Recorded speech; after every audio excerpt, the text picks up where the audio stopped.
But should they give chase or save their men? Lord Zhenbei immediately calls off the pursuit, ordering the entire squad to rush down and begin rescue operations. Just as the soldiers are frantically digging through the freezing snow to rescue their trapped comrades, the desperate screams of the rescue team blend with the howling wind, making the scene incredibly chaotic. "Hang in there, we are coming to get you out." Screams for help echo through the blinding snowstorm as the massive avalanche completely ruins their visibility. As the soldiers risk their lives to dig out their comrades, a terrified cry cuts through the storm, with one pointing and screaming, "What is that thing? It has opened its eye." Horror strikes the entire squad as the colossal eye in the snow suddenly snaps wide open. As they gaze upon the massive eyeball, they are completely frozen in terror before someone screams for Lord Zhenbei to watch out. Now back to reality. Tu Jing sighs, his voice heavy, as he mentions that even after a full year, their top researchers still have not found a single clue. But he knew that thing was still alive. It had opened its eyes right in front of him. If it ever truly woke up, would they still be able to live in peace? Before Du Tin could finish, Lu Fan suddenly cut in, pointing out that someone from the Lion Legion was flying their way. Hearing this, Marquis Zhenbei immediately gripped his long spear tight, grimly reminding Lu Fan that while those used to be Lion Legion soldiers, they definitely weren't anymore. 3 armored skeletons were flying straight toward them, clutching spears and riding on skeletal beasts, charging straight toward them, while making bizarre, bone-chilling clicking sounds from their jaws. Check this out: level 65 Fallen Corpse Knights, with the Guardian skill active. With a Fallen Corpse General nearby, all units gain a 25% defense boost. Non-lethal hits stack 5% extra defense up to 25%, while Despair Spear Thrust adds bonus dark damage to every single strike. The dead riders closed in fast, one of them swinging a spear identical to the standard Lion Legion weapon straight at Lu Fan. He was deeply shaken. Could these fallen corpses actually be the lost soldiers of the Lion Legion? Staring down this incredibly tense situation, Lu Fan couldn't be entirely sure, so he looked back at Du Tin and asked if they really were his men. Du Tin remained silent, his face showing a flicker of deep pain. Yanking the reins of the Frost Lion King, he dodged a knight's thrust and muttered that the situation was too complicated to explain, and he didn't want to fight them. The Frost Lion King obeyed Marquis Zhenbei's command, letting out a massive deafening roar. Immediately after, its massive wings flapped hard, unleashing a brilliant wave of icy blue light. That icy blue glow quickly rode the raging blizzard, expanding further and further outward, forming what looked like a mini tornado as it swept toward the skeletal knights. Du Tin suddenly roared, casting Frost Web. Instantly, the icy tornado transformed into a massive frozen spiderweb, completely trapping the undead knights within its threads. Lu Fan quickly checked the spell's details on his status screen. Frost Web allows the mount to create an ice magic net that lasts for 5 seconds. Any target trapped inside doesn't just take freezing damage, but also gradually gets frozen solid. Trapped inside the freezing net, the undead knights shrieked in absolute agony. They struggled desperately to break free, while still trying to strike at Lu Fan. Sensing the danger, he quickly flew backward, easily dodging their desperate long-range thrusts. Once safe, he still couldn't hold back his curiosity, asking Du Tin if those soldiers had once served under him. However, Marquis Zhenbei had absolutely no intention of answering. He simply turned away in silence, urging Lu Fan that it was time for them to head back. The moment they turned to leave, the frozen web holding the undead high in the air vanished into thin air. And with the net gone, the knights plummeted straight down to the icy ground below. The violent impact shook the earth, shattering the surrounding ice and kicking up a thick cloud of dust that completely blocked out all vision. Only when the dust finally settled did one of the skeletal knights manage to stumble back onto its feet. It didn't give chase, nor did it seem to care about its fallen comrades simply standing there alone. Its empty hollow eyes watched Du Tin and Lu Fan fade into the distance as if trying to scream out words it could never speak. Finally, the skeletal knight turned around, mounted its bony beast, and vanished back into the howling blizzard. "All right, you and I are fast-forwarding to the next morning inside the office." Chugging a large gulp of water, Du Tin stared at Lu Fan, asking if he was absolutely sure. Lu Fan replied resolutely, stating he didn't care whether they were fallen corpses or giant monsters. He requested to go to the front lines. Seeing his absolute resolve, Du Tin decided not to hold him back anymore. With a satisfied smile, he agreed and ordered his adjutant to call them in. The moment Du Tin finished speaking, the door behind them clicked open, catching Lu Fan's attention. A group of 4 quickly entered the room, led by a hooded man whose face was completely hidden from view. He stepped forward, reporting in a calm, steady voice that everyone had arrived. Next, a tall, muscular older man stepped forward, proudly announcing that all members of Squad 78 were present. That was Lu Fei, a level 76 Divine Retribution Knight, and their captain, a slightly messy blonde uncle, who was currently yawning and scratching his head. Complaining about his ruined vacation, he asked Marquis Zenbei for his orders. Standing beside him was Lu Changkong, a level 70 Holy Shield Knight. Meanwhile, the only girl in the squad stood in silence, staring boredly at her teammates without uttering a single word. She was Shen Tai, a level 70 Eagle Strike Knight of Squad 78. With the 3 squad members assembled, Marquis Zenbei rose from his desk and walked over to speak directly with Captain Lu Fei. Greeting him, the Marquis introduced a new recruit to the squad, Lu Fan, the top graduate from Longdu Academy. Following the introduction by the Northern Marquis, Lu Fan steps forward, greeting everyone with polite respect. "Hello, seniors.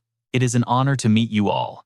Lu Changkong instantly lights up eagerly, stepping forward to greet the newcomer with massive enthusiasm. "Oh, so you are the famous Lu Fan from Longdu Academy? Haha, what a coincidence. My surname is Lu too, plus I graduated from the Qingyun department there. Talk about pure destiny." Lu Fan is slightly caught off guard by the guy's sheer friendliness and quietly replies, "Ah, so you are my senior. Life on the front lines must be incredibly tough." Meanwhile, the other 2 members of Squad 78, Lu Fei and Shen Tai, just stand there silently with cold, judging eyes. It is the absolute opposite of Lu Changkong's warm, energetic welcome. "Don't worry, I have got your back, rookie," Lu Changkong brags confidently, thumping his chest. Lu Fan feels a bit awkward, offering a strained smile. Thanks, I appreciate the help." Behind them, Lu Fei speaks to the Northern Marquis with a serious expression. "My lord, I have a few questions." While those 2 leaders discuss serious business, Lu Fan catches sight of a unique badge on Lu Fei's cloak and asks out of curiosity, "Senior Lu, does that badge on the old captain's chest have any special meaning? It looks like he is the only one wearing it." Lu Changkong immediately explains with immense pride. "Oh, that is a medal of military merit. Our old captain Lu Fei has this bronze medal to qualify as leader. Above that is the silver medal, and then the gold medal. In our entire Lion regiment, only 8 people actually hold that gold medal. If Commander Du is not at the camp, those 8 hold the ultimate authority." Meanwhile, switching back to Du Jing and Lu Fei, the captain is raising some serious doubts. "Are you seriously sending a student here for an internship? Is this a joke? Please, my lord, do not joke like that. The missions for Squad 78 are already filled with extreme danger. We simply do not have the spare time to babysit some kid." Despite Lu Fei's harsh attitude, Du Jing remains completely unbothered. Closing his eyes, he speaks in a calm yet deeply commanding tone. "Old Lu, when have I ever joked with you? If danger strikes, you do not need to worry about him at all. If he ends up dead, that is his own problem. It has absolutely nothing to do with you guys." The Northern Marquis continues with a firm, unyielding voice. "In private, we are brothers, but right here, I am your commanding officer. From this moment on, Lu Fan is an official member of your squad. Stop viewing him as some green student and treat him like anyone else. This is an order." Lu Fei knows he cannot change Du Jing's mind, leaving him with no choice but to reluctantly obey. "Understood, sir." Just as Lu Fan and Lu Changkong are chatting warmly, Lu Fei suddenly walks right over to them. Lu Changkong quickly greets him, "Hey, Captain." Walking past Lu Fan, Lu Fei shoots him a freezing glance before issuing a sharp, direct command. "Shen Tai, guide Lu Fan to our squad briefing room. We are holding a short meeting in just a moment." Shen Tai pushes up her glasses, pursing her lips and letting out an annoyed sigh. Ugh, what a massive pain. Shortly after, all 4 of them gather inside the briefing room of Squad 78. Seated around a long table, a highly detailed map of the far north is laid out before them. Lu Fei wastes zero time diving straight into the briefing. "According to reports from our scouts, a massive, violent blizzard is heading our way in 4 days. This means we are on a strict clock. We absolutely must complete this operation within 4 days. Pointing directly at the map, he continues, "Getting to the outpost will consume 2 full days. Once we arrive, that leaves us with exactly 2 days to push deeper along Route 78. Hearing the captain's strict analysis, Lu Changkong sighs and mutters lazily, "With only 2 days, I doubt we will be able to cover much distance." Lu Fei glances toward Lu Fan before addressing Lu Changkong's concerns directly. "Since we have a new recruit joining us, we only need to map out 100 miles to call it a successful mission." Shen Tai crosses her arms, an unhappy frown plastered on her face, as her voice carries an undeniable wave of irritation. 100 miles is not a walk in the park. Plus, we are forced to babysit some student who is just here for a field trip. Sensing the heavy friction in her tone, Lu Changkong worries Lu Fan might feel extremely awkward, quickly waving his hands to signal her to quiet down. Shh, cut it out. Meanwhile, Lu Fan just sits quietly in his corner, his mind already spinning with deep calculations. The god-level treasure map is hidden in that unexplored zone. If this mission goes smoothly, he might actually secure it without much trouble. Lu Fei has absolutely no time to worry about everyone's feelings. Standing up abruptly, he urges, time waits for no one. Pack your gear and get ready. We roll out in 15 minutes. Shen Tai mutters under her breath. Ugh, the man operates just like some emotionless machine. Why can't we just wait out the blizzard first? It would be so much safer. Clearly used to this by now, Lu Changkong shrugs and says, oh well, that is the price we pay for being the vanguard squad. Always the first ones in. Before stepping out, Lu Fei remembers to turn back and remind Lu Fan. Oh, by the way, you can temporarily keep your beast in our squad stables. The food there is of the highest quality. Lu Fan rubs the back of his neck, admitting that his mount is still too low level for him to ride.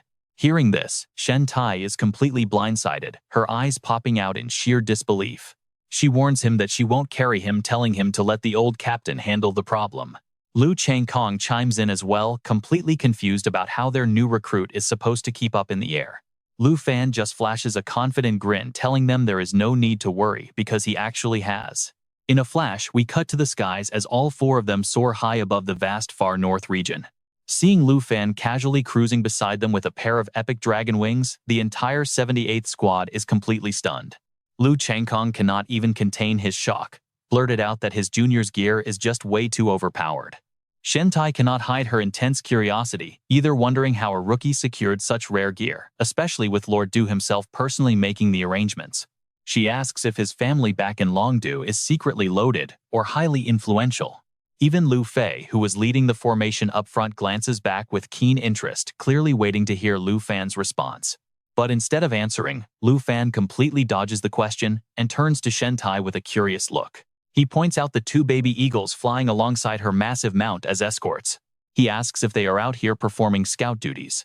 Shen Tai instantly snaps back into serious combat mode, warning him that this is no time for small talk as they approach the dangerous cloud sector. The moment she finishes speaking, the beautiful blue sky vanishes, swallowed by absolute darkness. Massive pitch-black storm clouds roll in to consume the entire horizon, while violent lightning bolts begin to mercilessly crash down around them. Through the deafening crackle of thunder, Lu Fei shouts a critical warning that visibility is dropping to absolute zero, urging everyone to brace for impact. But the brave 78th squad pushes straight ahead, diving directly into the thick, suffocating cloud walls, while dodging the terrifying lightning strikes crashing around them. Flying tight beside Lu Fan, Lu Changkong tells him to stick close and not to wander off in the blinding storm. Lu Fan obediently nods, promising to stay close. But the very second those words leave his mouth, a sudden foul-smelling blast of black wind sweeps over him, completely blinding his vision. Realizing he has lost track of the others, Lu Fan starts to panic, desperately screaming into the void for his senior and the captain. Before he can even get another word out, a spine-chilling sensation hits him from right behind. There is an undeniably hostile presence locking onto him from the shadows. Out of the pitch-black sky, a pair of glowing crimson eyes locks onto him, drawing closer by the second. Spinning around in midair, he finds himself face to face with a massive, terrifying beast looming right over him. The creature resembles a giant lion, boasting a wild dark mane that flows menacingly in the wind. Its bloodshot eyes flare with rage, showing off rows of razor-sharp fangs dripping with malice. Letting out a savage roar, the beast charges forward, lunging straight at Lu Fan with blinding speed. Instantly dodging to the side, Lu Fan summons his heavy battle blade into a defensive stance, bracing himself for the monster's next move. The system interface instantly flashes in front of him, identifying the beast as a level 75 zombie sky-hunting flying lion, capable of blending perfectly into the heavy mist. Its passive skill allows it to launch surprise attacks from the storm, spawning a clone at its previous location upon landing a hit. This clone lasts for 8 seconds, matching the main body's attacks before turning into a decaying zombie. Once turned, it gains basic zombie traits, drawing power from a mindless hunger that leads directly to endless slaughter. Before he can even process the system data, the beast lunges forward to rip him apart once again.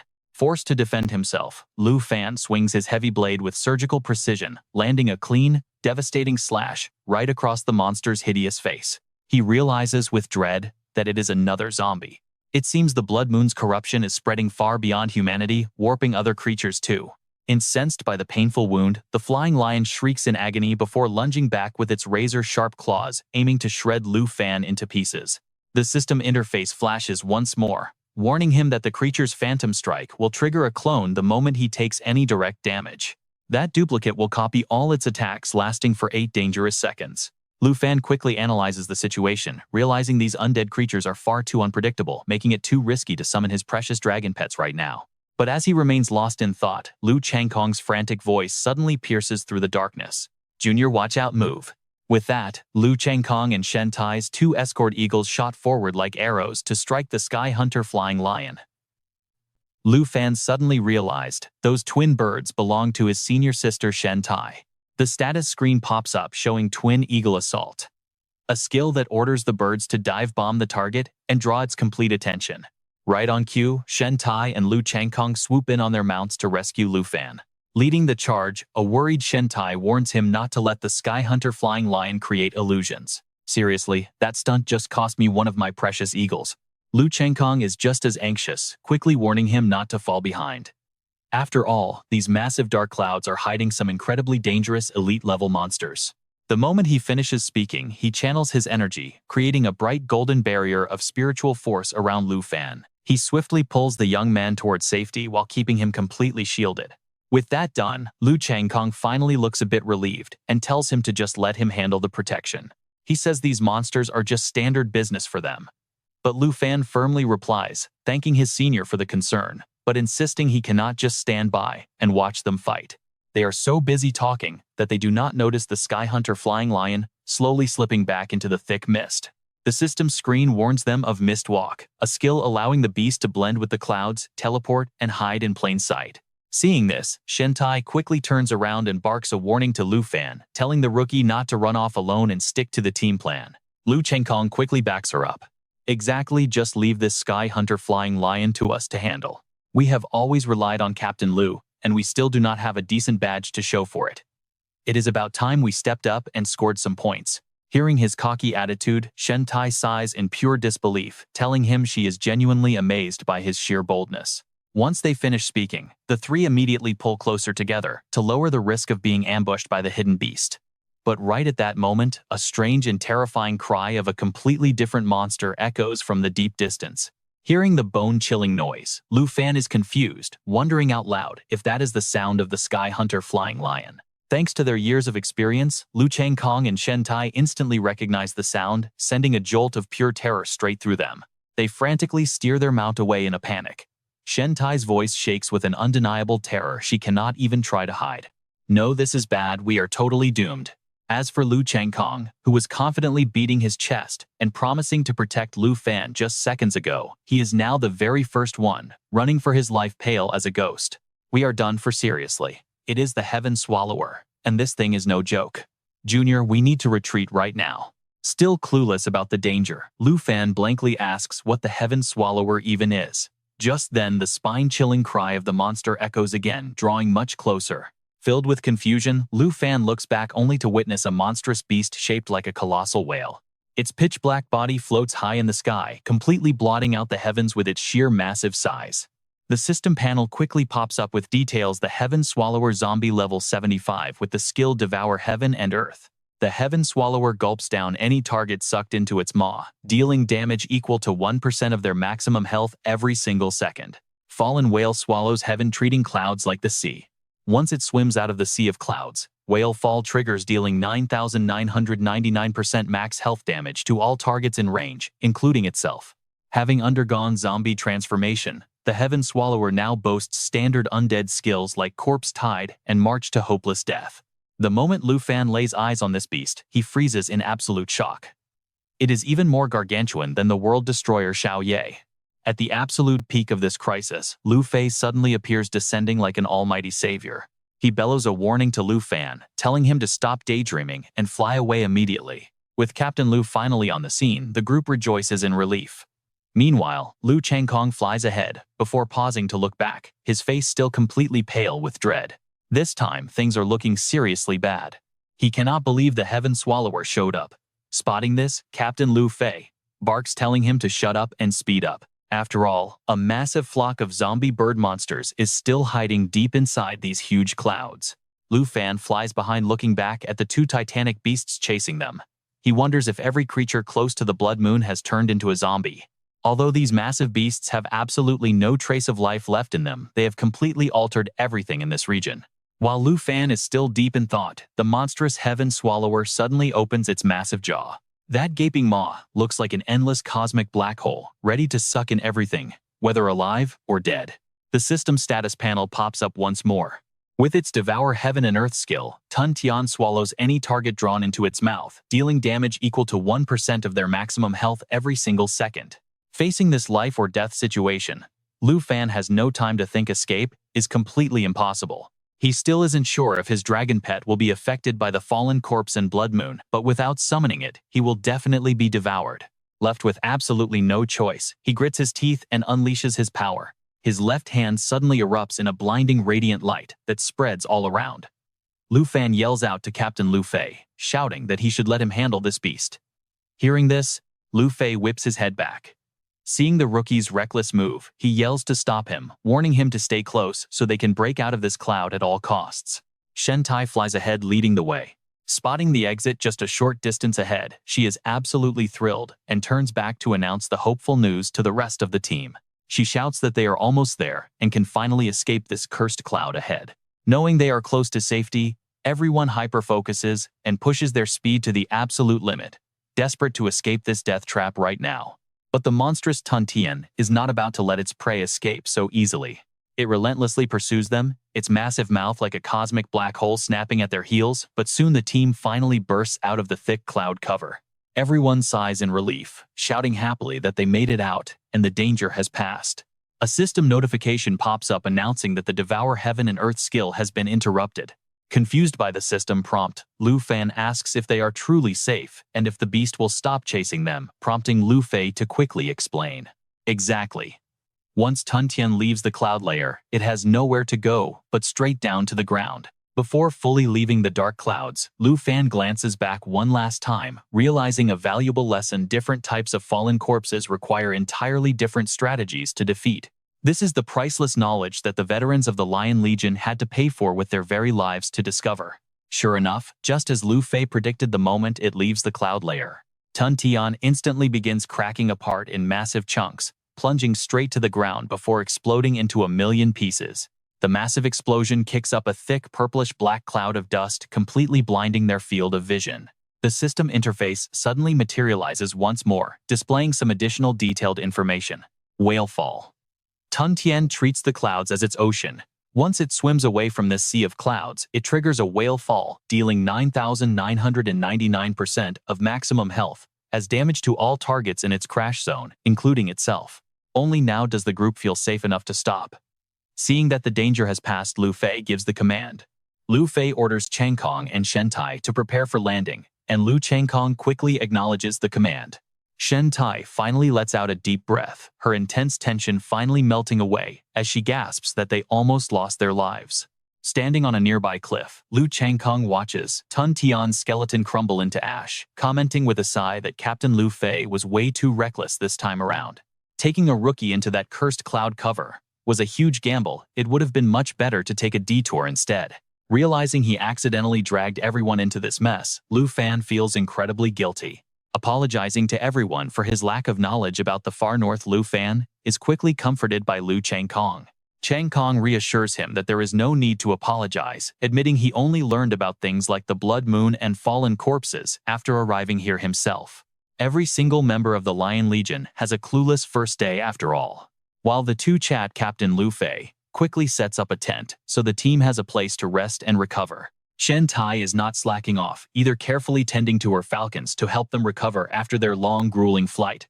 She suddenly sighs and complains to Lu Fei, warning that at this rate, their scouting mission is going to be incredibly difficult to complete. Reminding him that they only have 3.5 days left. Hammering down the tent pegs, old Lu calmly replies that it is only natural to slow down a bit with a newcomer around, but they will surely sync up as they spend more time together. Hearing this, Shen Tai instantly snaps, jumping to her feet and shouting that they absolutely do not have the luxury of time to slowly get along. You and Chenkong might not care, but I am honestly worried to death over here. I do not even know if we can make it back safely by the 4th day. Growing angrier, she storms right up to Lu Fan, poking her index finger directly into his chest as she continues to lecture him harshly. She tells Lu Fan that she does not care what connections he used to get here, making it crystal clear that this is definitely not a place where he can just slack off and easily leech free experience. You had better think long and hard about the road ahead of us, because if the giant entity sleeping beneath our very feet actually wakes up, then not just the Dragon Kingdom, but the entire world will face an unimaginable catastrophe. You should honestly just head back to camp and stick to logistics. The front lines are way too dangerous, and we definitely do not have the time or energy to babysit you out here. Lu Fan does not let Shen Tai's harsh words get to him at all. Instead, he just remains completely calm and answers her with a firm, steady voice. Sister Shen, during our journey, Senior Lu Changkong and Captain Lu Fei taught me so many valuable things. I feel like I finally understand this place a lot better now. As we move forward, please trust me. I can definitely hold my own and support the team. Sensing the rising tension, Lu Changkong quickly steps in to play peacemaker. All right, let's take it easy.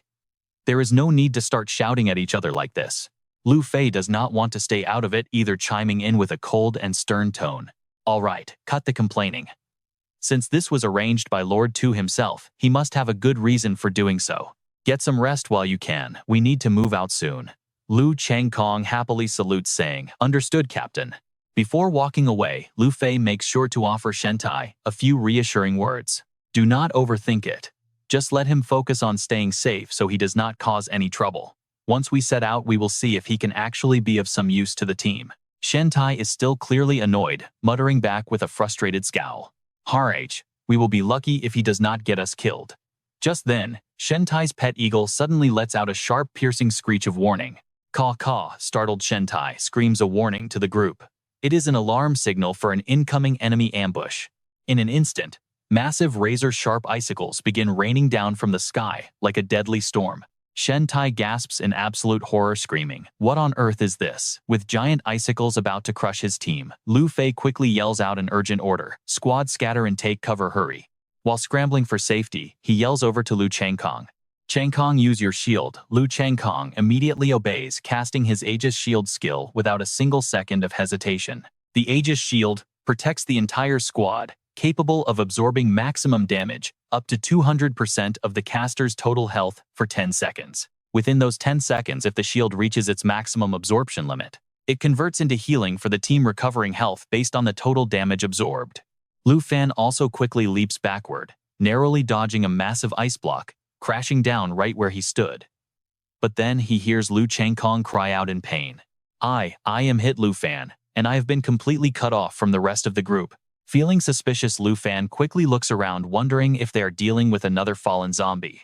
Hearing Lu Changkong's report, Lu Fei immediately broadcasts his own status. "Shen Tai and I are safe." "Where is Lu Fan?" "Lu Fan, check in right now." At that exact moment, a colossal hairy foot resembling a giant ape's limb looms from above, slowly stepping closer toward where they are gathered. Panic sets in as Lu Fei desperately screams out Lu Fan's name, his voice growing hoarse. "Lu Fan, answer me." Before Lu Fan can even think of replying to Lu Fei, he freezes in sheer horror at the terrifying sight unfolding right behind him. Dozens of massive, grotesque monsters with glowing red eyes are crawling all over the cliffs, staring hungrily down below as they track their prey's every move. Lu Fan stands dazed, his heart hammering in his chest. He thinks to himself in shock, how can there be so many? We are completely surrounded. The pack of level 80 elite beasts roar in unison, a deafening sound meant to flex their overwhelming power. The system interface quickly pops up with their details, showing a level 80 Ice Tundra fallen beast possessing the skill Glacial Toss. The snow beasts hurl sharp blocks of ice as projectile weapons, dealing heavy damage to their targets. If they score consecutive hits, the target will be frozen solid for 30 seconds. Frenzy active. Once a snow beast's health drops below 50%, they go completely berserk. This spikes their attack power by 350% while boosting speed by 100%. Fallen corruption. Since these snow beasts have been zombified, they now possess common fallen skills, carrying a dark aura of hopeless death. Ever since Lu Fan got separated, Lu Fei has been screaming his throat raw with zero response. Lu Fei's stomach is in knots, terrified for the kid's safety. He screams out one more desperate plea. Lu Fan, if you are still breathing, answer me, kid. Standing right beside him, Shen Tai suddenly signals for silence, speaking in a hushed but frantic whisper. Shh, keep it down. Do you want to attract even more of those fallen zombies over here? But as the words leave her mouth, she looks up and immediately spots a massive swarm of ice tundra fallen beasts crawling all over the cliffs. They loom overhead, growling continuously with bloodshot crimson eyes full of pure rage and bloodlust, locking their gaze directly onto the squad. Faced with this utterly hopeless situation, Lu Fei can only make a grim, desperate assumption. We are doomed, absolutely doomed. There is no way that Kid Lu Fan is surviving this nightmare. There are easily 20 or 30 of these fallen snow beasts. We cannot fight them head-on. We have to find a way to get out of here right now. Hearing his words, a flash of pure determination swept across Shen Tai's eyes. She quickly proposed a plan. Captain Lu, I still have a backup eagle. We can use it as a decoy to distract them. Lu Fei hesitated, torn by a fierce internal struggle. But with his team's lives on the line, he grit his teeth and made the call. Chang Kong is still alive. Listen close when she launches that decoy attack. Suddenly, Shen Tai winced in shock, her instincts screaming that something was deeply wrong. Before she could speak, Lu Fei cut her off with absolute certainty. I am going to bring Chang Kong back myself. But before he could even finish, a massive ice tundra monster leaped from the cliff like lightning, unleashing a devastating punch directly at them as if it could sense their killing intent. Lu Fei reacted instantly, grabbing Shen Tai and diving forward narrowly, dodging the lethal blow by a fraction of an inch. He immediately summoned his weapon, standing firm right in front of the beast, shielding Shen Tai with his own body. Struggling to speak, he gasped out, the plan has changed. I will hold this thing off. You go find Chang Kong now. Whatever you do, do not look back. Shen Tai hesitated for a split second, but seeing his resolve, her eyes hardened. She gave a sharp nod and replied, Understood. She turned and bolted without a second thought, while behind her, the massive beast unleashed a savage, deafening roar that shook the entire mountain. Fearing she might turn back out of worry, Lu Fei screamed at the top of his lungs, Go, don't look back. Gritting her teeth and burying the worry deep in her chest, Shen Tai sprinted forward, leaping across massive slabs of jagged ice with incredible fluid agility. Once she reached a relatively safe vantage point on the ice, hearing the brutal sounds of combat behind her, she couldn't help but steal a glance back. Lu Fei was fighting all alone, desperately trying to hold the colossal beast at bay. His body shook, covered in sweat, as he barely managed to block another one of the creature's devastating, bone-shattering strikes. Choking back her tears, Shen Tai cried out in worry, Captain Lu. But she had no time to grieve. Suddenly, several more ice tundra monsters materialized right behind her, blocking her path. Growling savagely, they lunged at her like a raging blizzard. Looking at them, Shen Tai made a silent choice, determination burning in her eyes. There were simply too many of them. She had no choice. Even if it exposed her location, it was the only way to get Chang Kong's attention. Stealing her resolve, Shen Tai let out a loud, piercing whistle, drawing the focus of every monster in the area directly to her. Even if they tore her apart, she was absolutely determined to save her teammate. Just as she expected, the monsters were instantly distracted by her whistle. Roaring with fury, they changed direction and charged straight toward her position. 1, 2. More and more beasts kept swarming and completely surrounding Shen Tai in a tight circle. Summoning her dual blades, she slid into a battle stance, ready to fight to the absolute death, while still desperately worrying about Lu Chang Kong's safety.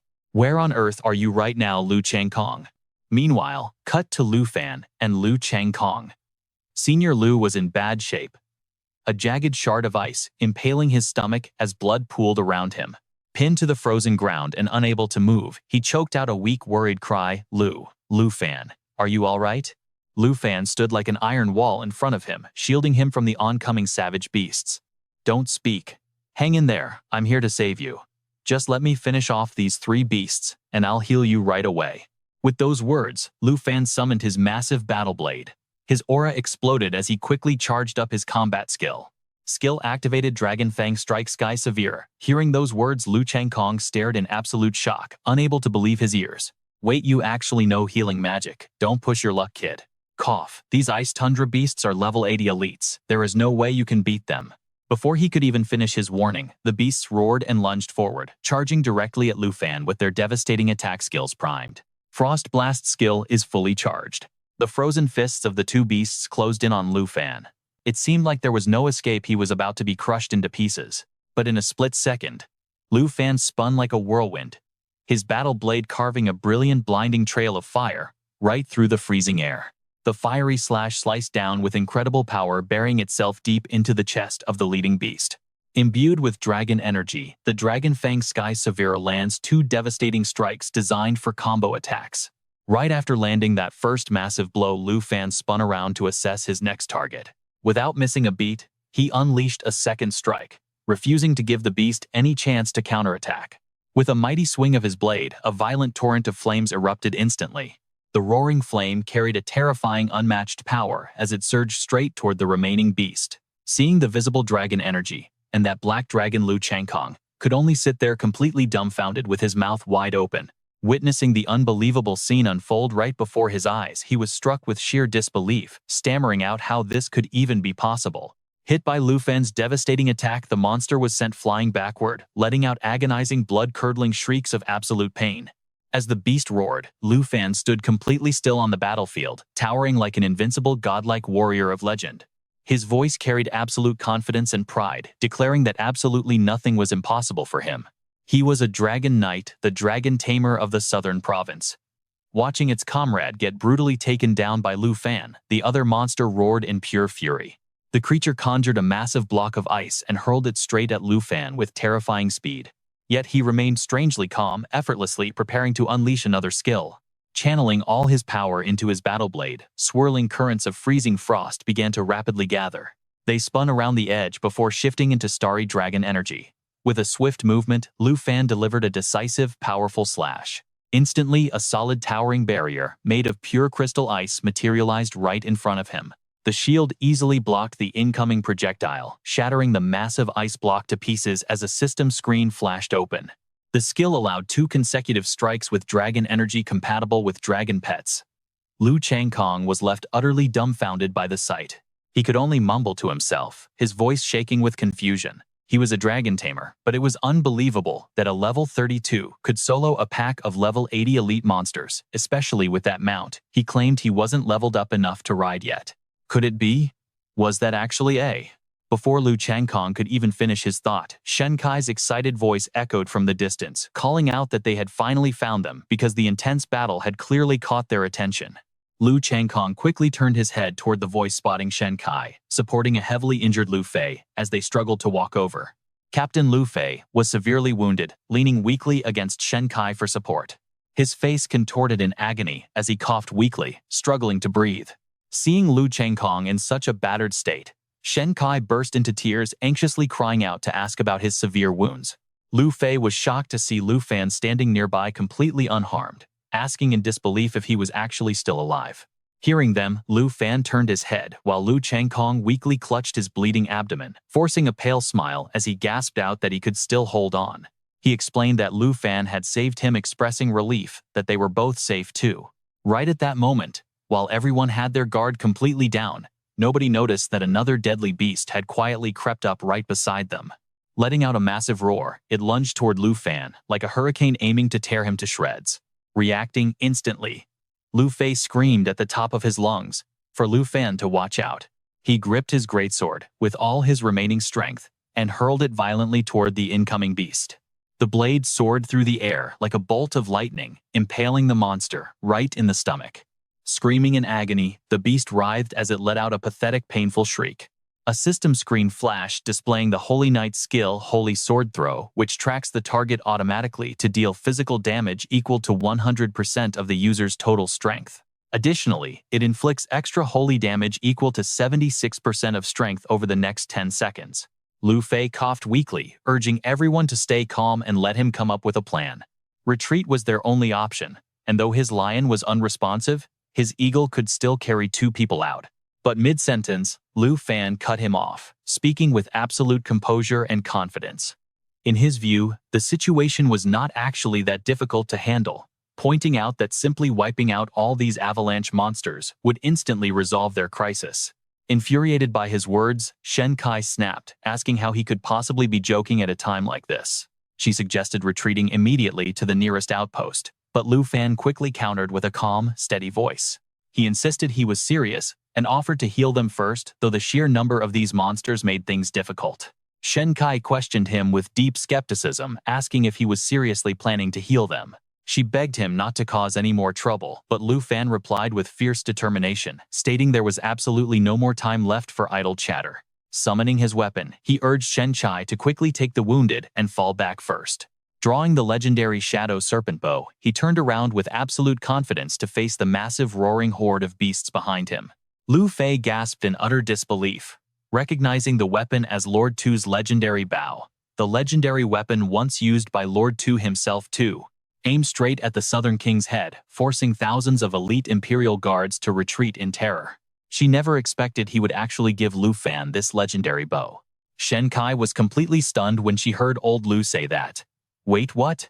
She wondered in disbelief. Lord Tu used this very weapon to suppress entire invading nations. To think he would actually hand over such a powerful and priceless legendary bow to Lu Fan. Could it be that everything Lu Fan said earlier was actually dead serious?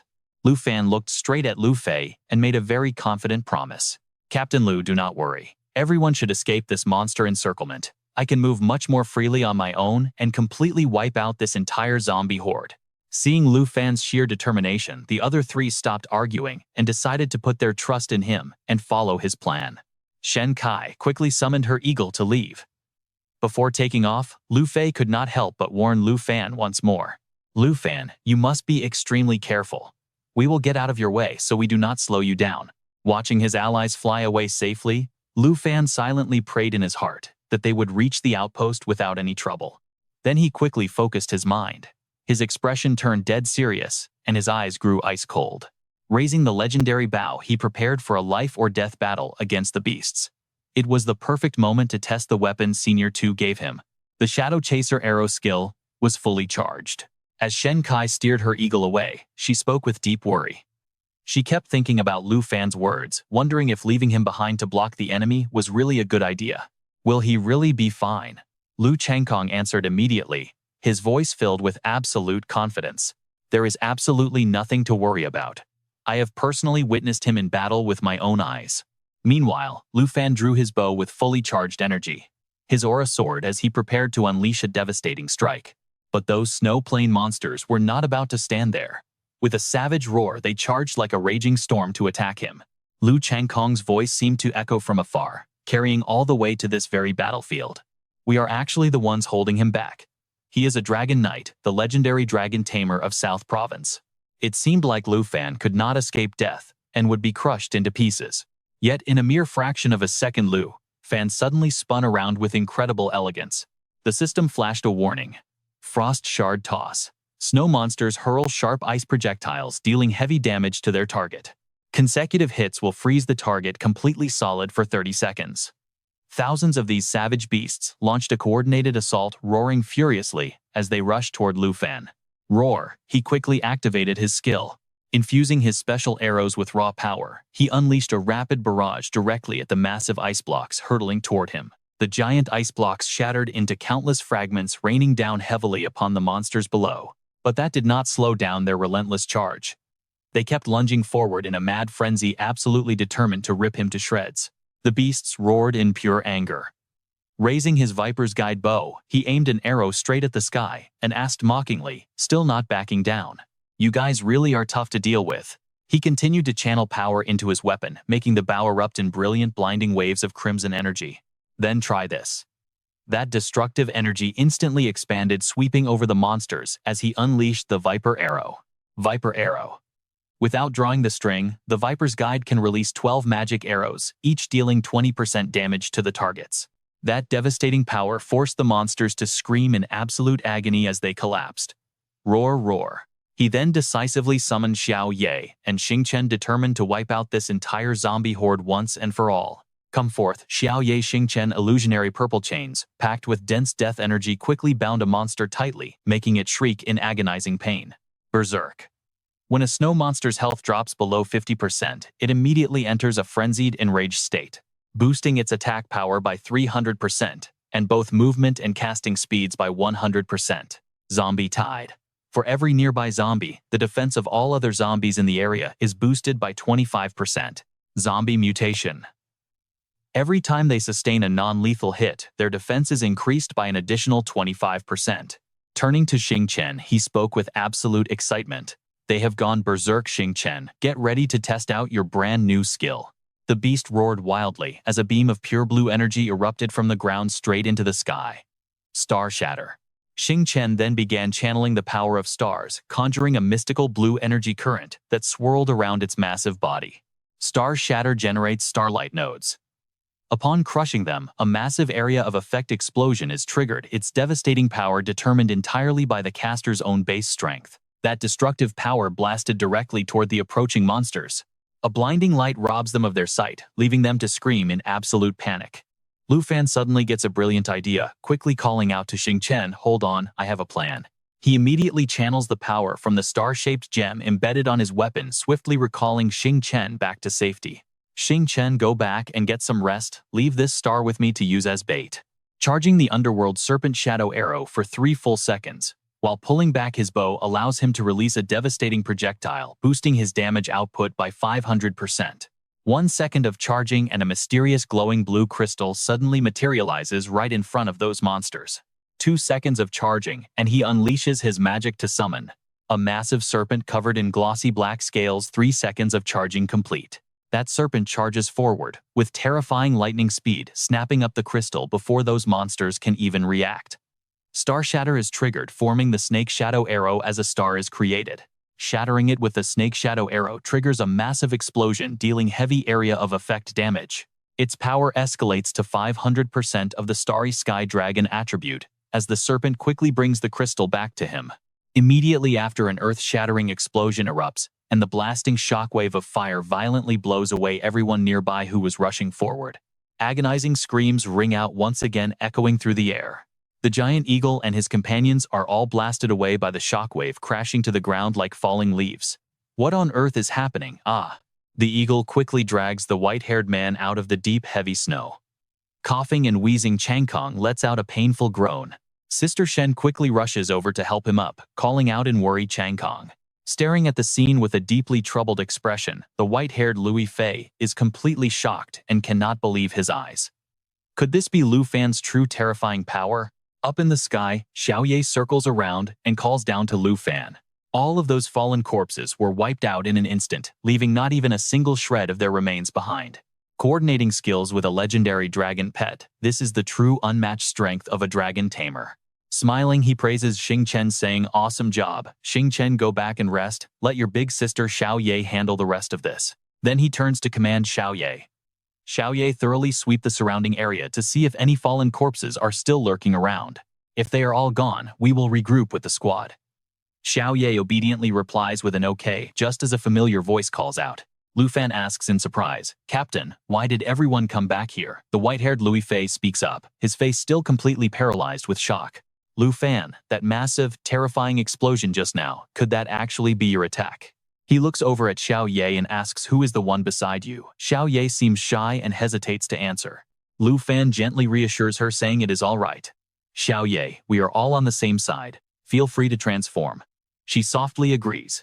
Then Xiaoye shoots straight into the sky and rapidly transforms, turning back into a magnificent radiant flame beast. Roar! The black dragon transforms into the colossal dragon of destruction as he commands with supreme authority. "Xiaoye, if you hate this place, just level it to the ground for me." Great cataclysm. The entire zone, swept by the dragon of destruction's catastrophic flames, suffers monumental damage, leaving a devastating continuous burn effect. Shen Kai's majestic eagle lets out a weak, terrified shriek. Growl. Absolutely everyone standing nearby is left utterly speechless, unable to believe what is unfolding right before their eyes. This sight is truly mind-blowing. Could you actually be the legendary dragon tamer from South Province? Wait, what? Lu Fan, is she really your dragon pet? He calmly responds, that is correct. She is the black dragon Xiaoye. Is something wrong?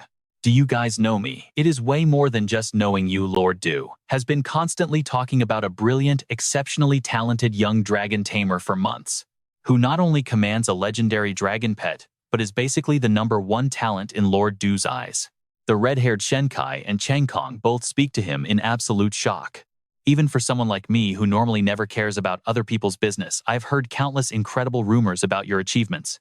It turned out Lord Du deliberately assigned such an absolute powerhouse to our team.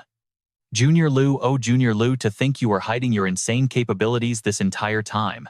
Feeling slightly embarrassed, he quickly says, you guys are really overestimating me. I just arrived and am still adjusting to this harsh environment, which probably caused you guys a lot of trouble. Following me all this way, you must all be completely exhausted. The white-haired Louis Fei finally speaks up to address him. To express my deepest gratitude, I must say I have led far too many hot-headed, impatient youngsters in the past. You are by far the most level-headed and responsible person I have ever met. Thank you so much for saving us at the absolute critical moment. His two traveling companions, Shen Kai and Chang Kong, also expressed their deep, heartfelt regret for how poorly they had treated him during their journey earlier. He admitted that back then he always targeted Lu Fan and looked down on him. He realized he should have known that anyone personally brought in by Lord Tu could never be a mere obstacle. Smiling, he noted they shared a special bond from their very first meeting and would rely heavily on Junior Lu. In response, Lu Fan happily thanked everyone for their understanding. Just then, Xiao Ye suddenly unleashed massive waves of fire, sending everyone into a state of panic. The system announced the Black Dragon reached level 30, upgrading its contract to Tier 2 and unlocking a new perception skill. Confused, they asked Junior Lu what was wrong with his dragon pet. Xiao Ye had finally reached level 30.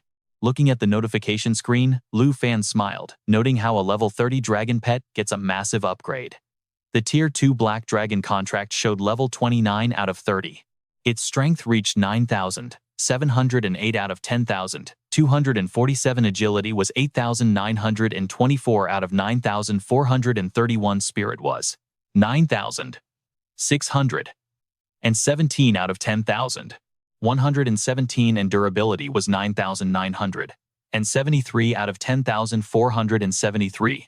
The new level 2 Black Dragon perception skill granted incredibly sharp sensory abilities, allowing Lu Fan to easily detect any enemies hidden in camouflage or stealth states. Activating this skill would instantly strip away the camouflage and stealth of all surrounding enemy targets. With almost all stats now exceeding 10,000, this brand new skill was perfect for countering sneaky stealth attackers. Even high-level assassin classes would no longer pose any threat to him. With a smile, Lu Fan summoned a brilliant glowing red energy. Lu Changkong looked at him in shock, remembering that Junior Lu once said he couldn't ride a mount because its level was too low. Now that his dragon pet had leveled up, could he finally do it? Indeed, he was finally about to become a true dragon rider, worthy of the name. He had successfully crafted the epic tier dragon riding saddle, a pet item requiring level 30, usable only by the dragon and sub-dragon races. With its special high-flying skill, the pet could finally serve as a mount, completely stacking all of the rider's and pet's attributes together while in a mounted state. Even standard attacks would carry dragon energy, inflicting heavy range damage. Xiao Ye let out an incredibly mighty roar as its entire body completely transformed. Violent wild flames enveloped the dragon, making it look far more fierce and majestic than ever before. It let out another powerful earth-shaking roar. Everyone looked up in shock, and Shen Kai anxiously warned Lu Fan to look at his dragon pet. Those intense roaring flames could easily light up the entire sky for days. Lu Fan also grew worried, calling out to ask what was wrong with Xiao Ye.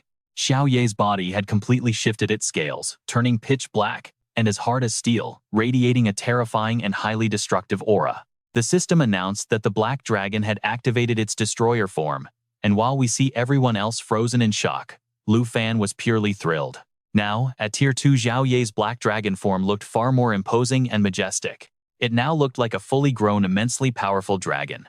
Standing nearby, Lu Changkong simply could not believe his own eyes anymore. Was Lu Fan's actual mount really a world-destroying class of dragon like this? This was honestly way too cool. Captain Lu was just as stunned, quietly marveling to himself that while the previous flame form was already incredibly impressive, he never expected this mighty beast to grow so fast. Sweating profusely, he quickly pointed out to Lu Fan that riding such a massive legendary dragon would definitely require a highly specialized and sturdy saddle of some kind. He told Lu Fan to wait a moment while he went to fetch one. Lu Fan quickly and sheepishly declined the offer, telling Captain Lu that he could just use his own saddle instead. Surprised, Captain Lu quickly explained that Lu Fan simply did not understand. He explained that their Lion Regiment's custom military-grade saddle was incredibly rare, which was capable of boosting all of a mount's attributes by an impressive 10%. It was not something just anyone could own, and Shen Kai excitedly jumped in to agree. She pointed out that with a 10% boost to that massive dragon stats, Lu Fan would easily become the absolute powerhouse of their squad.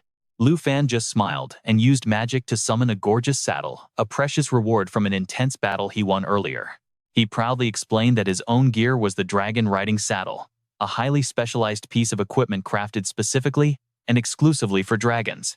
It allowed him to stack all of Xiao Ye's stats onto his own, and even infused his normal attacks with dragon energy. Captain Lu screamed in sheer disbelief, his jaw dropping as he asked if Lu Fan really stacked 100% of all attributes.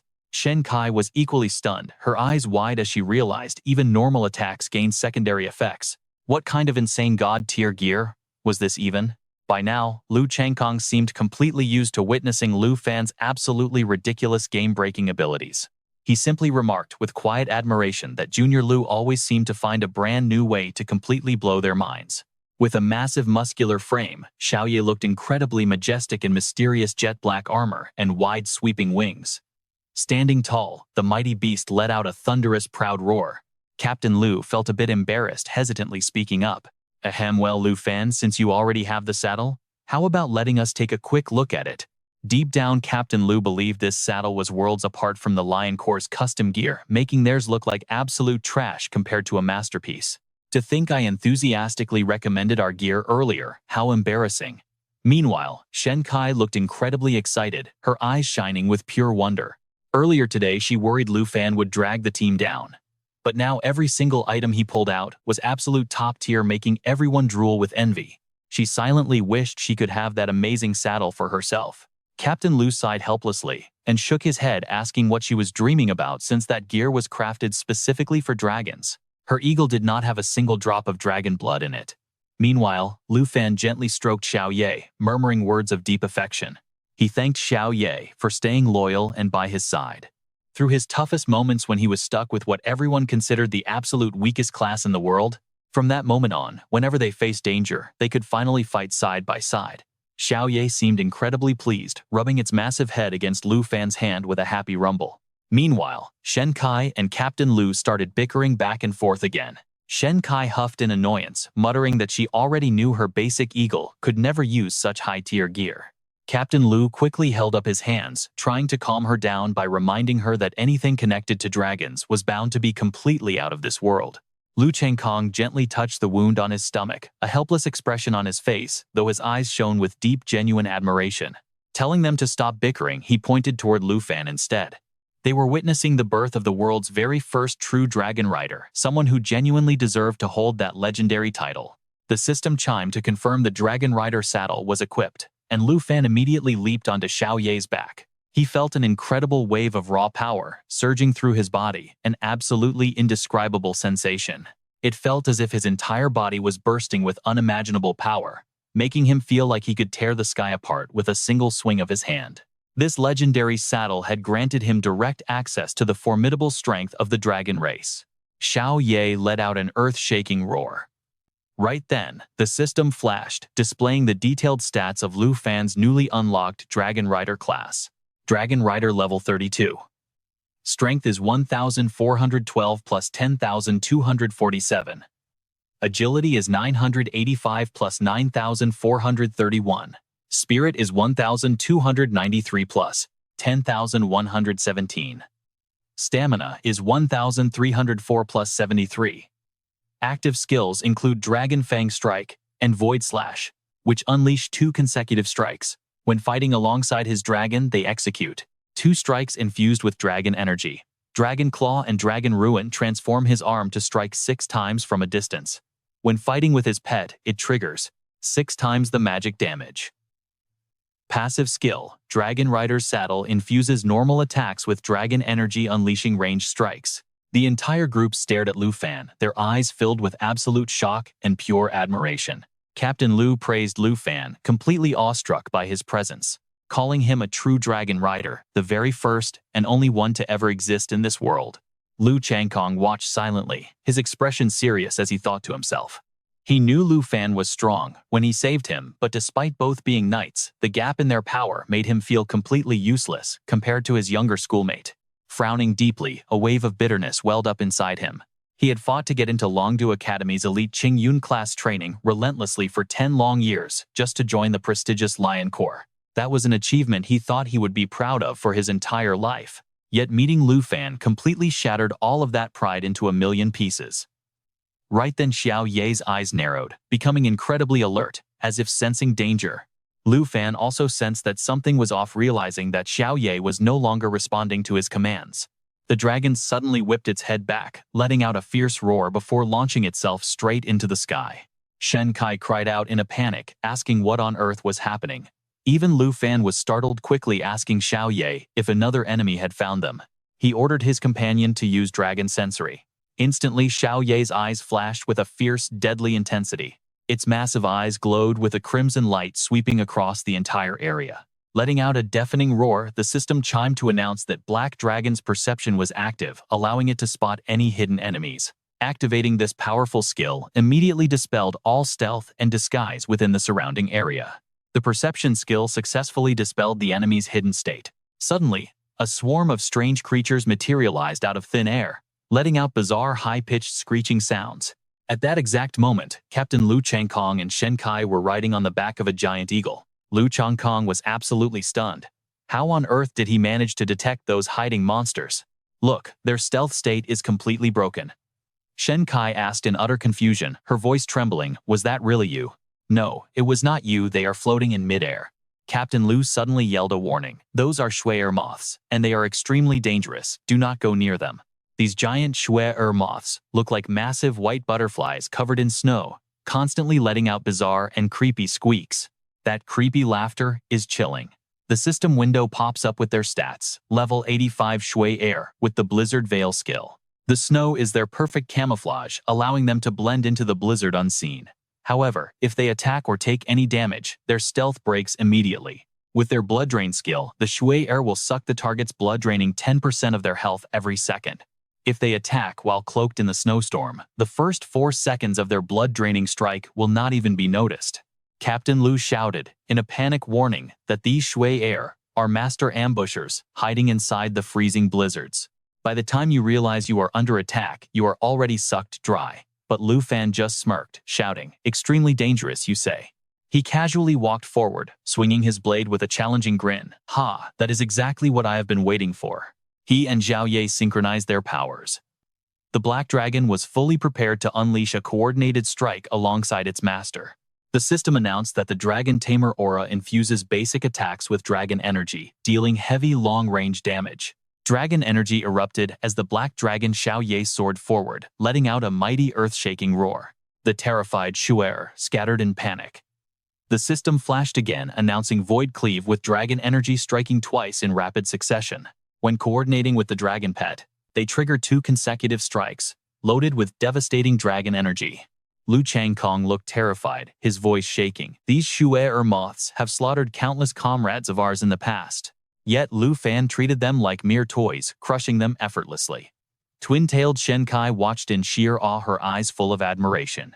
The combat coordination between Lu Fan and his dragon pet is just completely overpowered. Suddenly, another swarm of Shu'er swooped in, launching a surprise attack on the group. Lu Changkong was still trying to process the chaos. Captain Lu quickly chimed in. So does this mean we do not have to worry about these moths anymore? Captain Lu suddenly screamed in panic. Changkong, watch your back. Out of nowhere, a massive, incredibly fast blast of energy slammed right into the incoming swarm of Shu'er. They shrieked in absolute agony, squeaking miserably. Lu Changkong yelled in utter disbelief. It is Lu Fan. He even has a coordinated long-range attack skill up his sleeve. Lu Fan shouted a warning. Stay on guard. Do not let them ambush you. With Xiao Ye's dragon perception active, their camouflage is entirely useless. The system interface Flash Dragon Ruin transforms the arm into a dragon claw, unleashing 6 rapid consecutive strikes from a distance. Coordinating with the dragon pet simultaneously triggers 6 instances of heavy magical damage. Xiao Ye soared high into the sky, breathing out waves of destructive fire. The burning moths scattered in sheer panic, shrieking in pain, as Lu Changkong watched the spectacle with intense excitement.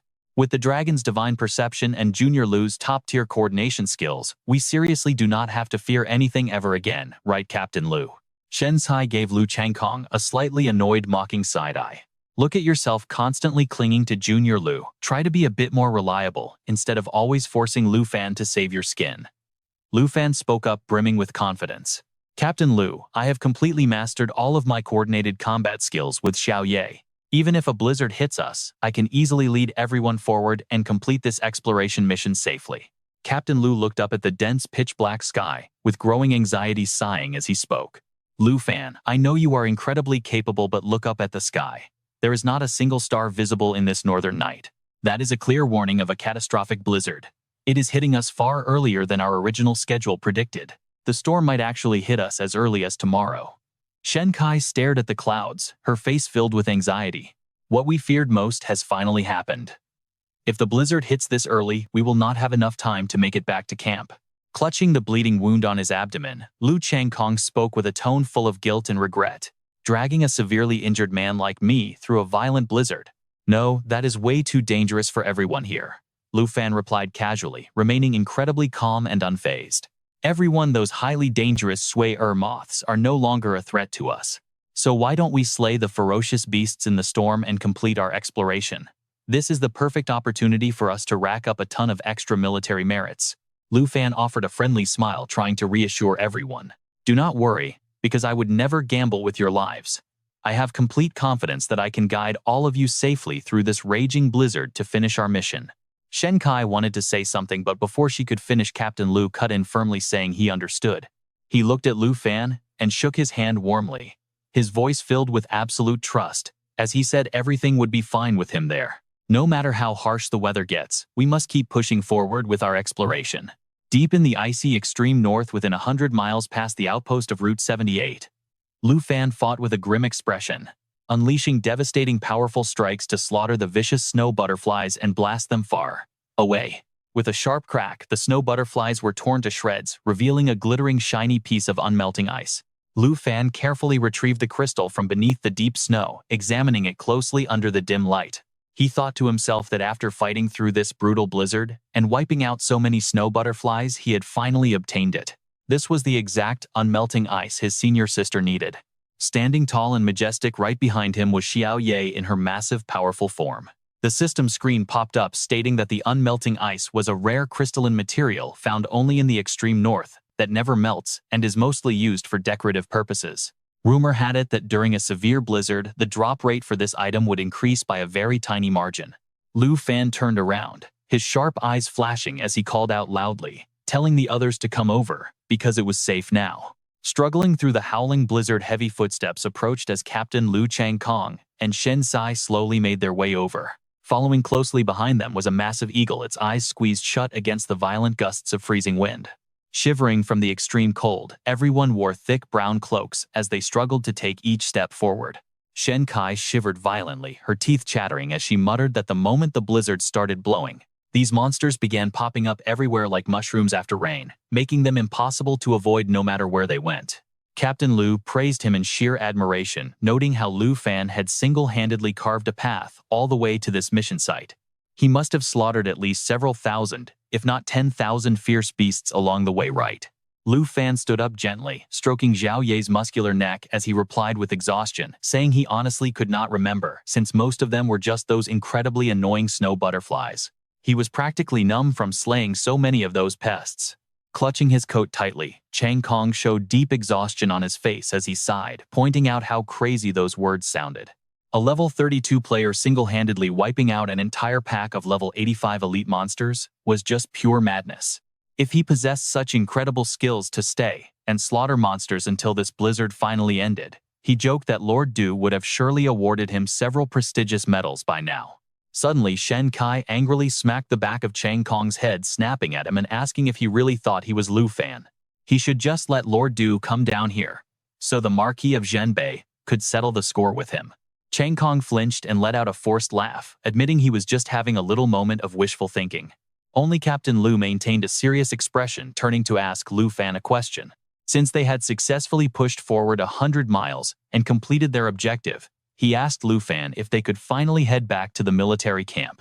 Chang Kong forced a smile, still clutching the wound on his abdomen, joking that if they did not head back soon, his injury might actually heal on its own. Shen Chai took off her glasses, gently rubbing her eyes, which were red from sheer exhaustion. She agreed they should return, noting they had not had a single moment of proper rest for the past 3 or 4 days. Xiaoye transformed back into her human form, her beautiful face visibly showing signs of fatigue and drowsiness. Seeing this, Lu Fan's expression softened, filled with immense affection. Looking at Xiaoye, he spoke softly, saying their little dragon had endured hunger and cold for too long, so it was time to go back and get some good food. From a distance, Captain Lu called out that it was a unanimous decision, prompting Shen Kai to quickly set the coordinates to prepare for their return. Chang Kong offered a faint smile, remarking on how wonderfully Lu Fan treated his dragon pet. Unfortunately, her eagle had been starving for the past few days. Had it not? Shen Kai turned her face away, clutching her cloak tightly, as she coldly snapped that her companion was doing perfectly fine without his concern. The eagle's expression suddenly turned a bit gloomy as Shen Chai firmly planted the positioning device into the deep snow, sending white crystals flying. She quickly pressed the activation button, sending a brilliant red beam of light shooting straight up into the sky, causing Shen Kai's cloak to flutter wildly in the freezing wind. A system notification popped up, labeling it a ground positioning beacon, a quest item. This specialized tool is crucial for the Northern Lion Regiment's mission, anchoring the signal beacon deep into the ground, so the server can transmit positioning data back to base. Lu Fan turns around, looking slightly confused as he asks Commander, what exactly is Sister Shen holding over there? The commander explains in detail that this ground positioning lance is used to mark their current coordinate on the map. Once the weather clears up and returns to normal, the construction crew will head out here to build a temporary outpost. As everyone flies away, only a faint trembling question echoes in the cold, asking where their Lion Regiment could have possibly gone. Maybe they already headed back to base on their own. But suddenly, a mysterious stranger slowly approaches the positioning device. His cloak is torn to shreds, whipping wildly in the freezing wind, as the relentless blizzard rages around him. A massive muscular figure stands tall, staring intently into the distance. Beside him rests a colossal animal skeleton. His cold blood-red eyes glare through wild, messy dark teal hair whipping in the fierce wind. The next day, at the northern frontier barracks, the commander stands tall before a massive crowd of gathered soldiers. He speaks in a firm, resounding voice, promising to report the entire situation directly to Master 2. He tells everyone to dismiss. Right behind him, Lu Fan stands proud and composed while Xiao Ye glides gracefully through the air nearby. As Shen Kai prepares to head back to her quarters, Lu Fan quickly runs over, shouting for her to wait. Xiao Ye follows close behind, chirping as Lu Fan calls out to his senior. By the way, do you know if anyone in this entire barracks can actually craft Everfrost Ice? Shen Kai turns around in surprise, repeating the name Everfrost Ice with a puzzled look. She then spots an exquisitely crafted bracelet resting on Lu Fan's wrist. She suddenly remembers that old Chu, the skilled blacksmith over at the Quartermaster Depot, has an incredibly impressive craft.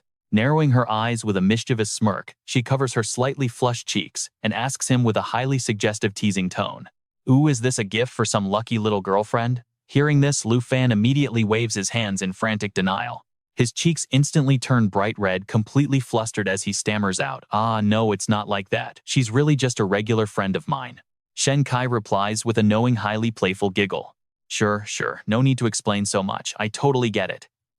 Blushing furiously, Lu Fan quickly turns away, waves goodbye, and bolts.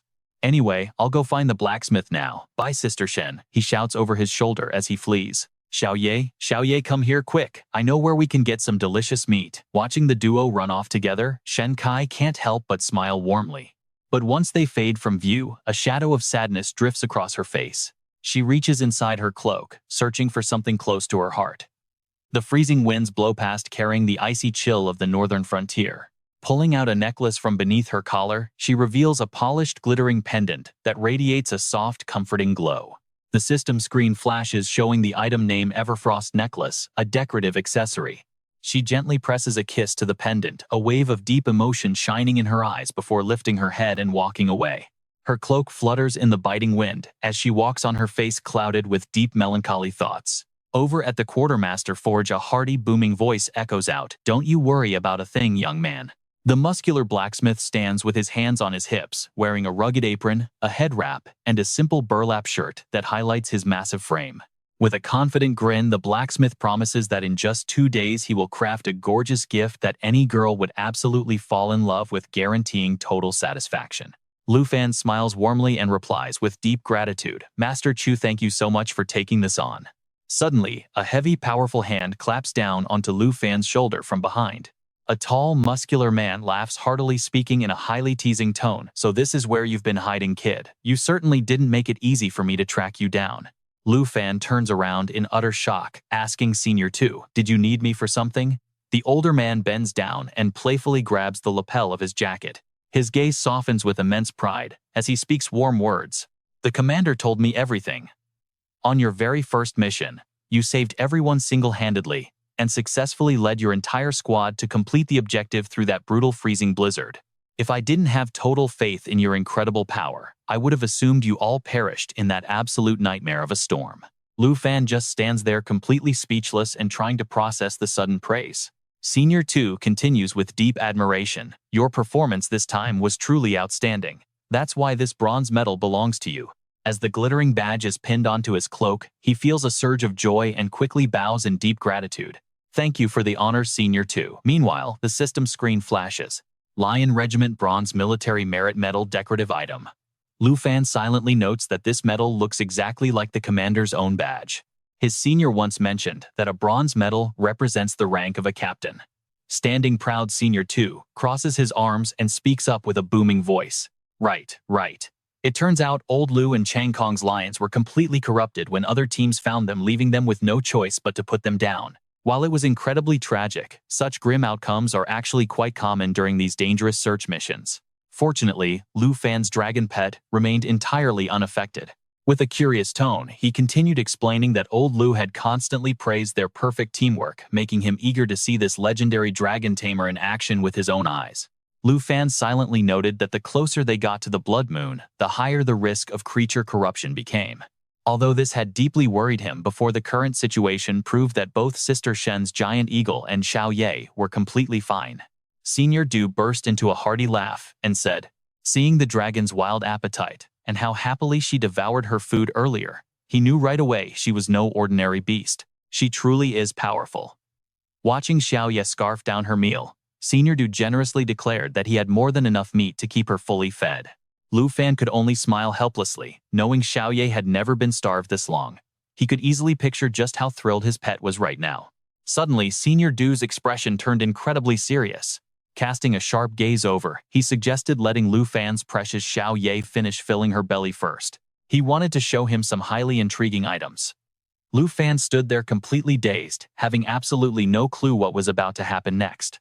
Frowning, Senior Du handed over several photos, explaining that these were indeed shocking discoveries his own intelligence team had just uncovered inside the Xingyao Empire.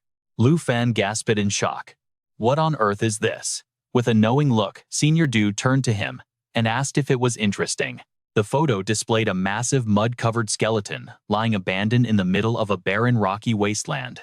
In a low voice, Senior Du explained that this belonged to Shali Morgan, the official representative of the Xingyao Empire. He had been sent to explore an ancient ruin site known as the Holy Mountain right on their border. Our undercover agents had kept a close eye on him, securing these photos after secretly making contact with the Morgan family. Examining the image closely, Lu Fan's face fell. He knit his brows and spoke with absolute shock in his voice. This giant humanoid skeleton, a mysterious and ancient entity, looked exactly like the massive creature they had encountered back in the far north. Placing his hands on his hips, Senior Du gestured cryptically and asked him if it looked familiar. Compared to the giant skeleton, the workers digging in the background looked like tiny ants, practically invisible to the naked eye. Senior Du turned around and gestured for Lu Fan to follow him. He had a video captured by an agent who infiltrated the Morgan family, secretly filming at that holy mountain site. Hearing Senior Du's words, Lu Fan fell silent, a deep sense of dread washing over him as he stood there wordless. A colossal winged skeleton lay scattered across the desolate ruined ground. A bald man dressed in an elegant suit spoke with deep respect, announcing that they had finally arrived. Staring at this bizarre sight, Lu Fan gasped in awe, noting that the skeleton resembled a legendary six-winged angel. A beautiful blonde girl anxiously asked where young Master Shali had gone, and right behind them, a majestic and massive ancient castle stood tall on the cliff, radiating a brilliant blinding light. Pointing behind her, the blonde girl stammered that the temple was right there. The bald man replied in a very solemn, heavy tone. Indeed, they had already sent a highly trained elite team to investigate the temple, and they even had a formidable Tier 4 master leading them. But the entire team had mysteriously lost all contact. Suddenly, the ground beneath their feet began to tremble from a strange vibration. He nervously asked what that sound was, and the blonde girl shuddered, replying that it was the holy mountain puppet. The golden light radiating from the temple had mutated the surrounding wildlife, transforming them into beasts that were far more violent and powerful. Suddenly, a figure bearing brilliant golden wings, emitting a light that was both holy and demonic, materialized right behind them. The bald man panicked, shouting for everyone to wait because someone was approaching. Staring at the sword-wielding young man covered in blood, the girl wondered in disbelief if he was the Tier 4 expert from their team.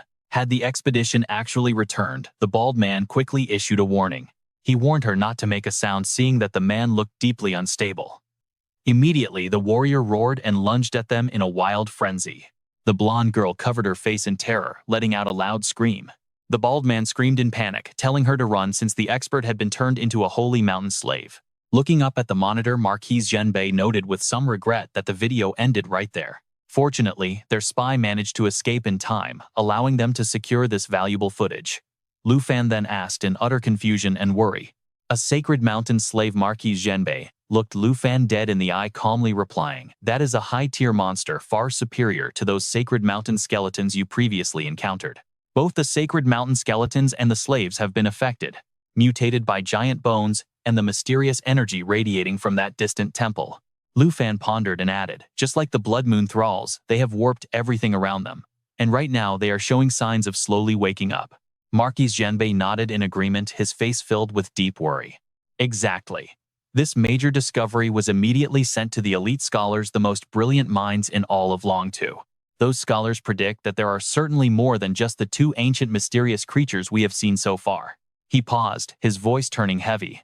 They existed in a time so incredibly distant that their true origin is completely impossible to trace, and now they are called ancient gods. Hearing those words, Lu Fan was instantly stunned. A strange, vague feeling welled up inside him. He thought, where did they even come from? Why did they lie dormant here for ages, and how terrifying is their power? It is still a complete mystery, but calling them gods is definitely not an exaggeration. Marquis Zhenbei picked up a wine flask, deftly popped it open, and murmured, "I know what you are thinking. Anything involving these ancient gods is completely impossible to predict. That is exactly what has been giving me a headache. It feels as if the massive earth-shattering secrets of this world are only just beginning to show a tiny corner." Taking a massive gulp of wine, he continued with a much firmer voice. "The beasts mutated by the Sacred Mountain are split into two groups, Sacred Mountain skeletons and Sacred Mountain slaves. Meanwhile, those mutated by the Blood Moon all transform into dangerous thralls." Piecing it together, Lu Fan speculated, "Then it cannot be just simple thralls. They should also be split into two distinct classes, thrall skeletons and thrall slaves, matching what we see with the Sacred Mountain." Marquis Zhenbei nodded in agreement, a sharp gleam flashing in his eyes. "My thoughts exactly. Until now, the thrall skeletons that we have actively fought against were nothing more than brainless walking corpses moving around without a single shred of a soul.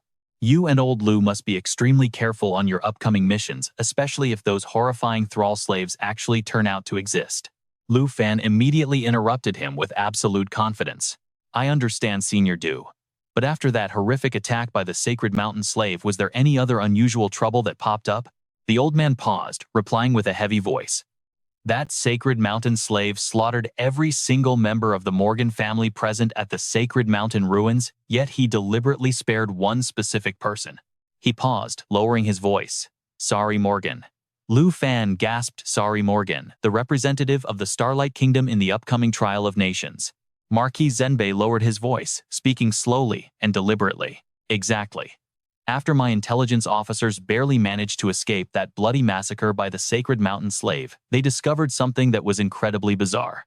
The Sacred Mountain slave and Sari Morgan met right outside the temple gates.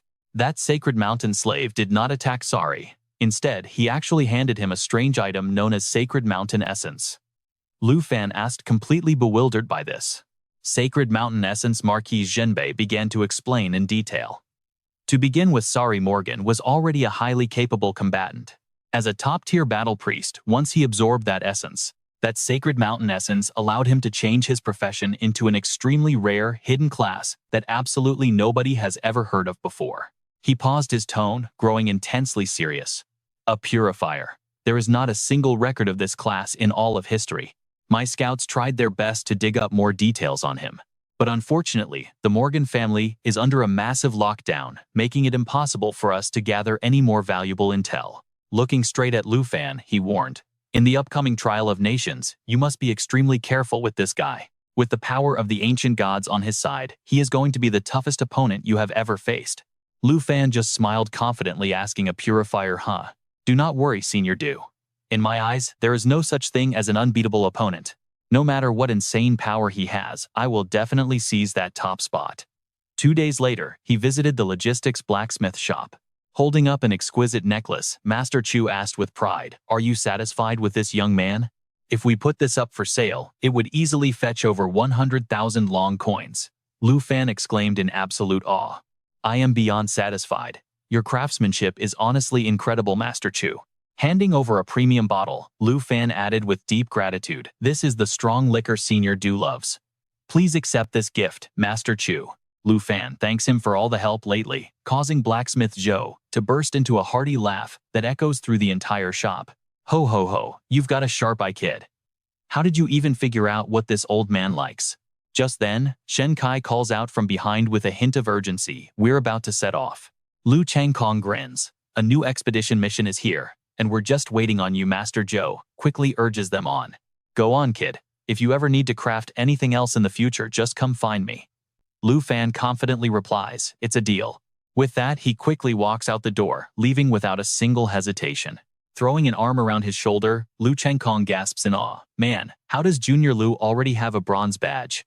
I've been grinding hard for a whole year, risking my life countless times, and I still haven't even gotten mine yet." Shen Kai is also completely blown away, muttering, "This is absolutely insane. You've only been here a few days and you're already our superior." Early the next morning, the expedition team, the Captain Changkong, Shen Kai, and Lu Fan, set off once more with 3 fierce spirit eagles. The captain carefully instructs them, "We've packed plenty of supplies this time, which should easily last us for about 15 days. Let's push our exploration as far forward as possible." Behind him, the 3 yell back in unison with determination, "Roger." Equipped with the Flying Dragon King's soul wings, Lu Fan moves with incredible speed and agility. Looking around, he mutters in confusion, "That's strange. The tracker says the coordinates are right here. But why can't we see the signal beacon we left behind last time?" Just then Shinsai calls out to Lu Fan from nearby. She points to a solitary signal beacon lying on the ground, still flickering with a faint light, and says, "Look, the blizzard must have knocked it down. It's only been 2 days, and it's already completely trashed.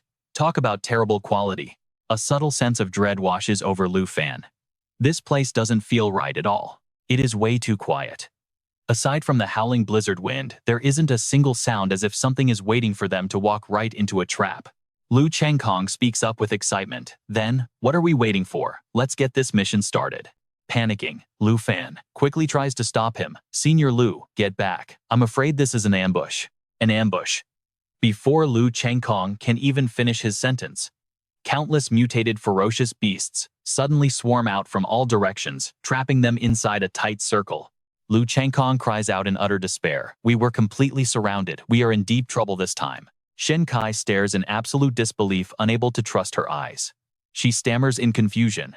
How is this even possible? Lu Fan clearly wiped out all of the monsters around here during our last trip. So how is this happening now? Why are there so many ferocious beasts lying in wait just to ambush us like this? Lu Fan notices something highly unusual. Many of the monsters are just staring without actually launching an attack. He speaks to the captain in a serious tone. "Captain, it is highly likely they are being controlled remotely by a higher-level corrupted slave." The captain nods in agreement, his voice trembling as he speaks. "A retainer slave? Could it actually be the very same dangerous retainer slave that Senior Du warned us to watch out for?" Suddenly, a creepy, eerie voice echoes from the darkness, answering the captain's question with sheer arrogance. "That's right. Retainer slaves are indeed the most loyal servants of the God of Glory." Lu Fan barks out a warning, raising his head to lock eyes with the newcomer. Lu Changkong's expression instantly twists in sheer horror as he screams, "You, who are you?" The corrupted slave slowly pulls back his hood, revealing a shockingly familiar face. The captain's face turns completely white, and he stammers in absolute horror, Li Luo. Covering her mouth with both hands, Shen Kai stands frozen in utter disbelief. She shakes uncontrollably, too stunned to even speak. Li Luo is a level 76 corrupted slave, a third-turn lance knight. His skin has turned a terrifying shade of purple, and his blood-red eyes hold absolutely no humanity. He speaks in a slow, raspy, monstrous voice. Kai, it's been a long time, hasn't it? Shocked by their reactions, Lu Fan turns around and asks Li Luo, "Do you guys actually know him?" The captain answers his voice, trembling with deep pain. "It's more than just knowing him. He was once a silver badge officer in our Lion Corps and Shen Kai's fiancé." He pauses, his tone bitter. Back when Shen Kai was just a rookie in the Lion Corps, Li Luo was the one who personally guided and trained her. After they got engaged, Li Luo suddenly vanished without a single trace during a crucial mission to find the whereabouts of the mysterious Blood Moon. No one could have ever guessed that he would end up turned into a corrupted slave like this. Heartbroken, Lu Chongkong yells out, "Captain, please stop. Don't say any more." Lu Fan looks over at Shen Kai, who has collapsed onto the cold snow, sobbing uncontrollably. He softly calls out with concern, "Sister Shen." Choking back tears, Shen Kai weeps, "Li Luo, I've missed you so much. Please just come back to me."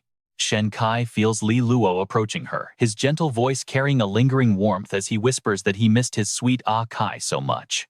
At last, they are finally reunited. Tears streaming down her face, Shen Kai throws her arms around Li Luo, sobbing that she cannot believe it is really him. Weeping, she begs Li Luo to come home with her, saying everyone back home will be absolutely thrilled to know he is still alive. But Li Luo gently pushes her away. His voice suddenly turns cold and stern as he mutters that going back is no longer an option for him. He asks if she would stay there with him, leaving Shen Kai completely stunned, unable to believe her ears. "Stay here, with him." Looking straight into her eyes, with a dead, hollow gaze, he coldly declares that everyone must remain there to serve and worship the great deity who is about to awaken. It is only then that Shen Kai finally senses something is terribly wrong. Terrified, she screams out, asking what on earth he is doing, while Lu Fan calls out to her in a state of absolute panic. Li Luo continues his fanatical ranting, demanding that they simply behave and obey his command. He fanatically promises to bestow the sacred essence of the god upon them, granting them an unimaginable source of power to become the most loyal servants of the glory god. For the grand resurrection of the deity, they must sacrifice absolutely everything they possess. Lu Fan shouts a desperate warning, begging Shen Kai not to listen to him and to stay far away. Grabbing her tightly, Li Luo threatens that if they dare to refuse his offer, they will suffer a single brutal fate. They will be torn to shreds by the fallen corpse puppets, doomed to become mindless, soulless husks just like them. Shen Kai cries out in pure agony, begging Li Luo to stop and not do this to them. Lu Fan quickly grabs her shoulders, shaking her vigorously in a desperate attempt to snap her out of it, shouting at her to wake up. She screams in sheer terror, suddenly realizing that everything she just experienced was nothing but a horrifying illusion. High above them, Li Luo remains seated upon a massive bone bird, looking down as he asks his cold, emotionless question. He demands to know if Kai is willing to serve the deity alongside him, while Captain Lu speaks up, his eyes flashing with absolute determination. Captain Lu stresses that they cannot let Li Luo take her, asking Lu Fan if he can break through this massive horde of corpse puppets alone. Meanwhile, Shen Kai cannot stop sobbing in despair, completely lost on what they should do now. Lu Changkong chimed in, his voice trembling as he anxiously asks how they are going to survive. He warns Captain Lu that with thousands of savage monsters surrounding them, keeping up with Lu Fan without getting separated is nearly impossible. Besides, if they do not repair that signal tower right away, they will never be able to pinpoint their location again. An anxious Captain Lu snaps back, asking why he is worrying about the outpost now, when they should focus on running as far as they can. Out of nowhere, Lu Fan flashes a confident smile, casually noting that their breakout plan does not seem very optimal. He claims they have absolutely no need to run, leaving his teammates staring at him in utter disbelief. A startled Lu Changkong panics, asking if he is seriously planning on going on another one of his solo killing sprees. A blazing, powerful crimson aura instantly envelops Lu Fan as he channels his energy for the coming fight. He casually replies that, since these massive military merits delivered themselves straight to their doorstep, they should obviously accept the gift. In his hands, the serpent's drawbow is already locked and loaded. Taking in the scene, Li Luo coldly asks if this defiance is indeed their final answer to him. He sighs that it is a great pity, as refusing the deity carries only one punishment to die and become just another mindless, soulless corpse puppet. Suddenly, the monstrous horde lets out a terrifying collective howl, charging forward in a bloodthirsty frenzy to tear them apart. Lu Fan barks out an order for Senior Lu to deploy his protective shield immediately, drawing his bow as he charges up his spectral serpent arrow. Quick to react, Lu Changkong agrees, and channels his energy, casting a protective shield over the entire squad, while asking what comes next. This spell absorbs damage up to 200% of the caster's maximum health pool, lasting for a total of 10 seconds. If the shield absorbs its maximum capacity within those 10 seconds, it converts the damage directly into healing for the target. Lu Fan responds with total confidence, declaring that there is no next step because the rest of this fight belongs to him alone. Charging the serpent's draw bow for 3 full seconds, unleashes a devastating spectral serpent arrow, boosting his total damage output by an insane 500%. Lu Changkong cries out in panic, protesting that his protective shield will only keep them safe for a brief 10 seconds before it expires. But Lu Fan remains completely calm, assuring him that 10 seconds is more than enough. With only 10 seconds left on the shield, the system alerts them as Li Luo barely evades the deadly incoming spectral arrow by swiftly tilting his body. With 8 seconds remaining on the countdown, a sudden attack strikes from right behind Li Luo. Lu Fan summons Xiao Ye in his fearsome doomsday dragon form, who instantly lets out a deafening roar and charges at the enemy like a raging hurricane. With only 6 seconds left on the shield, Captain Lu looked up at the sky, his voice filled with hope. Lu Fan, we are all counting on you. Suddenly, a massive horde of beasts swarmed in, completely surrounding Lu Changkong and Captain Lu. He screamed in absolute terror, "Captain, watch out. Only 4 seconds left on the shield." High in the air, Lu Fan drew his black dragon scale blade, commanding with absolute authority. "Xiao Ye, coordinate and strike with me now." Dragon energy surged. The black dragon had to move fast. Just 3 seconds left on that shield. Locking his gaze onto Li Luo, Lu Fan unleashed his void-cleaving dragon chi, executing 2 rapid slashes. Fighting alongside his dragon, Pet synchronized, and doubled the energy slashes. Xiao Ye gathered her strength, unleashing roaring black dragon flames. The Great Cataclysm skill instantly vaporized everything beneath the flying dragon, dealing massive damage and leaving a devastating burn effect behind. Trapped in the searing inferno, Li Luo's beasts were instantly incinerated to ash, letting out final agonizing shrieks. With 2 seconds left on the shield, Lu Changkong stared in absolute shock, shouting, "My God, Junior Lu, what kind of skill is that? Could this be some kind of forbidden dragon language spell?" Captain Lu replied, his voice filled with pure awe. "No, this is actually just the perfect synchronization between a dragon rider and his massive dragon." Facing nearly 10,000 savage beasts, Lu Fan made wiping them out look as simple as cutting common weeds in a yard. Knocked off his mount, Li Luo cried out in pure agonizing despair. How? How is this even possible? Why did my God?" Lu Fan lunged forward to grab him, but he was just too late. The shield timer hit 1 second. Then 0. Xiao Ye landed majestically, amidst the towering sea of flames, scanning the area for any remaining targets. Shen Kai cradled Li Luo's cold, lifeless body, tears streaming down her face. Lu Fan approached her gently, asking with deep concern, "Sister Shen, are you all right?" She replied softly in a raspy voice, "Thank you, I am okay." Seeing this, Lu Changkong quickly stepped in with a suggestion. "Lu Fan, let me lock him down with my crimson holy light first, just so he does not get any chance to escape." Lu Fan shook his head confidently, replying, "No need. With me standing right here, there is absolutely no way he can escape." Tears continuing to fall, Shen Kai choked out through her pain. He is Li Luo, but at the same time, he is not himself anymore. I just do not understand. He used to be such a kind, gentle, and warm person. Suddenly, Li Luo let out an agonizing cry. A dark, ominous purple mist began to billow from his body, growing thicker by the second, as if he were suffering through absolute torment. He screamed repeatedly, his voice filled with sheer gut-wrenching agony. The sudden burst of dark energy shook everyone standing nearby. Lu Fan immediately recognized it as the corrupted energy of a fallen corpse. Li Luo slowly sat up, gasping out in a weak, broken voice, "Ah Kai, quickly leave this place." Shen Kai gasped in hope. Her voice was flooded with desperate hope as she cried, "Li Luo, is it really you? Have you come back? Please just hold on a little longer." Li Luo began to weep, tears streaming down his pale, lifeless face that had completely lost all signs of vitality. Struggling to breathe, he managed to gasp out, There is another fallen corpse. Get out of here. Deep inside the ruins. Do not let it wake up.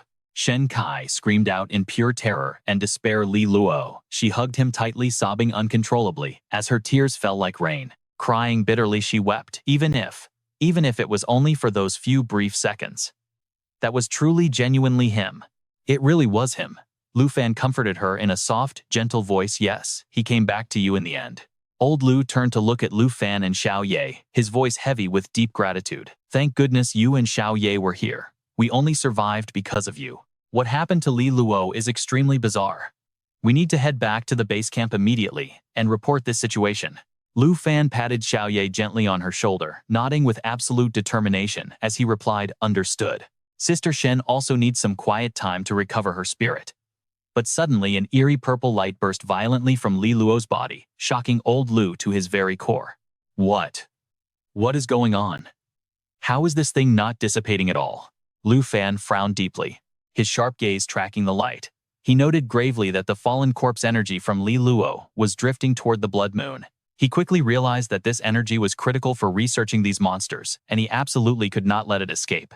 Without a moment of hesitation, Lu Fan bolted forward at terrifying speed to give chase. A notification window immediately flashed in his mind. Fallen corpse essence. Rarity legendary. Item type consumable. Effects currently unknown. Lu Fan clenched the captured energy orb in his hand, murmuring, I wonder if the sacred mountain essence that Shirley from the Radiant Kingdom obtained is the same type as this fallen corpse essence. Obtained fallen corpse essence ×1. He fell into deep thought for a moment before continuing. If that is indeed the case, this fallen corpse essence might allow players to change their class to a powerful hidden profession, but at the cost of becoming loyal brainwashed slaves to the ancient god.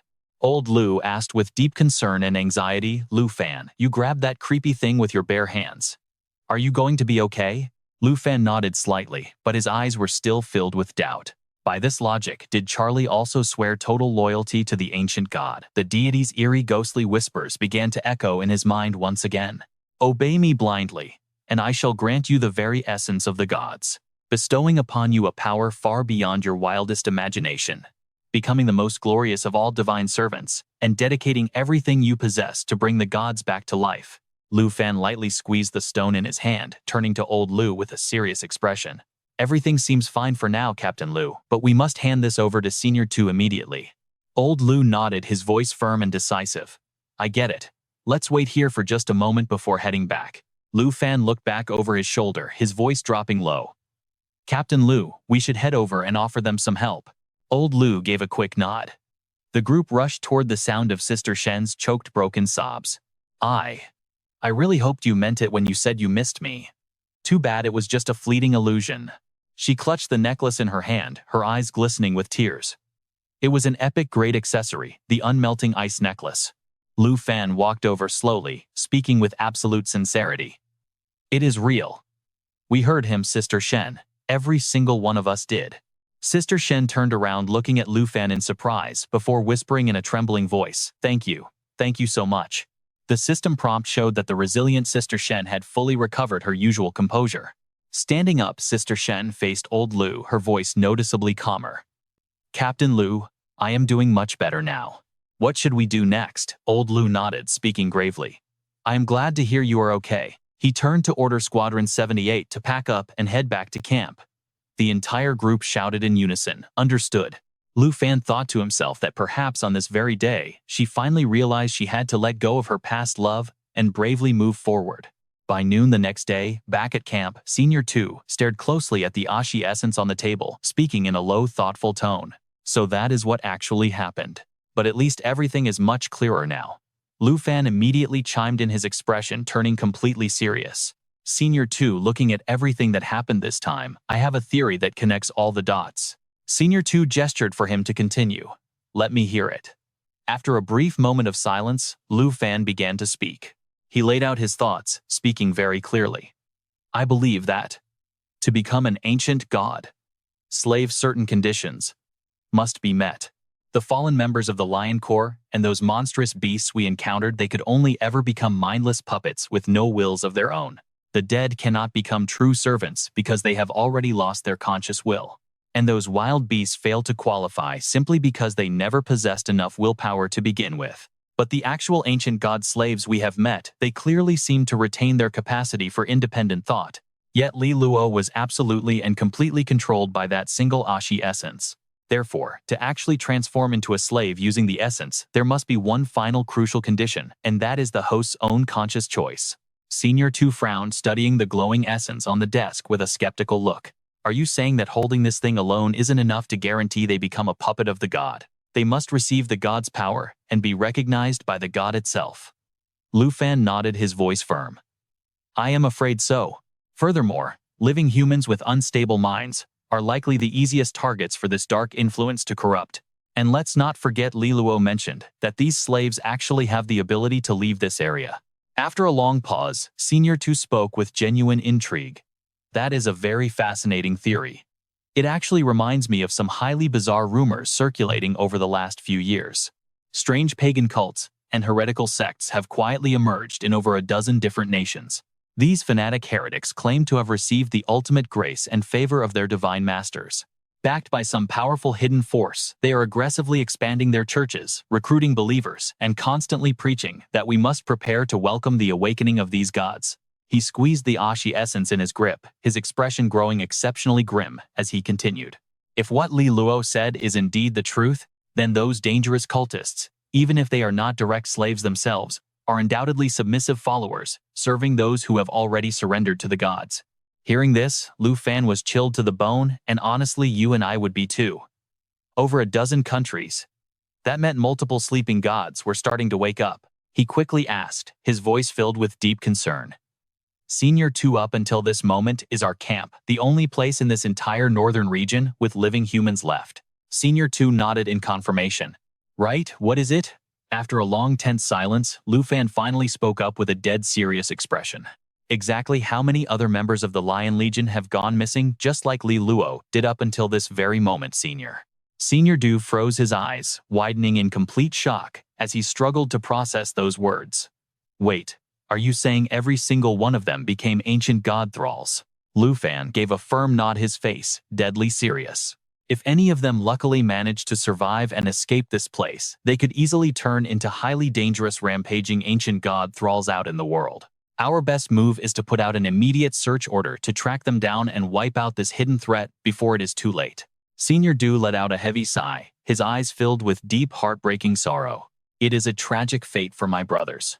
Feeling his pain, Lu Fan patted his shoulder in comfort, knowing there was simply no other way out at this point. The brothers in the Lion Legion will understand. Weighing the stakes, Du Xing knew what had to be done, letting out one last regretful sigh. I understand. Consider this matter officially decided. He glanced at the fallen guardian essence on the table, suggesting they use it to test his theory. Hearing this, Du Xing suddenly looked completely lost. Test on whom? Surely not on a human. Lu Fan smiled, proposing to let one of his dragons try it, but Senior Du immediately tried to stop his reckless plan. We absolutely cannot experiment on living humans, but sacrifice an entire dragon. That is just as insane. Even though Zia is completely immune to the blood moon, what if something goes horribly wrong during the test? That would not just be a devastating loss, but it would also be incredibly dangerous. Lu Fan quickly shook his head, clarifying his intention. Senior, you have completely misunderstood my plan. The dragon I am talking about is not actually my main dragon companion. Hearing this, Senior Du froze, his face locking in complete and utter confusion. Both of them stepped outside, standing tall amidst the heavy falling snow blanketing the earth.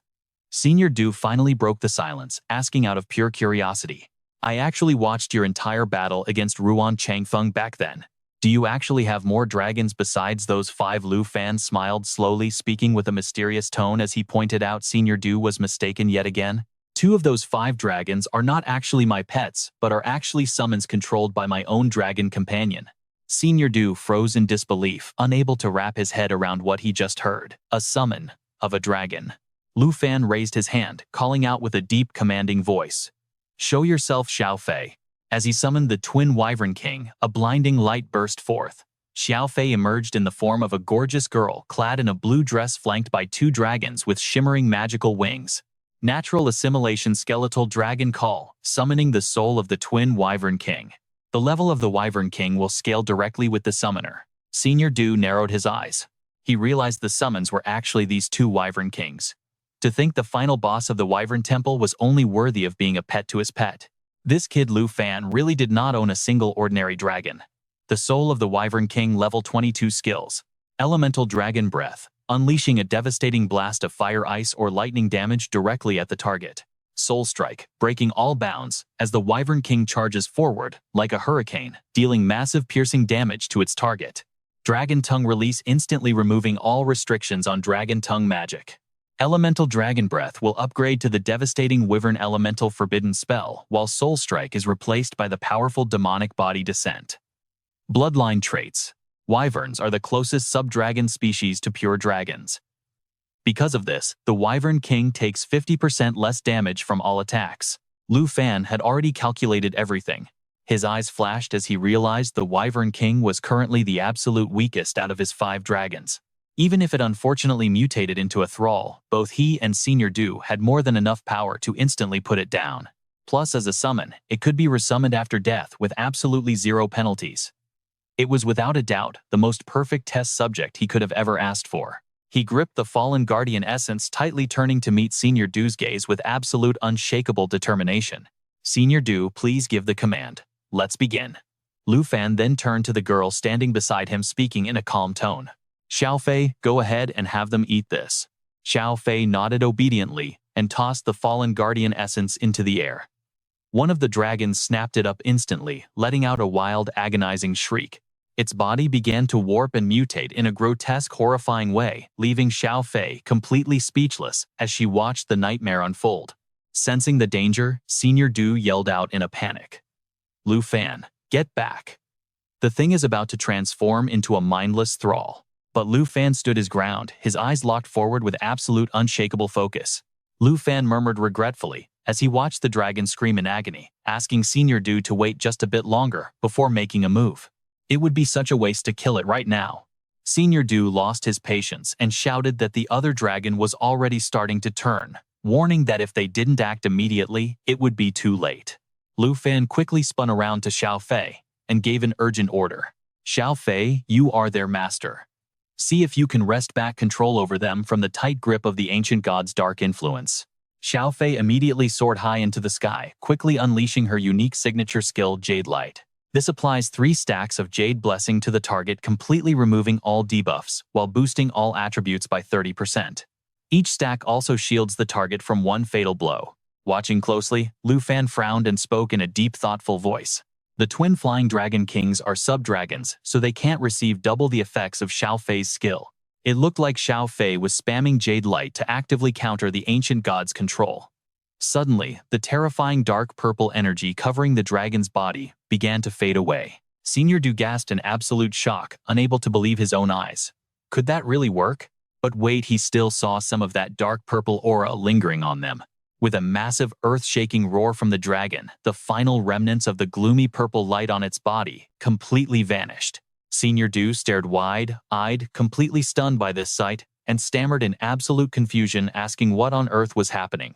To think they could actually gain the ancient god's power without becoming mindless thralls. This is the level 22 Demon Dragon. Elemental Breath evolved into Demon Dragon Breath, unleashing a massive blast of magic damage toward the target.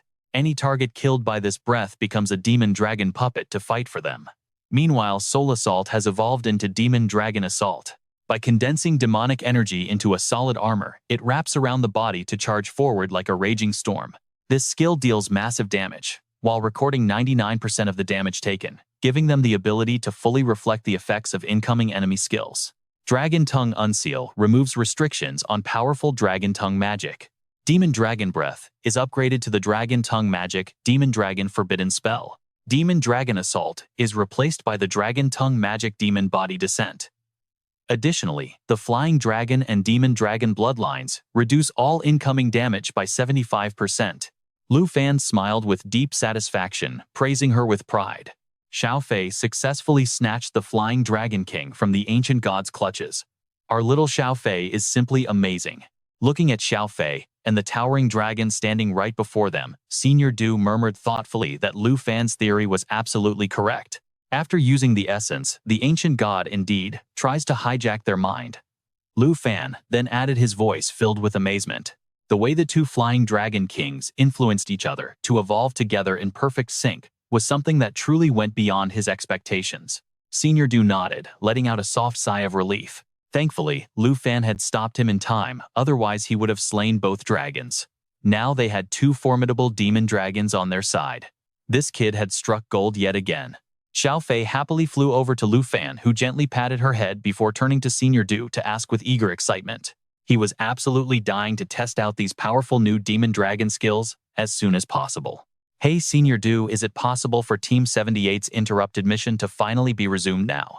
Senior Du laughed heartily, his voice echoing through the air as he said that of course it could. Since the ancient god's thralls and the dark essence had both been thoroughly investigated, by now only one single matter remained: the ruined temple. Lu Fan nodded firmly, determination flashing in his eyes. By noon the next day, the entire group was soaring high through the sky on their spirit beasts. One of the team members asked out of pure curiosity whether it was a temple or a ruin.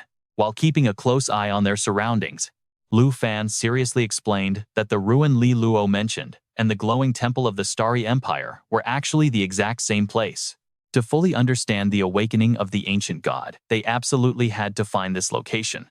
A moment later, he happily headed toward a nearby hidden corner. Shen Kai suddenly spoke up while looking ahead, noting that they had finally made it out of the blizzard.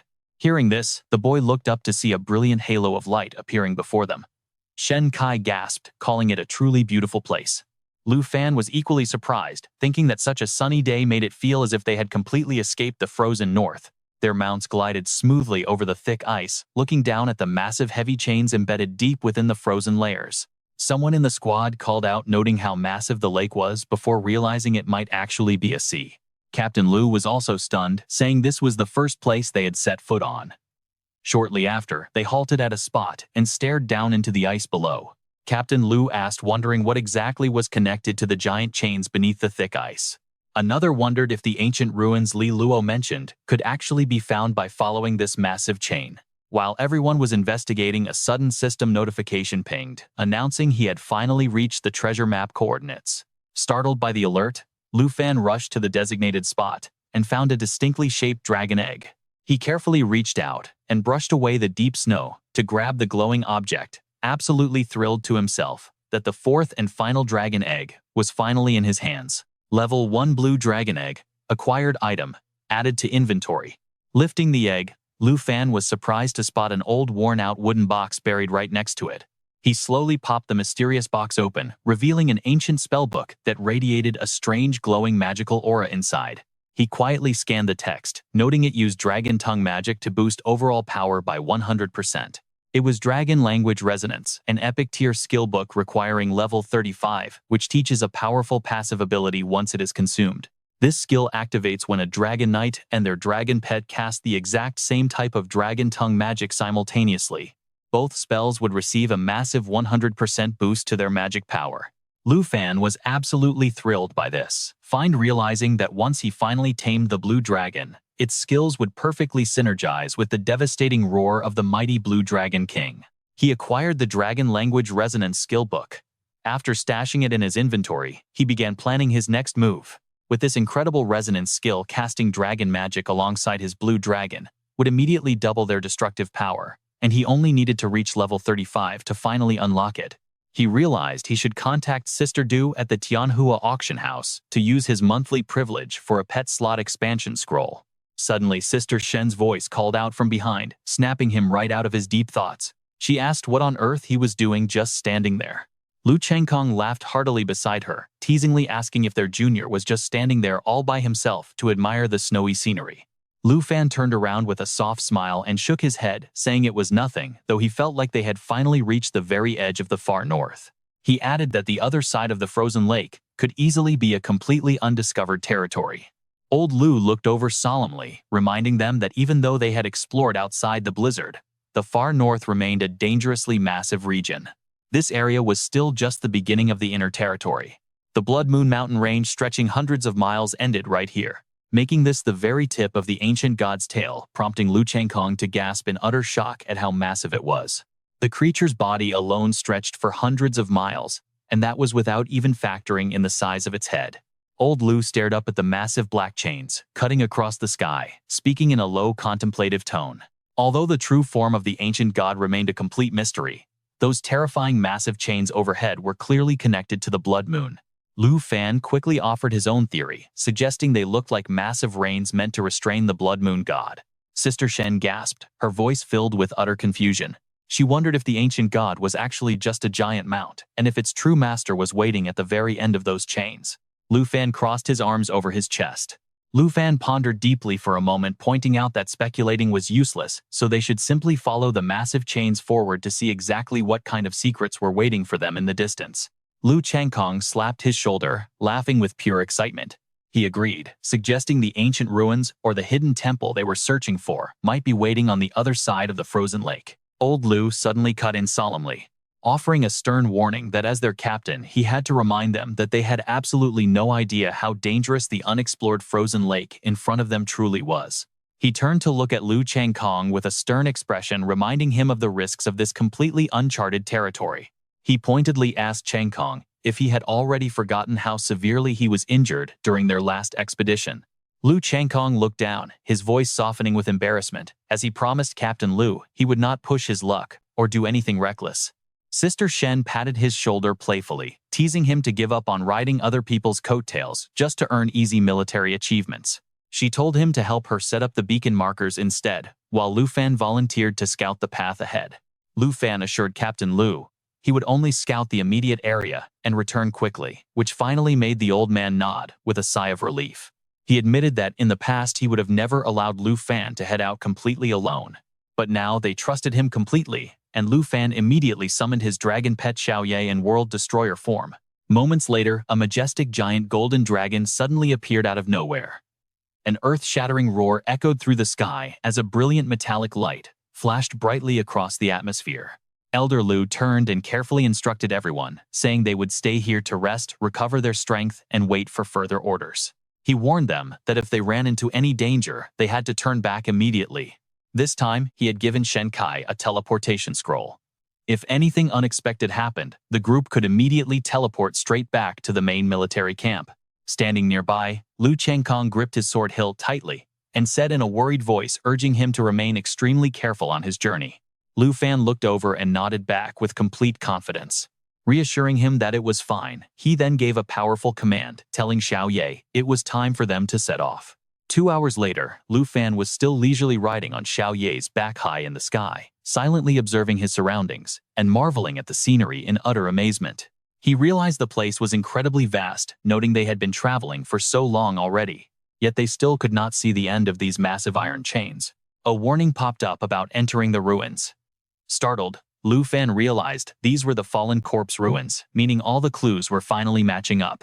Looking at the regional tier ruins lake, he noted that it perfectly aligned with the Star Glory Kingdom's discoveries, as both mysterious zones sat right beside the ancient god. He wondered what on earth had happened to the people who visited the sacred mountain temple to turn them into mindless slaves. Perhaps there were similar terrors waiting for them deep inside this mysterious ruined area as well. Suddenly, Xiaoye let out a roar, stopping dead in midair. Lu Fan asked his dragon in surprise what was wrong. Looking down, his eyes filled with shock as he whispered under his breath. Something resembling a massive black coffin was resting quietly at the very bottom of the lake. He used his appraisal eye, but the target remained completely unidentifiable. Lu Fan frowned, wondering if this was the true secret buried within the fallen corpse ruins. Just like the Blood Moon, it could not be identified at all. Suddenly, Xiaoye roared again, his voice trembling with fear. Lu Fan quickly shouted, commanding Xiaoye to calm down. He frowned deeply, calculating the odds. If Xiaoye was getting this agitated and panicked, then it was absolutely certain that his dragon was no match for this massive black shadow. Since the appraisal system could not even scan it, picking a fight was an incredibly risky move. Suddenly, his expression completely changed. Things were looking bad as the creature had already noticed them. He urgently ordered Xiaoye to retreat immediately. Lu Fan spun the beast around, but within mere seconds, the monstrous entity was already hot on their heels, closing the distance. This was bad. Its swimming speed was actually faster than Xiao Ye's maximum flight speed.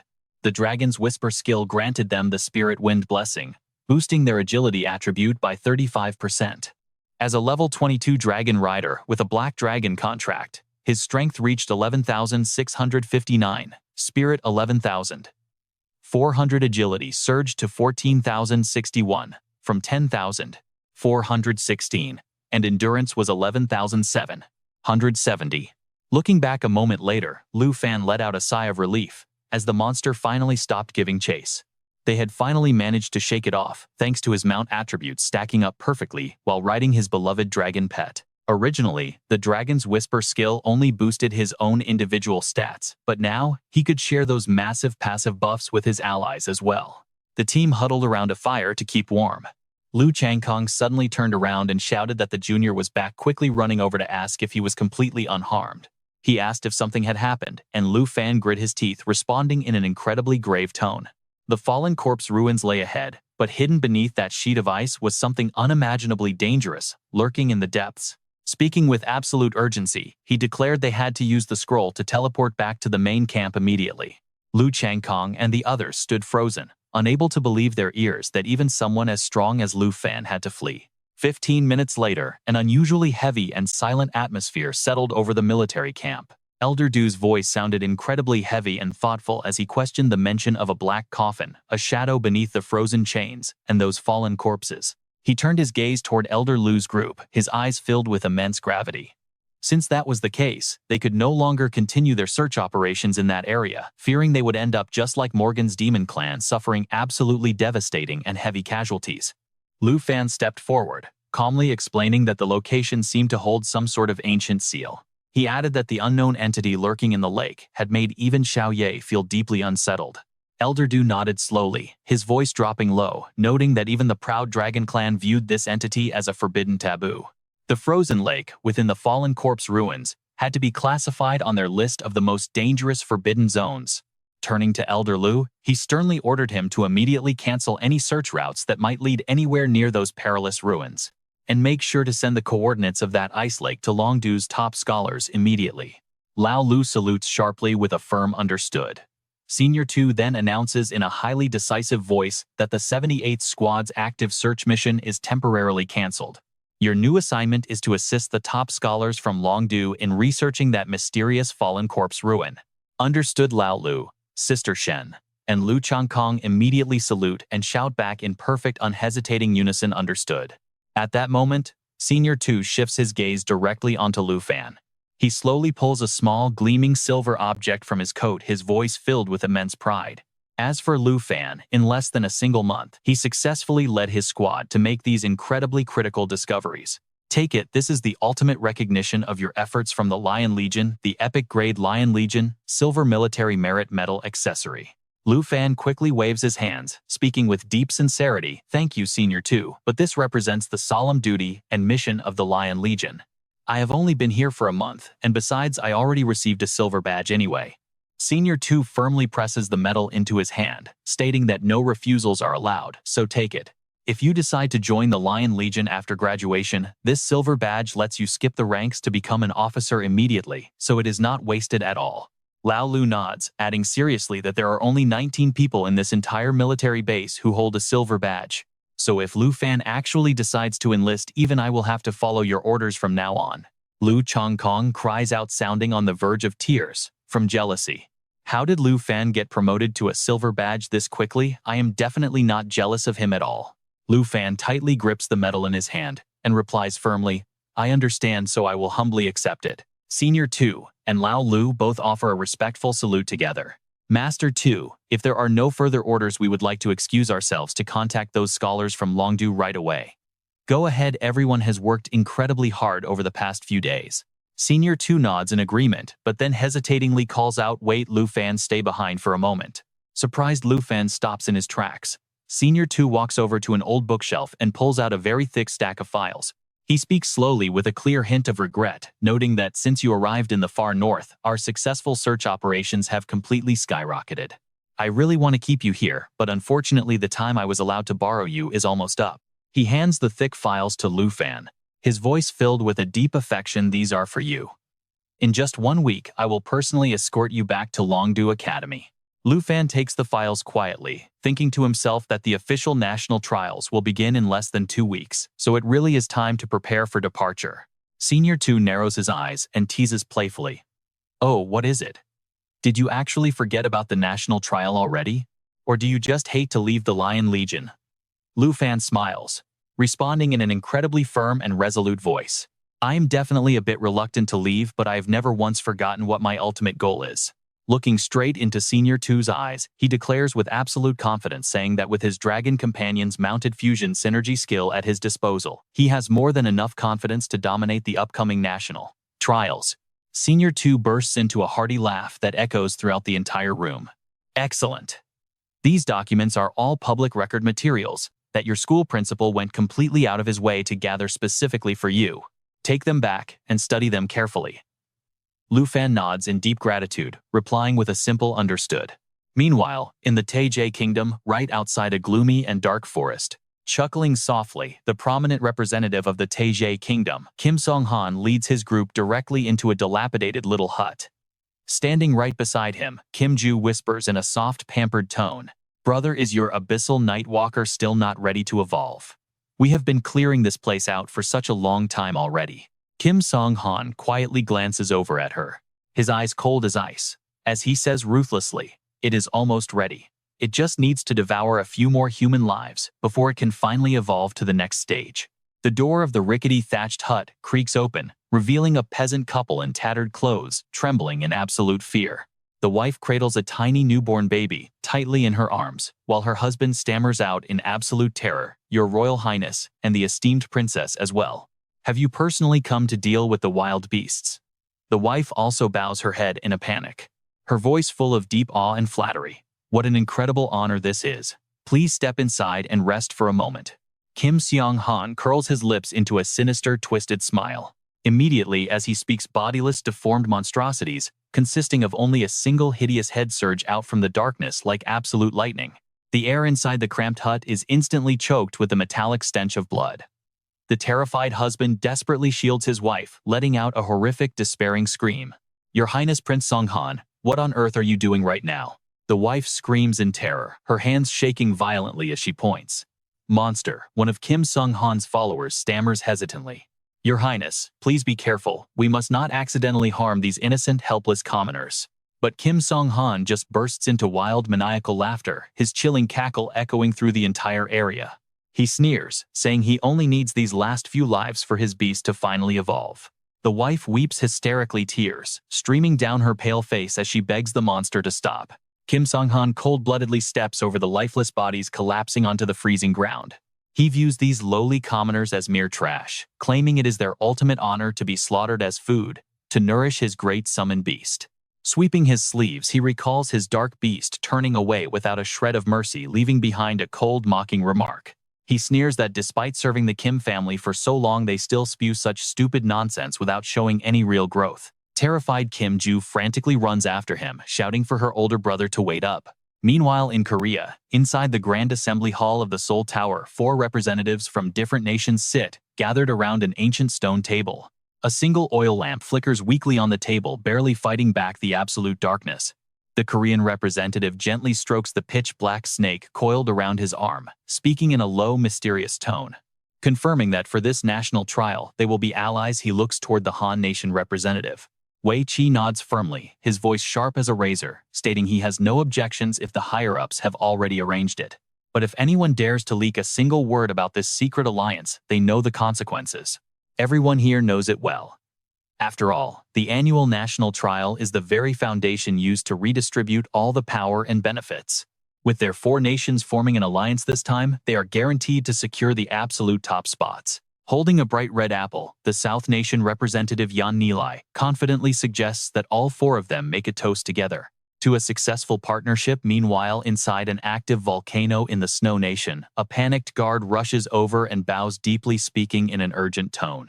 He reports that the family had just sent word ordering the young master to prepare for immediate departure. The Snow Nation representative On-Si steps forward with an excited grin, his face full of anticipation. Is it finally time for it to begin, the legendary national trial? At the same time in the Starry Nation, inside the sacred temple ruins of Holy Mountain, Master Ma can slowly enters speaking with absolute authority. He asks Charles how prepared he is for battle since they are about to set off for the Taiki Nation. The Starry Nation representative Charles looks up, his eyes shining with pure confidence and pride. He arrogantly claims he is guaranteed to win the entire national trial. Meanwhile, 2 days later, Senior Du pushes open the door and enters Lu Fan's private room. With a serious yet deeply caring tone, he asks how things are going, asking if their Dragon Nation representative has reviewed all the files. Lu Zheng chimes in, his voice full of excitement. He urges his junior classmate, Lu Fan, to aim for the top. Standing tall, old Lu speaks with solemn dignity. As the captain, he formally gives Lu Fan permission to leave the squad.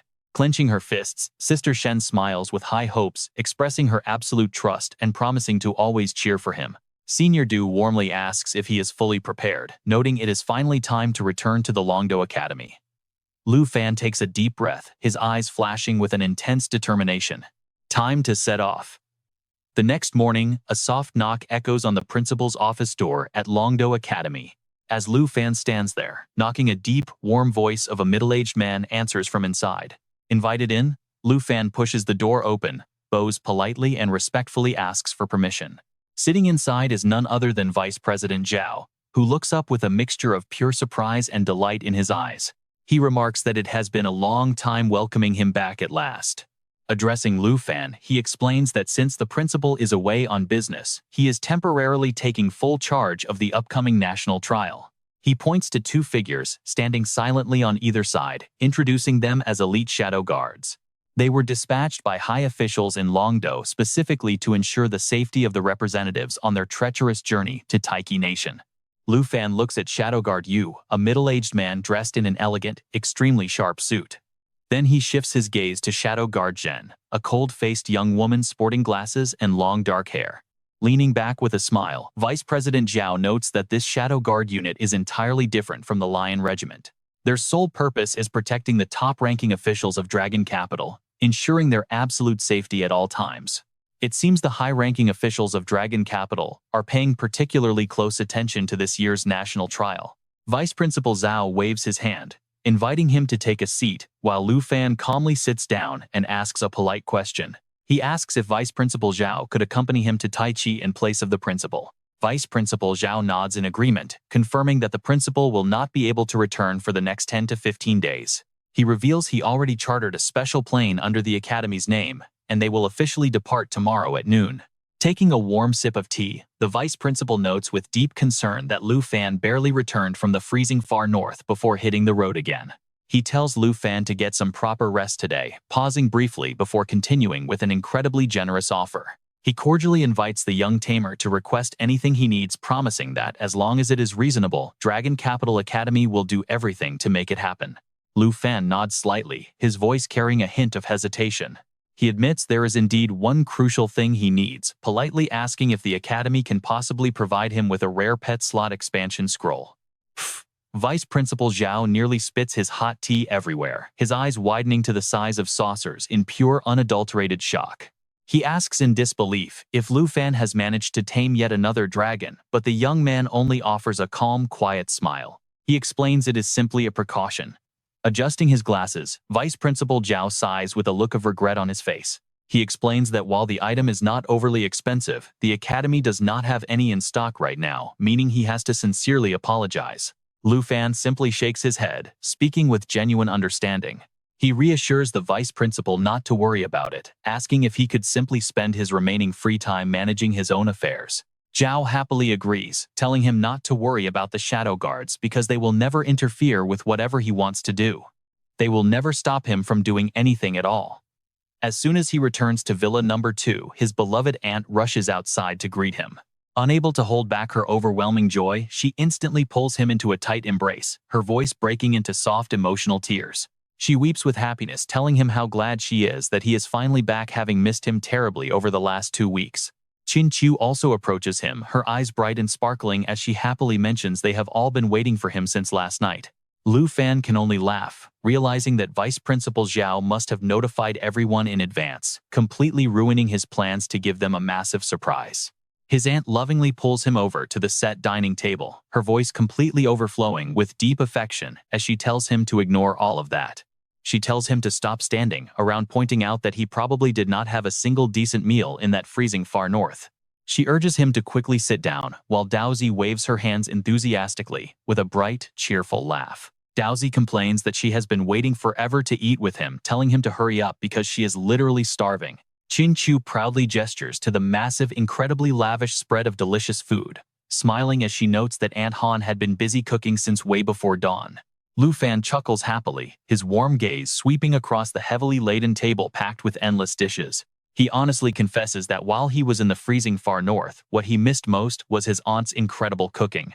Unable to suppress her burning curiosity, Qin Q eagerly asks him to tell them exactly how much stronger he has managed to become over this past month. The heartwarming family dinner continues for over 2 incredibly pleasant hours. The dining room is filled with endless laughter. A deep sense of peace washes over Lu Fan as he reflects that the cold, brutal memories of his far north expedition are finally in the past. And most importantly, everyone around him is completely safe. However, besides the close family and friends gathered here, there is still one more person on his mind. Lowering his head, he stares intently at a delicate, beautiful necklace resting in his palm, whispering to himself that he absolutely must meet this person before finally leaving tomorrow.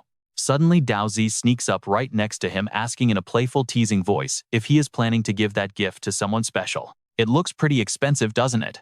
Lu Fan is completely startled, quickly hiding the necklace behind his back, as he flusteredly complains that she nearly scared him to death. He tells her it is none of her business, but Daozi only smirks with a mischievous, teasing look, calling him incredibly boring. She easily guesses that it must be for his beloved senior sister. Sensing the mood, Lu Fan's aunt gently steps in, asking if he has to leave again tomorrow. She suggests he should go see her early and return quickly to get some rest. Lu Fan stands up and quickly excuses himself to head outside. 1 hour later, at the level 700-point combat zone, a massive line of challengers is waiting to enter the arena. Lu Fan sighs deeply, his eyes resting quietly on the necklace in his hand as a faint wave of disappointment washes over him. It seems his senior sister is definitely not showing up today. But then, as if suddenly remembering something, he pulls out his phone and quickly types in a very familiar number. Lu Fan suddenly remembered he had Sister Du's contact info, so he could ask her to reach his senior sister. While he was at it, he could also ask if Tianhua Auction House sold any pet slot expansion scrolls. Inside the luxurious VIP lounge of the Tianhua Auction House, Sister Du greeted him with a playful, teasing voice. She teased if he had finally decided to call her, but Lu Fan skipped the small talk and got straight to business. He politely asked if she could help him get in touch with his senior sister, prompting a hearty laugh from her. She teased him about missing her after just 1 month apart, leaving Lu Fan flustered as he struggled to answer. He explained that he had something to give her, but simply couldn't track her down anywhere on the school campus. Hearing his explanation, Sister Du sighed softly and admitted that things were going to be rather difficult now. She explained that the girl's family had some urgent business, forcing her to rush home with no clear return date, and even her phone calls went unanswered. But then, Sister Du's voice suddenly shifted to a mysterious tone. She invited him over since he was back in Dragon Capital, revealing that the girl had left some gifts for him before departing. That afternoon, seeing the 2 shadow guards standing silently behind Lu Fan, Sister Du was completely stunned by how much he had changed. She joked about him having personal bodyguards everywhere he went. Lu Fan glanced at shadow guards Viet and Tram sheepishly, explaining that they were ultimate professionals who wouldn't disturb anyone. Stepping inside, Lu Fan observed the lively, bustling crowd below and curiously remarked on how insanely popular the auction house had become. The ground floor was absolutely packed. Sister Du laughed, pointing out that this success was actually all thanks to him. Ever since he registered that legendary dragon egg in the catalog, wealthy, high-profile clients had been flooding the venue daily, desperate for a glimpse of it. Lu Fan stroked his chin, lost in deep thought. If a single starry sky dragon egg could boost their reputation this much, then the green dragon egg currently in his possession would be unimaginable. He shrugged it off, knowing his partnership privileges with Sister Du were already locked in once a month. Sister Du carefully opened a luxurious red velvet box, sliding it over, while explaining that his senior sister had left it for him. After urging him to accept it, Lu Fan looked inside, his eyes widening with absolute uncontainable shock. Resting inside was a legendary grade weapon, the Flowing Fire Nebula Sword, requiring level 30 to equip. This masterpiece boosted strength by 256 and agility by 204, featuring the flowing fire enchantment. It boosted all fire-type skill power by 50%, and whenever those skills were cast, half of the damage dealt would be automatically stored inside the blade. On his next attack, activating the flowing fire enchantment would unleash all the accumulated fire damage in a single devastating blow. Lifting the weapon, Lu Fan felt its flawless balance, being incredibly lightweight yet radiating raw power, making him grin with absolute joy. He marveled at how lightweight it was, especially with its fire-storing capabilities, feeling as if it was custom-tailored just for him. Flowing Fire Nebula Sword equipped. Sister Du smiled knowingly, confirming that it was.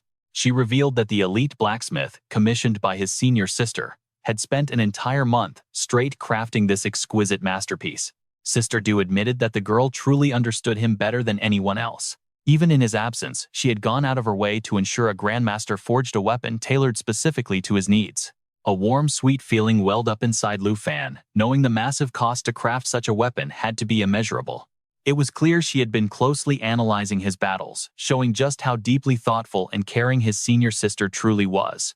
Bowing his head, he silently thanked his senior sister from the heart as Sister Du smiled and handed over another item. She mentioned there was one more gift, prompting Lu Fan to carefully open it, only to be struck by pure astonishment once again. Before him lay a rare fire-type dragon language magic skill book, Lava Burst.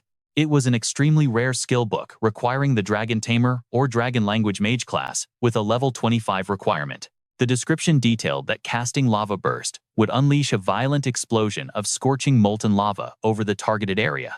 This formed a massive lake of fire, slowly pulling trapped enemies deep down into the molten lava, where they would take massive continuous damage. He knew that reaching level 35 would let him activate Dragon Resonance with Xiaoye.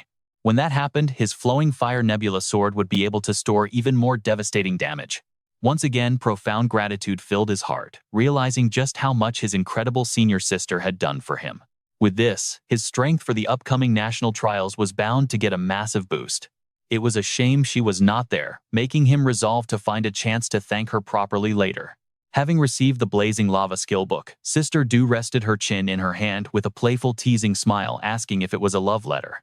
Lu Fan carefully opened the letter from its neat, elegant envelope and began reading it word by word. Junior brother, it has been a while, right? Since things happened so suddenly, I had to leave for a while, which means I will not be able to watch you win the championship in the national trials with my own eyes. By the time you read this letter, you should have already received the special gift I prepared for you. I bet you absolutely love it, do you not? I promised you a gift last time, but you ended up getting that dragon egg all on your own. And you even insisted on paying me back for the scroll. So this time, I specially went out of my way to commission the descendant of a famous blacksmith to craft this gift just to see how you will try to return it to me now. Your senior sister still has a lot of business to settle here. Once I finally return, the very first thing I am going to do is visit your place for a massive feast and then drag you to the Points Arena so we can have an epic duel. If I do not show up at Villa number 2, do not be foolish enough to wait around for me at the Points Arena. I originally planned to travel to the Taiki Kingdom to cheer you on, but sadly it is simply impossible for me to go there right now. But you still need to make sure you give it your absolute best out there. If you fail to bring home that first place trophy, it will be an incredibly massive embarrassment for me. I will definitely punish you severely if that happens, so you better remember that. Oh right, you promised me that eternal ice block. Do not tell me you have already forgotten about it. Make sure to keep it safe until I return to claim it. Seeing him completely lost in his thoughts, Sister Du looked at him and gently asked if he was all right. Are you doing all right, kiddo? Lu Fan shook his head slightly with a soft smile, assuring her he was perfectly fine and thanking her for delivering the letter to him. Sister Du waved her hand dismissively, telling him he was far too polite since he was a VIP guest. If there was ever anything else he needed, she would absolutely do everything in her power to help him. Lu Fan pondered for a moment before hesitantly asking her if their shop happened to carry any pet slot expansion scrolls, hoping she could help him find one. Lowering her voice with a look of apology, Sister Du told him she was incredibly sorry. Their current auction did not have that specific type of scroll available for sale.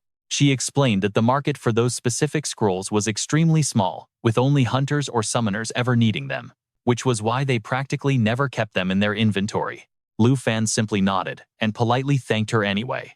He calculated that since neither the academy nor the auction had it his plan to hatch the blue dragon egg had to wait. Xing Chen was only level 11, so focusing on leveling up was the main priority. Smiling Sister Du gently handed him the box, but she assured him he did not need to worry.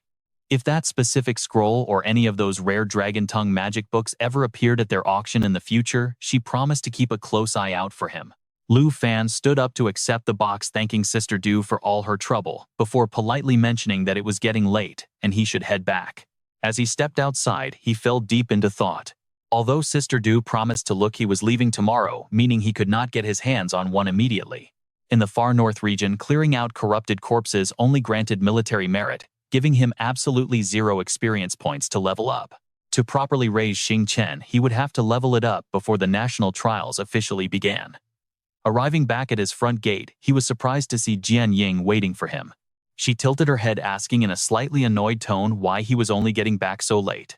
Wondering if he felt any pre-match nerves, Lu Fan was surprised to see her and asked why she was standing outside alone. She pointed directly at him, proudly declaring that she was waiting for him, her eyes practically shining with a competitive spirit.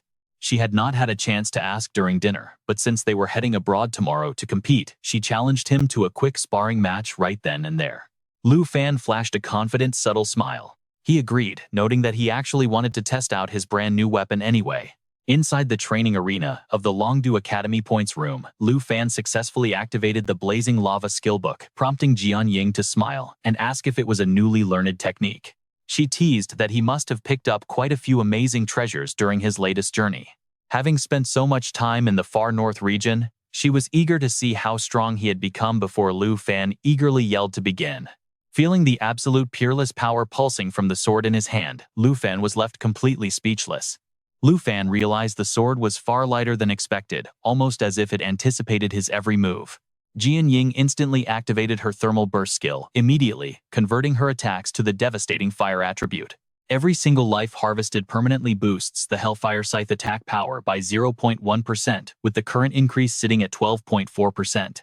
Lu Fan spun and delivered a powerful slash, silently admitting that his senior classmate was truly impressive. The weapon suited him perfectly, making him realize he needed to experiment more. As it grew more comfortable with every swing, it was clear his old black dragon scale sword was ready for retirement. He then shouted a warning, telling Jian Ying to be careful. Jian Ying yelled out, calling her heavy sword. She was deeply impressed that even with an unfamiliar weapon, Lu Fan could easily deflect all 5 of her fierce swords with such effortless grace. She laughed, her voice filled with admiration, as she told Lu Fan that he was someone who constantly managed to grow stronger. Lu Fan smiled humbly and replied that he could also feel she had grown much stronger than before. He praised her 5 swords as incredibly sharp, but Jian Ying simply lowered her head with a hint of sadness, questioning if that was true.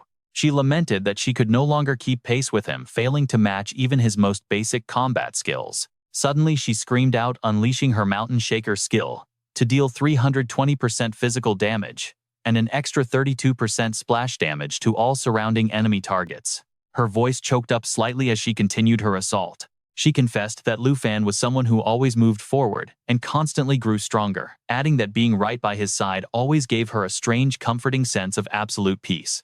Raising her fist toward him, she expressed her complete confidence, asking if he was absolutely ready to take first place in the upcoming national trials without any trouble. Lu Fan high-fived her firmly, his eyes flashing with absolute determination. He confidently agreed, and early the next morning everyone gathered with heavy hearts to send him off. Qin Qiu shouted a reluctant farewell, wishing him a safe journey, while Tao Zi waved dynamically, promising they would always be there cheering him on. His Aunt Xiao Fan choked back her tears, asking with deep worry if he really had to leave again.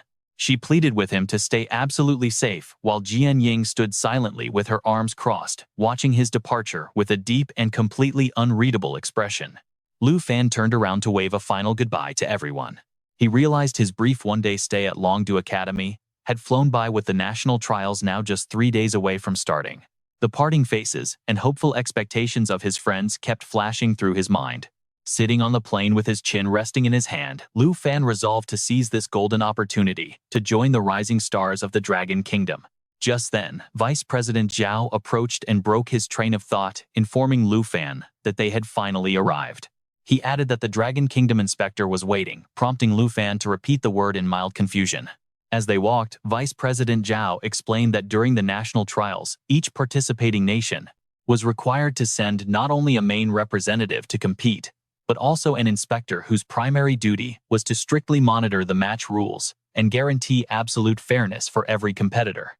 Stepping off the plane, he suddenly paused and warned in a low, serious tone that their inspector this time had been directly handpicked by the high-ranking officials of Longdu, meaning Lu Fan absolutely had to be on his absolute best behavior and show proper etiquette.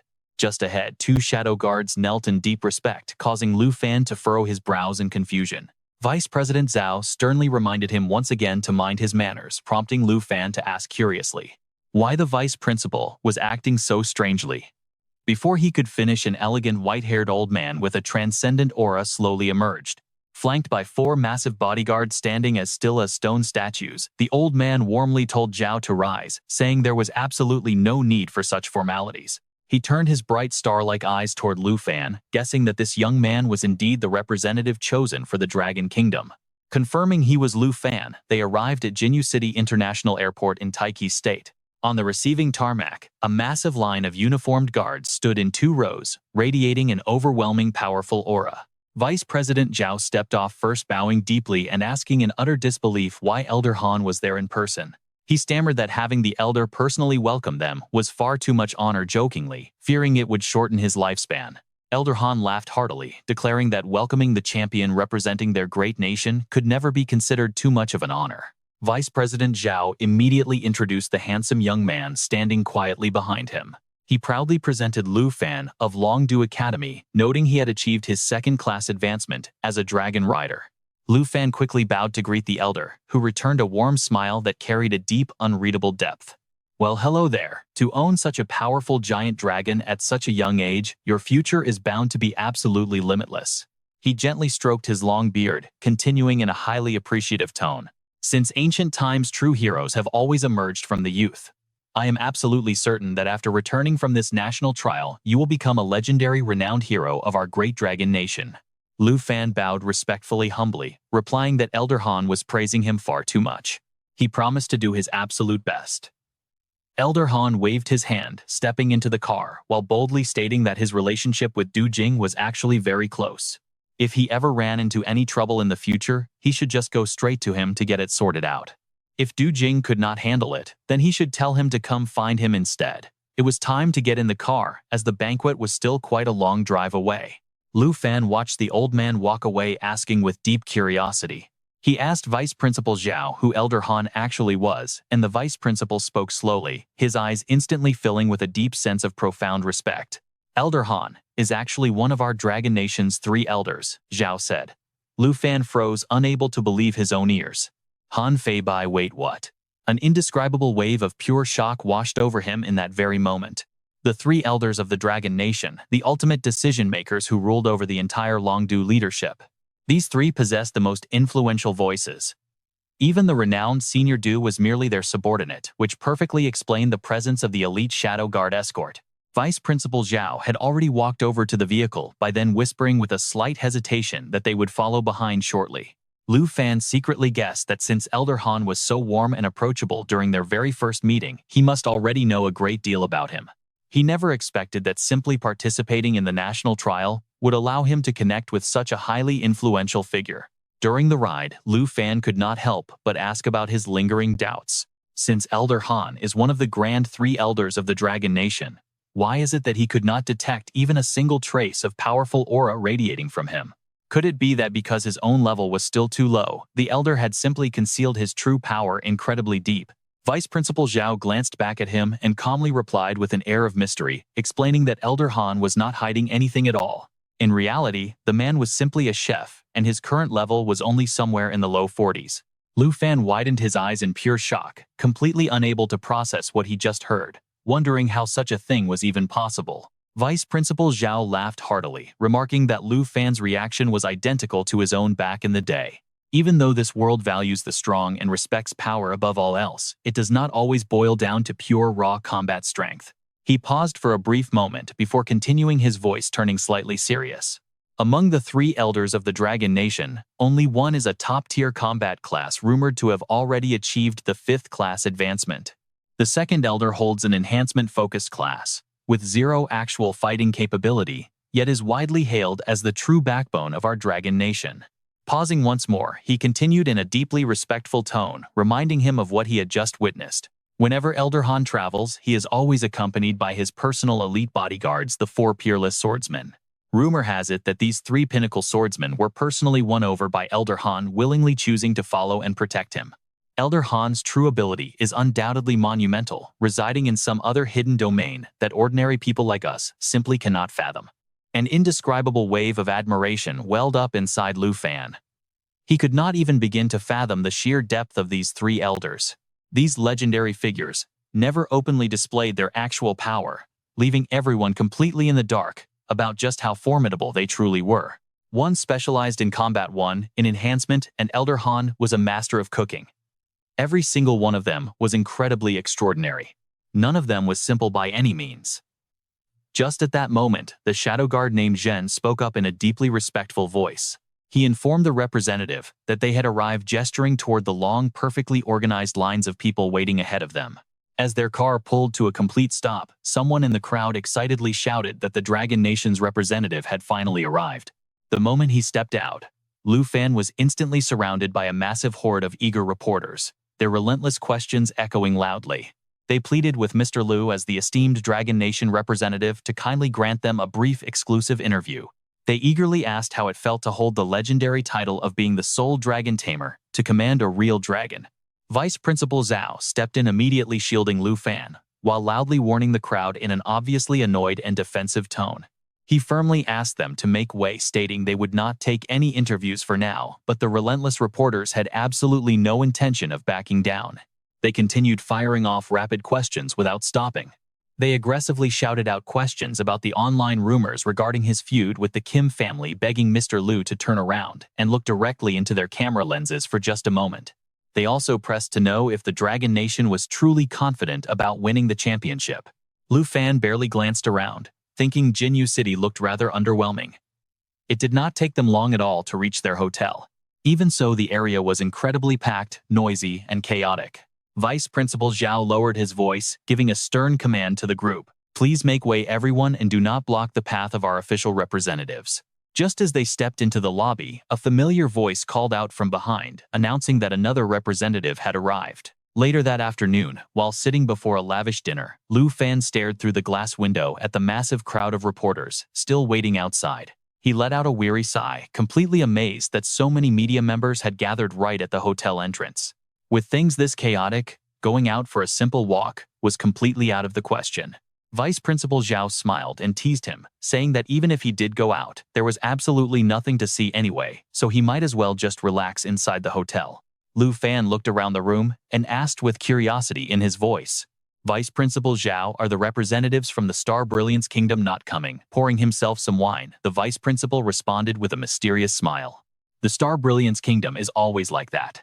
They will never show their faces until the tournament officially begins. Right then, Mr. Kim noticed someone approaching and immediately greeted them with a warm smile. Well, if it is not Elder Han himself, I never would have guessed you would be the war supervisor for the Dragon Kingdom this year.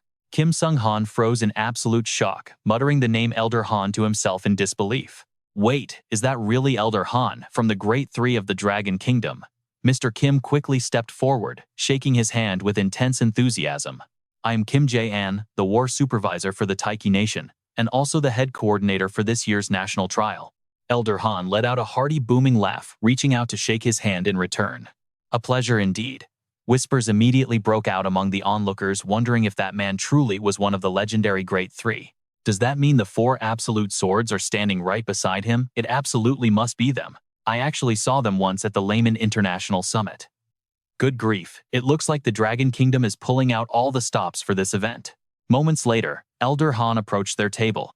Lu Fan quickly stood up politely, gesturing for him to take a seat. Please sit, Elder Han. The old man smiled warmly at him, noting that they had finally crossed paths once again.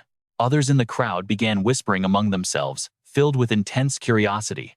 If even Elder Han showed up for him, could this Lu Fan actually have deep connections with the high-ranking leadership of Dragon Capital? Just then, Mr. Kim raised his voice to make a grand announcement, stating that since everyone had finally arrived, the welcoming banquet for the evening would officially begin. Sam cheered with pure excitement, shouting that the feast was finally starting. Out of the entire national trial, this welcoming banquet is honestly the event I look forward to the most. Sitting right next to him, Kieran nodded in full agreement, agreeing that since it was an official state banquet, the experience would surely be top-notch. Suddenly, Vice Principal Zhao spoke up from the adjacent table, his voice sounding slightly hesitant. "Oh, right, there is something I should warn you about beforehand. We from the Dragon Kingdom are used to very specific flavors. While dining here in the Taiki Nation, please watch your manners. We must not do anything to embarrass our hosts." Lu Fan gave a subtle nod, replying softly that he understood completely. A short while later, as the dishes were laid out, Lu Fan stared at the table in utter shock, voicing his confusion. "Vice Principal Zhao, is this really the grand state banquet?" The vice principal let out a slightly awkward laugh in response. Indeed, the Taichi Nation is quite poor in natural resources, and aside from a few rare minerals, they do not have much going for them. Their culinary culture is barely passable at best. Nodding reluctantly, Lu Fan picked up his chopsticks and took a slow bite. Right. Internally, a deep wave of homesickness hit him as he desperately missed his aunt. Even a simple thrown-together dish by his aunt would easily taste 1,000 times better than whatever this food was. Suddenly, he flinched as a brilliant realization struck him out of nowhere. Wait, did his aunt not carefully pack some homemade food inside his luggage before he left for this trip? At the next table, Ander, a level 60 warrior, slammed his hand down in fury, complaining that the food was completely inedible and insulting to guests. His companion whispered in a hushed tone, telling Ander to control his temper. Kim Sung-han glared at Ander with utter contempt, telling him to starve if he did not want to eat since a brute like him knew nothing of fine dining. Kim Jae-in quickly rushed over to mediate, urging everyone to keep their peace and not cause a scene before the national trial even began. Ander angrily points a finger at Seongan Kim, challenging him directly. "You are Seongan Kim, aren't you? Don't let me catch you during the national trial." Song-han Kim snaps back with a cold glare. "Same to you." Furious Ander stands up to leave. "I am leaving. This food is unbearable, throw mine out." But just as he turns, an incredible aroma drifts through the room, making him freeze in his tracks. Han Baifei at the next table cannot help himself, either taking a quick sniff. "Whoa, this aroma is absolutely incredible." Zhao Shengming turns to Lu Fan in utter surprise. "Wait, is this the food your aunt packed for you before we left?" Lu Fan gives a sheepish laugh. "Yeah, my aunt worried I wouldn't like the local food here, so she packed some home-cooked meals." Ander stares at Lu Fan, curiosity gleaming in his eyes. Sensing his interest, Lu Fan smiles warmly and offers, "Hey, want to try some? This smells way better than the official state banquet anyway." Letting go of his anger, Ander sits down and immediately takes a big bite. He freezes, then bursts into a laugh. "Wow, this is delicious. It beats the state banquet by a mile." Lu Fan happily invites everyone else. "Vice Principal Zhao Elder Han, please join us." The elders laugh heartily. "Haha, well, in that case, we certainly won't turn down free food." The delicious smell catches the attention of surrounding tables. Zhao Shengming takes a bite and showers it with praise, stuffing his face with more. "Your aunt's cooking is seriously out of this world. She is a true culinary master." Hearing the praise, Song-han Kim flushes red, with fury snapping his chopsticks in half with a tight grip. Jae-in Kim quickly holds him back. "Calm down, Song-han." Jae-in Kim then stands up to make an announcement. "Everyone, the banquet is winding down. Now I will finally reveal the map and rules for this national trial." Pointing to the massive digital screen behind him, he speaks, "As you can all see, this is the official map for this year's national trial. It is a massive zone forged from 9 distinct terrains, each crawling with its own unique deadly beasts." Lu Fan silently notes the staggering scale. The larger the map, the more time he will have to rest and recover his mental energy. The crowd breaks into anxious whispers. The scale this year is just on a whole different level. This is easily double the size of the previous map. Jae-in Kim nods in agreement. "Indeed, I am sure many of you have already noticed that. This year, our nation has selected 9 distinct types of terrain from across the globe to construct the largest and most challenging battleground in history. In each unique environment, we have deployed hordes of beasts with levels ranging from 50 to 80. Naturally, your points will scale directly with the rarity of the monsters you slay, meaning the stronger the target, the more massive the final score." Furthermore, Jae-in Kim continues with a smirk, "We are introducing a brand new mechanic to secure points, which is special quests. Quest objectives will be scattered across every single terrain. Completing them will grant you significant bonus points, though the actual quest objectives themselves are completely randomized. Keep in mind players can only carry one quest at a time. You must finish your active quest before taking on a new challenge. Hearing this, Lu Fan begins carefully analyzing the rules, easily anticipating the strategic choices of his rivals. Up to this point, all the rules seem geared towards slaying monsters and completing quests, seemingly discouraging direct player versus player combat. But in reality, it is the exact opposite. This scoring system is actually a clever trap designed to provoke brutal infighting among teams. Once these national representatives amass massive scores, hunting down other teams to steal, their points will become an absolute inevitable bloodbath. The tension in the room is suffocating. Kieran suddenly raises a hand to ask, "Mr. Kim, what do those eerie skull symbols marked on the map represent?" Jae-in Kim smirks, a dark, cunning glint flashing in his eyes. "An excellent question." Jae-in Kim chuckles. "That symbol represents our most terrifying new addition to the trial, the Dark Spire. Deep within each terrain area, a single Dark Spire will continuously wander and relocate at random. Each spire houses a legendary monster army, pulled straight from the history books, all led by the terrifying Nine Realms demon. The entire hall instantly explodes in shock, with one competitor crying out in sheer terror. The Nine Realms demon, isn't that the legendary monster that almost wiped your entire country off the map? Why on earth would you bring it into a trial? This is absolutely insane." Vice Principal Zhao slowly begins explaining the grim history. The Nine Realms demon was the ultimate disaster for this nation. 50 years ago, an accident broke its seal, almost turning their entire country into a wasteland. Elder Han chimed in. Resealing that nightmare demanded the combined strength of 5 Tier 4 legendary masters, and every single one of them was a top-tier national guardian. Lu Fan feels a chill run down his spine. Subduing that ancient beast required 5 elite Tier 4 warriors working together. Curious Kieran turns back to Jae-in Kim and asks, "Usually any monsters deployed in these national trials have their core attributes heavily nerfed. Is the Nine Realms demon weakened for this competition too?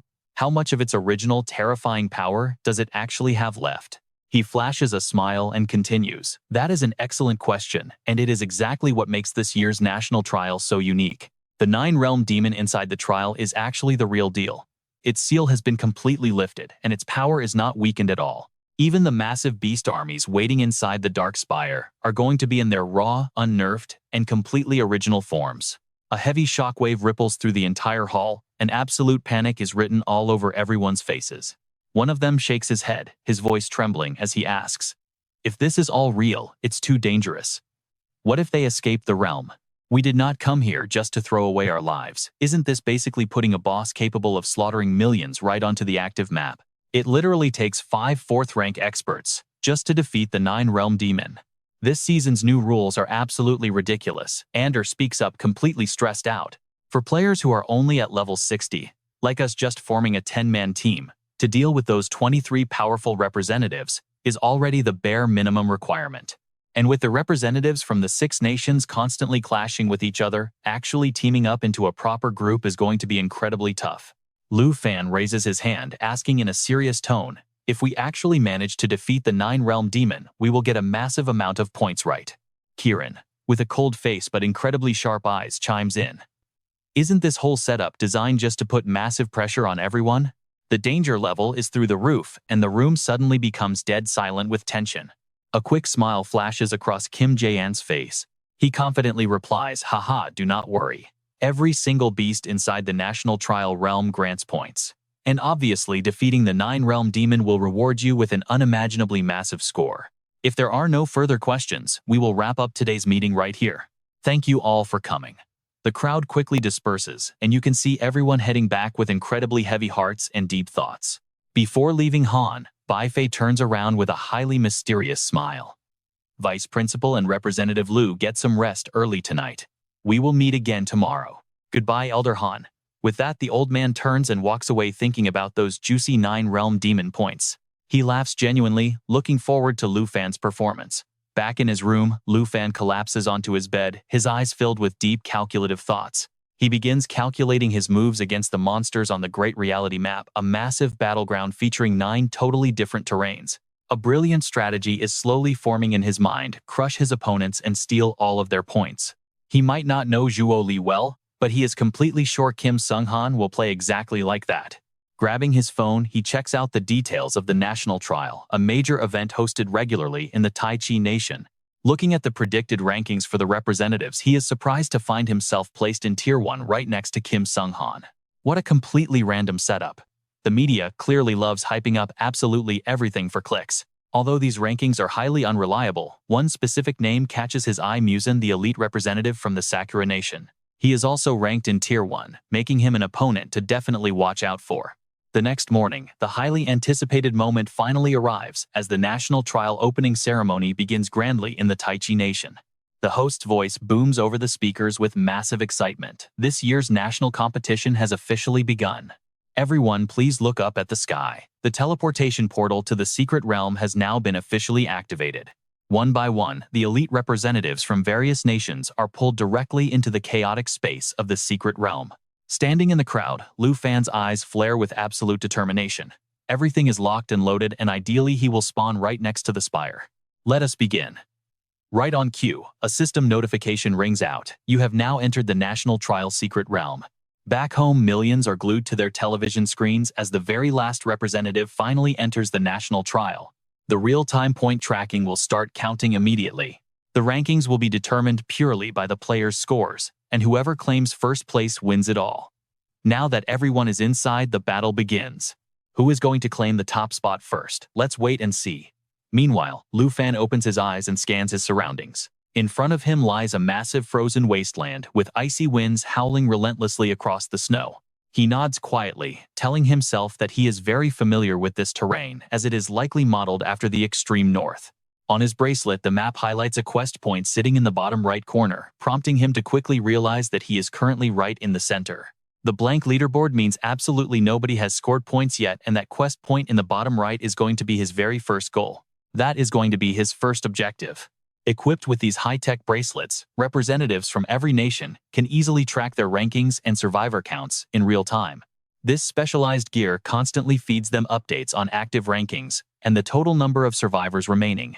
He smiles with absolute confidence. Sure, it is an interesting temptation, but only for fools. Summoning both Xiao Ye and Xing Chen, he watches as Xiao Ye unleashes a majestic, earth-shaking roar. Lu Fan turns to Xing Chen with a gentle smile, telling him to go ahead and level up with his big sister Xiao Ye. What do you think, buddy? Instead, Xing Chen flies over, wrapping around his neck in a warm cuddle. Lu Fan chuckles, asking if this little guy is acting spoiled again.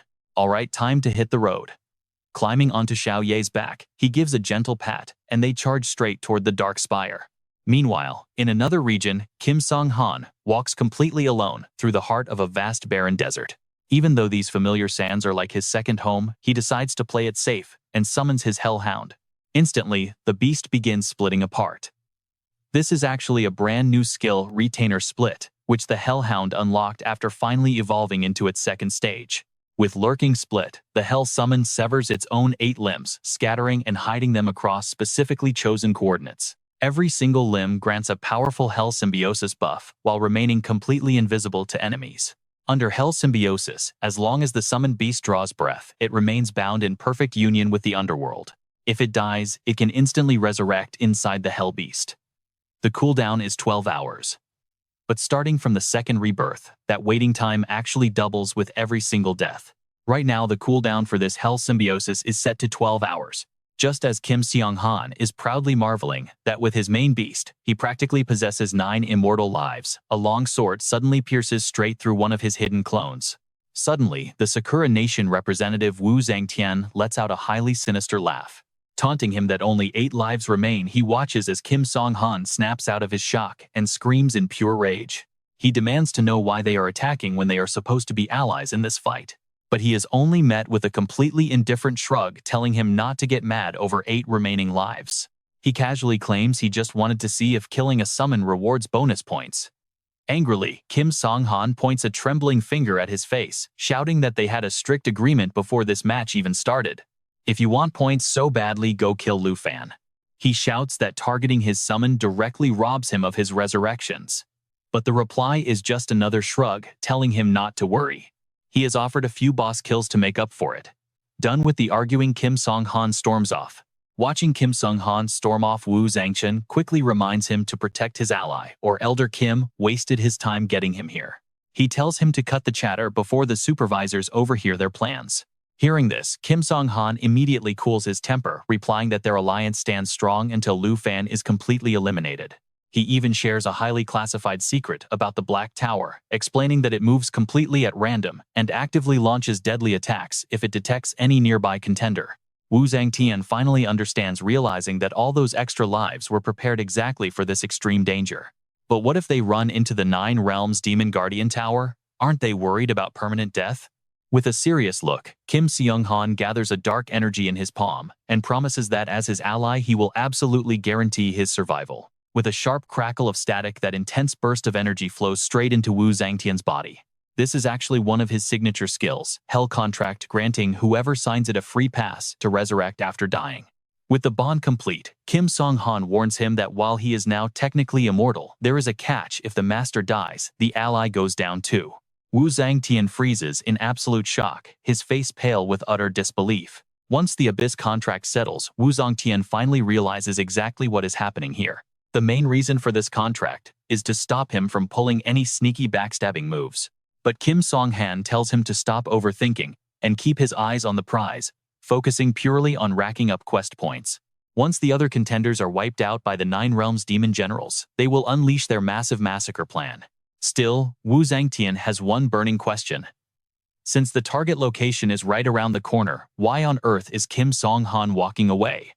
Smiling at his confusion, Kim Song-han explains that every single map contains trap quests laid out by Kim Jae-in, and only he knows the coordinates. Once you accidentally accept one of those traps, you are locked out from taking any other missions.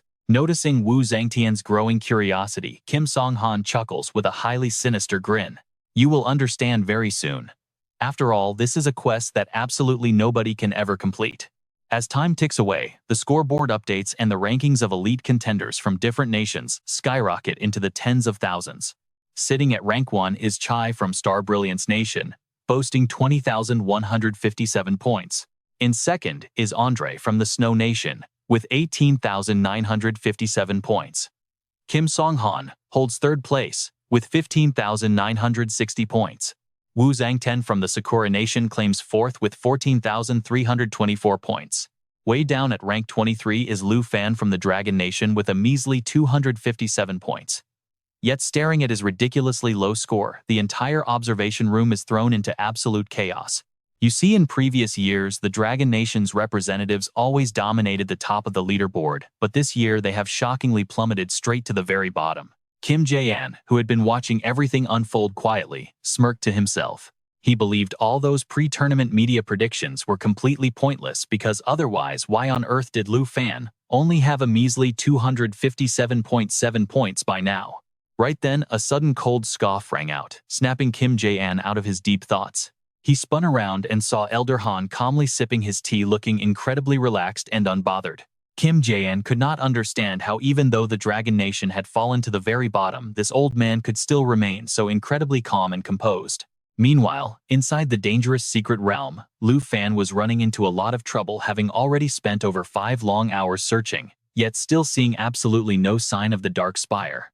Suddenly, 2 ferocious sky-rending flying lions appeared out of nowhere and completely blocked his path. Fortunately, Xiao Ye reacted just in time, instantly backing away to put some safe distance between them. These flying lions were nowhere near as powerful as solo monsters like Lucy, and with only 84 points rewarded for killing them, they simply did not interest him at all. But just as Lu Fan was realizing that getting high points required hunting bosses or taking down other representatives, the unmistakable sounds of a battle suddenly echoed from the ground below. Only seconds later, the system panel on Lu Fan's wristband flashed a notification showing that the quest location was directly ahead of them. Xiao Ye, we have reached the quest location. Let us head down and check it out. A loud shout from Li Sang-ah, the Southern Nation representative, rang out as his swirling water slash successfully finished off the ice-field snow monster. With the job done, he sighed in relief, thinking that not having reached his third-class advancement yet made dealing with level 60 monsters incredibly difficult. But in the end, he was finally able to unlock and accept this quest. However, just as he was about to enter the cave to start the quest, a massive noise from behind froze him completely in his tracks. At first, he genuinely believed he was facing a sudden attack from the feared Nine Realms demons, but shortly after a majestic, massive silhouette appeared and loomed large directly in front of him. Reacting in sheer panic, Lee Sang-ah screamed out, "A dragon! Wait, are you, Lu Fan, from the Dragon Nation?" As Lu Fan touched down on the ground, he quickly opened his wrist panel to check the opponent's detailed profile name: Lee Sang-ah, Southern Nation, nationality, Water Lily Swordsman, class, score 5,153 points, ranking 19th. Looking at the data on his screen, Lu Fan quickly concluded that the swordsman's strength posed absolutely no real threat to him. Seeing Lu Fan slowly making his way towards him, Lee Sang-ah immediately grew extremely guarded and shouted, "Stay back, my sword is not something to be messed with." But within seconds, he realized this man had absolutely no intention of attacking and was simply walking casually right past him. Remembering how the Dragon Nation had constantly overshadowed and humiliated the Southern Nation, a dark thought flashed in Lee Sang-ah's mind to eliminate Lu Fan right here. The screen showed Lu Fan, Dragon Nation, nationality, level 32, second advancement, Dragon Knight class, possessing only 257 points, and currently sitting at rank 23rd. But as he stared at Lu Fan's low level and rank, he could not help but mockingly laugh. How could a mere level 32 be so arrogant? This was the perfect God-given opportunity to take revenge for the Southern Nation. With that thought, he immediately activated his skill and bellowed, "Hey, arrogant fool, stop right there, water cage prison." A violent torrent of water surged up to form a solid cage, trapping his target tightly inside with absolutely no way to escape. The effect would last for 19 whole seconds. Seeing his target trapped inside the water cage prison, Lee Sang-ah could not contain his excitement, shouting, "Get ready to pay the price for trying to reap the rewards of my hard work." However, before the smug smirk could even fade from his face, a massive claw suddenly materialized right before his eyes. Boom! Xiao Ye unleashed a devastating swipe with her dragon claw, sending Lee Sang-ah flying through the air. The terrifying force slammed him brutally onto the hard ground. Feeling the agonizing pain from his broken bones, Lee Sang-ah finally realized this dragon's power was not something he could ever hope to oppose. What shocked him even more was seeing Lu Fan easily reaching his hand right through his own protective barrier. He coldly said, "You are overthinking. I plan to spare you because your 5,000 points simply are not worth my time." Hearing those words, Lee Sang-ah froze in absolute disbelief, unable to trust his own ears. How could his powerful crowd control skill be completely useless against someone who was only level 32? Even so, Lee Sang-ah still refused to give up just yet. In his mind, if he could just kill the Dragon Nation representative right here, he would instantly become a celebrated hero back home. However, the moment that thought flashed in his mind, Xiao Ye unleashed an earth-shattering roar that shook the ground, forcing a terrified Lee Sang-ah to scream out, "I was wrong. You can have this quest, okay?" Lu Fan offered a cold smile and replied, "You had better not do anything foolish, or I might change my mind at any second." The moment Lu Fan successfully accepted the quest, he froze as his system panel displayed a legendary mission: eliminate the feared Earth Fiend Demon of the Nine Realms Demons. Lee Sang-ah was absolutely dumbfounded that Lu Fan would actually end up receiving such an impossible suicidal task during a national trial. In the distance, Lu Fan stands lost in thought, which only causes the sheer terror in Ye Sang Ye's heart to skyrocket. He expects Lu Fan to order Xiao Ye to execute him, but suddenly a massive explosion rattles the sky right above their heads. A dark shadow charges out with terrifying speed. Fortunately, Xiao Ye reacts instantly, soaring into the air and dodging the enemy's devastating head-on collision. It is the mission guardian boss, the Icefield Snow Monster King. According to the system panel, this boss is level 75 and defeating it will reward them with 245 points. Although Ye Sang-yo barely escapes death, he sneers mockingly, thinking that Lu Fan will definitely end up dying before he does. However, he never expects a colossal shadow to suddenly tower directly over him instead. The Snow Monster King raises a massive fist to strike, throwing Ye Sang-yo into total panic. He cannot comprehend why the beast is targeting him. In that moment of absolute despair, a brilliant crimson light suddenly flashes from afar. Before the Snow Monster King can even react, the Dragon Fang Skycleave skill tears through its body, slashing twice with fierce dragon aura as the dragon pet unleashes two devastating strikes. In the very next second, Xiao Ye lunges forward with absolutely terrifying speed. Boom! An earth-shattering explosion echoes as the Snow Monster King is instantly obliterated by Xiao Ye's massive dragon claws. The violent shockwave from the blast blows Ye Sang-yo away. As the dust settles, Xiao Ye lets out a fierce, prideful roar of victory. Lu Fan glances down at the monster, disdainfully scoffing that it is merely 1.8 times larger, but far weaker than the fallen Heaven Pass blood demon. Meanwhile, Ye Sang Yob lies sprawled in the distance, completely paralyzed and rendered utterly speechless by the terrifying display of power. He cannot fathom how a low-level player like Lu Fan, who is only level 32, could possibly possess such godlike strength. If that attack had hit him, he would have vanished into ash instantly. Watching Lu Fan approach with a weapon drawn, cold sweat drenches Yi Sang Yub's body. In absolute panic, he thinks this is it. I am dead. He is going to execute me. Is this really how my journey ends? If he had known, he would never have dared provoke him. Driven by a desperate urge to survive, Yi Sang Yob squeezes his eyes shut and screams, "I am sorry. It was my fault. Please spare my life." After what feels like an eternity, the brutal death he feared never comes. Yi Sang Yob finally realizes that Lu Fan's earlier promise to spare him was actually not a joke. Suddenly, a strange glow radiating from the mission pillar behind Lu Fan catches his eye. Staring at the system interface, Yi Sang Yob is hit with another wave of pure shock. The quest demands the elimination of the legendary Earth Fiend demon of the Nine Realms Fiend. He recalls Lu Fan asking about this exact beast earlier. Could it be that he actually intends to hunt down that legendary threat? Meanwhile, in the monitoring room, you and I can see everyone watching in disbelief because this extreme quest should never be in a national trial.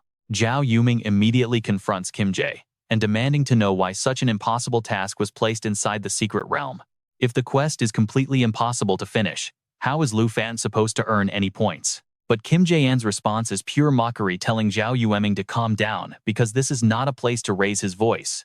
How can he possibly stay calm? This setup is clearly rigged. I want to file an official appeal and demand this quest be removed immediately. Seeing Zhao Yuming's furious protest, Kim Jae and sneers maliciously and coldly brushes his hand away. You are not even the supervisor for the Dragon Nation, are you? Keep causing trouble and I will have you thrown out of here. Zhao Yuming grits his teeth in pure rage, glaring with an intensity that looks ready to end Kim Jae, and 100 times over. Just then, Elder Han calls him back calmly, pouring him a cup of tea. He softly explains that protesting will achieve absolutely nothing. Besides, Lu Fan receiving this particular quest was definitely not a random coincidence. Knowing the Taiji Nation, this whole setup is undoubtedly a deliberate trap of theirs. They always play dirty in every single tournament, creating endless obstacles for their rivals, while clearing a smooth path for their own. Hearing this, Zhao Yuming instinctively asks, if you already know it is totally unfair, why not use your authority as a supervisor to protect Lu Fan? Elder Han simply smiles with absolute composure, replying that it is just a trivial title anyway. You must realize that in the face of absolute strength, all petty tricks become completely useless. And this impossible quest is exactly what Lu Fan wants. If I believe in him, then you should trust him even more. With his doubts cleared, Zhao Yuming shifts his focus back to the massive monitor, but a single glance leaves him frozen in utter shock. And right on screen we see Lu Fan actively marching toward the Dark Spire, where that legendary Nine Realms Fiend is imprisoned. Standing right before him is a massive moving fortress. Without a single trace of hesitation, Lu Fan mutters, I finally found you. Time to go wild, Xiao Ye. The moment Lu Fan ordered his dragon to unleash hell, the game system immediately went off with alerts, warning him about a massive monster army. Suddenly, a massive swarm of terrifying bat-like monsters swarmed out from the Dark Spire. Lu Fan just let out a cold smirk. Aren't these the exact blood bats that Nguyen Truong-Fong always used as his favorite mounts? Without a single second of hesitation, he ordered Xiao Ye to strike. To him, these flying beasts were nothing but free experience points and easy leaderboard scores. He originally wanted his Star Void dragon to join the fray for some quick level-ups, but seeing the little guy still half asleep and dazed, he decided to let it rest. He yelled at his dragon, ordering Xiao Ye to activate his destructive dragon form and completely crush their enemies. With a blinding flash of brilliant light, Xiao Ye instantly shifted into his terrifying destructive dragon form. At level 30, the contracted black dragon's strength surged from 10,247 to 15,124. His agility sat at 9,431, while his spirit jumped from 10,107 to 20,214, with durability hitting 10,473. But before his dragon could even strike the bats, Lu Fan noticed the ground below splitting open with massive cracks. He immediately shouted a warning to watch his surroundings. In the blink of an eye, a grotesque root-covered humanoid monster rose from the earth, a level 75 Earth Blood Demon. Seeing the monster stats pop up, Lu Fan couldn't help but laugh. Perfect. It's better if this entire monster army rushes him all at once. Xiao Ye seemed to sense his master's thoughts, immediately unleashing his devastating blazing lava skill on the battlefield. Even a dragon tamer's standard attacks channel intense draconic energy to deal lethal long-range damage. The blazing lava surged forward in a massive wave, incinerating enemies, while simultaneously restoring his dragon's health. A terrifying apocalyptic heat wave immediately engulfed the entire battlefield, burning both the flying bats in the air and the demons crawling from the dirt. But to Lu Fan, this was still way too slow. He waved his hand, immediately activating his dragon's might buff. Right then, Xiao Ye let out a world-shaking roar as all his base stats skyrocketed by 30%, pushing his massive strength stat from 15,124 all the way to 16,661. His agility jumped from 9,431 to 12,260, while his spirit climbed from 20,214 to 26,678. His durability also rose from 10,473 to 13,614. With the buffs active, Lu Fan drew his Shadow Serpent Sword, shouting for Xiao Ye to prepare their ultimate cataclysm. Every single path Xiao Ye flew over was immediately turned to pure ash. This was Cataclysm, a skill where the destructive Great Dragon carpet bombs the area, dealing massive explosive damage and burning survivors to a crisp. Taking advantage of the utter chaos, Lu Fan began charging massive energy into his Serpent Shadow Sword. With an insane spirit stat of over 26,000, combining their skills meant Xiao Ye would absolutely obliterate every single monster around them in seconds. By drawing his bow and charging it for 3 full seconds, he could unleash the Underworld Serpent Arrow, boosting their damage output by a mind-blowing 500%. The very moment Xiao Ye reached the Dark Spire, their devastating Cataclysm skill immediately entered its second phase. A world-shaking explosion erupted, sending violent shockwaves that made the entire Dark Spire shake to its foundation. Without a moment of hesitation, Lu Fan aimed his fully charged Serpent Shadow Sword and let loose a devastating shot. The Earth Blood Demons had absolutely no idea what was happening to them. But the moment his arrow slammed into the Dark Spire, the terrifying combination of their skills triggered an apocalyptic explosion that completely blew away the entire top floor. This was the ultimate third phase of Cataclysm, the Shadow Serpent Arrow. This devastating attack fires the Serpent Arrow straight into the zone marked by his dragon, triggering a massive explosion that incinerates the entire area with damage scaled to 500% of the Black Dragon's spirit. Stat. While this single blast was not enough to completely level the entire mobile fortress, the game system immediately went wild with a massive barrage of notifications. Lu Fan's score shot up by 22,758 points, instantly launching him right into the first-place spot on the leaderboards. The second the last monster turned to ash, the system chimed again, showing his sleepy Starvoid Dragon had reached level 12, while Lu Fan's own stagnant level finally jumped straight to level 33. So this is the main army of the Earth Fiend Demon. Looks like they've finally decided to wake up. Meanwhile, back in the monitoring room, absolutely everyone was staring at the scoreboard in utter disbelief as they shouted out in unison. Oh my god, is Lu Fan seriously trying to raid the Dark Spire alone? In the past, even elite rankers like Cherry, who took on similar high-stakes missions, were completely unable to raise their scores like this. Even the mighty Zhao Yueming, who was once stun-locked for 2.5 seconds, stood there completely speechless. Elder Han was absolutely right from the start. This brutal mission to subjugate the 9 realm demons was never a trap for Lu Fan. It was a chess game where he controlled every single piece. Elder Han just took a slow sip of his tea, completely unfazed as everything played out exactly as he predicted. Subjugating the 9 realm demons was never a trap, it was merely a stepping stone for Lu Fan to show his true power. After witnessing such a mind-blowing show, he knew it wouldn't be long before they watched Lu Fan completely crush the Earth Fiend Demon. And when that happens, he'll definitely raise a glass to celebrate. Meanwhile, not far away, Jin Zion watched with a cold, venomous glare and smirked. Celebrate while you can. Once the Earth Fiend Demon actually unleashes its wrath, you'll see things are not going to be that simple. Right now, the onlookers are still buzzing with excitement. The boss is about to emerge, yet he refuses to stop. Doesn't Lu Fan know when to call it quits?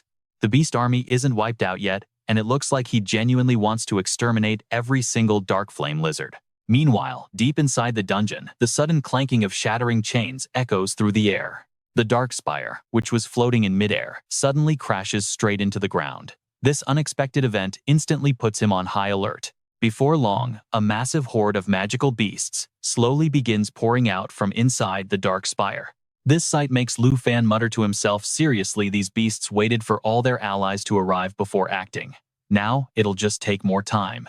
In no time, a swarm of hideous monsters appears right before Lu Fan. The system quickly brings up their status screens. Level 75 Poison Wing Demons, and Level 75 Two-Headed Ogres. Leading this army is a particularly dangerous-looking foe, the Goblin Guard. Lu Fan turns to Xiao Ye with a serious look, saying, looks like I'll have to trouble you once again. Let us clear out these minions of the Fiend Palace together. But to his absolute shock, the Starry Sky Dragon suddenly vanishes in a flash. By the time Lu Fan snaps out of it, he sees it standing defensively right in front of Xiao Ye, leaving him stunned. Wait, Starry Sky Dragon, are you planning to fight alone? As hordes of beasts pour from the Dark Spire, Xing Chen flashes brilliantly, blocking the path between Lu Fan and Xiao Ye. Before anyone can even comprehend what is going on, it charges straight into the beast army with a look of pure disdain. Seeing this, Lu Fan shouts a warning, but it is utterly useless. He hastily orders Xiao Ye to support the defense. Even though Xing Chen is a dragon at its current level, handling level 70+ enemies is bound to be a massive challenge. On top of that, Xing Chen is just way too independent. Getting it to actually follow orders is no easy task. Suddenly, Lu Fan recalls something crucial.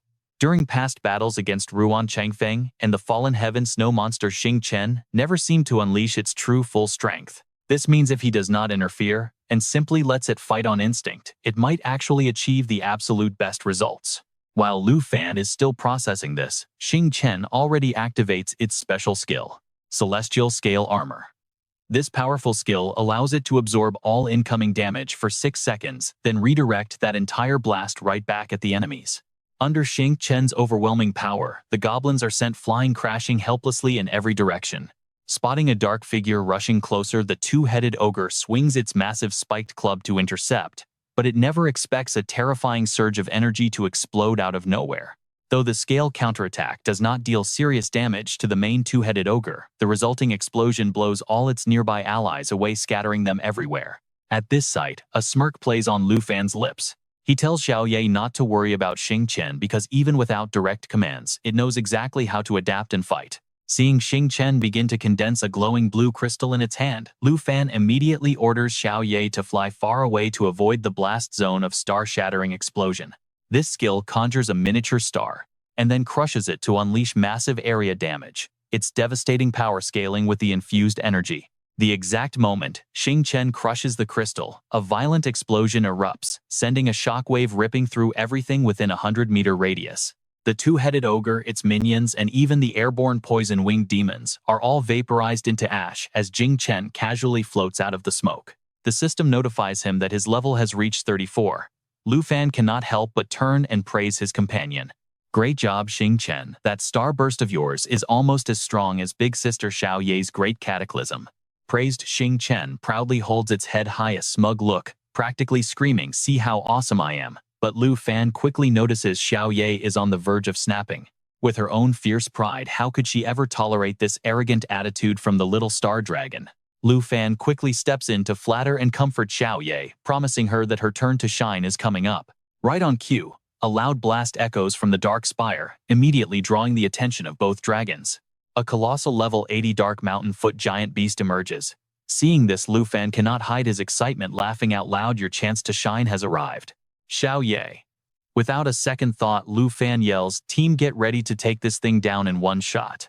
The Dark Mountain Foot giant beast also senses the approaching threat. It immediately launches its opening attack, whipping its massive long tongue violently in their direction. But Xiao Ye is lightning fast, executing a sweeping slash that instantly severs the tongue. Immediately after, Xiao Ye begins channeling raw energy for her lava burst skill, preparing for a devastating fatal blow. Xing Chen also activates Eternal Star, allowing energy to flow continuously, while defense increases as the fight drags on. Not wanting to miss out, he swings his Eternal Star sword, unleashing a Dragon Fang Void Slash that barely scratches the giant beast. Still, this strike completely angers the massive monster. It charges forward like a cannonball, aiming its giant horn straight at him. Seeing this, Lu Fan shouted, "Xing Chen, show them your power." Instantly, a deafening explosion shattered the sky. Known for brutal strength, Xing Chen charged head-on, stopping the massive horn thrust without taking a single step back. Seeing this, Lu Fan immediately barked another order. "Xiao Ye, it's your turn to shine now." With violent lava fully charged, Xiao Ye unleashed a devastating heat wave that engulfed the area, triggering a massive explosion that transformed the entire target zone into a boiling volcanic lake. Any enemies caught inside the boiling lake will sink slowly, taking massive and continuous burn damage over time. But out of nowhere, the Black Mountain Giant Beast used its incredible leaping ability to escape the blast zone in a split second. The moment it touched down, the sky flashed brightly as Lu Fan swooped down from above, unleashing a precise heavy strike directly at it. But then Xing Chen suddenly lifted the broken horn, shook it with clear dissatisfaction and hurled it with full force straight at the monster, as if mockingly throwing trash. "Is this weak effort all you have against me?" This sight made Lu Fan laugh out loud just as the system spammed notifications that Xing Chen had officially reached level 13. Lu Fan's accumulated points skyrocketed instantly, leaving the second-place contender Kim Sung-han eating his dust far behind. Lu Fan smiled warmly saying, "Great teamwork, guys. This Dark Spire is truly the perfect spot to level up fast." Xing Chen pouted in disappointment, muttering about why he did not get praised. Meanwhile, the monitoring room erupted in shock as Lu Fan's score doubled Kim Sung-han's. Such incredible synergy. Now, I finally see why Lu Fan dared to challenge the high levels when he is only at level 30. Look at that, the points harvested by his beast army have already surpassed 50,000. Double second place Kim Sung-han's score. The Dragon Kingdom's rep opened our eyes. Zhao Yuming added excitedly, "This is simply unbelievable. Lu Fan only spent a month training in the frozen far north, and yet he is already this powerful. Not bad at all." On the other hand, Kim Jae-in walked out of the monitoring room with a murderous expression. He could not fathom how Lu Fan wiped out an entire elite beast army without showing any fatigue, utterly destroying Kim Sung-han's score in the process. Convinced that the Dragon Kingdom was cheating by exploiting some hidden system loophole, he instantly ordered his men to audit the entire Dark Spire database. Aside from our own supreme national hero, absolutely nobody else has the strength to defeat the legendary Nine Realms demon. The moment I get my hands on any solid evidence, I will disqualify him from the competition immediately. Half an hour later, upon hearing that the national challenge system was perfectly stable with zero glitches, a furious Kim Jae-in grabbed his subordinate's collar and roared, "What on earth do you mean by that?"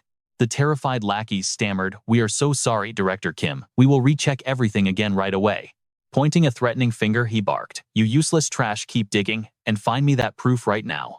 To Kim Jae-in, the fact that the Dark Spire meant to crush the spirits of other competitors was now a personal point farming zone for the Dragon Kingdom was an utterly unacceptable humiliation.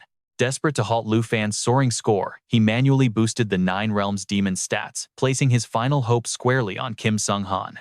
He is a celestial monk.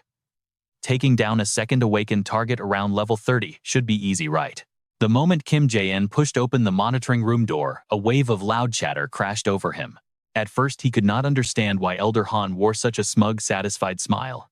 But the second his eyes locked onto the screen, his entire body froze in sheer disbelief. Scattered around the Dark Spire lay countless high-level beast corpses, while towering right behind the survivors was the colossal, newly unsealed Earth Fiend Demon of the Nine Realms.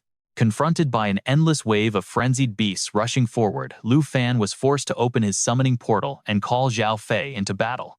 Even though this split his experience points, his target was a level 85 beast, and he could not afford a single mistake.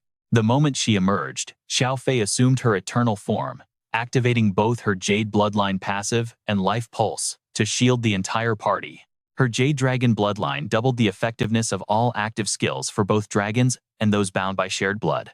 Life Pulse added Jade Light and Jade Blessing to all allies on their side, boosting the overall effects by 4 times. Jade Blessing granted 12 stacks of Dragon Aura, boosting the target's next strike to deal 12 times the damage. Meanwhile, Jade Light bestowed 12 protective stacks, purging all negative status debuffs, while boosting all their core stats by 30 to 60%. Additionally, each stack of Blessing could completely block incoming damage twice.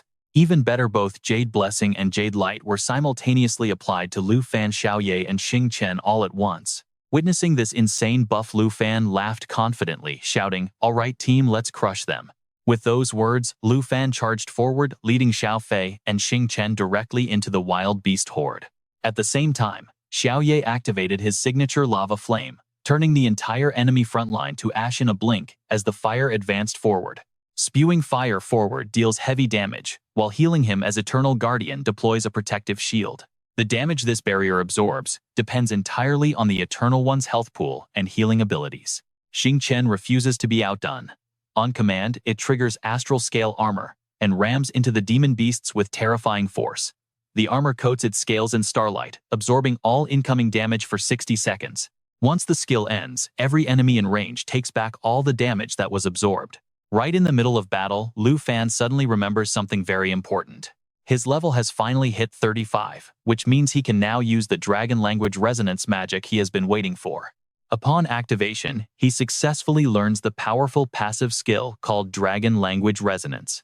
When a dragon rider and their dragon pet cast the same dragon magic together, its power is amplified by 100%. A brilliant golden light wraps around him and the system instantly announces that Dragon Language Resonance has been activated. Lu Fan smiles confidently, saying he can finally work with Xiao Ye to unleash the skill his senior gave him. Instantly, Lu Fan vanishes from the beast's sight, and when he reappears, his excited voice already echoes throughout the entire sky. Asking Xiao Ye if she is ready, the words, Dragon Language Resonance, leave his lips as crimson lightning gathers in his hand. Up in the sky, a massive dragon appears, and beneath it, a colossal fireball, several times larger than before, quickly takes shape. Once the target is caught in the blast, raging flames erupt, creating a massive pool of molten lava. Those trapped inside will slowly drown in the liquid magma, taking massive continuous damage over time. The horrific heat wave shocks the Earth Fiend demon but giving him zero chance to fight back.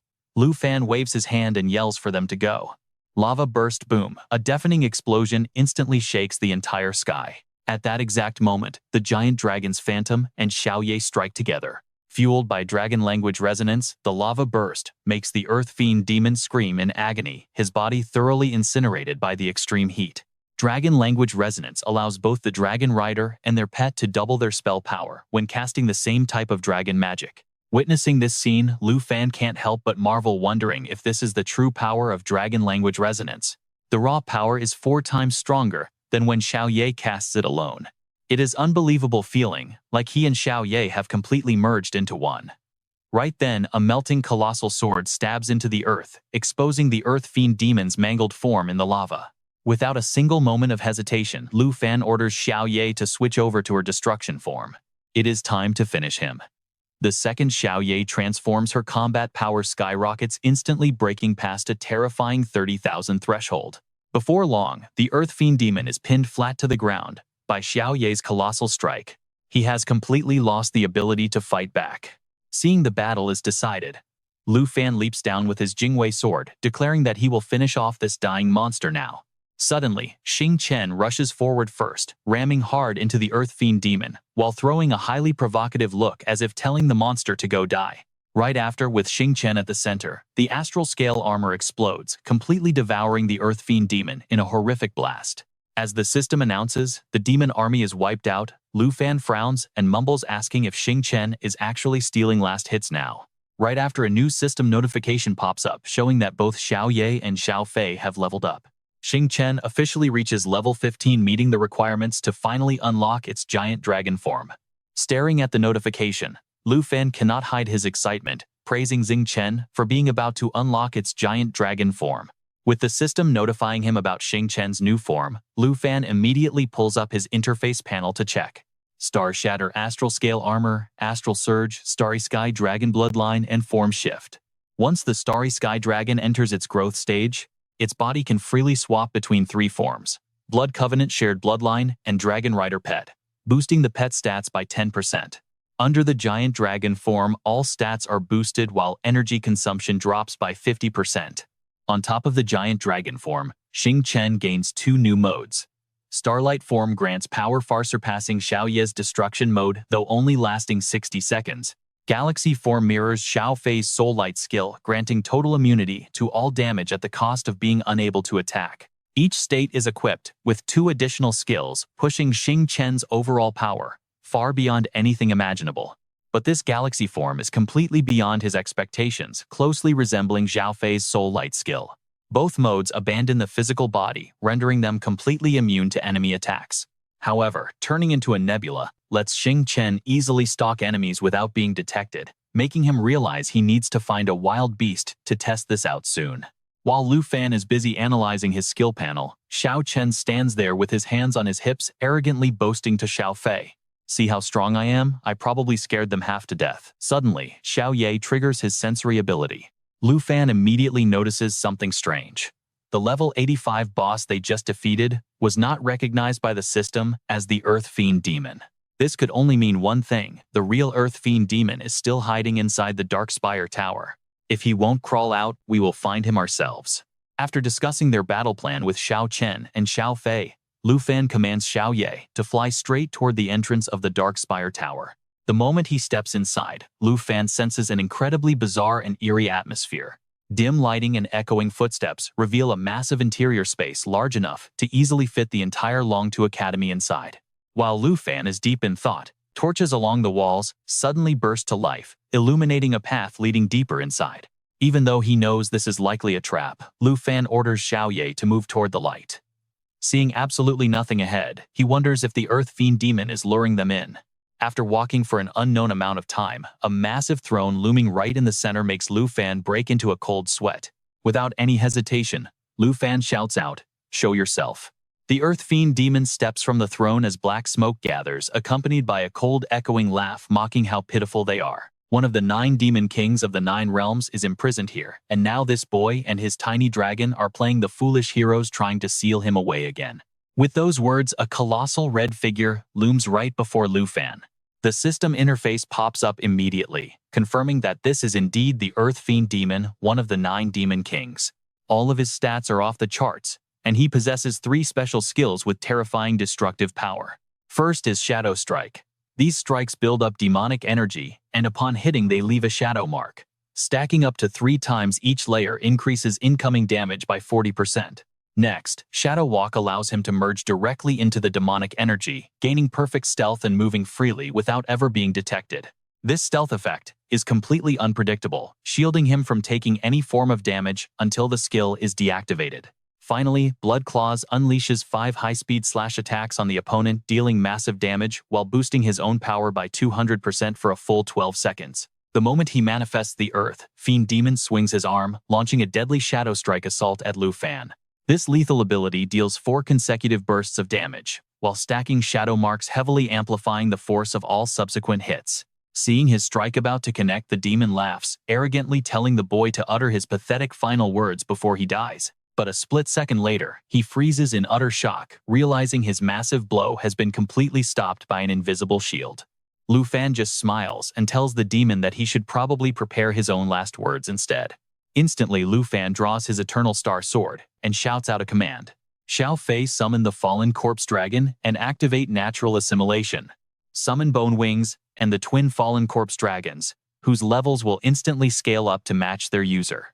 Within the giant single eye of the Earth Fiend Demon, 2 massive silhouettes suddenly materialize in the middle of the hall, the Fallen Corpse Dragons. Sensing a deeply unsettling aura radiating from the dragons, the Earth Fiend Demon gasps in shock, wondering what kind of abnormal power he is facing. Gripping his Eternal Star Sword, Lu Fan scoffs and says he does not need to know immediately, ordering Xiao Ye to cast Lava Burst. A massive blazing fireball quickly forms and hurtles straight toward the Earth Fiend Demon. But to his absolute surprise, the giant demon completely vanishes from sight in an instant.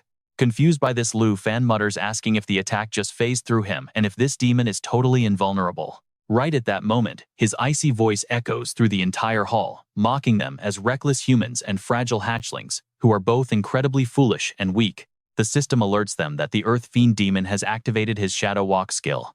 This allows him to move freely within the shadows while being completely immune to detection or attacks. This proves extremely troublesome for Lu Fan, since Xiao Ye can only navigate and detect physical disguises, not track down high-tier stealth abilities like this one. While Lu Fan is still figuring out a counter-strategy, the demon suddenly materializes right behind Xiao Fei, delivering a brutal blow to her protective jade light barrier. Die, brat. Die by my Shadow Strike, channeling the absolute power of the Earth Fiend. Once hit, the target is marked with a layer of shadow, stacking up to 3 times.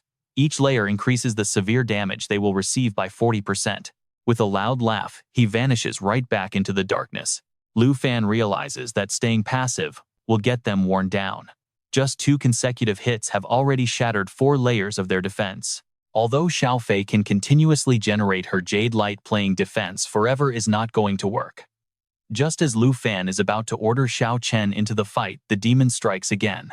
Unleashing another strike, the Earth Fiend sneered, wondering how long they could possibly hold out.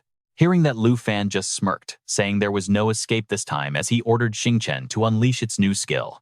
Instantly, a massive barrage of glowing meteors rained down from the sky, slamming directly into the Earth Fiend's hiding spot. His Shadow Walk skill was immediately and completely disabled. The Earth Fiend stood frozen in absolute disbelief, utterly confused as to why his stealth skill had suddenly failed him. As Xingchen slowly emerged in its new form, the demon shrieked, wondering if that dragon had always been there before Starfall commenced. A relentless storm of falling stars quickly blanketed the entire area under the cosmic galaxy form. Other skills remained fully usable during Starfall, with the overall buffing effects lasting indefinitely unless manually deactivated by the caster. Lu Fan just sneered coldly, leveling his blade straight at the monster, asking if it was finally ready to face its demise.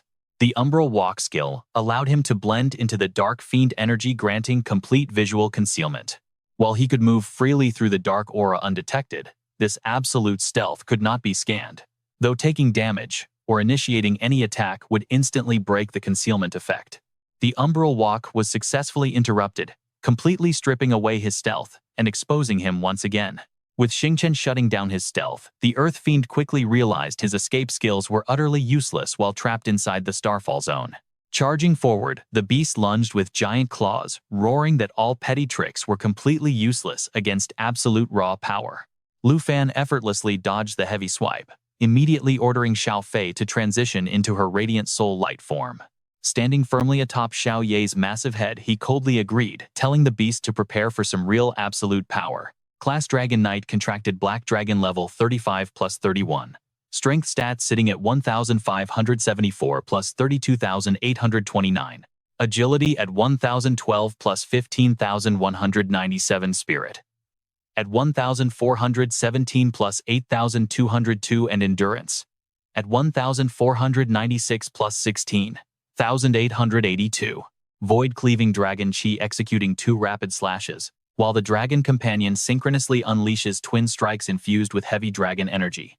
The Dragon Ruin Arm transforms into massive claws, delivering 6 consecutive high-speed strikes capable of hitting enemies from a distance. The Dragon Companion synchronously inflicts 6 rounds of magic damage, while Dragon Fangs infuse basic attacks with ranged energy blasts. Even with the combined strength of Lu Fan and Xiao Ye, soaring past 30,000, they still could not fully overwhelm the Earth Fiend. So he issued a command.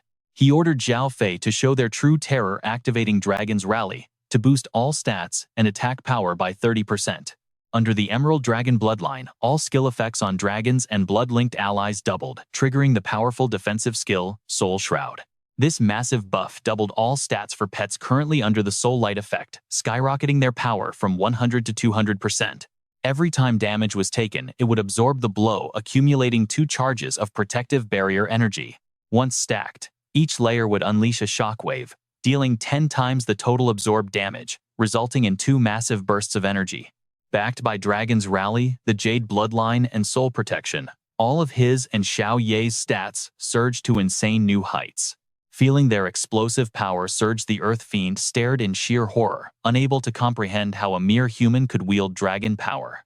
But Lu Fan gave him absolutely zero time to think, teaming up with Xiao Ye to unleash a brutal non-stop onslaught. Even as he was pushed back, the desperate demon tried to sow discord, pointing at Xiao Ye and mocking how a noble dragon could serve a lowly human. Hearing those words, Lu Fan's gaze turned ice cold. He ordered the demonic dragon to strike, enveloping itself in corrupt fiend energy before charging forward at blinding lightning-fast speeds.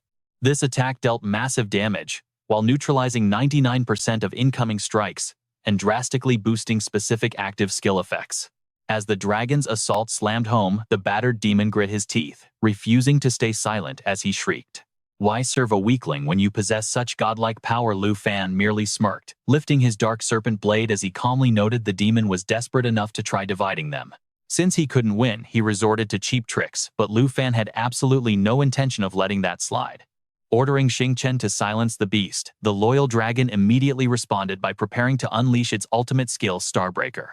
Realizing the end was near, the desperate fiend roared, screaming for the pathetic human and his beasts to rot together in this dark abyss.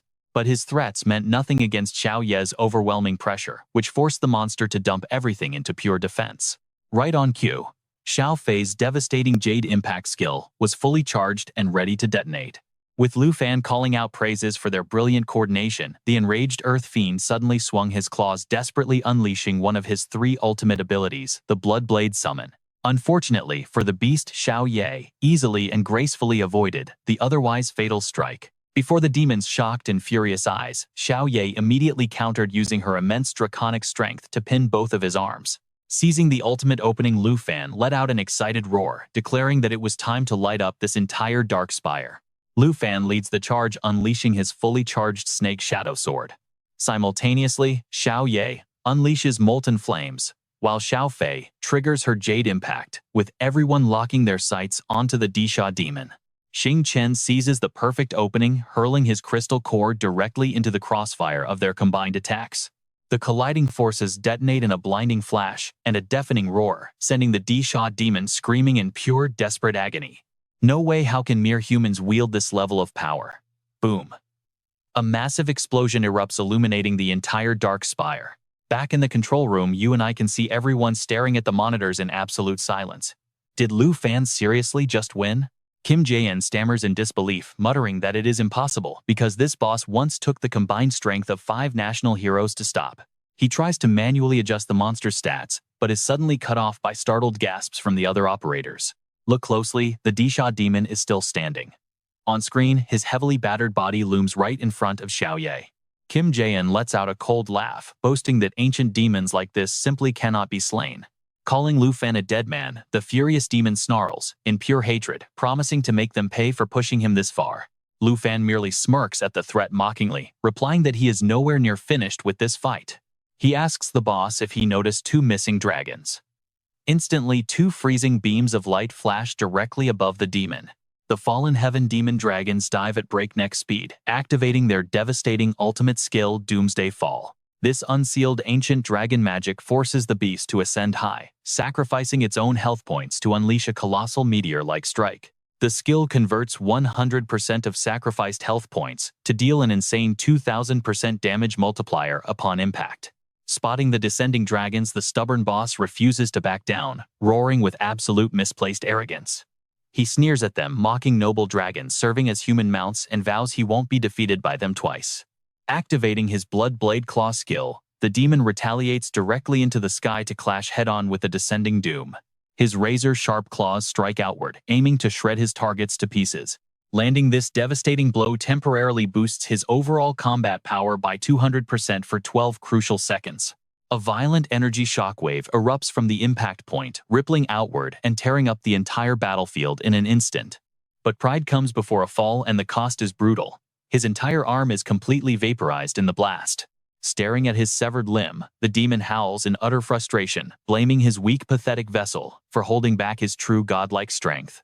Desperate, he attempts to cast Shadow Walk to fade away and buy time to regenerate. Too slow. A volley of glowing energy arrows suddenly rains down from behind, completely breaking his concentration. Lu Fan steps forward, looks the weakened demon dead in the eye, and calmly tells him to stop struggling and surrender. The demon pauses as reality sinks in. He cannot bypass those dragons, let alone touch the master standing safely behind them. Just when all hope seems lost, a strange, ominous surge of energy suddenly ignites deep inside him. He lets out a terrifying, ear-piercing shriek that echoes and shakes the foundations of the entire chamber. Instantly, his severed arm regenerates completely as his entire body begins to mutate, ballooning to twice its original size. Lu Fan stares in shock. He definitely dealt a fatal blow, so where is this sudden surge of power coming from? Pulling up the system menu, he watches in horror as the demon's level and attributes skyrocket at an alarming rate. Has he triggered a Phase 2 evolution? It looks like these 9-realm demons have some seriously hidden strength. No wonder the ancient hero of the Taiki Kingdom had such a hard time sealing all 9 of them back then. The demon laughs manically, gloating that his strength is still rising and mockingly asking Lu Fan if he still thinks it is over. The system displays his updated stats level 85 Nightmare Tier Leader, with a staggering 71,852 strength, agility, 59,127 intelligence, 62,924 stamina, 9,758. But here is the crazy part that you and I didn't expect. Those numbers just keep rising without stop. Back in the control room, the staff is panicking over this anomaly. Zhao Yueming anxiously suggests recalling Lu Fan immediately to ensure his safety before things get entirely out of hand. Elder Han remains completely relaxed, smiling as he asks if she remembers what he promised. He reminds her they will toast when the boss is dead. But she protests, pointing out the demon stats are approaching 100,000. The old man calmly replies that Lu Fan has consistently demonstrated unparalleled combat instincts in every single battle. For a genius of his caliber, losing is impossible, and we are about to see why. Hearing this, Zhao Yueming nodded in agreement. She trusted Elder Han's judgment, knowing that since he had personally guaranteed Lu Fan's safety, she could finally let her worries go. After all, Longdu Academy had poured all its resources into training him. She admitted she had been a bit out of line earlier. Meanwhile, in a dark corner, Jin Jae-an smirked. He was thrilled that absolutely no one seemed to notice what he was up to.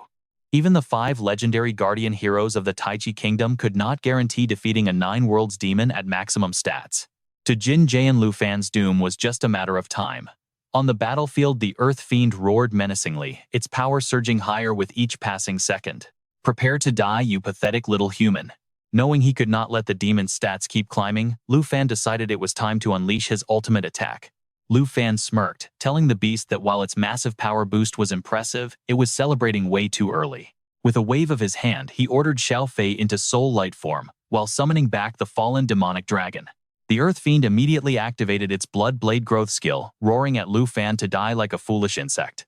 Showing off his lightning-fast reflexes, Lu Fan commanded Xiao Ye to dodge the deadly strike before triggering a dragon resonance to unleash a devastating scornful roar. That deafening roar did massive damage to the Earth Fiend, while applying a fragile debuff, completely shredding its defensive stats. But the Earth Fiend barely felt it, scoffing and asking if that pathetic tickle was the best they could do. Lu Fan did not hesitate, commanding the fallen demonic dragon to immediately unleash its powerful demonic dragon specter. Both dragons activated their Dragon Fang Void Slash at the exact same time, unleashing a heavy strike that forced the beast back. This strike dealt severe damage, while stacking the fragile effect even further, causing the furious Earth Fiend to scream that they would pay dearly for angering it. But right at that moment, an incredibly blinding light suddenly engulfed the entire battlefield. Lu Fan coldly replied that the beast would not get that chance, as angering a dragon tamer only ever led to one outcome: absolute death. Suddenly, Xing Chen shifted from its galaxy form into its brilliant stellar form. In this new state, its strength stat skyrocketed from 4,656 to 23,280 instantly, leaving the completely shocked Earth Fiend frozen in fear. The beast could not believe this was the same weak dragon from earlier. Before it could react, Xing Chen began gathering massive energy in its mouth. Moments later, it unleashed a devastating beam of pure energy using its special skill, Astral Rift Light. This attack focused the power of starlight from its entire body, dealing unpredictable, unblockable damage that completely bypassed all defenses. The total damage scaled directly with Xing Chen's strength and current level. This attack, scaling with Xing Chen's level and power, blasted forward to completely bypass all defense with an unblockable explosive boom. The Earth Fiend was swallowed whole by the terrifying power of Xing Chen's attack. On the system screen, damage numbers kept popping up in a massive chain, plunging the monster into pure agony and absolute despair.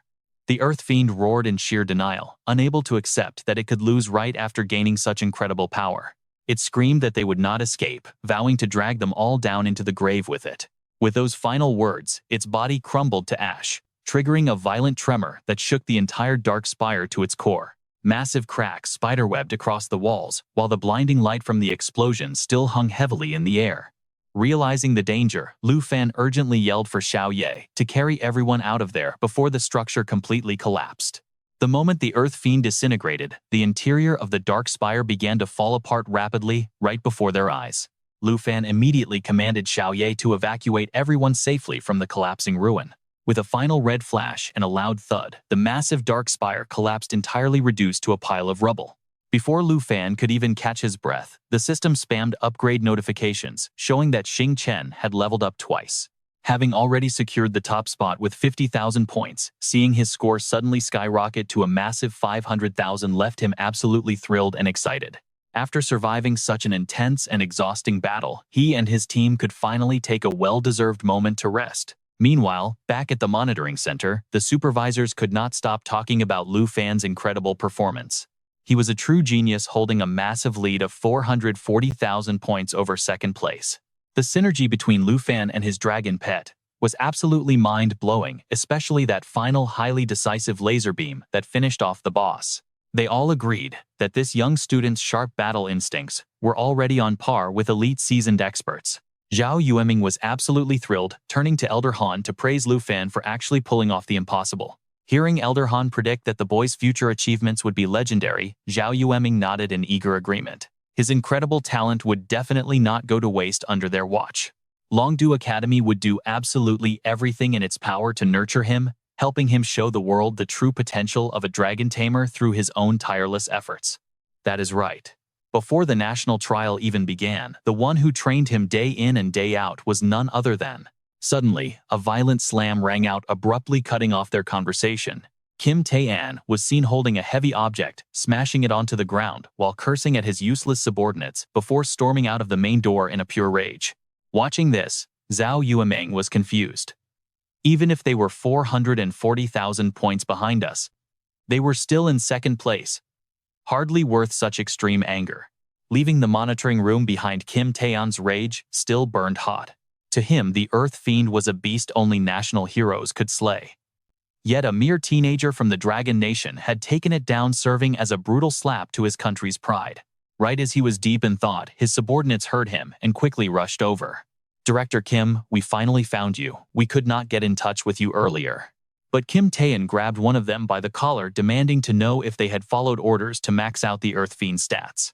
Upon receiving a firm confirmation, Kim Tae-an figured the only way Lu Fan could defeat the Earth Fiend was with a 250% probability that he had exploited some hidden loophole.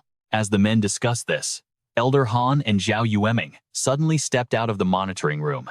The two could be heard praising Lu Fan, endlessly confidently stating that the Dragon Nation would almost certainly take first place in this event. "Leaving already. It is fine. That kid Lu Fan really gives us absolutely nothing to worry about. Besides his absolutely terrifying strategy, the sheer brilliance he showed in taking down the Earth Fiend proves that no competitor in this entire trial can match him. Haha, monitoring the battle all night is getting to be too much for this old man." Kim Tae-an stood there, gritting his teeth immediately, ordering his men to guard the main entrance. "Watch the door closely, and report to me the moment anyone looks for those two from the Dragon Nation. The Dragon Nation representative has to be dirty, and their overseers definitely know a thing or two.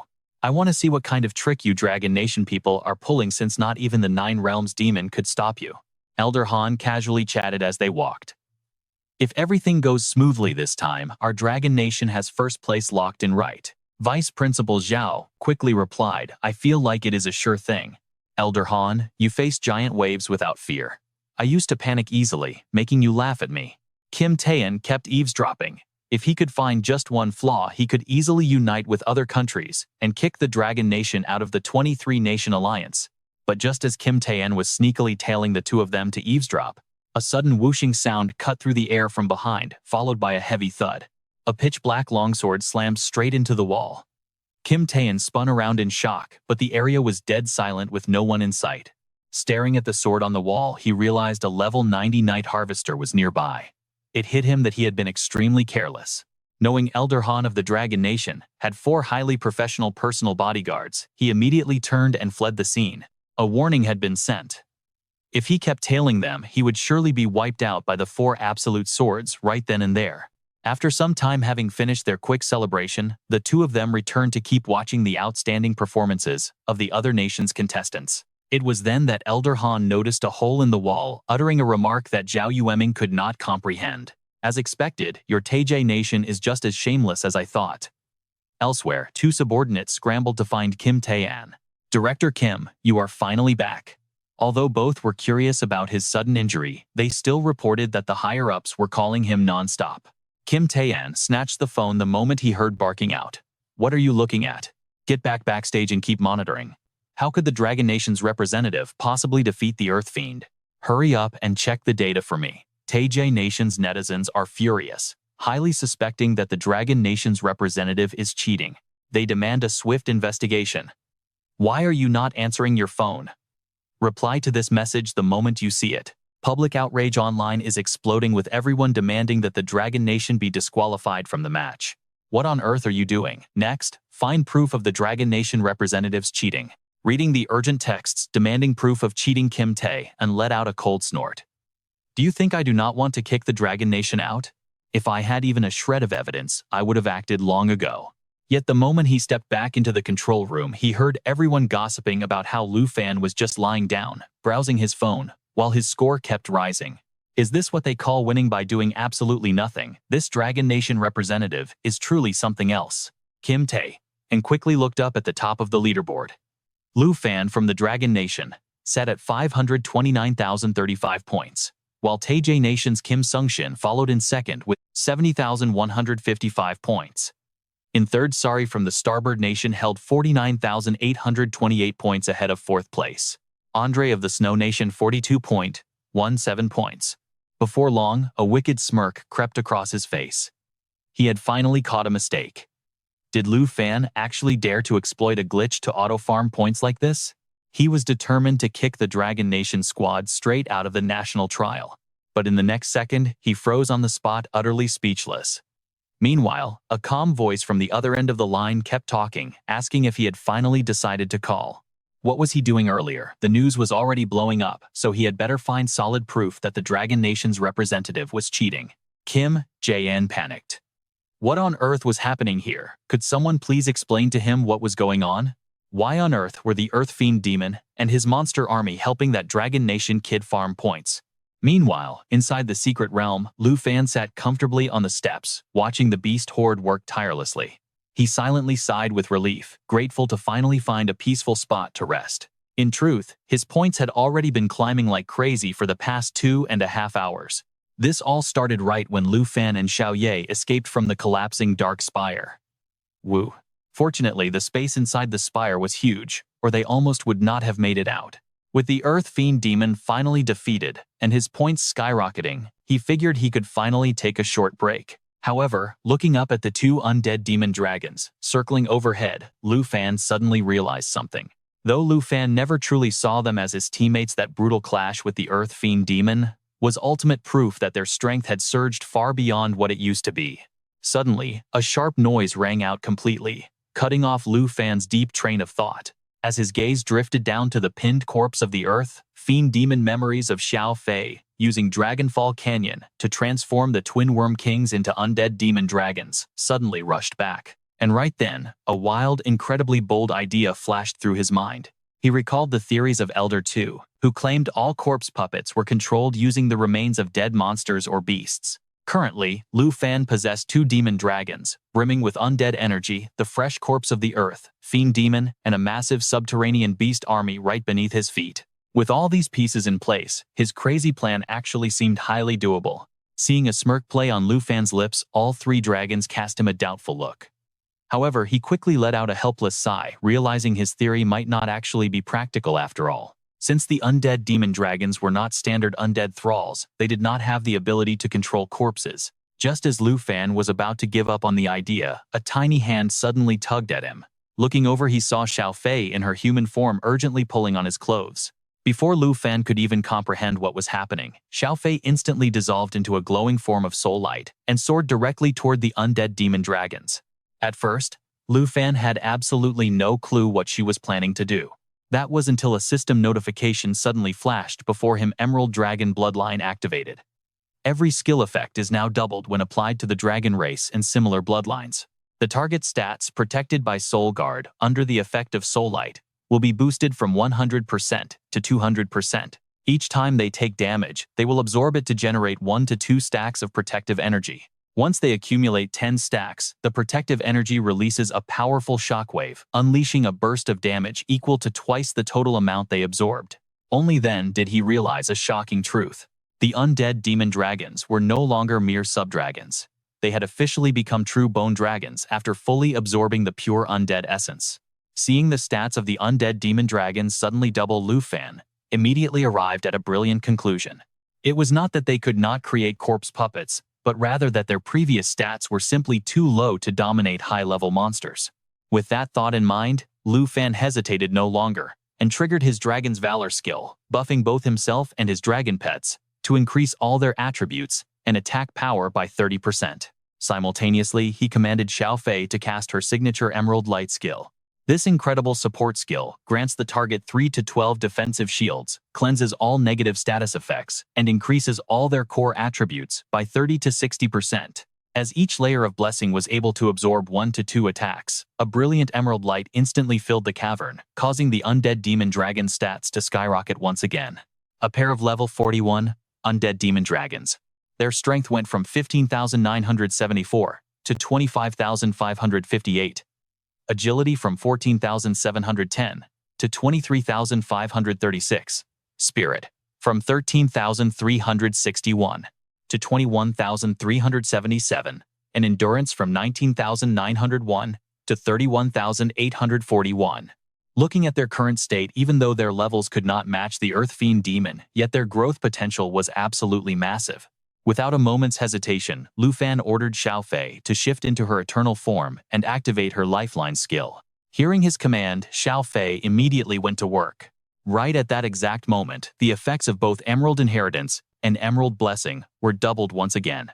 Looking over at the undead demon dragons, the green leaf emblems above their heads instantly multiplied from 12 to 24, pushing their stats to a level that rivaled the Earth Fiend demon itself. The Emerald Blessing grants 3 to 12 layers of dragon energy to the target, boosting their attack damage by 3 to 12 stacks. Emerald Light grants the target 3 to 12 defensive layers, dispelling all negative status effects, and boosting all of their attributes by 30 to 60%. Each stack of the blessing blocks 1 to 2 incoming attacks.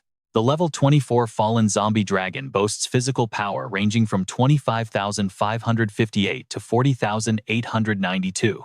Its agility is 23,536 to 37,600.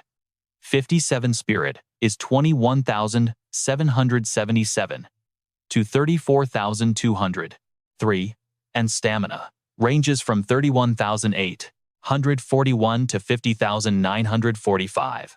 With everything completely under his control, Lu Fan did not hesitate to unleash his corrupted zombie energy and issue the final command. Fallen Zombie Dragon, turn the Earth Fiend into your undead puppet. Moments later, a wave of pale purple energy quickly swept across the entire area. The beast army that had fallen in battle slowly began to rise once again. The system immediately chimed in, announcing that the heavenly demon army was fully converted into zombie puppets and gained special puppet skills. Zombie Tide. When there is a fallen zombie in every corner, the defense of all zombies increases by 25%. Seek survival and death. Each time they sustain a non-lethal wound, their defensive power increases by 25%. Despair. Each attack from the zombies randomly inflicts 1 to 2 extra strikes, with the bonus damage scaling directly off their current defensive strength.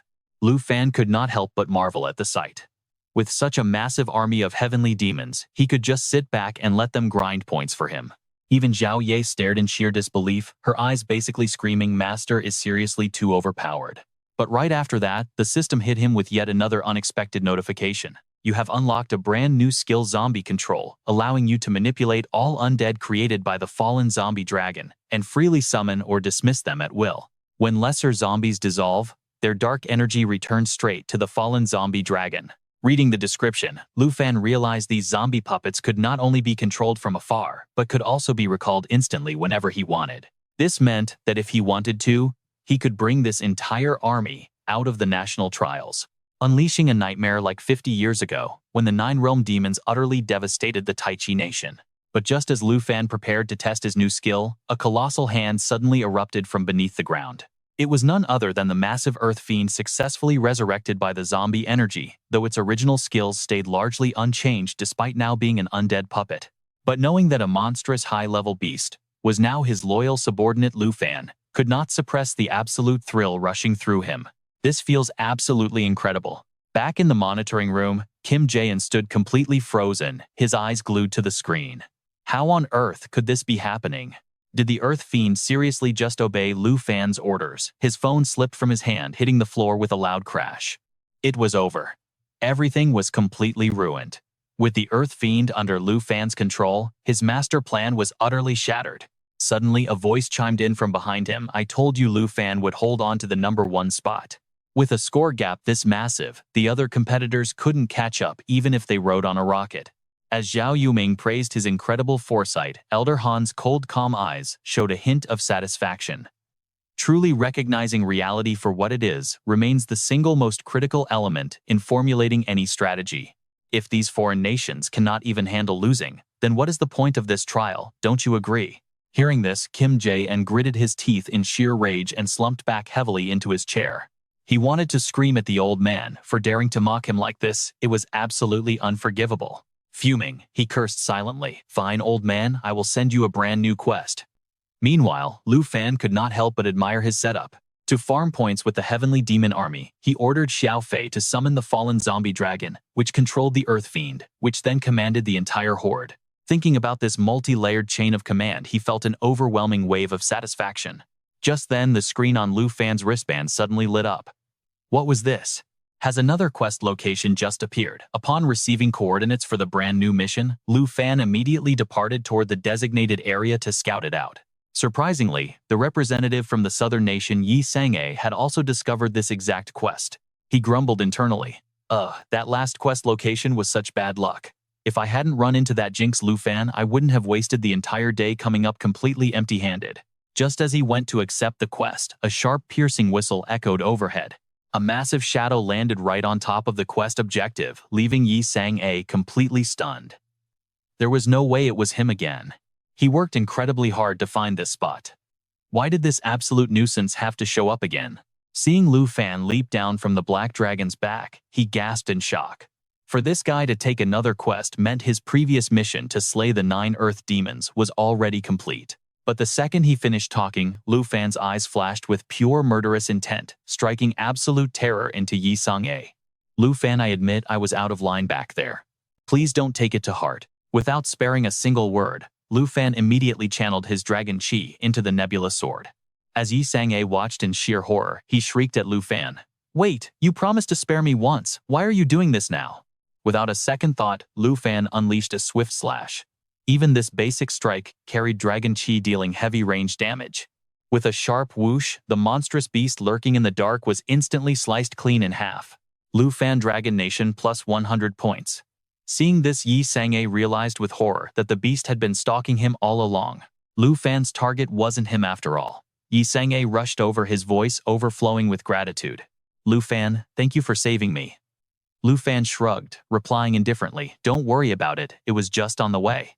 While he stood there dazed, Lu Fan pulled up the scoreboard on his bracelet to check the guy's points. 17th Yi Sang-a South Nation. Points 23,705.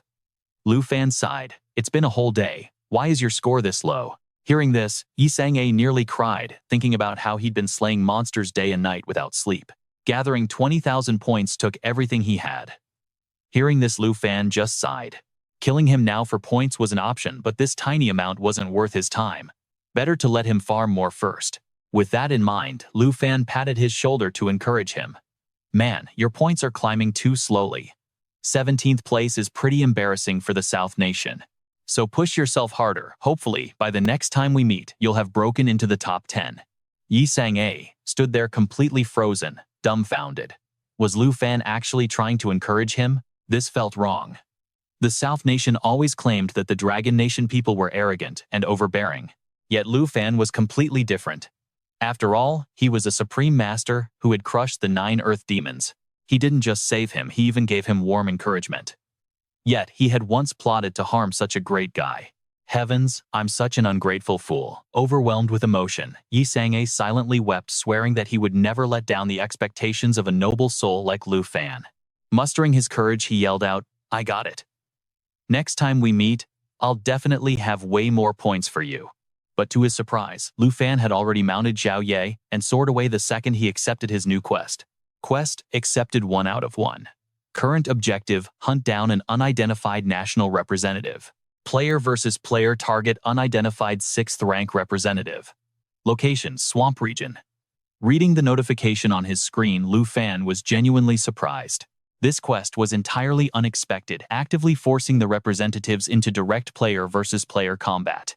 It seemed that on just the second day of the national trial, someone had already paid with their life and was eliminated. So the real purpose of this system quest was to push the representatives into slaughtering each other. Though curious about the 6th-ranked representative, Lu Fan quickly regained his calm and smirked. Whether it's Jin Changshin or Seri, I'll clear this quest easily. With that, Lu Fan urged Xiao Ye to pick up the pace. Let's go, buddy. Destination: the swamp. 2.5 hours later, deep in the swampy forest, a dark figure stalked a fat, unsuspecting wild boar. With a brutal squeal, the boar was instantly crushed, becoming prey for a massive python. Perched on the python's back, Kieran let out a cold smirk. Fascinating. I never expected to become the prey. His screen flashed a red warning. You are being hunted. 6th rank Kieran, Korea. Level 65 Poison Priest. Points 66,375. Right as he finished speaking, another carcass was tossed next to him. It was Korea's 10th-ranked representative YG, a level 63 bear god heir. With 52,642 points, who muttered, "So what? No matter how strong they are, they won't expect our 4-nation alliance." They were brimming with absolute confidence, not just because they were level 63rd advancement players, but because their massive scores completely dwarfed Yi Sang-a's. Hearing YG complain about the disgusting bugs crawling everywhere, Kieran shrugged. Hey, don't blame me, it's not my fault. We agreed from the beginning that we'd meet up here inside the secret realm to farm points together. YG gave a reluctant grunt and asked, why am I the only one here? Where are Yi Sang-a and Buon? Kieran explained Buon will be here soon. As for Yi Sang-a, he's alive, but I don't know anything else. I'm seriously done with that monk. Honestly, don't wait up. I traveled all this way only killing monsters that blocked my path. If I wasn't rushing to meet up with you, I wouldn't be stuck at 10th place.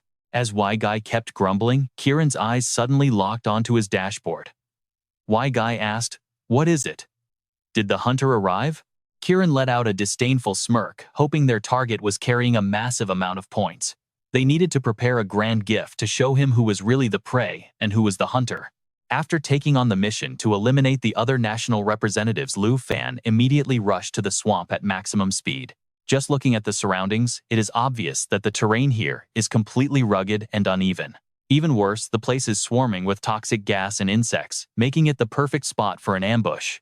He immediately orders Xiao Ye to activate Black Dragon's perception. This specialized skill allows him to detect any enemies hiding in stealth or camouflage.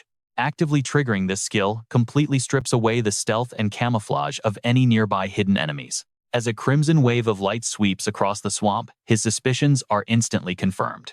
Even though he did not expect 3 enemies lying in wait, he instantly draws his nebula sword without hesitation and calls them out. Still hiding even after hearing my voice. Fine, let me give you guys a helping hand then. Just as his attack is about to land, a massive python suddenly erupts from the depths of the swamp.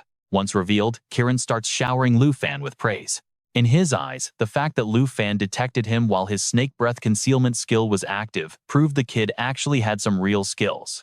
His name is Kieran, a level 60 South Korean player, with the 5 Poisons Witch Doctor class holding 66,375 points at rank 6. But as Lu Fan checks out the guy's player profile, he cannot help but feel a little disappointed. His mission was not to defeat Kim Sung-shin or Seri, so this guy was a letdown. Kieran sneers in response, mocking that he thought Lu Fan was some elite, only to find out he is at the very bottom of the Dragon Kingdom. He laughed at his own cautiousness, warning Lu Fan that he had encountered a true hunter. But the very second he glances over at the leaderboard, Kieran freezes in sheer shock. Name: Lu Fan. Dragon Kingdom representative. Level 36 Dragon Tamer, with 251,292 points, holding rank 1. What on earth is this? Over 550,000 points. Wasn't this top Dragon Kingdom player at the very bottom yesterday? A split second later, a sinister, greedy smirk spreads across Kieran's face. He figures that no matter how strong this kid is today, he is definitely feasting on this fat sheep. Unsheathing his weapon, Kieran looks at Lu Fan and snarls, mocking him for wandering around with so many points. He warns him that he is just easy prey, delivering himself straight to a hunter's doorstep. Unsure of the enemy's true strength, Lu Fan cautiously assumes a defensive stance, ready for any sudden move. Kieran charges forward, screaming that those massive points belong to him. He hurls a glowing green energy sphere, but fortunately, Lu Fan reacts instantly and leaps back, narrowly escaping the blast radius. If you want my points that badly, then come and try to take them. With those words, Lu Fan orders Xiao Ye to unleash his bursting lava skill. A massive fireball rapidly condenses in the air, but Kirin remains completely unfazed as he shouts commands to his pet summon. He urges Seven not to be afraid, claiming it is just a level 30 dragon, before sending it to attack. Right on cue, the giant python begins gathering its own sphere of toxic green energy. Called Accurate Poison. Spit this lethal skill not only deals heavy damage, but also leaves the target poisoned upon impact. But to Lu Fan's surprise, before the smoke from the clash even clears, Kirin orders his python to dive deep back into the swamp. Lu Fan instantly sees through the tactic. The beast is not retreating, but rather lurking in the muddy depths to find the perfect opening. Suddenly, a sharp gust of wind from behind puts Lu Fan on high alert as a chilling sense of danger approaches. Just as he barely sidesteps, Ouija strikes with his weapon, lunging forward at an absolutely blinding speed. But unfortunately for his attacker, an assault of this caliber poses absolutely zero threat to Lu Fan now. Simultaneously, Xiao Ye swings his massive claws with brutal force, slamming Ouija directly into the muddy ground. Sensing the overwhelming and terrifying aura of true dragon power, Ouija's entire body goes completely stiff. He finds it unbelievable that a dragon at only level 30 could crush him this easily. Yet he quickly flashes a bizarre grin, muttering that Lu Fan is about to become their prey. Seeing his enemy laugh under such heavy suppression makes Lu Fan highly suspicious. How could he possibly laugh while pinned down by Xiao Ye? But a split second later, he violently flings off the dragon claw and screams for Zelon and Bake, and to strike immediately. The moment he shouts, the lurking python erupts from the muddy depths alongside a swarm of shadow swordsmen. Yet Lu Fan casually unleashes a single sword strike, instantly shattering every single incoming attack with absolute ease. The python's sneaky attack completely enrages Xiao Ye. Letting out a deafening roar, the dragon unleashes massive strength to pin the python down. Kirin and his allies can only watch in absolute horror. Ranked 14th South Korean team member back. And level 57 Shadow Spirit Hunter with 34,831 points. They never expected that their carefully planned three-man ambush would be so effortlessly dismantled by Lu Fan. Realizing they are losing, Bake and screams in frustration from a distance, blaming themselves for not finishing him off right from the start. Kirin quickly chimed in. Enough, even if he is a tough opponent, we have to bring him down. His score alone can push us into the top 3. Hearing that, Lu Fan could not help but laugh. Your pathetic little ambush is an absolute joke. You tried to sneak attack me and ended up hurting yourselves instead. You really think you can take my points in less than 2.5 minutes? Hearing those words, Ouija fearlessly snapped right back. You are definitely stronger than we thought, but we will be the ones laughing in the end. Seeing them persist, Lu Fan stepped forward without hesitation. If you still want to put on a show, come face me in a real fight. Seeing his giant serpent Xiao Qi, overwhelmed by Xiao Ye, the black dragon Kirin instantly ordered it to unleash its deadly poison spray. Thick green toxic fumes erupted from the serpent's mouth, showering the target with deadly poison while dealing massive damage and status effects. But right then, the automatic defensive skill of the Black Dragon Bloodline, instantly kicked in. This broken skill cuts all damage by 50%, grants immunity to all negative effects, and boosts self-healing by 500%. Sensing the perfect opening, Lu Fan did not hesitate to issue his command. Xiao Ye, finish this annoying snake right now. Xiao Ye grabbed the massive serpent tightly and used her colossal body to slam it violently into the ground. What followed was a display of brute force that you and I would find absolutely breathtaking. Kirin screamed out in absolute horror. No way, my serpent is level 60, how could it be taken down this easily? At that exact moment, Buan, representing the Jingshang Kingdom, ordered the entire alliance to shield Kirin while yelling at him to keep going. Lu Fan was left completely confused, wondering what on earth they meant by continuing. Moments later, Kirin raised his staff high into the air and roared. The formation is complete. Lu Fan, this is where your journey ends.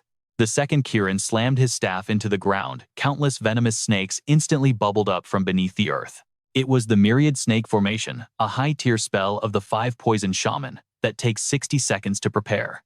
Once fully cast, it can summon billions of venomous snakes at any time, dealing damage equal to 750% of the caster's spirit attribute, while inflicting a fatal poison status on the target. Watching the swarm of snakes rush forward, Lu Fan knew he could not afford to let this battle drag on. Once this skill fully kicks in, the snakes will keep multiplying, making them almost impossible to completely wipe out. Kirin sneered and assured Buon that Lu Fan was completely trapped in the formation, and all they had to do next was bring down that annoying black dragon. Still worried, Buon nervously asked if the swarm of snakes would turn and attack them too. Kirin snapped back, shouting that there was no time to waste, they had to defeat the black dragon now. But right at that split second, a blazing inferno erupted from inside the formation, and a massive dragon claw pierced straight through the flames. A devastating world-ending roar echoed out, dealing massive area of effect damage to everyone around while inflicting a severe weakening debuff.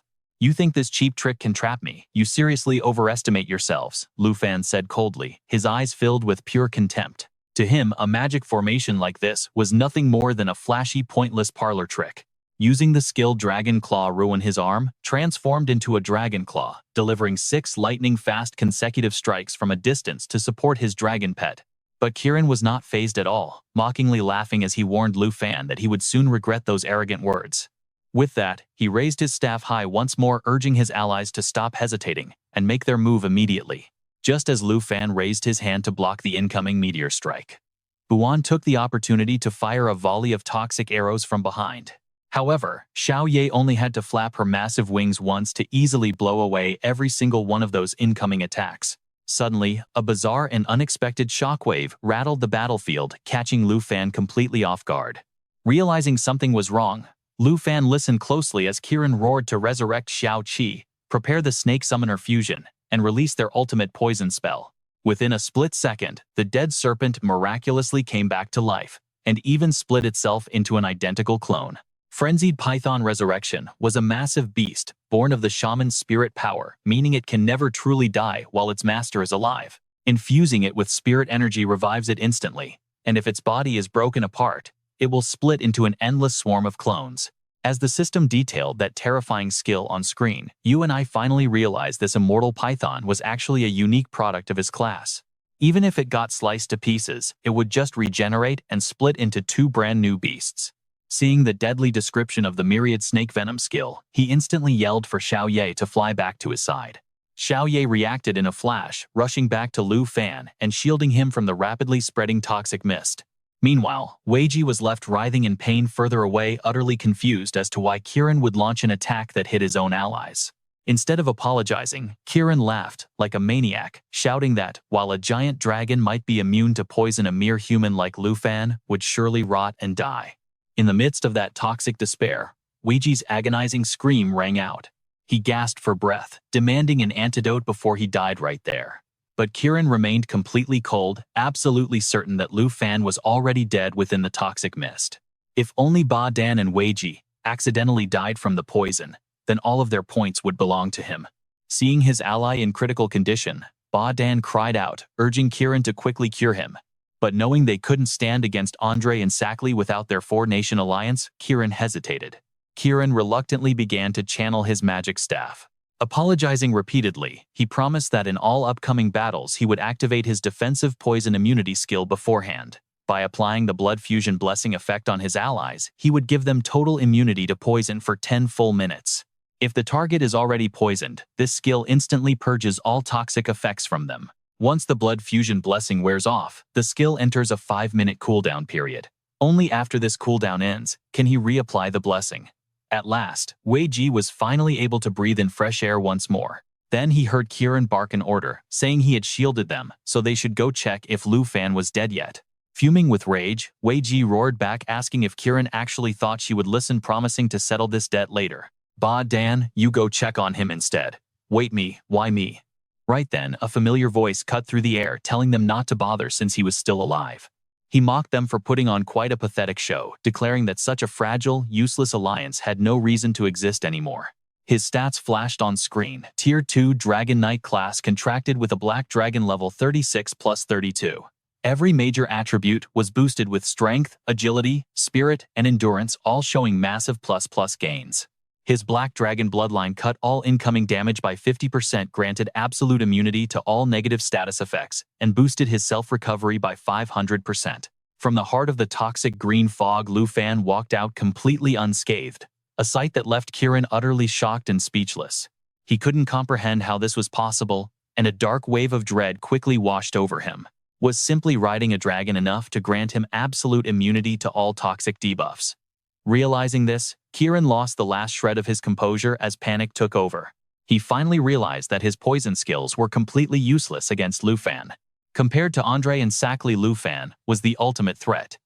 His face contorted with pure terror, Kieran screamed in desperation, ordering his allies to kill him immediately. If they killed him, Kieran promised to reward them with 20,000 points. Hearing this, Wei Ji stood up, clutching her spiked mace as a savage look filled her eyes. Muttering that her useless injured allies were good for nothing, she accepted that she had to rely on her own strength in the end. Badan, back me up right now, let me take. Suddenly a violent wave of roaring fire erupted right behind Wei Ji, catching her completely off guard and leaving her in shock. Lu Fan glanced toward the flames, wondering if an ally of theirs had arrived. Wei Ji also cast a panicked look behind her, her mind filled with confusion. Could it be, has Yaseng finally arrived? Who goes there? Before she could even turn her head, Wei Ji was struck from behind with a sudden devastating blow. The mysterious newcomer had just landed a fatal slash right across her back. His blade was still blazing with a ferocious sacred dragon flame. This tall, heavily muscled warrior was none other than Ander. Placing his hands on his hips, he burst into a hearty, booming laugh that echoed all around them. Haha, don't worry at all, brother. I have come here to back you up and clear this mess for you. 3 of you ganging up on one guy. That is just incredibly shameful. If any of you are real men, step up and face me in a proper one-on-one battle. His profile quickly popped up on the screen. Ander from the Snow Kingdom level 60 Flame Warrior class, with a score of 80,167 points. Lu Fan gasped in surprise, realizing it was Ander. Looking at Xiao Ye and Lu Fan, Ander laughed heartily, his voice full of excitement. Haha, hey there brother, that giant dragon of yours looks seriously powerful, doesn't it? Lu Fan quickly patted his little black dragon on the head, speaking in a soft, reassuring voice to calm it down. Just relax, Xiao Ye. Trust me, Ander doesn't mean any harm to us. Looking down, Lu Fan praised his power, noting how insanely strong that flame skill was to send that lady flying so far away. Ander laughed heartily, explaining it was actually his 3rd advancement skill, True Body of the Flame God, and it always delivered. With the True Body of the Flame God active, dealing with these weak small fry isn't even enough to serve as a warm-up. Sent crashing into the distance, Wei Ji gritted her teeth in rage, pushing herself off the ground. Seeing this, Ander reacted with total shock, his voice filled with surprise. Wait, hold on a second. Did you just call her a lady? Is this brute actually a girl? Lu Fan replied cheerfully with a teasing tone, confirming that she was indeed a woman, and she hadn't even activated any of her skills yet. It seems like she's going to be a tough opponent. Meanwhile, Wei Ji was absolutely boiling with rage, completely furious at their words. She clenched her fists, letting out an angry growl. Ander, resting his massive blade on his shoulder, spoke with supreme confidence. Strong, you say? Ha ha. In that case, I will take care of this girl first. Hey brother, those other 2 guys riding the snake and shooting arrows, can you handle them on your own?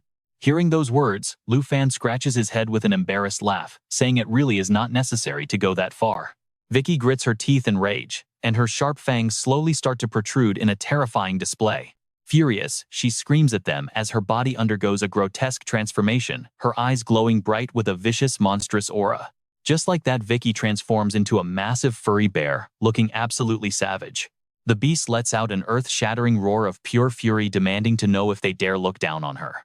This is Giant Bear Soul, summoning the Bear God duo to transform her, boosting her stamina by 120% and health by 175%. With a 16-hour cooldown active, Vicky charges ahead like a starving beast, roaring with pure unbridled madness. She screams that they will pay for their arrogance, but Ander quickly raises his massive battle axe to block her heavy strike. Brilliant sparks fly in every direction as the metal clashes, making this opening exchange incredibly intense right from the start. He shouts over to Lu Fan with absolute excitement, clearly enjoying every single second of this wild clash. Hang back, brother, and make sure you protect yourself out there. Leave this girl to me. Instantly, Ander unleashes a massive skill called Flame God True Form, calling upon the power of the primal fire god to boost all of his attributes by 100%, while gaining a pair of magnificent fiery wings that allow him to temporarily fly through the air. The active duration of this powerful form depends entirely on the user's mental energy stats. Watching this earth-shattering fight unfold right in front of him, Lu Fan can only shake his head in annoyance. Pinching the bridge of his nose, he begins to analyze the situation carefully. While Ander might seem like a reliable ally, the guy is honestly nothing more than a walking magnet for absolute chaos and trouble. The real issue is that this guy is openly trying to steal his precious points. Honestly, taking these opponents down was never something he needed any outside help to accomplish anyway. He did not even need to summon the Earth Fiend Demon or the Earth Fiend Demon Lord for this. Suddenly, a volley of sharp arrows comes flying sneakily at him from behind once again. But with lightning-fast reflexes, Lu Fan easily deflects every single one of them. Seeing Lu Fan deflect his attacks so effortlessly, Ba Dan trembles from below his face, turning completely pale as he frantically tells Kirin that his sneak attack has failed yet again. Kirin screams in absolute frustration, calling the failure an embarrassment before loudly ordering them to stick to the plan. He barks a command to his giant serpent summon, ordering Xiao Qi to immediately spit out a deadly poison fog. Following the command, the giant serpent immediately opens its massive gaping jaws as wide as possible. It begins unleashing continuous torrents of toxic green mist at the target, dealing massive damage, while also inflicting a lethal poison effect that slowly drains their life away. Lu Fan stands proudly on Xiao Ye's back, mocking his enemy with a highly sarcastic tone. You already know both this dragon and I are completely immune to poison, so why are you still stubbornly trying to use this useless skill on us? Right after Lu Fan suddenly notices something highly unusual. Oh no, Kirin's other giant python is completely missing from sight. While dealing with the giant serpent directly in front of him, he quickly guesses that the second beast is lurking behind, preparing to launch a coordinated pincer attack on his blind spot. Lu Fan immediately activates Void Sever. Channeling his immense dragon energy, he delivers 2 devastating slashes in perfect harmony with his pet, unleashing consecutive waves of lethal draconic power to wipe them out. Empowered by the massive buff, Xiao Ye turns incredibly fierce, charging forward like a raging hurricane. Standing proudly atop his dragon, Lu Fan unleashes a single clean strike that sends the giant serpent's head flying off. Lu Fan sneers with utter contempt, muttering that the beast was almost close enough to land a bite, but unfortunately it is still far too slow to touch him. He commands Xiao Ye to keep pushing forward, while Kirin watches the horrific scene in absolute agony, so incredibly angry that he spits out a curse. Damn it. But then a sinister, cunning smile spreads across Kirin's face as he claims that his precious Xiao Qi is not actually dead yet. Raising his voice, Kirin commands his fallen giant serpent to rise from the dead once more. This is the crazy Python resurrection skill, fueled by the spiritual energy of the 5 poisons witch doctor, making the python nearly immortal. As long as its master breathes, it easily revives with a simple transfer of mental energy, and even if its body is completely shattered, it will just split into several giant segments. Lu Fan watches in disgust as the severed serpent segments begin crawling towards him. He realizes these annoying pests are only multiplying, making this entire situation a massive headache. Knowing he needs to end this quickly, Lu Fan calls out to his black dragon, ordering Xiao Ye to immediately switch into the devastating ruined dragon form. Wipe them all out. Instantly obeying her master, Xiao Ye unleashes her power, transforming into her massive, terrifying black dragon form, a true beast of destruction. Xiao Ye is level 32.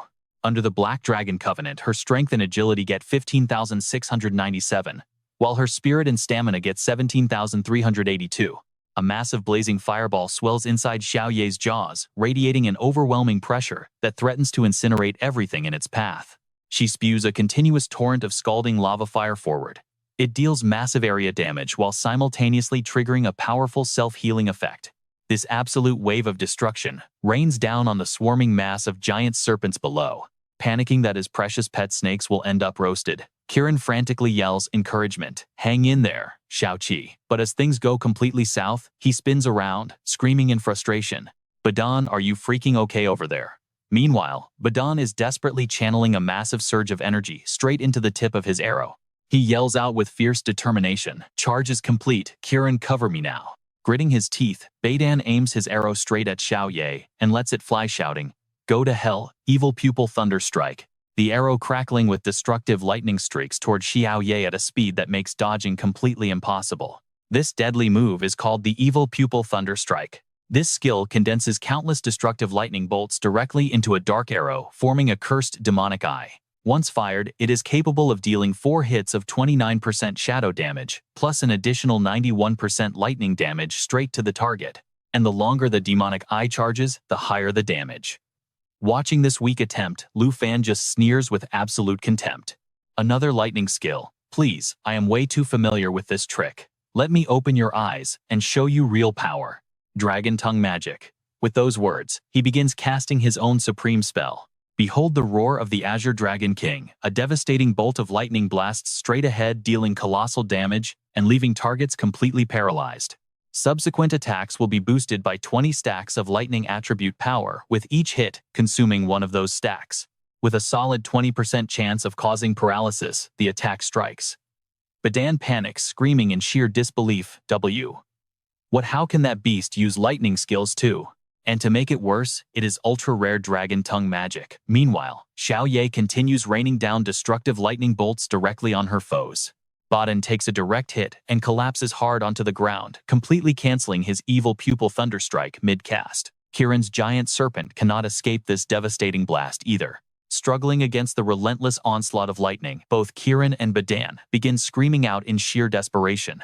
Kiran yells, "You absolutely have to hang in there, man." Badan, "There is absolutely no way I can block this insane level of power." Ander yells out in panic, calling to them. Meanwhile, Kiran frantically activates his snake skill, Shao Qi Snake Breath Hibernation. Badan watches in utter horror, screaming out, "Kiran, what the hell do you think you're doing? Don't abandon me, please no." Just like that, Kiran chooses his own survival and flees, leaving a stunned Badan behind with nothing to do but scream his partner's name in despair. Kiran. The Snake Breath Hibernation skill commands the giant python to drag its master deep underground or underwater, keeping them completely hidden for up to 22 minutes. While hibernating, they automatically regenerate 2% of their maximum health every minute. But as Kiran safely slips away, Badan collapses onto the dirt, begging in absolute vain. "Kiran, please." Just like that, Badan's run has officially come to an end. Lu Fan summons a violent bolt of lightning, blasting Badan directly and making him scream in pure agony. No, the system rings out Badan Jingxiang Kingdom, deceased 22 out of 23 remaining. Lu Fan looks down at his hand, quietly noting how easily these guys betray their own allies. With such a fragile and fake alliance, there is no way Kiran is getting away either. Watch out, Kiran. Lu Fan Dragon Empire points gained 0. Then Lu Fan gives a cold command, "Xiao Ye, get ready to coordinate with me. Activate Dragon Tongue Resonance." Standing tall atop Xiao Ye, Lu Fan declares with absolute confidence, "Let's turn this entire muddy lake to ash." Xiao Ye immediately triggers the Dragon Tongue Resonance skill, Blazing Lava. In an instant, the entire battlefield is swallowed by a towering sea of raging fire. Blazing lava erupts superheated flows across the target area, transforming the landscape into a massive bubbling lake of pure molten slag.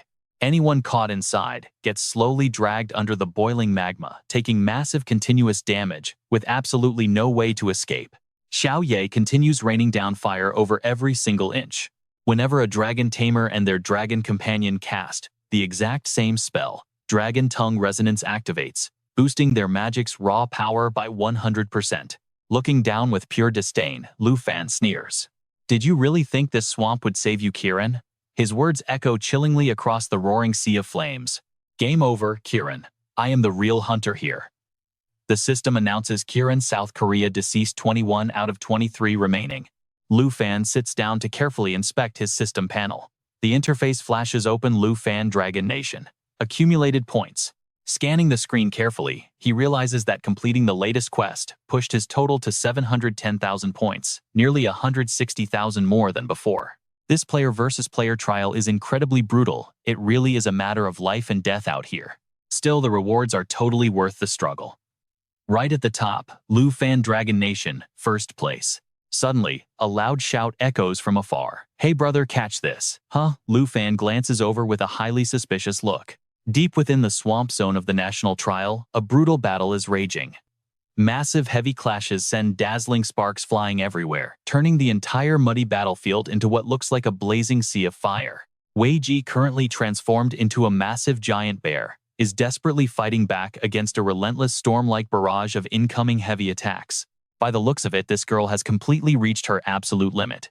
Andre stands tall right in front of her, winding up before swinging his colossal battle axe.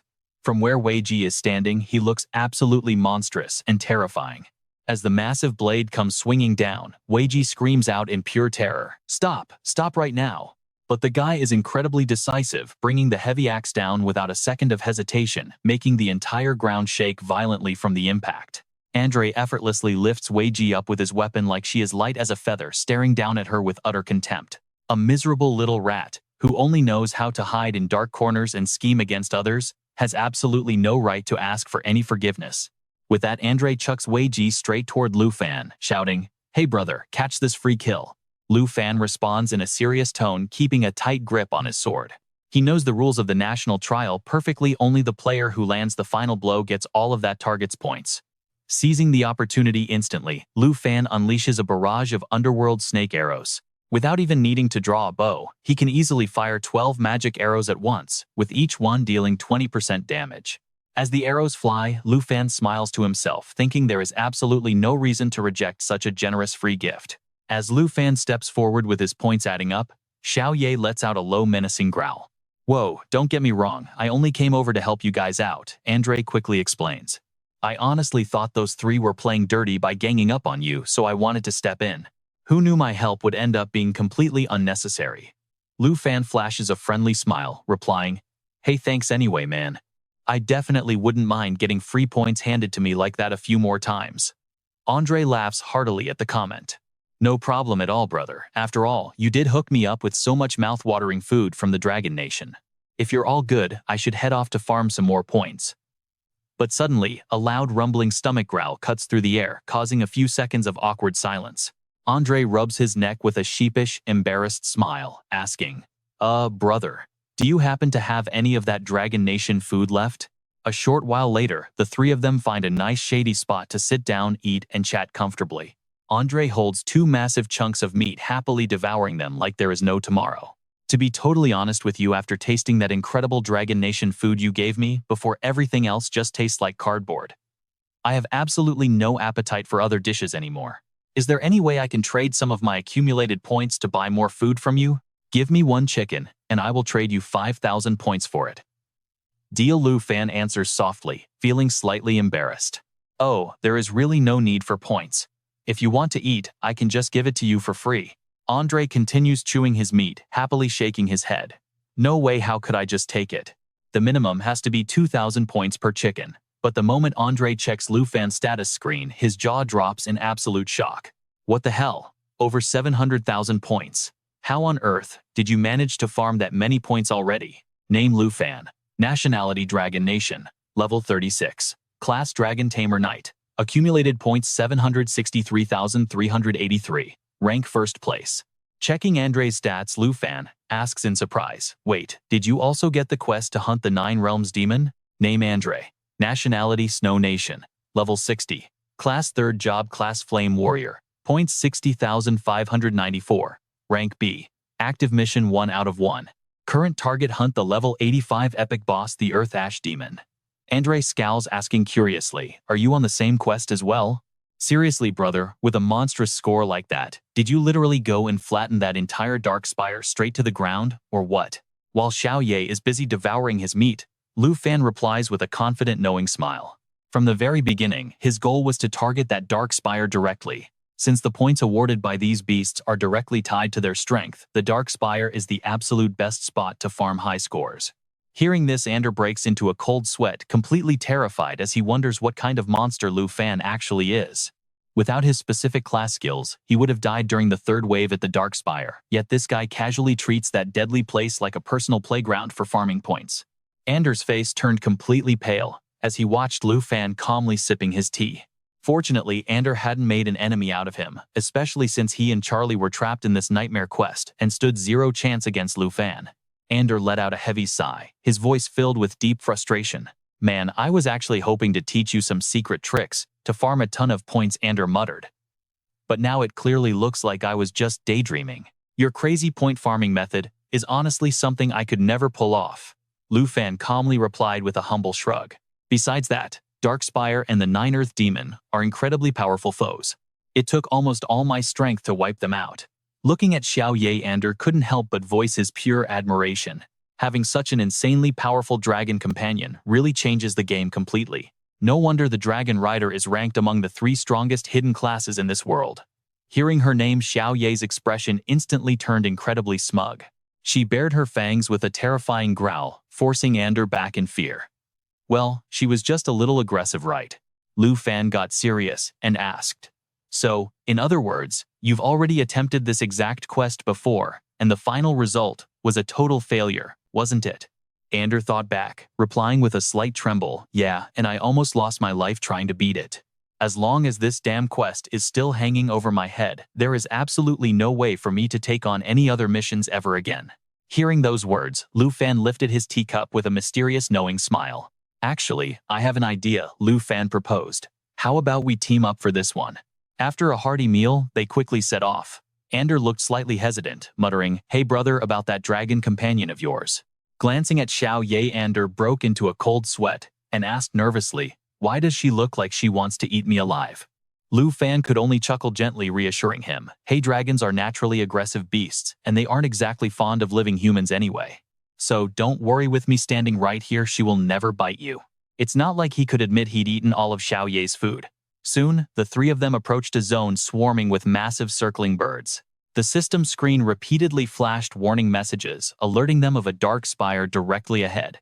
Level 60 carrion eagles worth 86 points, and level 60 howling abyssal horned oxen worth 84 points. Before them lay an entire swarm of grotesque, bloodthirsty monsters, waiting to trap their prey. Ander gripped his heavy weapon tightly, asking seriously, "All right, brother, what are we doing next?" Lu Fan smiled confidently, replying, "You just focus on your job and I'll focus on mine. Go ahead and unleash your skills, it's every man for himself." Meanwhile, the ravenous monsters swooped down, eager for the hunt. Their screeching wails echoed through the air, constantly sending chills straight down the spine. Lu Fan looked at Ander with confidence, saying, "With your strength, handling these carrion eagles and netherworld horned oxen should be a total walk in the park, right? Their stats aren't actually that high, so even though they have the numbers, they won't be hard to beat." Suddenly, Lu Fan's entire body erupted with a brilliant glowing blue light. He flashed a proud, confident smile, looking like the hope of the future. "All right then, I'll leave these outer monster waves completely to you." Lu Fan summoned his little dragon and laughed out loud, completely assured of his victory. "I'm heading straight inside to slaughter the real targets." Ander enthusiastically agreed with a big nod. Of course, that is no problem at all. But then he panicked in absolute disbelief. "Wait, hold on a second. What did you just say? You're charging straight inside to fight?" Lu Fan commanded with raw power. "Xing Chen, shift into your stellar state immediately." The little dragon quickly obeyed, transforming into a completely new form, before using the Void Crossing skill to slip effortlessly straight into the Dark Spire. This was the Starry Sky Dragon.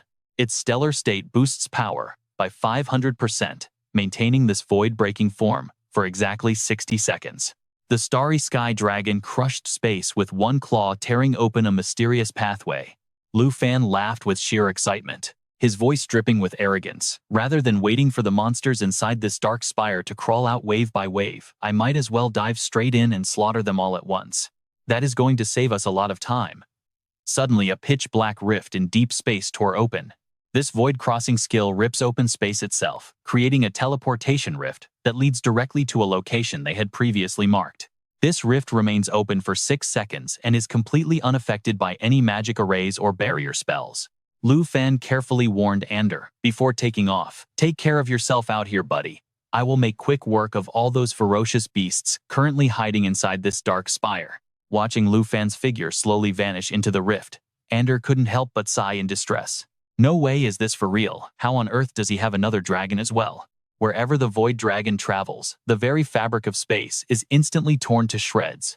Lu Fan, accompanied by his 2 mighty black dragons, charges deep into the Dark Spire with an absolutely overwhelming force that absolutely nothing can stop. He scoffs, his voice dripping with absolute contempt. "Your welcoming ceremony is a bit too extravagant, don't you think?" Blocking his path is a swarm of hideous mutated butterflies.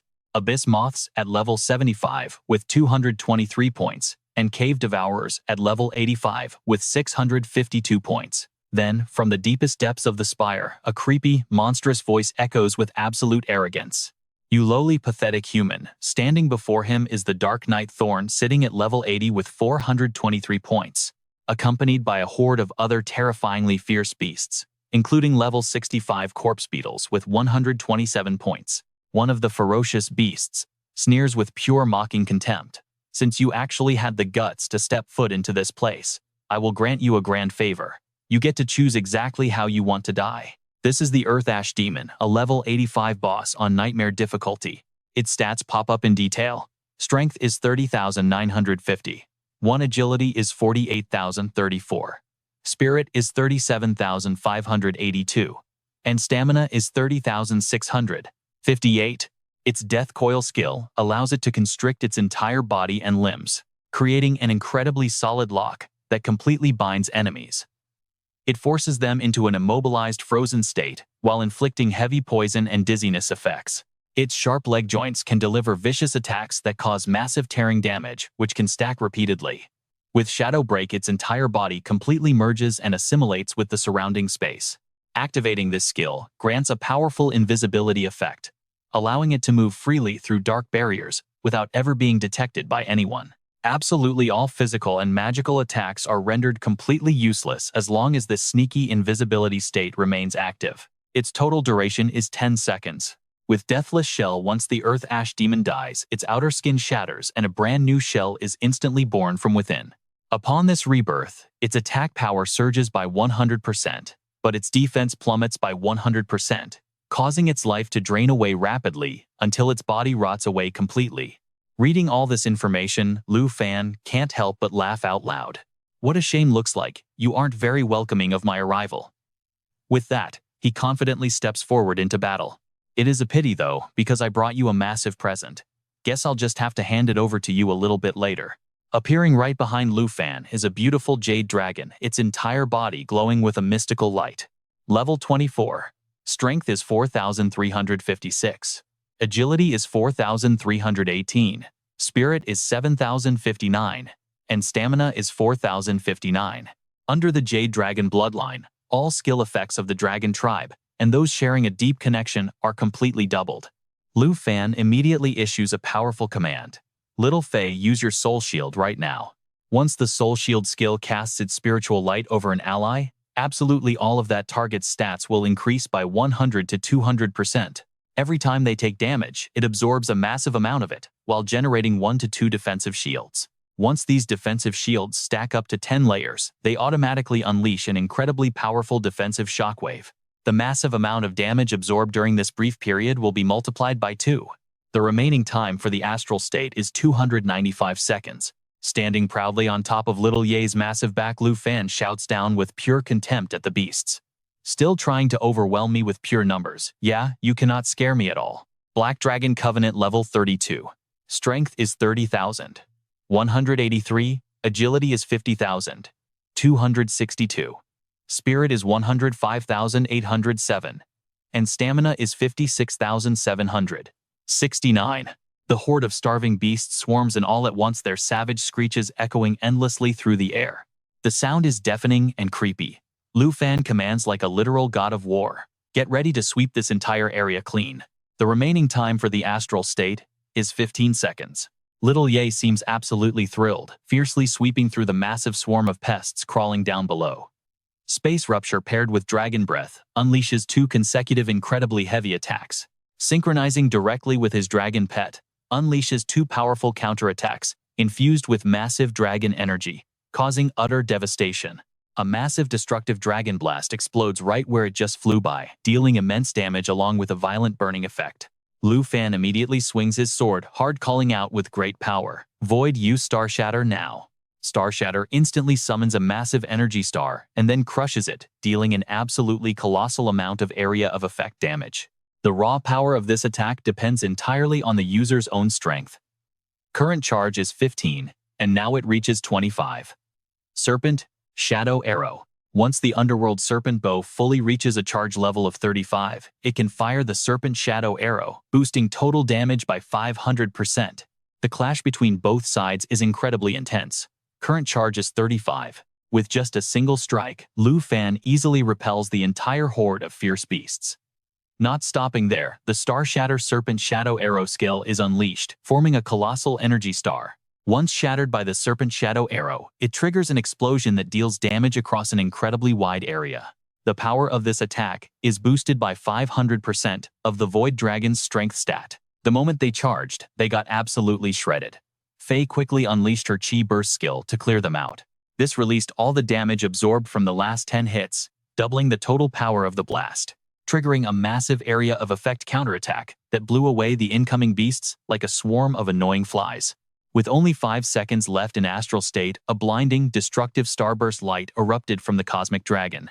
The skill activated, gathering the power of every star within its body to fire off a chaotic beam of pure destruction, dealing an unfathomable amount of damage that completely ignored all defenses and could not be stopped. The ultimate output depended entirely on the user's power and level, leaving the enemy screaming in agony as they were wiped out. The current damage output for Starburst Light skyrocketed, hitting anywhere from 23,280 to 34,900. As soon as the astral state ended, the cosmic dragon immediately shifted into a new form with even greater power. Lu Fan glanced down at the pile of insect corpses and let out a smug, mocking smirk. He realized he was just a tiny bit of experience away from leveling up, so he needed to move even faster. Suddenly, a system notification popped up. Dragon Nation Lu Fan 0 points. Right after details appeared for a new entity, the level 24 Demon Dragon Corpse. Its skills included Demon Dragon Breath, allowing it to spit dragon fire that dealt massive magical damage to its targets. Even wilder, anyone killed by this breath would revive as a loyal puppet to fight for its master. Next up was Demon Dragon Strike. This skill allowed it to wrap itself in a solid shield of demonic energy and charge directly at the target. On top of that, while dealing damage, it could recover up to 99% of all damage it had received while clearing out any negative status effects. Its third skill was Draconic Unseal, which completely unlocked the restriction on draconic magic. Once active, the standard Dragon Breath was fully replaced by Draconic Magic, while its Forbidden Spell and Dragon Strike both transformed into the apocalyptic spell called Doomsday Descent. Lastly, its passive Demon Dragon Bloodline trait slashed all incoming damage by a massive 75%. Seeing yet another wave of brainless monsters rushing in just to throw away their lives, Lu Fan barked out a commanding order. Faye, summon the Demon Dragon Corpse right now. Faye let out an earth-shattering roar, preparing to unleash her natural assimilation skill. The Dragon Flute summoning skill was activated, calling forth the twin Demon Dragon, whose level would scale directly to match its summoner's level. Meanwhile, Lu Fan stood tall and proud on Knight's back, as the cosmic dragon shifted into its galactic summoning form. The second this skill was cast, the terrifying beasts below started dropping from the sky like dead leaves in autumn. Using the Meteor Fall skill, the galactic form released countless falling stars that completely saturated the entire battlefield. While those cosmic stars were raining down, the user was still completely free to cast other skills. Unless it was actively interrupted, this devastating meteor fall effect would remain active permanently. System notifications kept flashing on the screen. As the Emerald Dragon reached level 25, the Cosmic Dragon hit 18, and Lu Fan himself reached level 37. With the Black Dragon hitting level 33, Lu Fan closely watched the battlefield and spoke with pure satisfaction. Now this is what I call real point farming speed. Out of nowhere, a massive grotesque Abyss Moth suddenly made its entrance. Its stats popped up: Abyss Moth level 75 worth 223 points. The Abyss Moth charged straight at Lu Fan at a terrifying speed, repeatedly spitting out deadly streams of corrosive acid. Once this skill was triggered, the giant moth unleashed a sticky, toxic green venom, spraying it rapidly across the entire target area.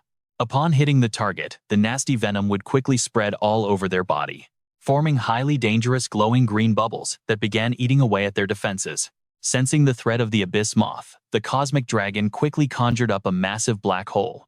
The black hole skill opened up a distorted heavy space, relentlessly pulling in all nearby enemies for the entire duration of the cast. Once the casting process finished, the black hole would detonate with a violent explosion, dealing massive damage to the area equal to the combined health of every single enemy sucked inside. The giant Abyss Moth was instantly dragged deep into the vortex, leaving nothing but its pathetic, agonizing screams echoing through the empty space. Without slowing down, the Cosmic Dragon kept spawning, even more black holes constantly pulling every single surrounding enemy into their destructive depths for the entire cast. And when the casting ended, those black holes would erupt in a series of violent detonations, unleashing immense, devastating area damage that scaled directly off the combined maximum health of all those captured foes. Lu Fan scoffed, letting out a mocking laugh. Honestly, they are literally just begging to get killed. Suddenly, Lu Fan froze in his tracks. He carefully scanned his surroundings, but everything before him had gone completely empty. Not a single soul was left in sight. He gasped inwardly as a vague sense of dread began to creep up on him. No, he couldn't see a thing.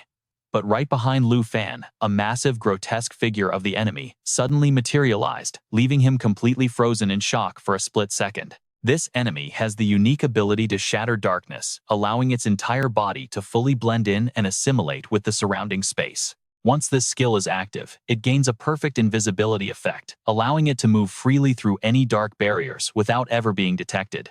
Absolutely all physical blows and even powerful magical spells will have zero effect on it as long as this stealth state is still active. This darkness-shattering stealth state lasts for a total of 10 seconds. It was completely impossible to sense those hideous razor-sharp legs of the enemy as they crept silently across the ground. Reacting instantly, Lu Fan unleashed his powerful Deathbind skill. This skill utilizes his own body and sharp segmented legs to form a solid, unbreakable lock that tightly binds the enemy in place. This leaves his targets completely unable to move, while also inflicting rigid stun poison and other debuffs like total unconsciousness. Those razor-sharp segmented legs tear open rupturing wounds, allowing the massive damage values to stack up continuously. Sent into a complete panic, the enemy shrieked out in absolute terror. What is this?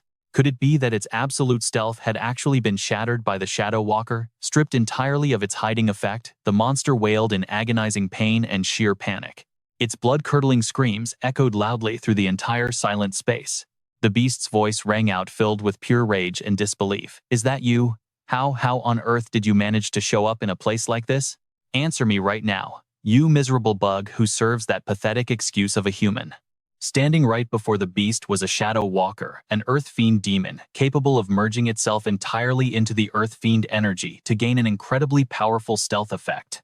While cloaked inside this Earth Fiend energy, it could slip through any space completely unnoticed and undetected. This supreme camouflage is absolutely impossible to detect, though taking any damage or launching an attack of its own will immediately break and cancel the stealth state, without giving the beast any more time to utter another useless word.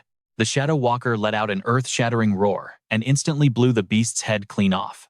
Nothing remained on the ground but a headless corpse in a pool of foul blood, the work of the deadly blood blade claws. This devastating skill unleashes 5 razor-sharp blood claws that can easily shred a target to pieces right in midair. After delivering massive damage, its overall power is boosted by a whopping 200% for the next 12 seconds. As Xiao Ye emerged through the haze before the beast's eyes, it was already quite obvious what she was planning to do next. And indeed, keeping true to her incredibly fiery and hot-tempered personality, Xiao Ye absolutely ruthlessly unleashed her Great Cataclysm skill, completely obliterating the entire area the massive dragon had just flown over, dealing colossal damage while leaving behind a raging destructive burn effect. Still maintaining his razor-sharp focus, Lu Fan let out a quiet, cold sneer and spoke up, his voice dripping with pure sarcasm. An old friend reunion. After all this time, I wonder, are you satisfied with this special gift of mine? Deep within the swamp area of the Grand National Trial, inside the dark spire of the Earth Puppet Demon, a massive, terrifying beast and an ancient demon god stood facing off in a tense, silent confrontation. The Earth Puppet Demon spoke up, its voice dripping with arrogance and utter contempt. To think a grand ancient demon god was actually killed twice by a pathetic, insignificant human, and has now even reduced himself to playing the role of their loyal puppet.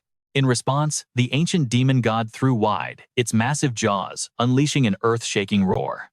Meanwhile, the Earth Puppet Demon continued mocking it. How absolutely pathetic.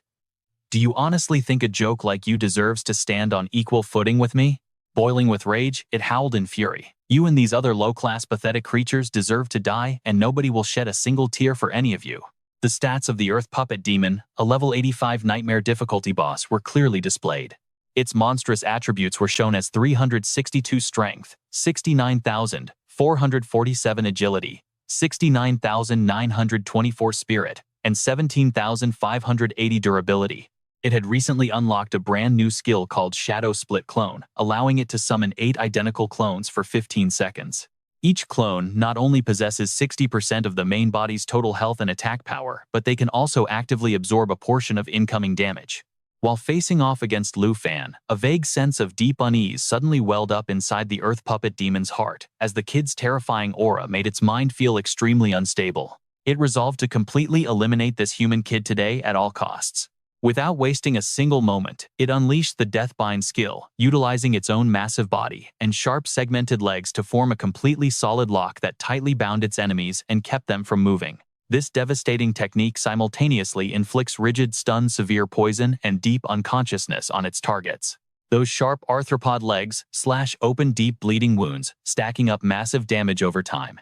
Out of nowhere, the Earth Skeleton Demon freezes in absolute shock as its deadly binding skill is effortlessly shut down. Roaring in pure rage, it summons the Earth Fiend Demon along with endless clones, completely trapping the ancient demon god. This is the lethal Shadow Split skill, conjuring 8 identical clones that last for 15 seconds.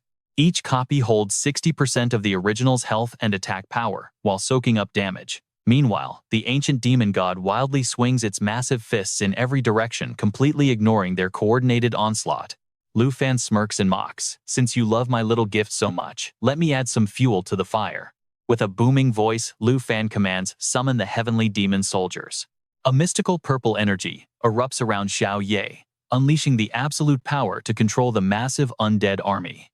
This broken skill grants full control over the undead puppets spawned by the fallen corpse dragon, letting him summon or recall them instantly. And if these undead soldiers fall, their dark energy automatically flows right back into the corpse dragon.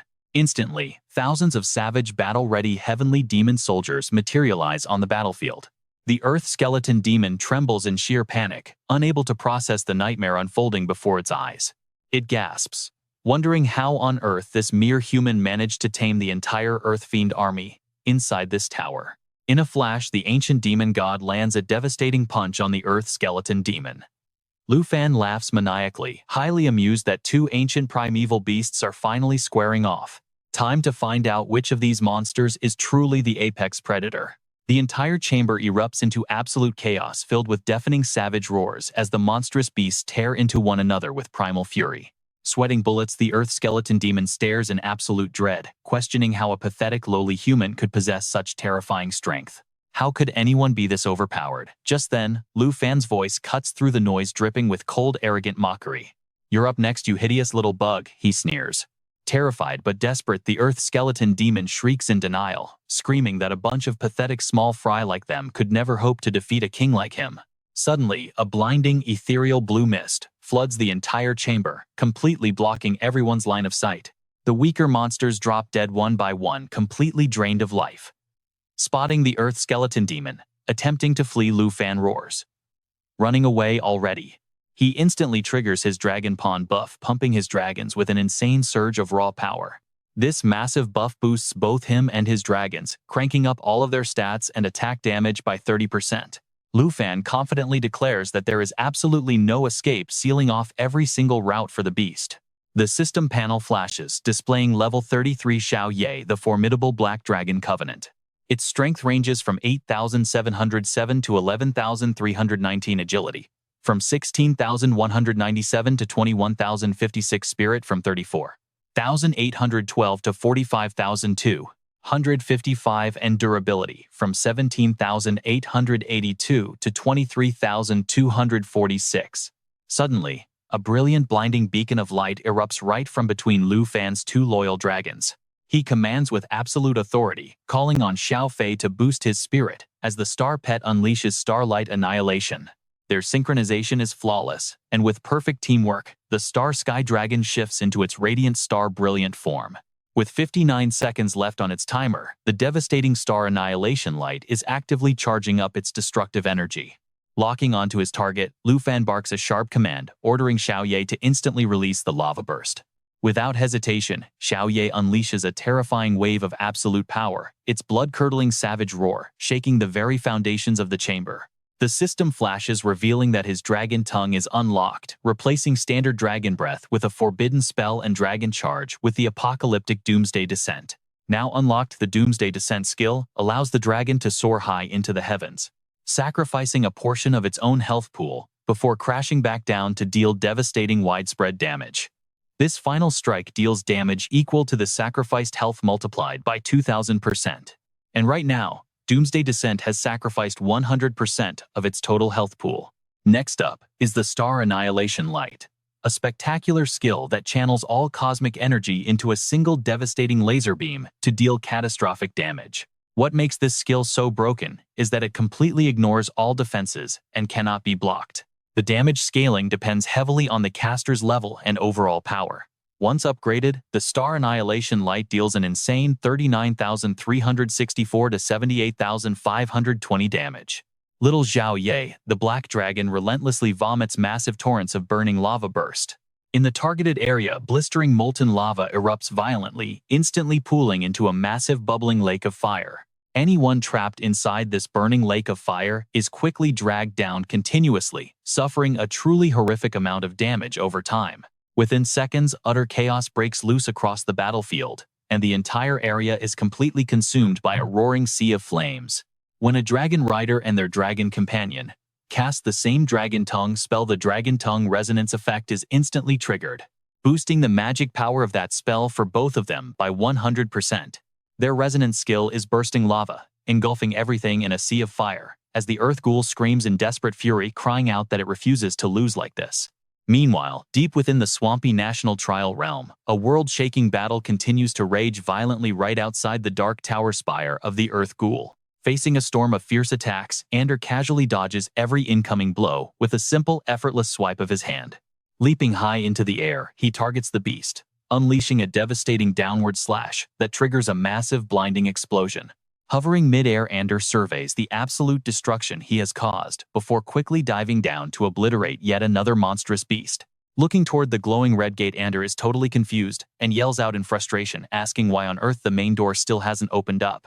Where is that third wave of beasts anyway? Suddenly, a mysterious woman shoves Ander backward out of nowhere, sending him crashing hard onto the dirt floor. Ander instantly tenses up, wondering what the hell is happening.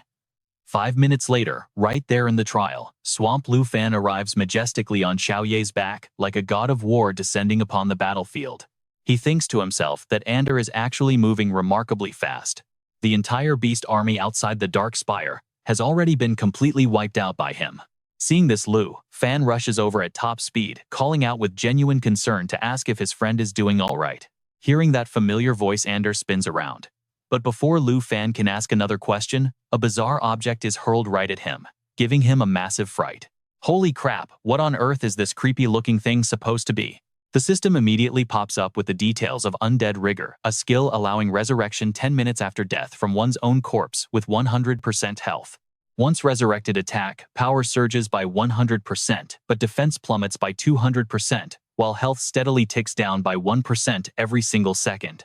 Immediately after, the countdown timer for the Undead Rigor skill appears on screen. Staring at the prompt for 3 minutes, Ander cannot help but feel deeply unsettled and creeped out.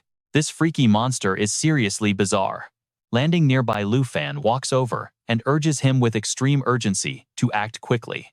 Do not just stand there spaced out. That is the head of the Earth Ghoul, so strike it now, before its auto-resurrection fully kicks in. Lu Fan's sudden demand completely catches Ander off guard. Wait, what did he just say?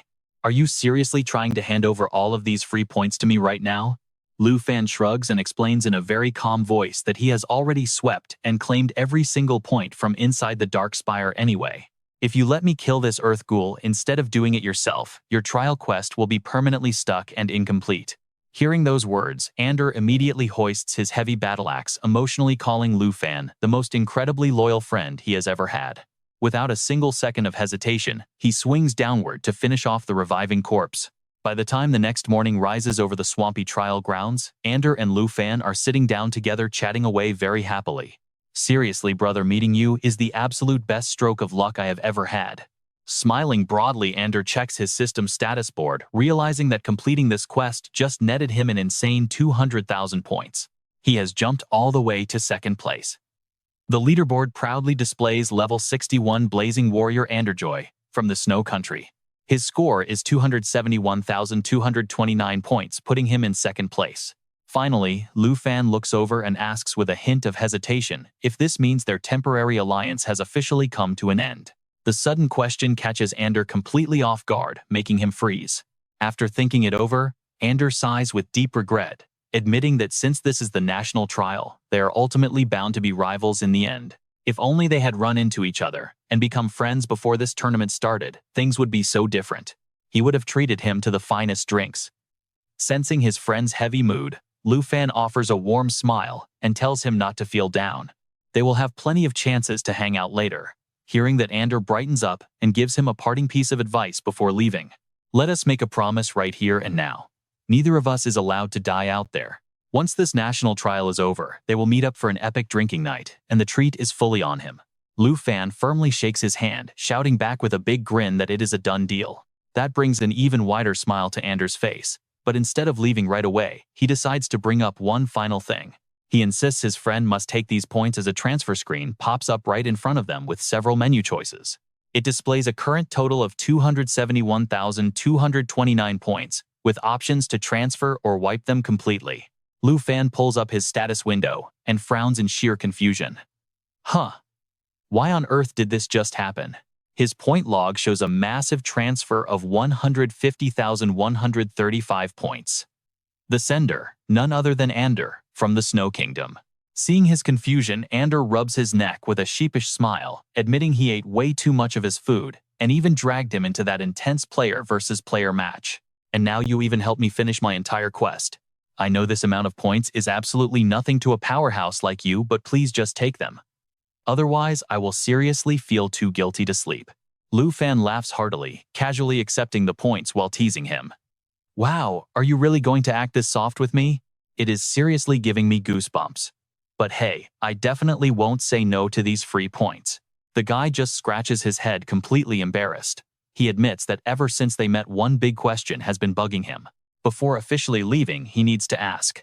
Without even waiting for Lu Fan to approve, Ander just blurts it all out.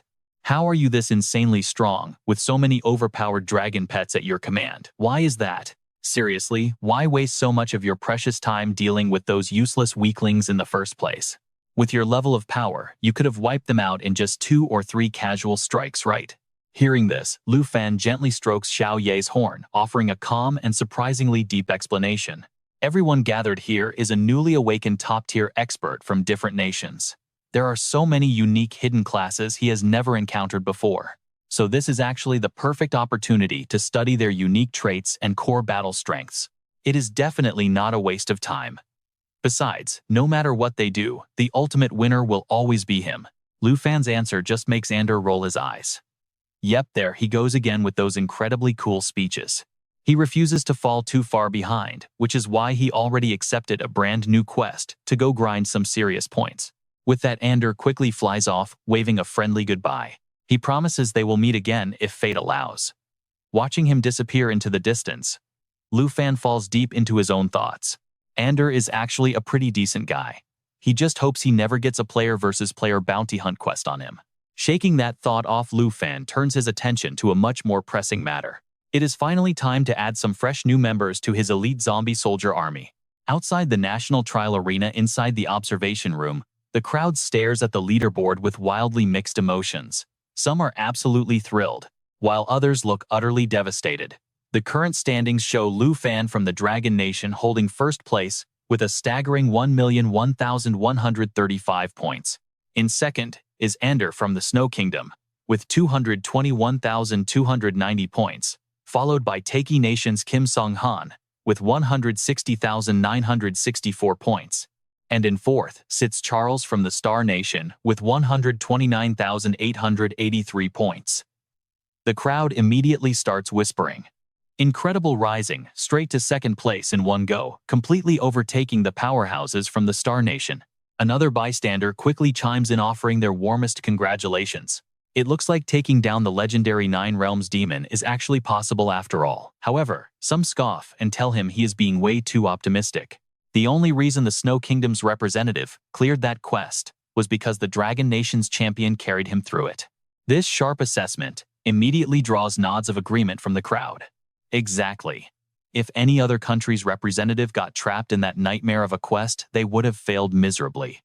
Ignoring all the loud chatter, one representative walks straight up to Elder Han and bows deeply, expressing his deepest gratitude for the Dragon Nation's invaluable assistance. He begs Elder Han to accept this token of appreciation from the Snow Kingdom. Hearing this, the old man smiles from ear to ear. Our boy Lu Fan simply cannot stand by when someone is in trouble. His willingness to help others is truly something to be proud of. Watching this heartwarming scene play out, another onlooker decides to jump in. Wait, so does this mean the Taiki Nation's champion just got shoved down to third place? Someone immediately hushes him in a panic. Shh. Keep your voice down. Can't you see Mr. Kim standing right over there, boiling in dead silence?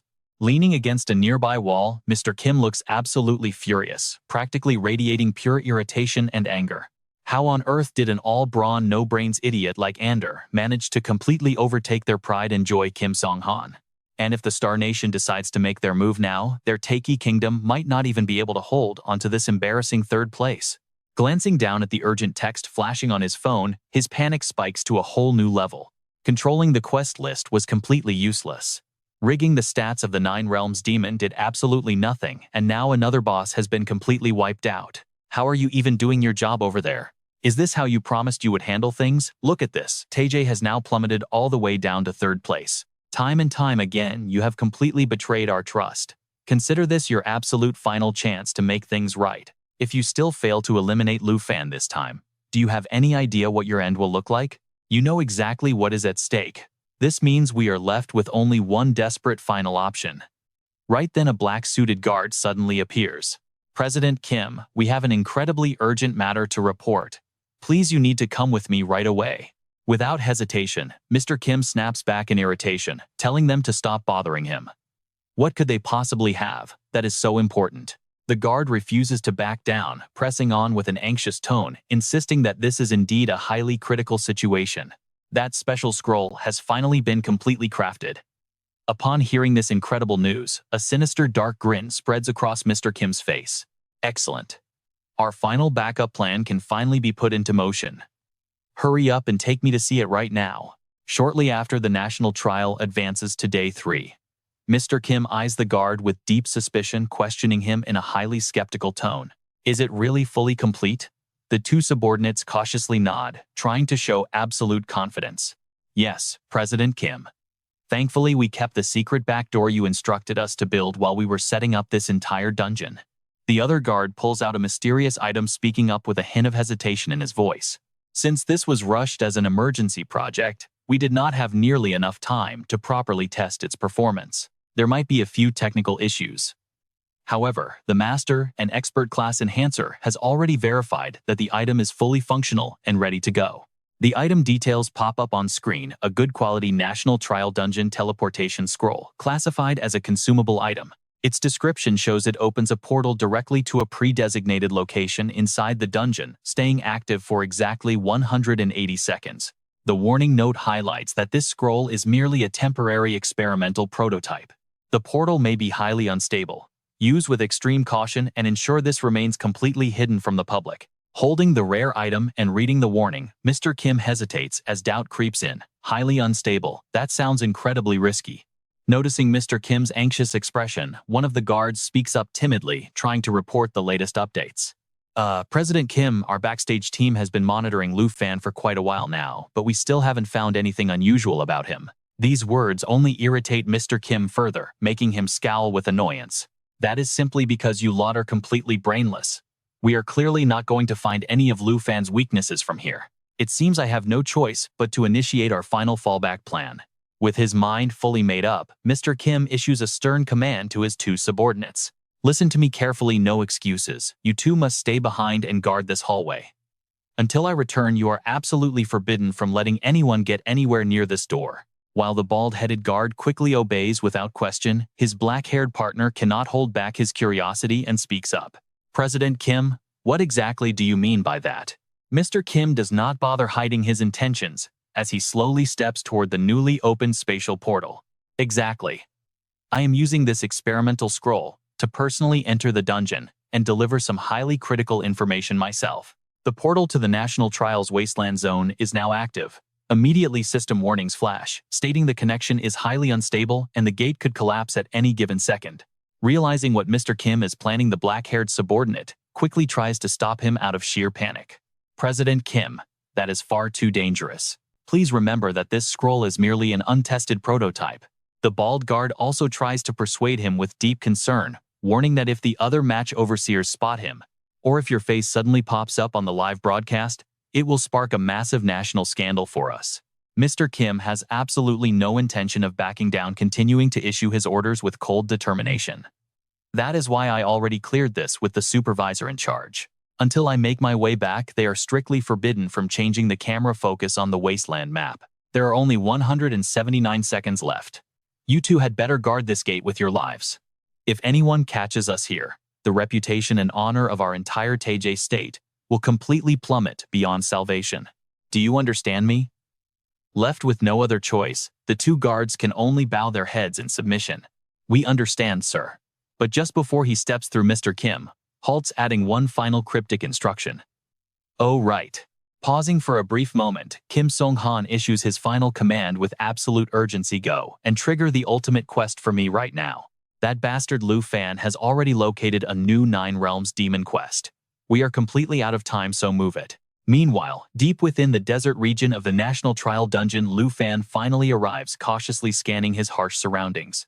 This time the target is the Earth Blood Demon in the desert, and the quest is officially claimed. His current quest demands slaying the level 85 epic boss, the Earth Blood Demon of the 9 Realms. After reading the details, Lu Fan lets the item dissolve into thin air. It looks like he won't have to wander all over the place, searching for this dark spire anymore. According to the rules of the tournament, quests with such insanely high point rewards are usually incredibly rare to come by. Of the 3 quests he accepted, 2 of them involve hunting down those elusive 9 Realms demons. The spawn rate is unbelievably high. Riding proudly on Xiao Ye, Lu Fan gives a commanding order, and the dragon charges forward. Lu Fan senses something off about this dark spire, suspecting that this entire quest was set up by someone behind the scenes. After traveling for a while, Lu Fan finally uncovers the truth he was looking for. Sure enough, the Taiki Kingdom is hosting this tournament, and there is absolutely no telling what sneaky tricks they are pulling behind the curtain. The moment Lu Fan and Xiao Ye arrive, the monsters below immediately spring up, roaring with pure fury. Remaining completely unfazed by the threat, Lu Fan calmly summons Xiao Fei to his side. Wake up, Xiao Fei, your break is officially over. Once his summon lineup is ready, Lu Fan immediately activates the Astral Void Shuttle. Xiao Fei obeys immediately, and the Astral Dragon instantly shifts into her battle form. The state is active, with 59 seconds left, filling the air with crackling waves of destructive lightning. The Astral Void Shuttle tears through space, opening a dimensional rift that serves as a direct portal to his marked destination. This rift will stay open for 60 seconds, completely unaffected by any magic barriers or restrictive formations. Suddenly, a mysterious and otherworldly spatial portal manifests right before their eyes. With only 59 seconds remaining inside the dark spire, the very moment Lu Fan lands on the ground, the local boss lets out a screech filled with bitter rage and deep resentment. How dare a mere human trespass directly into my domain? You must truly have a death wish to barge in here like this. The monster's stats pop up: a level 85 Earth Blood Demon categorized as a Devil Tier boss difficulty. Its stats show 42,151 Strength, 29,210 Spirit, 40,183 Agility, and 35,884 Endurance. Staring down that overwhelming hostility, Lu Fan keeps a cool, confident expression, showing absolutely no fear. He replies, "Sorry for the intrusion, but unfortunately you are the one who is about to die here." By the way, Lu Fan's current dragon mount is a Class L Black Dragon. As soon as he speaks, hordes of vicious, lethal monsters suddenly spawn from all directions. The Earth Fiend demons Shi obey their master, utilizing the Dragon Bone Flute to summon the Twin Corpse Dragon Thralls. The tier of these Twin Corpse Dragons scales perfectly with the summoner, leaving no room for worthless banter. Lu Fan barks out a commanding order, telling them to attack all at once because he is in a massive hurry. His corpse manipulation skill allows him to effortlessly command all the undead puppet soldiers converted by the corpse dragons, granting him the power to summon or dismiss them at any given moment. Even if these puppet soldiers fall in battle, their residual energy automatically flows back to empower the corpse dragons. Meanwhile, in a completely different area, another player is shaking with terror, stuttering, and begging for his life. "Please, I beg of you, do not kill me, just spare my life." But his desperate pleas sound like a total joke to his attackers, begging him for mercy. Hearing those pathetic words, Wu Xiaoqin has absolutely no intention of stopping his assault. "How exactly do you plan to beg me?" Wu Xiaoqian's profile pops up: rank 5 from the Sakura Nation, a level 60 Phantom Samurai with 15,532 points. Sensing a desperate sliver of hope, the cornered player yields completely, saying he will do absolutely anything. I will willingly transfer every single one of my points over to you and forfeit this tournament right now, so please, I beg of you, just let me walk away. This player's info reveals he is ranked 14th Osborne from the Mike Nation, a level 59 tribal warrior, with 42,175 points. Having gotten exactly what he wanted, Wu Xietian puts on a deeply arrogant and condescending smirk. But that would be way too boring, wouldn't it? After all, simply killing you off lets me take all your points anyway. He pauses for a brief second, before continuing in a thoroughly sinister tone, suggesting a different idea. Wu Xietian points his sharp blade directly at the player's face, delivering a brutal and humiliating demand. Why don't you lick my boots clean, while shouting out loud at the top of your lungs that everyone from your Mike Nation is nothing but a pack of filthy dogs? Faced with such an incredibly degrading demand, the player flatly refuses, shouting in pure rage that he cannot do this. That defiant response does not please Wu Xietian at all, prompting him to ask if he truly wants to refuse. Backed into a corner, the player can only hang his head in total defeat, desperately apologizing and promising to comply if spared. Prostrating on the ground, he begins to stammer those shameful words, declaring his people are nothing but dogs, yet Wu Xietian still refuses to let him off easily. Huh, I can't quite hear you, he sneered, continuing to mock him with a cold laugh. Speak a little louder, will you? Beaten so badly that he had absolutely no dignity left, Wu Xibang let out a desperate, blood-curdling shriek of pure rage. Every single citizen of our Mike Nation is nothing but pigs and dogs. Hearing this made him feel incredibly satisfied, and he burst into a wild, maniacal fit of laughter. Clearly, some people will do absolutely anything to survive. But before he could even take another breath, his opponent was instantly reduced to mere dust. A system notification flashed on screen: Wu Xibang of Mike Nation deceased, 18 out of 23. Everything happened so fast that Wu Xietian could barely process it.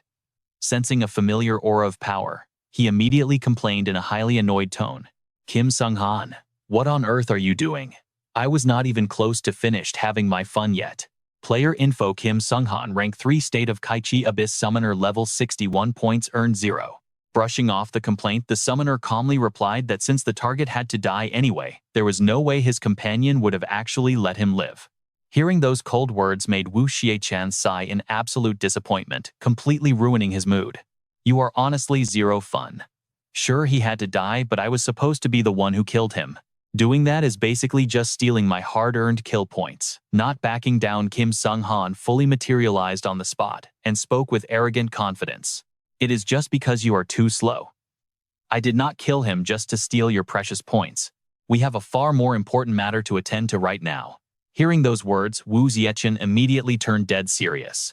An important matter, Kim Sung-han refused to explain, simply walking ahead in silence while tossing back a direct command. From here on out, just keep your mouth shut and do exactly as I say.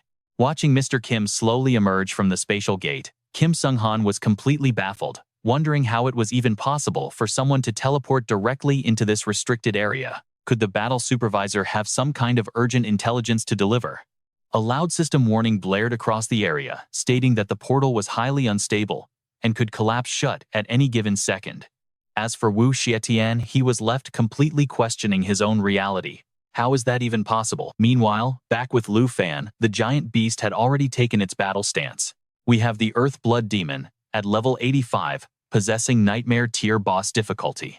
Its incredible stats are listed as 42,151 strength, 40,183, agility 29,200, 10 spirit and 35,884 stamina. Its skills include Phantom Steps, instantly turning into a translucent tiger mirage that randomly spawns around the targeted players. With every attack, the Phantom Rift shatters, completely unleashing massive area of effect magic damage on everyone nearby.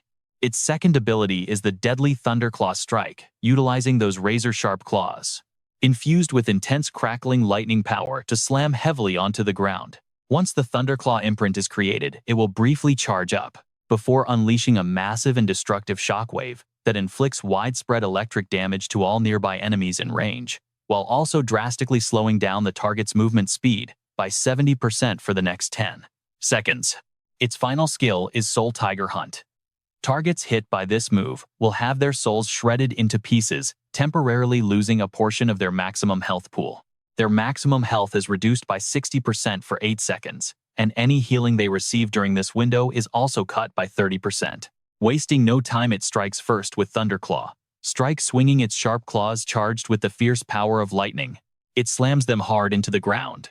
As the claw imprint glows on the earth, a brief moment passes before an absolutely massive electric shockwave erupts from the ground, dealing devastating lightning damage across a wide area. Simultaneously, this brutal attack slows the target's movement speed by 70%, crippling them for 10 long seconds.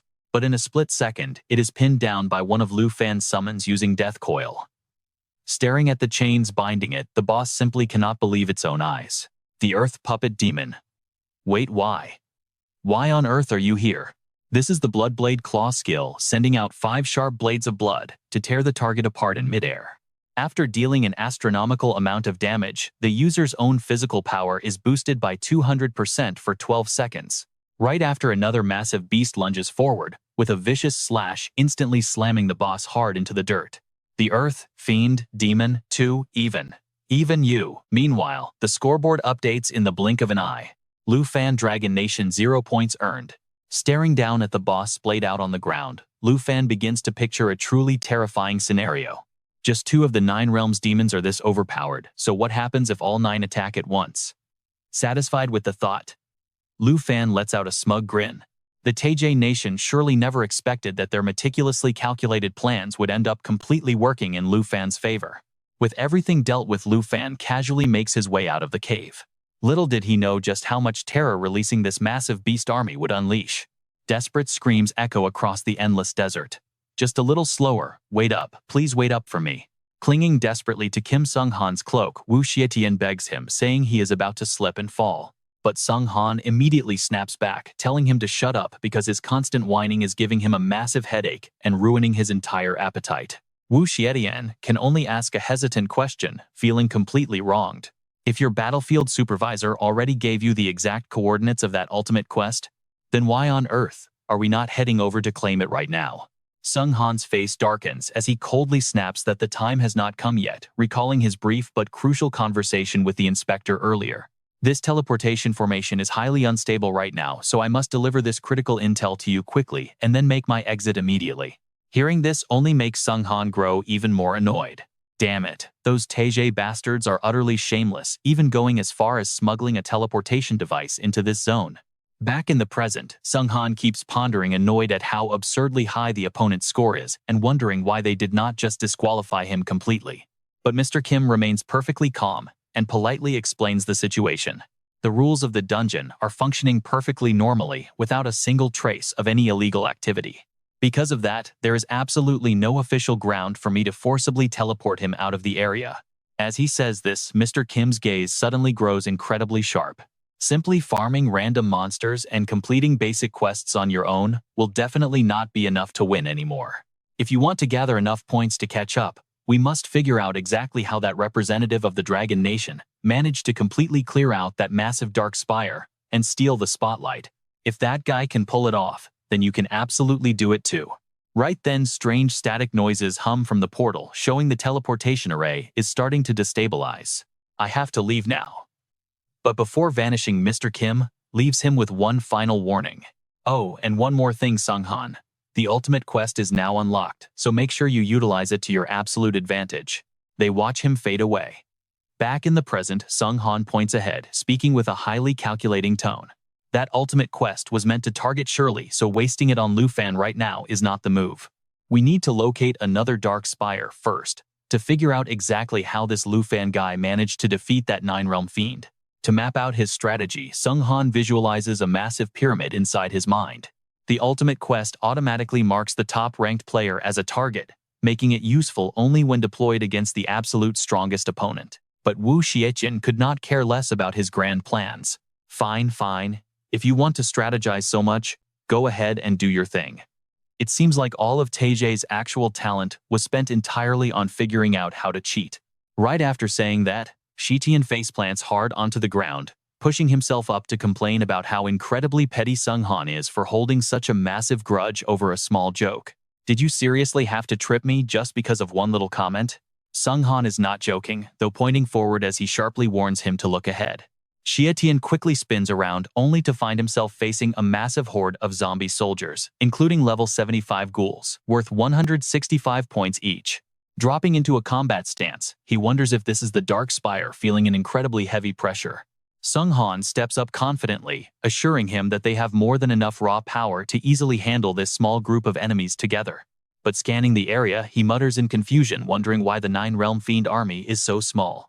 Hearing this, Xietian gets pumped up and decides to go check it out himself. Suddenly, an invisible aura surrounds Xietian as he challenges them, asking if this ancient beast army actually ruled over Taiji back in the day. Just how strong are they anyway? Raising his sword high, he executes a perfect slash, activating Demonic Breath Lotus Slash. This skill unleashes a barrage of high-speed spinning wind blades. They slice clean through everything in range, decapitating his foes while dealing massive physical damage. Sung Han matches his pace easily, scoffing at the thought of Lu Fan having a dragon pet. Unless there was some massive loophole or glitch, is it even possible for a single person like him to completely wipe out this entire Dark Spire all by himself? A purple ball of energy ruthlessly devastated the monsters. He believed that whatever Lu Fan could pull off, he could absolutely do it too. Looking at the utterly ruined battlefield left behind, Wu Xietian could not help but feel extremely baffled, wondering how any of this was even possible. Every single monster here has been wiped clean, so why in the world has his score not gone up by even a single point? Kim Sung-han locked his eyes on the massive inverted pyramid nearby, offering a theory with an increasingly serious and heavy tone. It looks like something has seriously gone wrong around here. For now, let us just head straight inside to see what is actually happening. Staring intensely at the structure, he remained on high alert, deeply wondering what kind of secret Lu Fan had actually uncovered inside. Stepping inside, Wu Xietian was immediately baffled once again, asking why there was not a single monster to be found in the area. Suddenly, a wild and incredibly bold theory crossed his mind, making him wonder if someone had already cleared this entire place out beforehand. Out of nowhere, both of them sensed a strange movement nearby. It was someone. In an instant, they were both utterly scared out of their wits. 3 massive, deformed, and absolutely colossal beasts suddenly manifested right before them. 3 of them. How was that possible? Staring at those towering giants, both of them began questioning reality. 3 high-tier 9 realms demons, standing together at the exact same time. A cold sweat completely drenched Wu Xietian under this sheer terrifying pressure, and despite his usual tough talk, Kim Sung-han was not doing any better either. No, that was simply impossible. There had to be some mistake here. But right at that moment, Lu Fan suddenly showed up. Surprisingly, instead of hiding, Lu Fan casually stepped forward, mocking and teasing them with an incredibly provocative tone. Asking if they had actually managed to find this place, he turned to see that familiar face, putting Kim Sung-han instantly on high alert. Recognizing Lu Fan, Wu Xietian's focus immediately shifted to something else, completely shocked that he had also managed to reach this deep area. Seeing their dramatic reactions, Lu Fan was completely speechless. Telling them not to look so shocked, he claimed he specifically came here just to find them. That was what he said out loud, but deep down his actual thoughts were completely different. After all, those guys had the nerve to launch a sneak attack on the very headquarters he had worked so painstakingly hard to establish. But taking a quick step back in time, what was Lu Fan actually busy doing earlier? With the number of captured corpse soldiers steadily growing, his mastery over manipulating and controlling them had become exceptionally smooth. Consequently, he could easily utilize the 9 realms demons to command his army to stay clear of the spire and hunt down other prey instead. With everything set, Lu Fan continued using his controlled monsters to scout out the surrounding area. Right now, each of his 9 realms demons could easily control a separate army division, meaning he effectively had 3 active forces continuously farming massive experience and points. Absolutely everything was running as smoothly as possible. While the weaker minions were deployed out on active duty, the main beasts stayed behind to guard the Dark Spire. Back in the present, Wu Xietian issued an arrogant mocking challenge, specifically coming all this way, just to find us. It looks to me like you are simply begging for death. However, the live ranking displayed on the system board clearly proved the exact opposite. As for Lu Fan, Dragon Country Origin Level 37 Dragon Tamer class, boasting 1,736,853 total points, ranking at number 1. Reading through those stats, Wu Xietian flashed a devious grin, whispering to Kim to quickly take him down since he was carrying an absolute mountain of points. Then the two of them could easily split the massive bounty of stolen points in the most fair and profitable way possible. Kim Sung-han, however, remained incredibly calm, telling his companion that there was absolutely no need to rush things like that. Surely you already know this. After all, you have held a deep grudge against me from the very beginning of this trial. Simply killing him off right away would be far too merciful. As he spoke, Kim Sung-han cautiously scanned the area, looking both ahead and behind. Lu Fan himself might be an easy target, but those terrifying Nine Realms demons guarding him were definitely not to be messed with. Fighting just one of those massive beasts was already an absolute nightmare, and yet they were currently staring down three of them at once. If Lu Fan had the absolute confidence to march straight into this dangerous spire, he definitely possessed some secret trick up his sleeve. A secret that allowed him to emerge completely victorious, even without being a match for the Nine Realms demons in direct combat. Observing their scheming expressions, Lu Fan let out an incredibly contemptuous scoff, asking if they seriously thought so little of his actual presence there. How could they have the absolute audacity to stand right in front of him and casually discuss his fate like he was already dead? Brushing the attitude aside, Kim Sung-han tried to offer a sweet deal, promising Lu Fan that if he handed over the Dark Spire's secrets, they would happily spare his life. But Wu Xietian was already growing impatient, urging Kim Sung-han to stop wasting useless breath and just cut straight to the chase with him. He wanted to capture Lu Fan right away and force the answers out of him slowly later on. Hearing this demand, Lu Fan felt completely helpless, silently scoffing at the thought of a secret. Do you guys seriously think that I'm just using some kind of cheap bug to sweep this entire Dark Spire? Kim Sung-han, still acting smug and self-righteous, arrogantly demanded. Just how on earth did you get so many points? Do you not already know the truth? Deep down in your heart, we only encountered two small waves of beasts guarding the gate along this entire path. Once we stepped inside, there was absolutely nothing left for us to find. Wu Jaehyun, standing right beside him, did not hesitate to add fuel to the fire. Do you really think everyone here is stupid? Do you actually expect us to believe that a measly level 30 class holder like you could single-handedly clear the entire Dark Spire? To Lu Fan, all of these wild accusations sounded like a pathetic joke, not even worth his time. Lu Fan calmly pointed toward three towering monstrous beasts behind them, completely freezing both of his accusers in place. In that case, what exactly do you think those three nine-world demons standing right behind you are? Realizing something was seriously off, Kim Sung-han cautiously peeked over his shoulder to check out their surroundings.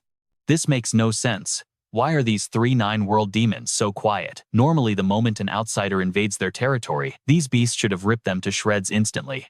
Suddenly, an insane realization flashed through his mind. Could it really be? Could Lu Fan actually be controlling all of these massive legendary monsters? No, that is impossible. There is absolutely no way any human can tame the mighty nine-world demons. Sensing that his little secret was about to be uncovered, Lu Fan offered a mysterious, mocking grin.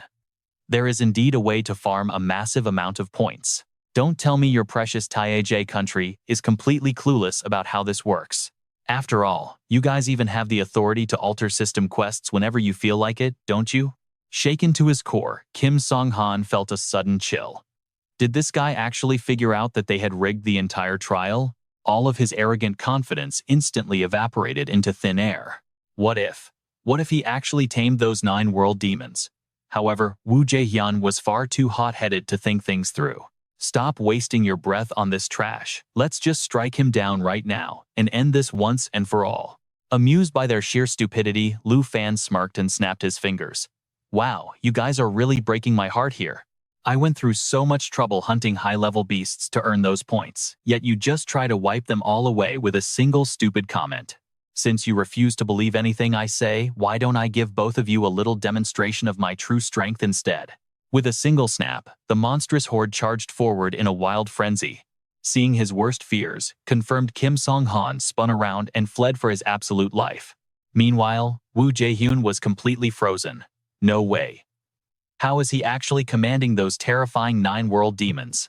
Desperately running for his life, Kim Sung-han tried to reassure himself. This must be a bug. There is no way those beasts can be controlled. But the further he ran, the more bitter he became. Why did this have to happen? We put so much effort into designing this entire grand trial, and now it has just become that bastard's personal playground. The thought filled Kim Sung-han with absolute rage. All of these high-level rewards were supposed to belong to Taeja country. However, their escape was instantly cut short as a massive beast snared them with its death coil skill. Using its massive body and razor-sharp legs, the creature locks its prey in an unbreakable bind, inflicting paralysis, severe poison, and a heavy stun effect all at the same time. Those sharp limbs tear open deep wounds that deal massive stacking damage over time. The heavy impact blasts both of them backward. Staring up at the grotesque giant abomination, Kim Sung-han fell into pure despair. "Please no," he screamed desperately, attempting a weak defense. It was an abyssal entangler. This monstrous level 61 summon beast is actually a highly evolved lethal form of the dreaded abyssal crawler. But all of their desperate struggles were completely useless against the destructive force of the Bloodblade claws. With a swift swing of its 5 razor-sharp Bloodblade claws, the beast shreds its targets mid-air. After dealing massive damage, its attack power surges by 200% for 12 seconds. Seeing his ultimate move neutralized so easily, the man was consumed by utter terror. "This is way too terrifying. Is this the kind of monstrous strength that can shake an entire nation to its core? How is it possible that my own abyssal entangler cannot even block a single strike from his summons?" Kim Sung-han scrambled to his feet, his mind screaming a single command: "I must escape. I do not want to die." Running for his life, he desperately tried to reassure himself. "I am the pride of Taijie country. There is no way I can get crushed by a monster before I even achieve anything." Just then Lu Fan strolled over. "I told you I did not cheat." He casually sat down on a high rock, looking completely relaxed. Surrounded by his loyal monsters, he casually explained to the others that it took immense effort to wipe out those wild beasts before finally turning them into his personal puppets. Only Wu Xietian stubbornly refused to back down. Even with his mask half broken, his fierce spirit remained completely unshaken as he vowed that he would never fall. He declared himself the #1 young expert of the Sakura Nation, a future powerhouse of this entire world. With those words, he frantically charged forward to attack, refusing to accept such a meaningless and pathetic end. Unleashing his demon breath, continuous/terrifying wind blades swirled at insane speeds, completely engulfing the target to shred the enemy and inflict devastating critical physical damage. But soon enough, Wu Xietian was utterly defeated, pinned down by the monsters as he weakly whimpered that he refused to accept this end. With everything fully resolved, Lu Fan stared with total satisfaction at his flashing system screen. Everyone always boasts about being a future top expert, yet he did not even have to lift a finger, wiping them out with just a few summoned beasts. Examining the displayed information, Lu Fan frowned. It read, "Lu Fan Dragon Nation, level 38 Dragon Rider Knight, with a score of 1,736,853 points, ranking first." Reading it over and over, he could not help but wonder why their points were not showing up. After pondering for a moment, Lu Fan suddenly had an epiphany and remembered what happened.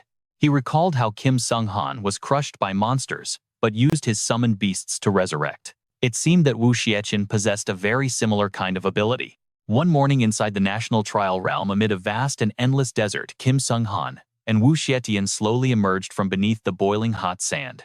The system immediately flashed a notification showing 5 split resurrections remaining for one and 6 split resurrections remaining for the other. Propping himself up, Wu Xietian coughed heavily, amazed that they actually revived, as that familiar system screen popped up once again.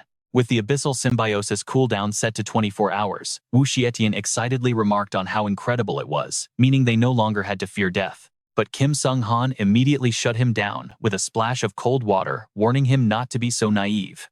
Getting to his feet, Kim Sung-han held his head, trying to calm down, noting that with Lu Fan controlling 3 9-realm demons and an entire undead army, endless resurrections were utterly useless unless they could actually defeat to him.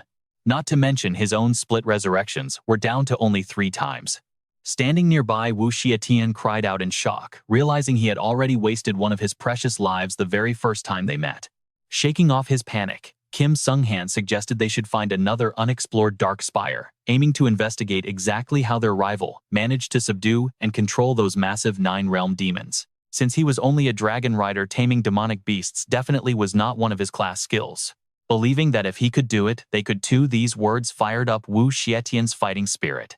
He suggested using their remaining lives to find a way to eliminate Lu Fan, but his eyes suddenly widened in shock as his knees buckled. Why did he suddenly feel like all his strength had been completely drained? A weak notification popped up on the screen, warning of a weakened state with 9 minutes left. Seeing this, Kim Sung-han closed his eyes and explained that right after resurrection, the body becomes extremely weak with health and energy at rock bottom, requiring about 10 minutes to fully recover. This realization sent a wave of panic through Wu Xietian. knowing they were completely defenseless right now. Frowning at the pressure, Kim Sung-han quickly laid out a plan, suggesting they travel slowly and make their way toward the dark spire tied directly to the ultimate quest. Just then, a massive explosion shook the area, forcing a terrified Kim Sung-han to glance nervously behind him.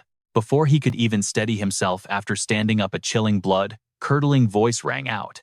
Drawing his deadly weapon, the mysterious newcomer mocked them, laughing about his incredible luck at finding two fools walking right into his hands in such a remote, barren wasteland. He asked if this was the Kim family's precious prince, reminding him of his warning never to show his face in this realm again. Recognizing the attacker, cold sweat broke out on Kim Sung-han's forehead as he cursed his horrible luck for running into this absolute madman right now. To make matters worse, their weakened state was far from over, with the system showing 7 minutes remaining. The challenger was Andre, rank 2 of the Snow Nation, a level 61 flame warrior with a score of 239,758 points. He looked at his terrified prey with pure amusement, asking what kind of game they were playing in the sand. Whack-a-mole perhaps, saying that Andre gathered his power. Activating his Flame God true form, he summoned high-tier divine power, boosting all stats by 100%, while gaining blazing explosive wings that allowed him to temporarily fly. With the skill's duration depending entirely on his spirit stat, Andre charged directly at Kim Sung-han, laughing maniacally about how whack-a-mole was such a fun game. Facing this hopeless situation, Kim Sung-han grit his teeth in despair, realizing he had absolutely no strength left to escape. He had only just revived. A violent slash came crashing down, as Andre yelled to let him play with them for a bit. A violent explosion erupted. Once the dust settled, Andre stood with his hammer resting on his shoulder, looking thoroughly confused and noting how strange it was. He stared blankly at his system screen, baffled that despite executing both targets, the survivor count had not dropped and his points had not increased at all. Time flew by rapidly, and 10 days later, the grueling national trial had already reached its 14th day. Down in the arena of Jinyu Trial City, the commentator stares at the screens, his voice absolutely overflowing with unbelieving hype. Ladies and gentlemen, this national trial hosted by the Taejuk Nation has been raging for 14 days now, and we are finally nearing the end game. Meanwhile, inside Villa Number 2 at Longdu Academy, Han Kei keeps his eyes completely glued to the action. This has easily been the most brutal battle in history, claiming more lives than any tournament before it. Over in the combat class lecture hall, Chin Chiu is similarly staring at his tablet. Out of 23 elite players, 11 have already died in battle, and 2 were forced to surrender. Right now, only the final 10 survivors are still hanging on, and the top rankings are basically set in stone. In another corner of the world, inside his office at the far north outpost, Tu Jing sips wine while watching. This means simply grinding out quests for points won't affect the leaderboard much anymore. Only hunting each other down is going to trigger any real shakeup. Deep inside the volcanic region of the trial zone, Takeshi has his sword drawn, relentlessly cutting through wave after wave of monsters. According to the caster, Sakura Nation's representative Takeshi is currently sitting solid in 5th place with 460,000 points. The system then displays the official 5th place details. Takeshi Sakura Nation, a level 63 ghost warrior with 462,853 points. In another zone, Kim Seong-han is also fighting like a demon. Our Taejuk Nation's prince is sitting in 4th place with 510,000 points. The familiar system alert pops up for 4th place. Kim Sung-han, Taejuk Nation level 63 Abyss Summoner, with 519,776 points. Meanwhile, watching someone casually napping on the trial's grasslands, the caster feels totally helpless. In 3rd place is Snow Nation's representative Andre, with 680,000 points. The system logs him in 3rd. Andre, Snow Nation, level 62 Flame Warrior. As Andre sighs happily about the nice breeze, the caster suddenly cuts in. With some unfortunate news, it turns out that 2nd place spot Andre held only lasted for a measly 4 days. The screen cuts back to the volcanic ruins of the National Trial Zone, where Charles stands amidst a scene of complete destruction. According to the announcer, it was this star-spangled powerhouse who successfully overtook Andre to snatch the runner-up spot. Right after that, the system flashes his detailed 2nd place stats. Charles Star-Spangled Nation level 62 Holy Cleric with 728,115 points. The commentator continues his analysis, noting that this particular contender rarely ever makes a move. But when he does strike, he hunts down 5 other representatives in one go, stealing a massive pile of points. Next, the caster shifts his focus, with a knowing grin, hinting at one absolute monster of a player holding a score so ridiculously high it defies logic. Meanwhile, Charles rests his chin on his sword hilt, muttering quietly to himself. It won't be long now. My master will find him very soon. After a brief dramatic pause, the commentator can't hold back his sheer excitement any longer, shouting out the name of Lu Fan from Dragon Nation. With a mind-blowing 7 million points, Lu Fan holds an absolute untouchable lead, locked firmly in first place. At that exact same moment, deep within the trial's fiery volcanic zone inside the dark spires of the Archdemon Palace, a system announcement blares out. The raid on the level 85 epic boss, the 9-realm Archdemon of the palace, is complete. Lu Fan walks up to the massive slain beast, a look of pure satisfaction written across his face. The 9th Archdemon subjugation quest is officially clear, meaning the final beast of the 9 realms has finally been put down. A flood of rewards follows. The Black Dragon levels up to 38, while Lu Fan himself finally hits level 40. Skimming the system logs, Lu Fan can't hide his satisfaction. He has finally subjugated every single one of the 9-realm archdemons. His ultimate undead army is almost fully assembled. The system alerts keep pouring in. The Void Dragon hits level 29 and the Emerald Dragon reaches level 35. Finally, the screen locks onto the profile of Lu Fan from Dragon Nation, his score still climbing without limit. Behind Lu Fan, the summoned monsters bow in perfect unison, calling out "As you command, master." But that's not all. Another massive surprise drops as the system alerts him that he has unlocked a brand new skill, Dragon Domain. Lu Fan reads the notification with growing curiosity, wondering what kind of crazy new skill Xiao Fei has actually unlocked this time. He doesn't have to wonder for long, as the detailed skill information instantly flashes on his screen. Dragon Domain allows him to deploy a massive draconic field spanning a diameter of 100 meters.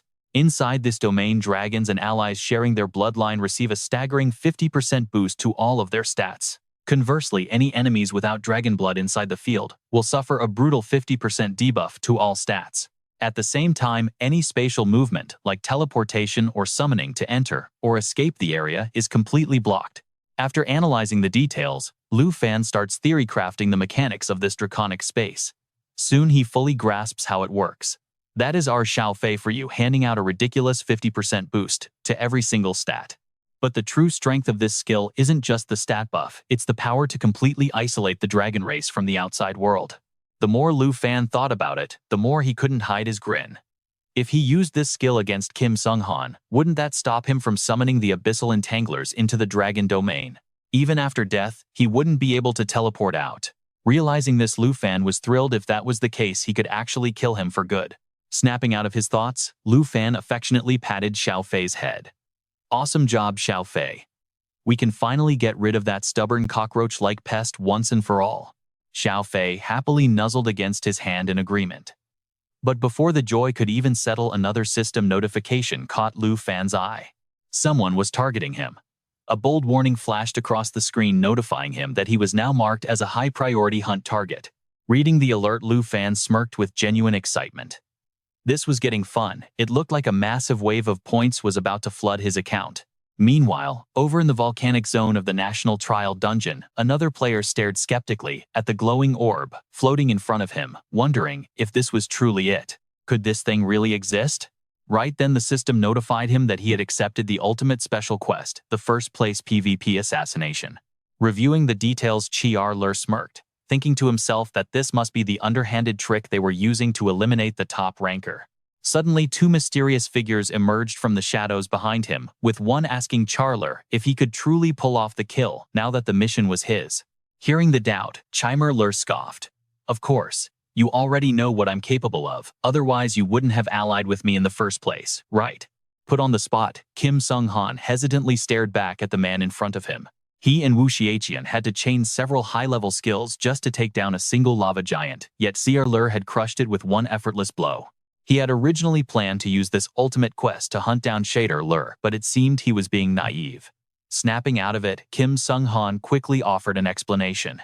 It's not that I don't trust you, he stammered. It's just that even if the three of us team up, we might still fail to defeat Lu Fan.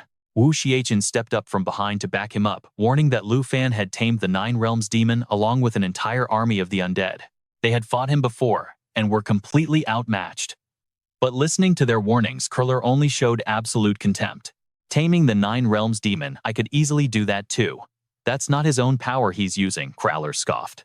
He's simply exploiting some external force. Hearing this strange explanation, Kim Sung-han furrowed his brows and asked, "An external force?" Noticing his confusion, Kriller turned to them with a smirk. "Haven't you guys always wanted to know what loophole Lu Fan exploited to control that demon and farm all those points? Give me 3 minutes. In 3 minutes, I will show you the answer." Meanwhile, back at the National Trials Main Command Center, a staff member in black holding a tablet made a quick report. "Director Kim, we still haven't heard from them since they teleported back." Lowering the tablet, he nervously wondered if they were both about to lose their jobs. But his colleague quickly shut him down, replying, "Don't jinx us. Who knows, maybe he's already handling it himself." Pausing for a moment, he added, "The director told us to keep an eye on Lu Fan, so let's just watch. Don't go looking for trouble." Right at that moment, a shadowy figure flickered in the corner of his eye, forcing the young man to rub his eyes in disbelief. Receiving no response, his glasses-wearing colleague frowned in irritation. "Hey, I'm talking to you, did you hear me?" Before he could finish, a blade pressed against his neck. Hearing a gasp, the other guy spun around in panic but was instantly subdued before he could call for backup. A cold voice hissed, "Don't make a sound. Keep your mouth shut, or things will get extremely painful." Trapped and terrified, the man could only whimper, "Please don't." But the girl showed no mercy, coldly striking him down. As she reached to slice the main power lines, a voice crackled through her earpiece. "What's the status? Those 3 minutes are almost up." The girl confidently replied, "Don't worry." With a sharp slice, she severed the cables, declaring that the Morgan family never fails. Meanwhile, the live commentators scrambled to calm down the increasingly panicked crowd. "Please remain calm, everyone. We are currently experiencing minor technical issues. Yes, our team is resolving them as we speak. Please bear with us for a moment."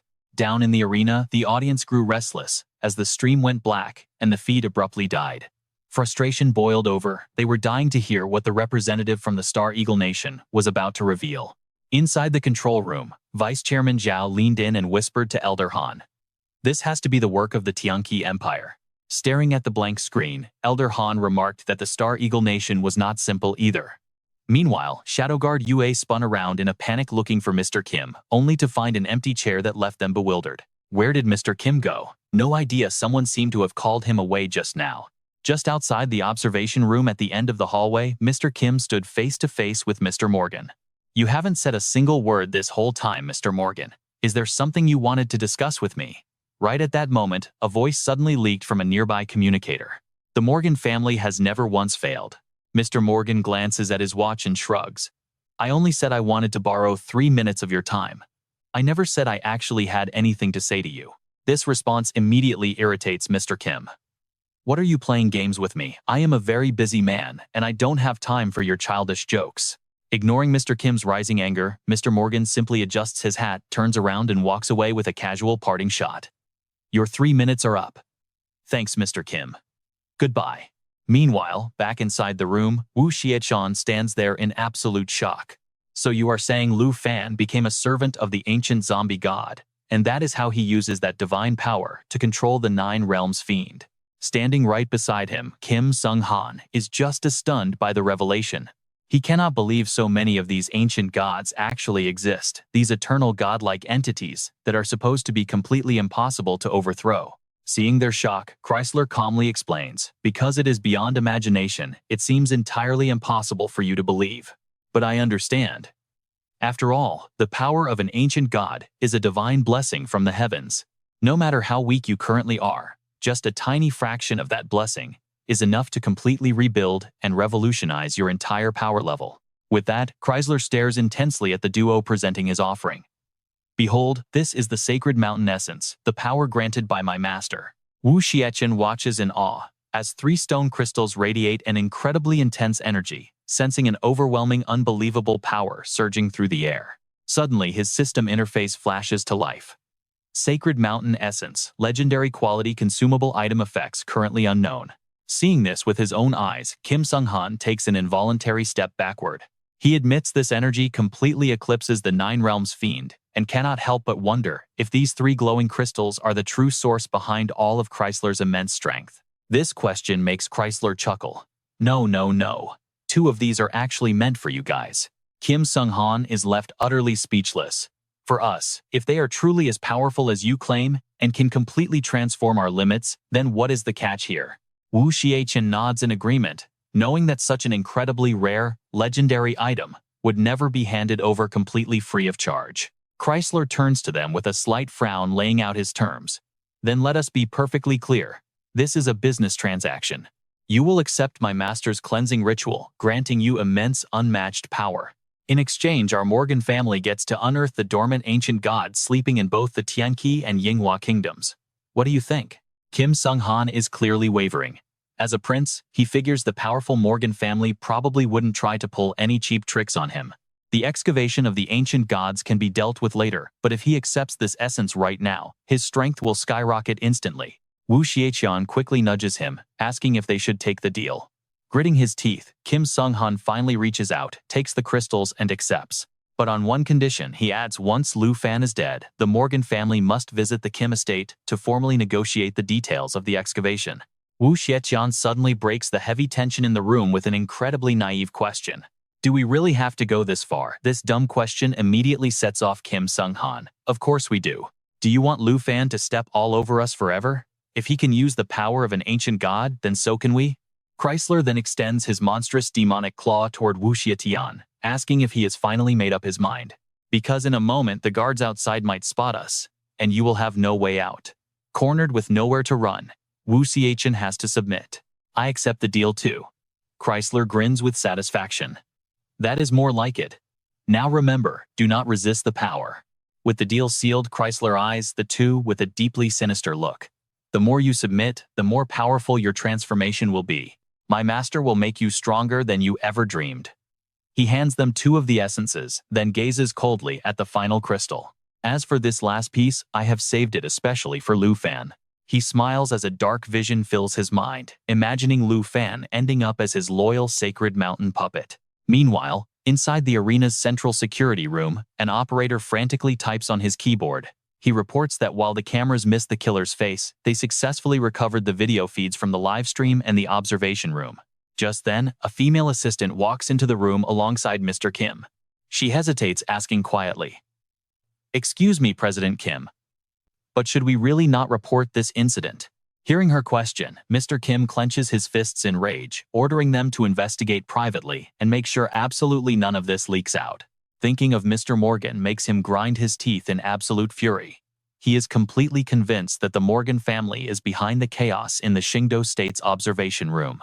Deep inside the volcanic zone of the National Trial Realm, Lu Fan sits atop his massive dragon, scanning the area.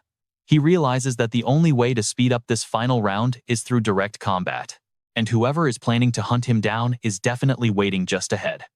Right at that moment, a system notification pops up. With just a quick glance, Lu Fan instantly recognizes the avatar profile of Jiansili from the Southern Kingdom. Without wasting any time, Lu Fan orders his dragon to descend so he can greet his old friend. The dragon immediately dives toward the designated location. It wasn't long before they arrived. Looking around, Lu Fan couldn't help but wonder where everyone had gone. Hiding behind a massive boulder, someone was quietly watching them. Upon confirming his identity, Jinsili couldn't hide his absolute joy, thinking to himself, "It really is you, boss, you scared me to death." Not only did it show on his face, but Jiansili was also cheering inside, knowing that the great boss Lu Fan wouldn't kill him and even encouraged him, unlike other dangerous players. Seeing him, Lu Fan offered some praise, noting that Jiansili's luck was pretty impressive to have survived this far. Hearing the compliment, Jiansili scratched his head and replied, "Man, I actually thought someone was trying to assassinate me." Luckily, he ran into boss Lu Fan. Below him, a status screen showed 10th place Jiansili level 49 Southern Nation Water Lotus Swordsman, with 155,920 points. Glancing at the info, Lu Fan frowned in surprise. How on earth are you still surviving here? And with only 150,000 points? Without waiting for an answer, Lu Fan secretly judged that Jiansili was a bit off, finding it bizarre that someone could be this cheerful, meeting others in a brutal fight to the death. Snapping out of his thoughts, he casually toyed with his weapon while giving a gentle warning. "Jiansili, you must realize that in this final round, nobody can afford to be this soft." Right at that moment, Xiao Ye suddenly let out a low growl, instantly drawing Lu Fan's attention. Simultaneously, the system announced that Black Dragon Perception had detected a stealthy enemy, auto-triggering a skill that immediately dispelled all stealth effects from enemy targets in the area. Almost instantly, the ground behind Jiansili cracked wide open and a skeletal hand burst out, followed by countless others. Jiansili's face turned pale as a ghost, as he screamed desperately for help. With this sudden development, the system displayed the enemy's dangerous stats. It was a Holy Mountain Puppet summoned the Holy Spike Bone Dweller, a level 62 legendary grade evolved form of the Abyssal 9 Entangler. Lu Fan's eyes flashed with intensity as he drew his bow, without a moment of hesitation. Recognizing this as Kim Sung-han's summon now buffed with the Holy Mountain Puppet attribute, a glowing underworld snake arrow streaked through the air heading straight for those reaching skeletal hands. Unfortunately, it was already too late. The grotesque hands seized Jiansili tightly, dragging him straight into the earth as his desperate screams echoed. Meanwhile, in the national trial realm, the system notified two figures hiding on a cliff that Jiansili was dead, ranking 9th out of 23. Right after Kim Sung-han and Wu Shitian made their grand entrance. "Well, look who we have here once again." Confronting Lu Fan, Kim Sung-han said smugly that he had accidentally let Lu Fan snatch some points earlier, hoping he wouldn't mind. Standing nearby, Wu Xiachen was just as arrogant, loudly declaring that all of Lu Fan's points would soon belong to them anyway. Recognizing the familiar faces, Lu Fan smirked and greeted them, "Long time no see. Looks like you've grown a bit stronger, Holy Mountain slaves." Next to the two of them, their status screens popped up simultaneously. Kim Sung-han, Holy Mountain Slave level 62 Sacred Abyss Warlock, and Wu Shitian, Holy Mountain Slave level 61 Sacred Earth Warrior. Reading this, Lu Fan instantly pieced everything together. They had sold their souls to Charles, and the one trying to hunt him down was none other than Charles himself. The moment he appeared, a system warning flashed about being hunted. Charles, the mastermind behind it all, slowly stepped forward, looked at Lu Fan, and burst into laughter. "It seems both of us understand this power well. Before I end you, I'm willing to offer you a single chance." His own status screen flickered open, showing Charles, Holy Mountain Slave level 63 Holy Priest. These words left Lu Fan feeling highly skeptical. An opportunity. Seizing the moment, Charles pulled out a familiar stone, the Holy Mountain Essence, and began to tempt him. "Abandon your current loyalty, offer everything to my master, and you shall receive infinite divine power." Lu Fan offered no immediate response, quietly realizing that this massive surge of energy was identical to the Yin Corpse essence. Perhaps Kim Sung-han and Wu Xiayan had also relied on it to transform. Seeing Lu Fan's silence, the enemies continued their psychological manipulation, telling him, "Join us right now and we won't have to go through." Lu Fan flatly interrupted them, "The one I serve, don't make me laugh. I'm nothing like you bunch." This swift rejection enraged the group. Wu Xiaqian roared, "Quit acting so high and mighty. Do you dare look down on us?"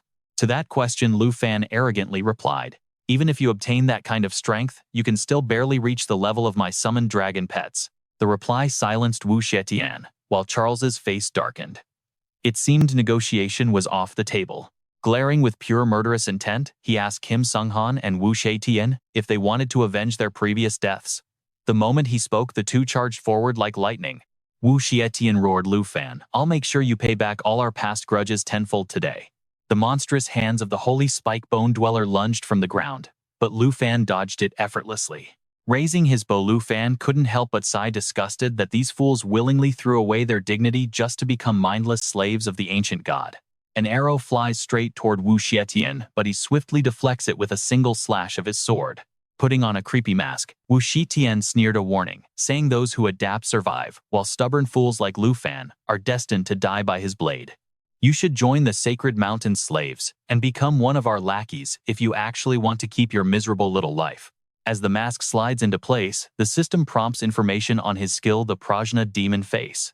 Clutching the remaining Sacred Mountain Essence in his hand, Charles flashed a sinister, wicked grin. "Submit or we will slaughter you and turn your corpse into my very own Sacred Mountain puppet." Lu Fan was clearly unimpressed by the threat. He scoffed, pointing out that he had slaughtered countless minions of the ancient god in the far north, so mere weaklings like them had absolutely no right to bark. Snapping back to reality, he simply replied, "I see." But deep down, he had already made up his mind not a single one of them was leaving alive.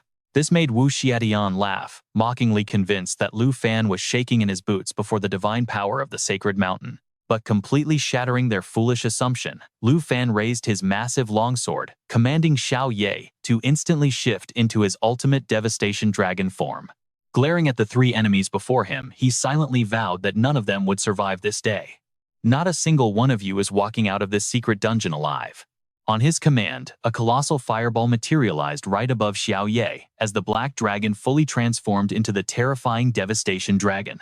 Facing the incoming onslaught, Wu Shetian remained unfazed, firmly believing that Lu Fan no longer had the strength to match him. But this time, things were different. Xiao Ye unleashed a devastating torrent of lava, dealing massive area damage while healing himself. Suddenly, Lu Fan ambushed Kim Song-han's two summoned beasts from behind, unleashing a savage slash that sent both creatures screaming in pure agony. Standing below, Kim Song-han arrogantly bellowed that today would mark the absolute end for Lu Fan. Pushed back, Lu Fan immediately faced Wu Xietian, charging at him like a wild beast. Steadying himself on the dragon's back, Lu Fan coldly muttered that every single one of them was foolishly overconfident. Leaping high into the air, he channeled his energy and roared, "Show yourself." By absorbing the dark zombie essence, the little devouring worm had evolved into the powerful corpse-thrown demon dragon. Feeding it Charles's sacred mountain essence would surely push its strength to whole new levels. With the summon complete, Lu Fan smirked and declared, "The lives of you three sacred mountain slaves and those three essences will all belong to me." Following his bold declaration, Lu Fan prepared to unleash a brand new dragon tongue spell, the Lava Burst. Xiao Ye let out a mighty roar, spitting a colossal fireball toward the trio. This triggered a draconic resonance, instantly boosting their combined magical power by 100%. Faced with the terrifying destructive flames, Kim Song-han could do nothing but dodge in absolute terror. Meanwhile, Wu Xietian barely managed to defend himself, struggling desperately with his sword. Standing proudly on his dragon's head, Lu Fan taunted them. "Stop summoning these weak-ass fish. Bring out someone who can actually match my dragon pet." Livid at the mockery, Kim Song-han gnashed his teeth, wondering if Lu Fan was blind to the fact that he had summoned his strongest creature, the sacred earth skeleton. Not stopping there, Lu Fan locked eyes with Wu Xietian and sneered, "Look how pathetic you are. Already battered before the real fight even starts. Why don't you go take a nap?" Every single word felt like a heavy blow, completely shattering Wu Xietian's fragile pride. This was an absolute, unacceptable humiliation. How on earth could an adolescent dragon barely over level 30 be this insanely, ridiculously overpowered? Then Lu Fan turned his attention to Charles, offering a highly sarcastic, mocking round of applause. "How generous of you to personally deliver these guys, just to feed me free points." Hearing this, the veins on Charles's forehead throbbed with pure rage. "You arrogant fool!" Charles unsheathed his sword and roared, "You are going to pay dearly for your utter ignorance." His sword suddenly expanded to an unnatural size as countless fireballs rained down from the sky in his Heaven's Wrath flame attack. The system quickly brought up the skill specs for the incoming attack, but Lu Fan merely stared it down with complete confidence. "Is that really all you've got? Guess your master isn't a big deal after all." To counter the strike, Lu Fan activated Dragon Ruin Illusion, morphing his arm into a dragon claw and unleashing 6 rapid-fire slashes at lightning speed. At the exact same time, his dragon synchronized the attack, dealing 6 matching waves of devastating magical damage. Watching his ultimate move get effortlessly brushed aside, Charles clenched his fists tight and spat out, "You absolute idiot." With that, he crushed the sacred mountain essence, instantly releasing a massive wave of raw energy that shook the entire area. Right beside him, a massive sphere of golden energy erupted slowly, taking the shape of a projection of the ancient god. Lu Fan hesitated for a second seeing the giant form, but once he realized Charles's intent, he roared, "In your dreams." He immediately fired his underworld serpent arrow, unleashing a volley of magic projectiles at the giant. But seeing them do 0 damage, Lu Fan's expression turned dead serious. Even though it was just a mere projection, it still possessed the power of the ancient god, making it slightly stronger than the 9 Realms demon. He immediately casts another skill, Dragon's Ancient Dance, boosting all stats and attack power by 30% for both himself and his dragon pet. Hearing the command, Xiao Ye roars as power erupts. Not stopping there, Lu Fan quickly switches his skill to Serpent Shadow Arrow and begins charging it, ordering Xiao Ye to prepare a devastating lava burst. Meanwhile, the Serpent Shadow Arrow continues to charge up, and facing this critical situation, the ancient god projection charges right at them. At the same time, Xiao Ye unleashes massive fireballs, instantly forming a giant pool of burning lava. Things look grim as the Serpent Shadow arrow continues to charge, but right at that crucial second, Lu Fan fires. Now is the time. An arrow shaped like a massive serpent pierces right into the center of the lava burst, triggering an earth-shattering explosion. Seeing this massive blast, Che Arler arrogantly brags that the strength of the ancient god projection goes way beyond this. On the other side of the battlefield, a sudden shift occurs as the Black Dragon transforms into its World Destroyer form. The ancient god projection also prepares to attack using its devastating world-ending roar. Seizing the moment, Lu Fan attacks with his underworld serpent arrow, but Wu Xietian suddenly cuts in with a demonic breath scythe slash. Lu Fan is caught off guard seeing Xiao Ye bound by glowing energy chains, but as more chains fly toward him, he slashes them apart with his sword. Meanwhile, from another angle, the ancient god projection unleashes the deadly flames of divine punishment. In this critical life or death moment, Lu Fan leaps forward, swinging his sword to slice the attack into 4 pieces, but seeing him struggle to fight back, the enemy can't hide their joy. Wu Xietian sneers, mocking that without his dragon pet's buffs, our protagonist is absolutely nothing. Kreeler chimes in with orders claiming that if they just separate him from his dragon, his combat power will drastically drop. But suddenly a pair of pitch-black dragon wings sprout from Lu Fan's back as he asks if they are really sure he's the one who's trapped. Chi Arlair hesitates, asking what he means, but the arrogant Wu Xietian still scoffs, thinking he is just putting on a foolish act. Kim Sung-han agrees, shouting that bluffing won't change the fact that Lu Fan is bound to lose this battle. Lu Fan says nothing more, simply stomping his foot onto the ground. Massive shadows rise from below, trapping the 3 of them as a terrified Kim Sung-han recognizes them as the legendary 9 realm demons. With the demons holding his enemies down, Lu Fan casually puts his hands in his pockets and tells them he saw right through their plan from the start. Falling into their trap was merely a trick to divert their attention and turn the tables. Only Kra Lur manages to escape though. His arrogance instantly vanishes, replaced by sheer overwhelming shock. Still trying to act tough, he asks if Lu Fan really thinks a few zombie puppets are enough to bring them down. Lu Fan calmly raises his hand, telling him it is definitely not just a few, as a massive army of bizarre, terrifying monsters floods the sky behind him. Staring at the massive swarm surrounding them, a terrified Wu Xian stutters that there are 99 monsters. Any remaining pride Kriller had completely evaporates, replaced entirely by pure unadulterated terror. Shaken to his core, he wonders how this guy tamed all the 9 realm demons so quickly, as Lu Fan smirks and asks who they think will win now.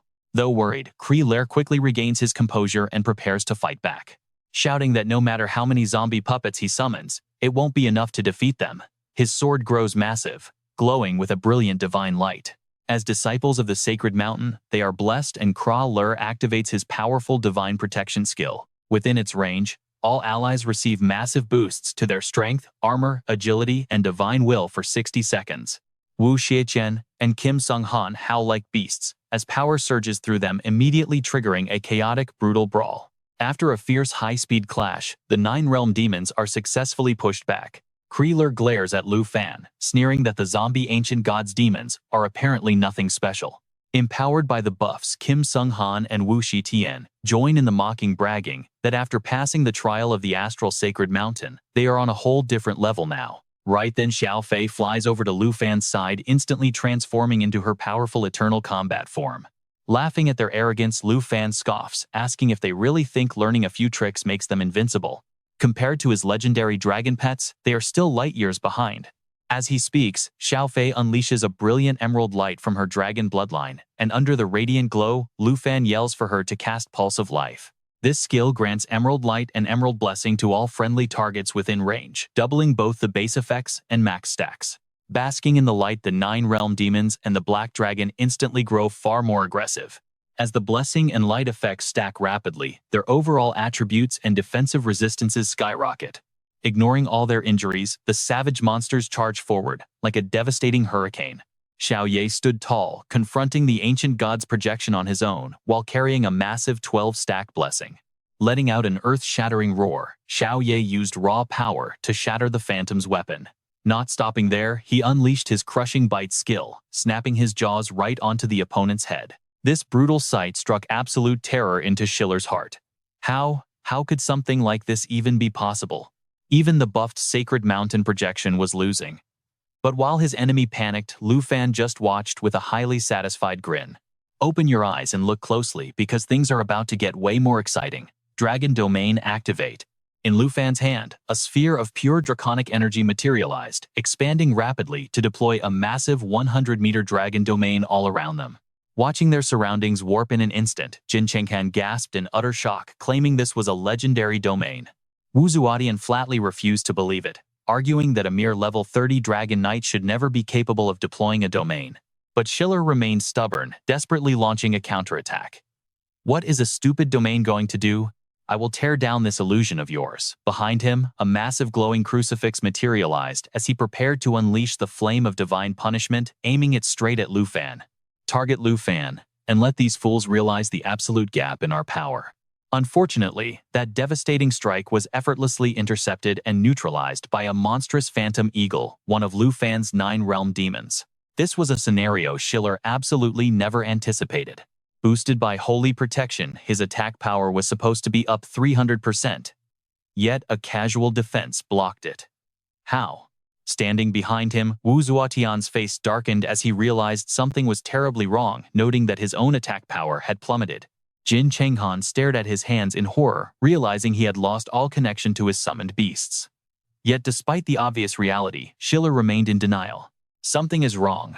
Not only are we getting weaker, but these demonic beasts are somehow growing stronger. Turns out this domain debuffs all enemy stats, while heavily boosting the attributes of allies.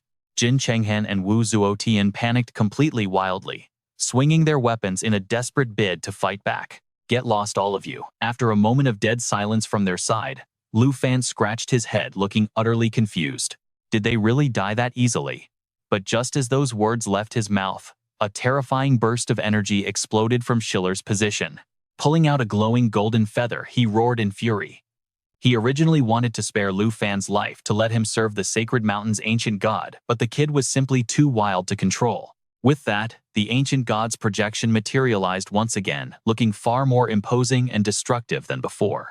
Since it came to this, he would just have to turn Lu Fan into a Sacred Mountain puppet after he died. The massive titan slammed its colossal light sword into the ground, unleashing a boundless torrent of holy light. Not stopping there, it sent a devastating slash of blinding light straight toward Lu Fan. This boundless holy light is the signature skill of the Sacred Mountain's ancient god, dealing continuous divine damage while trapping enemies inside a cage of solid radiance. After 5 seconds, the light detonates, dealing 20,000 damage and leaving an indelible divine mark that drains 15% of the target's maximum health every single second. Meanwhile, inside the central control room, Vice Principal Zhao turned hesitantly to the man standing next to him, asking Elder Han if Lu Fan could really be that. Back in the Dragon Domain, a battered Schiller fell to his knees in sheer disbelief. Impossible. As the destructive blast of the boundless holy light finally faded, Lu Fan emerged, completely unscathed, protected by a beautiful emerald green shield. This was actually Xiao Fei's Eternal Guardian skill, generating a protective barrier that sheltered all friendly units standing right beneath it. The amount of damage absorbed by the barrier depends entirely on the Eternal One's maximum health and their innate recovery abilities. Even as his consciousness began to fade away into darkness, Schiller was still consumed by absolute doubt. How on earth could someone so casually block an ultimate strike that held the full power of an ancient god? The secret lies within the Emerald Dragon bloodline, an incredibly broken and dominant ability. It effectively doubles the skill effects of all dragon allies and anyone sharing a bloodline connection. On top of that, it grants total immunity to all debuffs and even crazier boosts self-recovery by a whopping 5,000%. Witnessing Schiller's pathetic state, as if his entire world had collapsed, Lu Fan casually raised his sword. His voice was as cold as ice. It seems that was everything you had. Now allow me to return the favor. Without wasting another word, Xiao Ye lunged like a phantom toward the 3 dying enemies, unleashing his terrifying black dragon majesty. A dark power surged and spread, constantly inflicting fear, immobilization, and blindness onto every single enemy target within a massive radius. Forced to endure the deafening ear-splitting roar, Jin Chenghan screamed out in agonizing pain. My ears, damn it, my ears. Wu Zuotian was not doing any better either. He shrieked in desperation, "Stop it, turn off that damn noise." Cornered and hopeless, they were like drowning men clutching at straws. Kim Song-han desperately screams at Chizer, urging him to quickly sign the Abyss contract. He believes that if they are finished off by Lu Fan, this contract is their only path to survival. But before he can even finish his sentence, a bone-chilling slash cuts through the air. One of Wu Zuotian's arms is sliced clean off, sending hot blood spraying everywhere. Unfortunately, I have to break the bad news, a terrifyingly calm voice says. It belongs to Lu Fan, the man who just delivered that deadly strike. I'm afraid neither of you will get another chance to cheat death this time. As Wu Zuotian collapses like a torn sack, Kim Song-han plunges into sheer panic, stuttering uncontrollably. It is over. He can no longer sense his summon Wu Zuotian. He screams frantically in utter despair, asking why this is happening. He cannot summon or re-establish a connection with his beast. Suddenly, a cold, lifeless hand grabs his wrist with a tight grip. Even though Chaiser is also on the brink of death, he squeezes out his absolute last bit of strength. He rasps out a desperate plea to sign the contract, refusing to die in a miserable place like this. Those words plunge a final knife into Kim Song-han's fragile hope. His face turns paper white, and his voice breaks as he cries out, but before he can finish, a dark shadow appears behind him. With a single cold and decisive slash, Lu Fan sends Kim Song-han's head flying off his shoulders. The young man casually dusts off his hands, saying that talking to him is useless as he couldn't save him anyway. Aside from Lu Fan, anyone who enters this dragon domain is completely cut off from using summoning magic. Without a summon, how could he possibly form a contract? After speaking, Lu Fan glances at the system notification that pops up in front of him, unable to hide his satisfaction. Lu Fan Dragon Nation points updated with the combat spoils obtained from Kim Song-han. Chaiser glares at the victor with a burning hatred, wishing he could incinerate Lu Fan on the spot. He grinds his teeth as bitter, resentful thoughts swirl around in his mind.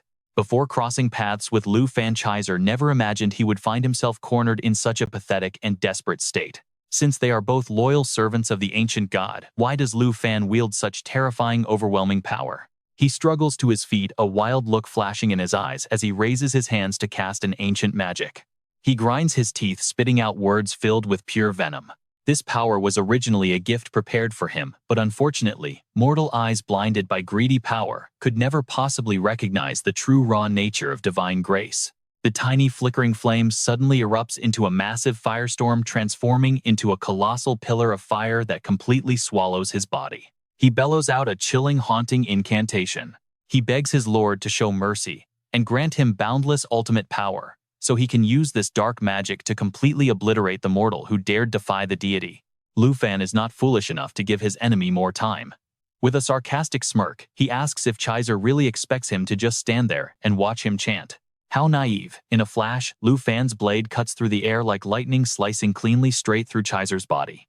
A blood-curdling scream tears through the dark night, echoing briefly before suddenly going silent. Chaiser's body shrivels as his life force is ruthlessly sucked out, leaving him looking like a dry ancient mummy. He lets out one last desperate cry before going completely still. At last, Chaiser collapses onto the freezing ground. On his lifeless body, the sacred mountain essence weakly flickers with its last remaining light. Suddenly, a blinding streak of light escapes Chaiser's body like a fleeing soul, shooting straight into the night sky and vanishing into the void. Turning around, Lu Fan tracks the escaping streak of light with a cold, mocking smirk. He openly scoffs at how the so-called god abandoned its loyal servant just to flee alone. Even Kim Song-han couldn't escape the dragon domain with his special skills, so how could this thing possibly get away? Without hesitation, Lu Fan unfurls his majestic dragon wings and takes to the skies, chasing down that fading streak of light with pure contempt. Did that thing really think it could escape by relying on stolen items? Despite his calm exterior, Lu Fan's mind is buzzing with excitement. After a long wait, a complete and flawless sacred mountain essence is finally within his grasp. The moment the leaderboard updates, the tense crowd waiting outside the arena suddenly erupts into heated chatter. Shock quickly washes over everyone, leaving them frozen in disbelief. Suddenly, frantic shouts erupt from the crowd, telling everyone to look at the board. The scores of the representatives from the United States, Japan, and the Qi Nation have completely vanished from the leaderboard. People wonder if they all died. It seems unbelievable that a single representative from the Dragon Nation wiped out 3 of the strongest competitors alone. Now, only a few solitary names are left on that massive scoreboard. Lu Fan from the Dragon Nation sits at 8,436,094 points, while Anders of the Snow Nation has 725,629, leaving one last runner-up with an insignificant score. Inside the high-level monitoring room, the atmosphere grows so tense that it becomes suffocating. Even the high-ranking administrators are just as panicked as the crowd outside. A trembling voice broke the silence timidly, calling out to the brooding old man standing in the back. Elder Bai. Elder Bai and Mr. Kim stood there completely frozen, staring blankly at the live broadcast, utterly lost for words. Mr. Kim's face turned pale as a corpse's cold sweat drenching his entire body. He stumbled blindly out of the room, frantically muttering absolute nonsense in sheer disbelief. How is this even possible? It cannot be. Watching him flee, Elder Bai merely let out a cold snort, his eyes dripping with deep, unmistakable contempt. The moment he reached the quiet hallway, Mr. Kim lost control, punching the cold wall in a chaotic mix of rage and terror. His mind spun into deep darkness. They were all dead. Lu Fan had killed everyone. How could he possibly face the Kim family now? That terrifying thought dug deep into his mind, leaving his pale face completely drained of color. To the entire Kim clan, Kim Sung-han was not just their sole hope, but their entire future. For this national trial, the Tianqi kingdom had drained its treasury and mobilized the entire country's power, only to end up with this absolutely pathetic and devastating defeat. Before he could even catch his breath, a bone-chilling mist of death suddenly swept in, swallowing the entire space. Out of thin air, countless slimy dark purple tentacles emerged, wrapping tightly around Mr. Kim with an overwhelmingly suffocating and terrifying pressure. He froze in pure horror, staring at the dense black smoke swirling before him, completely paralyzed by fear. My lord! Out from the deadly shroud of mist, a dark-cloaked figure slowly stepped forward, speaking with a voice as freezing as a 1,000-year glacier. Is my son truly dead? Scared out of his wits, Mr. Kim fell straight to his knees, trembling violently as he began to stammer. Your useless servant is ready to accept any punishment, my lord. He desperately tried to explain through choked tears. The Dragon Kingdom's representative is just too strong, my lord. I tried plotting against him so many times, but we simply could not eliminate that brat. Even the powerhouse from the Starbird Kingdom and Wu Zuo Tian of the Sakura Kingdom both perished by his hand. The cloaked figure slowly used a bony hand to adjust his hood, his deep voice carrying the chilling breath of death. No wonder I suddenly felt a wave of intense unease earlier, like some dark, ominous premonition. And so it was. His cloak parted slightly, revealing the distorted, grotesque features of an entity that clearly did not belong to this world. The floating purple tentacles suddenly snapped shut around Mr. Kim's neck, lifting him high off the ground. Choking, he kicked his legs in a desperate panic, making awful strangled noises as he fought for air. The dark figure remained chillingly calm, his voice completely flat. Before the match, what grand promises did you confidently make to me? And now, my son is dead. Our kingdom is ruined, and all you can tell me is that the Dragon Kingdom's fighter is too strong. Tears and snot streamed down Mr. Kim's twisted face, distorted by pure agony and paralyzing fear. He trembled, begging for his life. Please, my lord, just give this servant one more chance. Just this once. The brutal tentacle slammed his body onto the cold stone floor, making him scream out in agonizing pain. The dark figure looked down at him with absolute disgust, delivering his command in a completely flat voice. Under no circumstances must Lu Fan leave the Tianqi kingdom alive. Once the national trials end, you must use every dirty trick and scheme to keep him here. Turning coldly, the shadow dissolved into the fog, leaving behind one last bloodthirsty warning. My 4 old friends and I will personally take action, making him disappear forever, just like how we once sent the 9 Realms demon straight to the underworld. Though his body was broken and trembling with terror, Mr. Kim managed to struggle to his feet, bowing deeply toward the fading silhouette as he croaked out. Yes, your servant obeys, my lord. Back on the battlefield, Lu Fan spoke in a relaxed, lazy tone. So I took down 3 absolute powerhouses, and all I get is this tiny little stone. Resting in his palm was the glowing sacred mountain essence. Rarity legendary. Item type consumable. Effect currently unknown. He glanced back at his 7 massive corpse demon dragons, growling eagerly as they waited for his next command, muttering to himself with amusement. I wonder what kind of insane monsters these dragons will evolve into if they eat this. Without hesitation, Lu Fan tossed the gem high into the air, a smug grin playing on his lips. Let us see what kind of magic happens. The moment the gem soared, the pack of corpse demon dragons went wild, savagely lunging forward to snatch the prize. Lu Fan just stood there with crossed arms, looking thoroughly satisfied. Sensing the pure power of the sacred mountain essence, one lucky corpse demon dragon snatched the gem mid-air, tightly clamping its jaws shut on the prize. Instantly, blinding rays of pure gold light began erupting violently from deep within its massive body.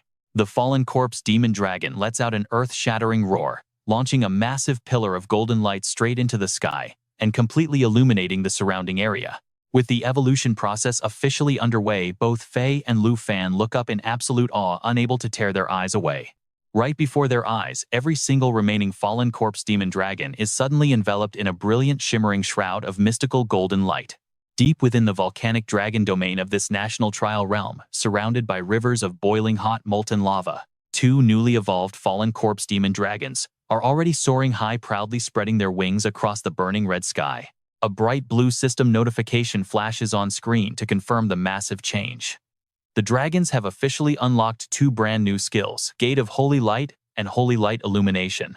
Faye stares in complete amazement at the breathtaking view, while Lu Fan murmurs to himself, unable to hide his sheer admiration for the beasts. This second evolution has granted the fallen corpse demon dragon two incredible new abilities, which is honestly an amazing result. The detailed stat sheet for the newly evolved fallen corpse holy dragon pops up. Fallen corpse holy dragon level 35.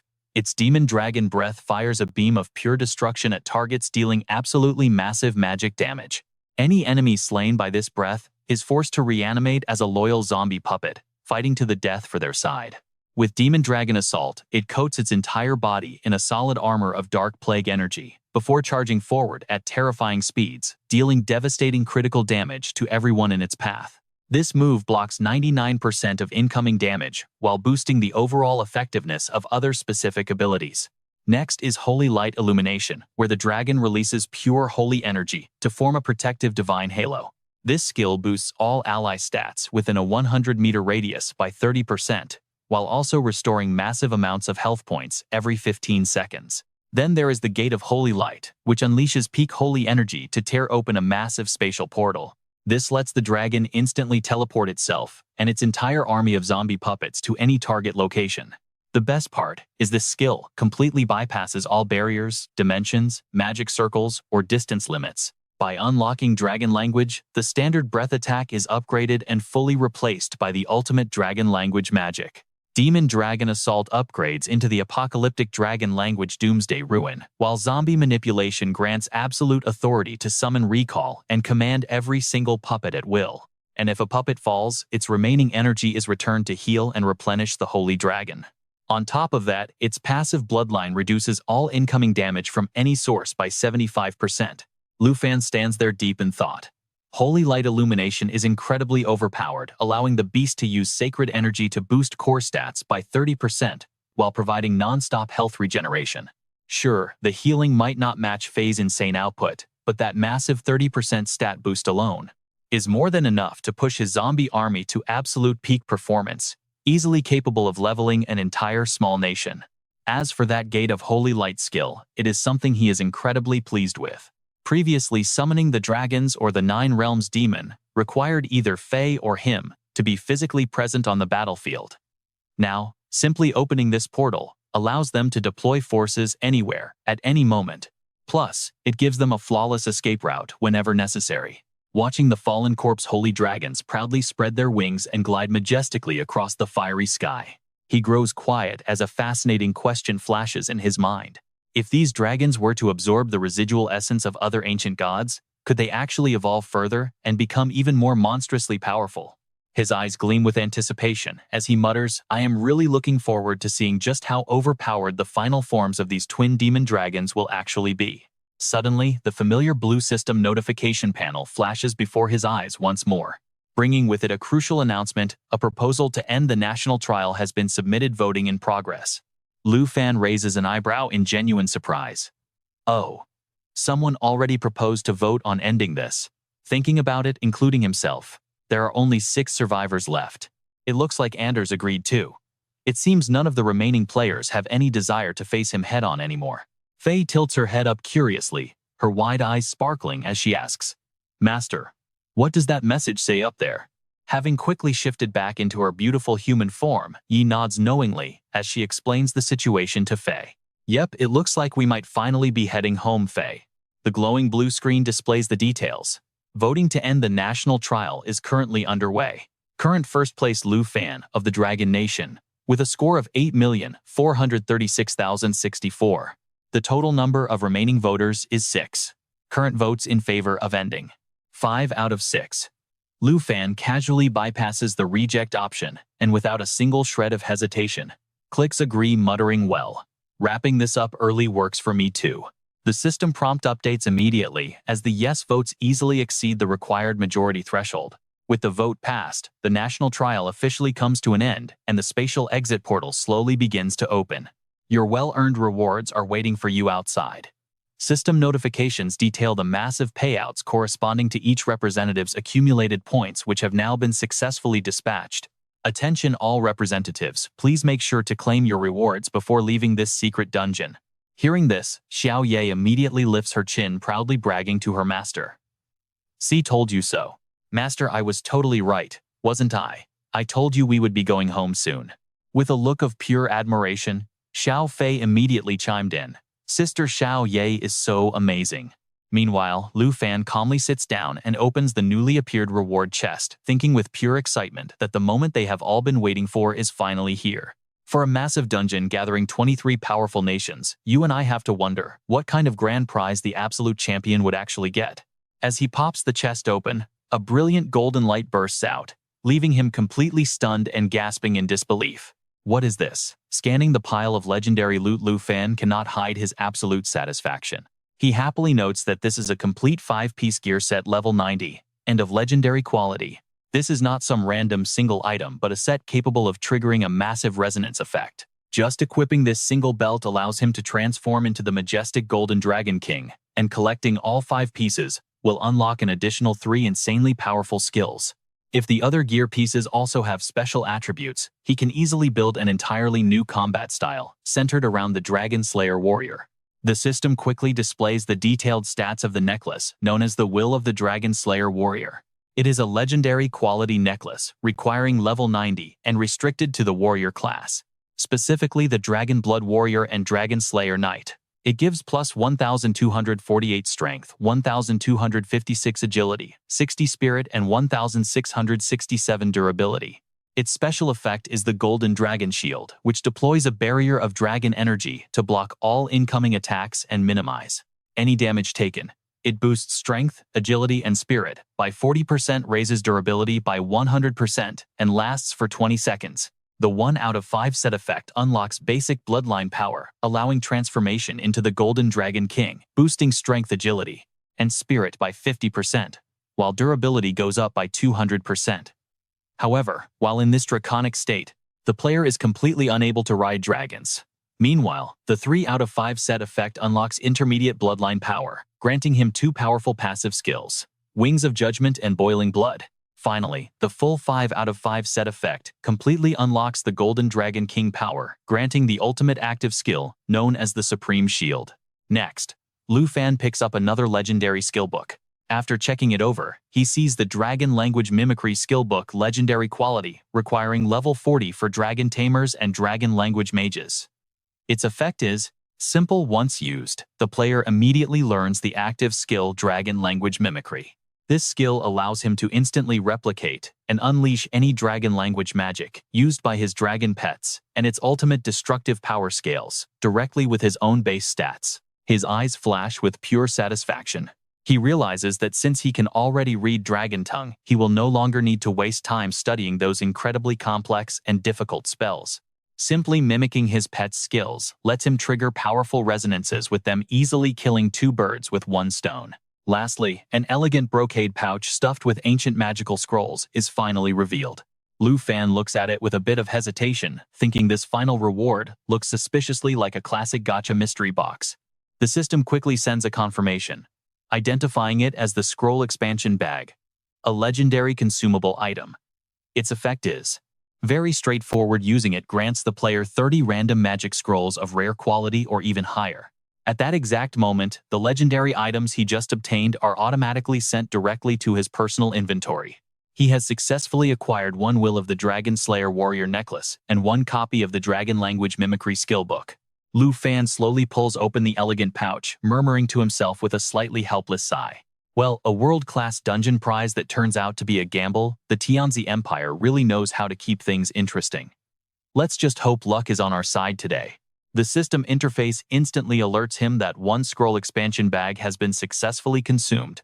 A mysterious item glowing with a strange magical light suddenly floats out of the bag's opening. First up is the Summoning Scroll Slot Expansion, an epic consumable.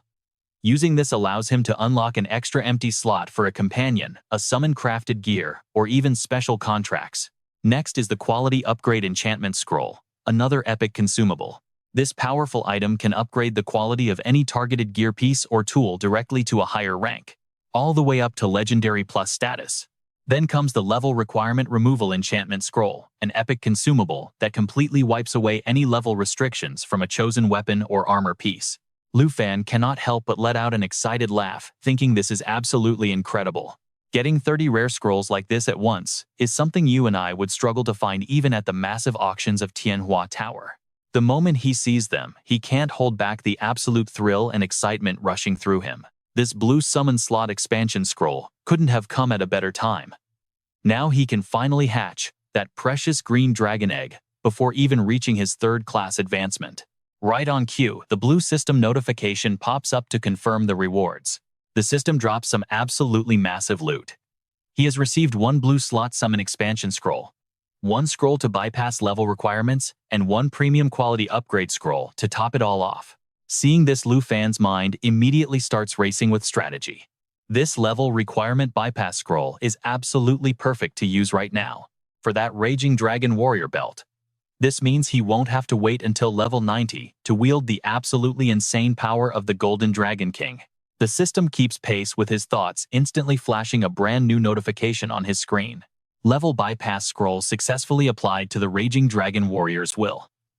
This legendary rank necklace, the Will of the Raging Dragon Warrior, originally required level 90, but that restriction is completely gone now. All other stats and insane effects remain fully intact.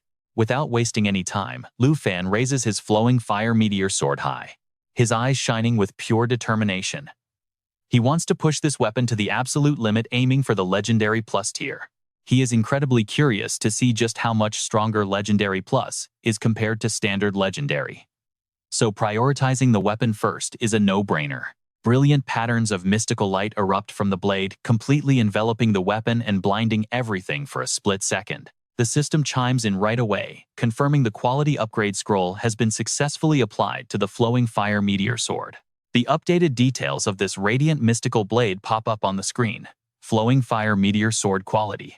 Legendary Plus. Upgraded from legendary rank. Required level 30. Out of 40 custom crafted weapon strength. Stat boosted from 256 to 416. Reaching 356 out of 516 A flat. Plus 100 bonus. Agility jumps from 204 out of 344 to 304 out of 444. Another plus 100 boost. Its passive effect. Flowing Fire Enchantment boosts all fire attribute skills by 50 to 60%, which is now upgraded to 65 to 75%. Plus, using fire skills now inflicts constant burn damage on his targets, scaling from 50 to 60% up to 65 to 75%, adding a massive 15% of the skill's base damage. This burn damage automatically charges up within the blade. Once he unleashes the Flowing Fire Enchantment, his next attack unleashes all that stored fire energy in one single devastating strike. After taking a moment to test it out, Lu Fan grips the hilt tightly, closes his eyes, and quietly feels the immense, highly concentrated spiritual energy coursing violently through his entire body. His blue status panel blinks with a fresh notification update. Equipped Legendary Plus Flowing Fire Meteor Sword. Equipped Legendary Will of the Raging Dragon Warrior. A faint, highly satisfied grin plays on his face. These two gears have boosted his overall combat power to an entirely new level, marking an absolute game-changer for him. The air itself seems to freeze as a suffocating pressure of spiritual energy begins radiating from Lu Fan's body. He stands completely still, feeling the cool breeze on his skin as he contemplates his incredible new path. His dragon language replication skill, combined with the resonance effect, now allows him to cast highly complex draconic magic, practically turning him into a true dragon tongue mage. With an open slot ready to hatch his precious green dragon egg, his overall power as a legendary dragon rider has taken a massive leap forward. On top of that, this legendary grade belt grants him the ferocious combat abilities of a true raging dragon warrior. Suddenly, he snaps his eyes wide open. Deep within his gaze, a majestic, brilliant, golden dragon manifests with an aura of absolute power and pure authority. He can feel it coursing through his veins. This is the true overwhelming power of the Golden Dragon King. The system interface flashes a massive alert confirming his brand new transformation. 1 out of 5 set effect activated. Unlocking basic bloodline seal transforming into the Golden Dragon King. Strength, agility, and spirit stats are boosted by 50%, while durability surges by 200%. Note, Battle Dragon riding is disabled during this transformation. A short while later, at the central plaza of Jinyu City in the Tianqi Kingdom, right where the main arena stands, Lu Fan steps out from a spatial rift with a confident, triumphant smile plastered across his face. The arena broadcaster immediately grabs the mic, hyping up the crowd with absolute excitement. Dear viewers at home, Lu Fan, the legendary representative of the Dragon Kingdom and the absolute champion of this year's national trials, has finally made his grand return. In an instant, waves of screaming fans and pushy reporters swarm him like a broken beehive, mobbing him like a global superstar. A chaotic wall of noise erupts from the crowd, everyone shouting over each other. Look, the champion of the Dragon Kingdom is here. Lu Fan, please give me an autograph. Hey Dragon Kingdom guy, you better return our prince right now. You bastard, Mr. Lu. After completely wiping out 3 of your heaviest rivals back-to-back, how do you feel right now? Representative Lu. After claiming the championship, do you have a message for the Kim family of the Tianqi Kingdom? Shortly after, Vice Principal Zhao quickly parted the crowd, clearing a path for the majestic Elder Han to step forward. Old Zhao bellowed in a powerful, commanding voice, "Please make way, everyone. Lu Fan will not be taking any interviews at this moment." Calmly stepping right up to Lu Fan, the venerable Elder Han gently stroked his long white beard and spoke in a kind yet highly dignified tone. "Welcome back, our young hero of the Dragon Nation, returning home in absolute glory." He offered a polite smile and nodded in return, greeting Vice Principal Zhao and Elder Han, letting them know he was back. To his surprise, Elder Han suddenly grabbed his hand tightly, eyes gleaming with uncontrollable joy as he smiled warmly and spoke with pure excitement. "Congratulations, Lu Fan. Congratulations on your outstanding victory as the champion of this year's national trial. Honestly, we old-timers only dared to hope you might secure a spot in the top 3, which would have been lucky enough. Never in our wildest dreams did we expect you to pull off such a massive, absolutely mind-blowing surprise for us." Standing right behind him, Vice Principal Zhao joined in, his voice brimming with immense pride. "You worked hard, Lu Fan. Your performance over the last half-month was truly extraordinary. This was not just a simple first-place finish but an absolute undeniable blowout." Suddenly, a heavy cold object was pressed into Lu Fan's palm, causing him to freeze, gasping in sheer disbelief. What was this? It turned out to be the prestigious solid gold military merit medal of the Lion Brigade, a legendary tier accessory. Elder Han smiled kindly and explained, "Normally, your past achievements would only earn you a silver medal. But now this old man is completely convinced that you fully deserve this gold medal." Lu Fan stood utterly frozen, a mix of honor and shock washing over him. He stumbled over his words, unable to believe his ears. A gold medal. He clearly recalled his comrades in the Lion Brigade saying that only 8 legendary seniors in the entire guild possessed this honor. Those past conversations rushed back vividly in his mind, reminding him that this was the ultimate military merit medal. A brigade leader only needed a bronze medal to qualify, followed by silver, but the absolute peak was the gold medal. Only 8 exceptional individuals in the entire powerful Lion Brigade had ever achieved that glory, and even the detached Lord Du was not among them. All 8 of those legends were respected principals, holding massive responsibilities. Elder Han nodded, confirming his thoughts with a solemn tone. "That is correct. From this moment on, you are the 9th person and the youngest gold medal holder in the history of the Lion Brigade. With this prestigious gold medal, you will hold an incredibly unique status. In the entire Dragon Nation, only the 3 elders and Lord Duxing will be your direct superiors." Vice Principal Zhao also gazed at Lu Fan, with eyes full of high expectations and admiration. In the Dragon Nation, this gold medal is equal to the status of a national guardian hero in the Tianqi Kingdom, recognized by the entire Lion Brigade and personally presented by Elder Han. "Lu Fan, you lucky kid, this is a massive leap forward, a straight shot to the top."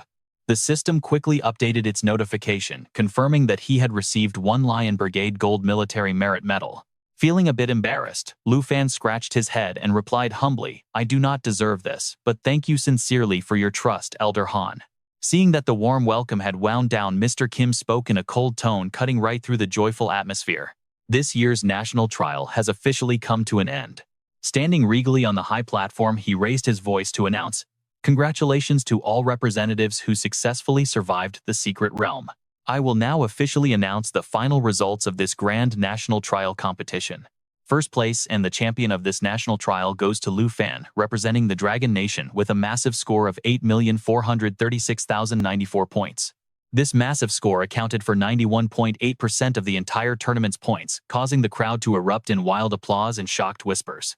Second place goes to Andres, representing the Snow Nation, with 725,629 points, which is roughly 6% of the total. Hearing the announcement, Lu Fan simply offered a friendly smile, glancing at his rival who was celebrating far in the distance. Mr. Kim cleared his throat and continued, announcing that third place goes to the representative of the True Fire Kingdom. Elder Han whispered, in deep admiration. Not only did he take first place, but he held over 90% of the tournament's entire score. The younger generation is truly terrifying. Hearing this, Lu Fan replied with humility, "You flatter me, Elder Han. To be honest, this score was actually within my expectations." After a moment, Principal Lu Chang, one of the venerated elders, slowly turned to leave, offering a calm, steady parting word. "This old man is feeling a bit tired and cannot stand much longer. I will head back to rest, and you should too." Vice Principal Zhao quickly and respectfully bowed to him. Elder Han paced off slowly, but stopped as if remembering something crucial, turning back to tell Lu Fan and Vice Principal Zhao that they would finally return to the Dragon Kingdom tomorrow. Tomorrow morning there will be an incredibly special national-level reward prepared specifically for him by the three elders. He warned Lu Fan not to forget, leaving the young man feeling a mix of anxiety and intense curiosity. The boy muttered, wondering what kind of legendary national-level reward the three elders had actually prepared for him. Standing nearby, Vice Principal Zhao looked at him with a helpless shrug, though he could not hide his sheer joy. "Congratulations, Lu Fan. This time you kid are seriously about to hit the absolute jackpot." Later that night in his luxury hotel suite, Lu Fan kept admiring the glittering gold medal in his hand, staring at it with an intense feeling of indescribable pride. His 9th gold medal. This feeling was absolutely unbelievable. The system screen popped up, showing the legendary golden medal of military merit classified as epic jewelry. This sudden joy had him ecstatic. From this day on, his status in the Dragon Kingdom would only be second to the oldest seniors and the three elders themselves. Thinking about the legendary privileges that came with this gold medal, a few wild and exciting thoughts began crossing his mind. According to what Vice Principal Zhao told him, with this medal, he could even make a high-level authority like Dean Feng kneel down and beg for forgiveness right in front of him. This golden medal of honor was truly overpowered beyond belief. Suddenly, Lu Fan sat straight up with a look of pure determination, putting the medal away to focus on the real prize. Zhao Ye, who was happily chewing on a chicken leg, paused and curiously looked over at his master's sudden movement. He summoned a glowing golden dragon scroll, his eyes shining with pure excitement as he whispered. He had waited so long for this moment. Suddenly, a strange wind swept through the suite as brilliant golden light erupted from the magic scroll, illuminating everything around him. The system chimed, confirming he had successfully used one contract expansion scroll to open a brand new slot. At that sound, Lu Fan finally breathed a massive sigh of relief, as if a heavy burden was lifted. Finally, he could unlock that mysterious blue dragon egg once and for all. The status screen displaying his currently contracted dragons popped up right next to him, showing all of his familiar beasts. First was Deathwing, the black dragon of legendary grade level 38. Next, the Emerald Dragon legendary grade level 35. Then Starry Sky Dragon legendary grade level 29. The final slot remained blank, marked only by the system's simple word contract. Pure energy began radiating directly from the egg, instantly catching Lu Fan's attention. Kneeling down, he smiled warmly and asked his dragons if they were ready to welcome a brand new member to their growing family. Xiao Ye and Xiao Fei gathered around in curiosity, chirping excitedly in anticipation of their new friend.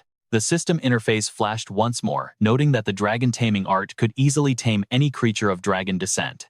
Without hesitation, Lu Fan placed his hand on the egg, channeling his raw energy directly inside. Instantly, the steel-hard eggshell began to crack, with tiny fractures webbed across its surface at lightning speed. Crack! With a sudden burst, a majestic little dragon covered in vibrant blue scales shattered the shell. A blinding flash of mystical purple light completely filled the entire room, leaving everyone absolutely stunned by the majestic beauty and latent power radiating from this newborn creature. The system immediately displayed the stat details. Contracted Blue Dragon. Level 1 Strength. 151 Agility. 378 Spirit. 1394. Durability 338. Active Skill. Thunderous Roar. Unleashes a devastating roar toward a targeted zone, summoning a powerful lightning shockwave that forms a deadly storm field. This deals massive lightning damage and inflicts a paralyzed state on all enemies trapped inside the storm. Next skill, Heavenly Retribution, which locks onto and tracks a single target, unleashing rapid-fire lightning strikes at extreme speed to deal massive amounts of electric damage. His passive skill, Source of Thunder, keeps magic constantly flowing in his veins, allowing the blue dragon to unleash any lightning dragon magic with 0 cooldown time. And the passive skill, Blue Dragon Bloodline. All damage resistances are boosted by 50%, with complete debuff immunity, and self-healing speed increased by 500%. Suddenly, the atmosphere shifted from excitement to complete silence. Lu Fan stared with wide eyes, realizing with absolute shock that this newborn beast was actually a male dragon. Breaking the awkward silence, Lu Fan suddenly jumped in the air, shouting with pure excitement. This was amazing. Finally, their little dragon family had a handsome baby boy. All right, you and I are starting today with Xiao Ye and Xiao Fei, glowing with excitement, circling around and staring intently at the shy newly hatched baby dragon. Lu Fan reaches out to touch its beautiful emerald scales, nodding in approval with a quiet wow. He is absolutely convinced that once this giant dragon fully grows up, it is going to look incredibly handsome. Unexpectedly, the baby dragon whips its head around and lets out an excited squeal as if completely agreeing with him. Amused by this incredibly adorable reaction, Lu Fan laughs and asks if the baby dragon really loves being called handsome, instantly deciding to officially name the little guy Apo from now on. Out of nowhere, the tiny dragon suddenly lunges forward and takes a massive bite right out of his outstretched arm. Ouch! Lu Fan yelps in pain, and seeing her master get bitten, Xiao Ye immediately growls in pure anger at the offender. How dare this little punk bite her master? But the baby dragon is no pushover, instantly snapping back with a fierce, aggressive roar. Caught off guard, Lu Fan can only sigh in exhaustion, thinking to himself with utter helplessness. Why on earth does this Apo try to bite absolutely everyone he meets? He must have some serious behavioral issues. One rebellious star dragon was hard enough, but now he has an aggressive Apo too. Man, his future is looking pretty terrifying.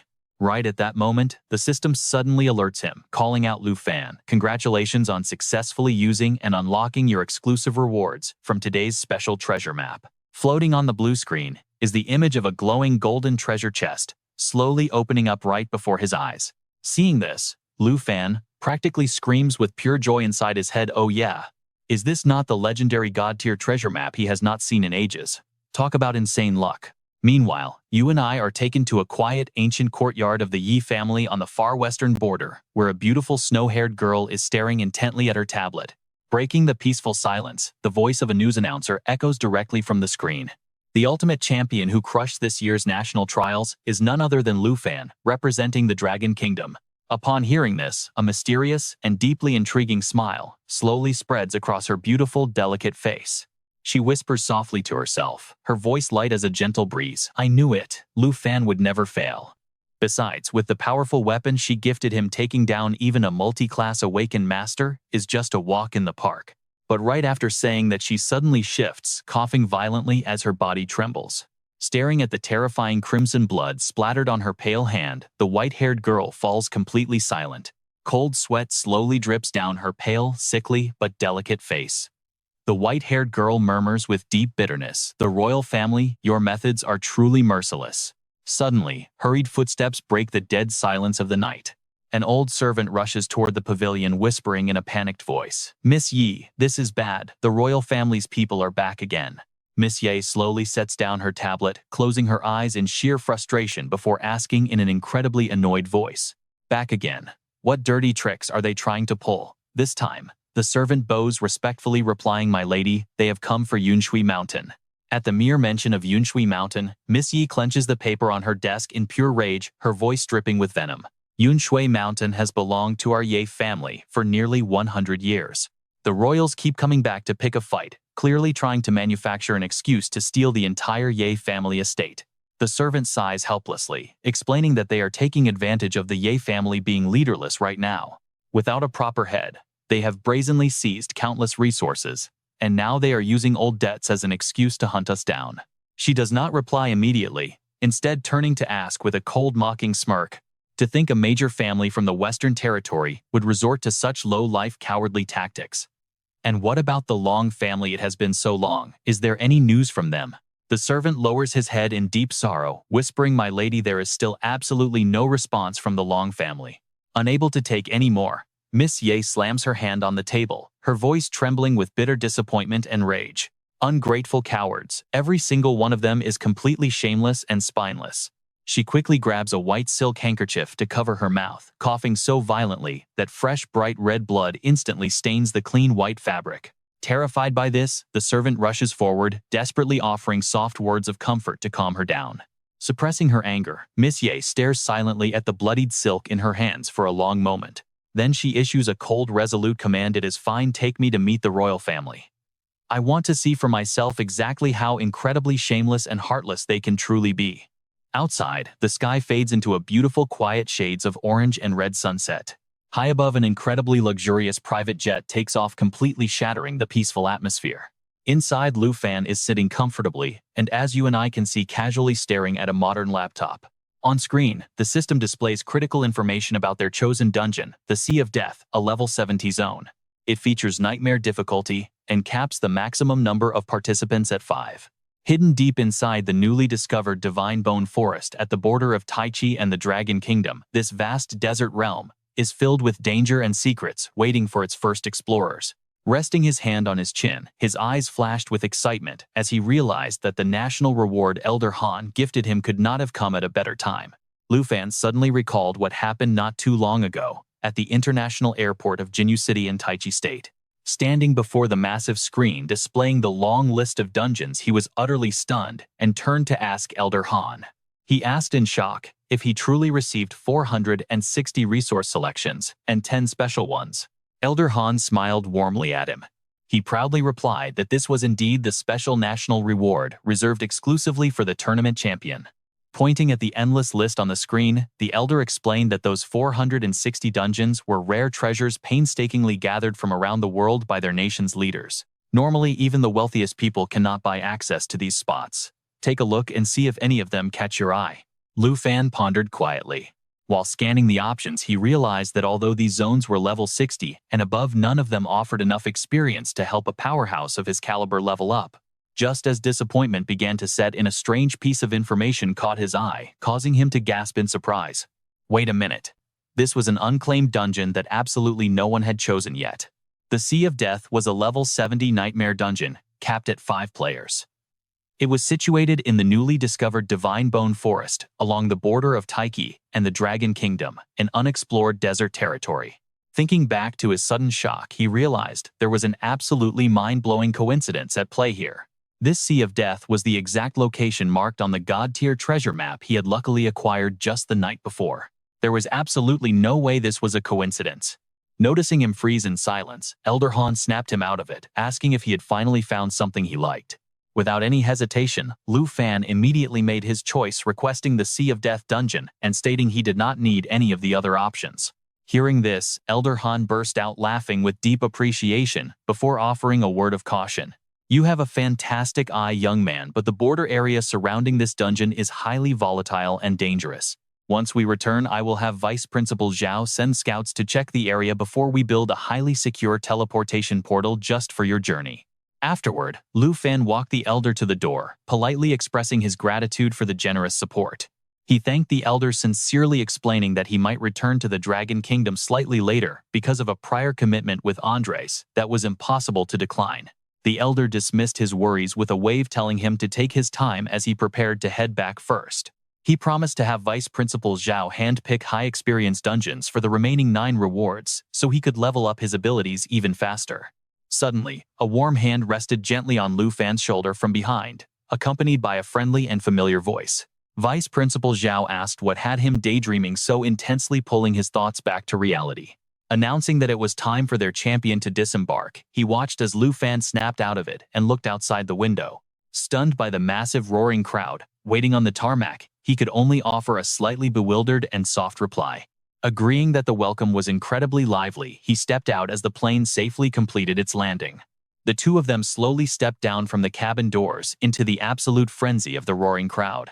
The moment Lu Fan stepped into view, hundreds of camera flashes strobed relentlessly, while thunderous cheers erupted to welcome the hero who represented the Dragon Kingdom.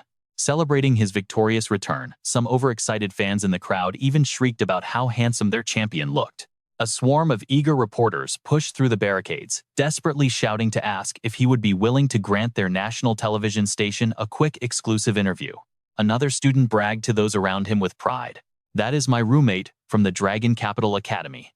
This is the biggest honor ever." Facing this chaotic and massive reception, he forced a polite smile on his face, but on the inside he was desperately crying out, wondering what on earth was going on. Vice Principal Zhao leaned in perceptively, noting that the young hero probably was not accustomed to such overwhelming and noisy spectacles. He offered to escort him directly back to the academy instead. Bowing in polite gratitude for the cameras, he hissed through his teeth in a desperate plea for help, begging the vice principal to stop teasing him and rescue him immediately.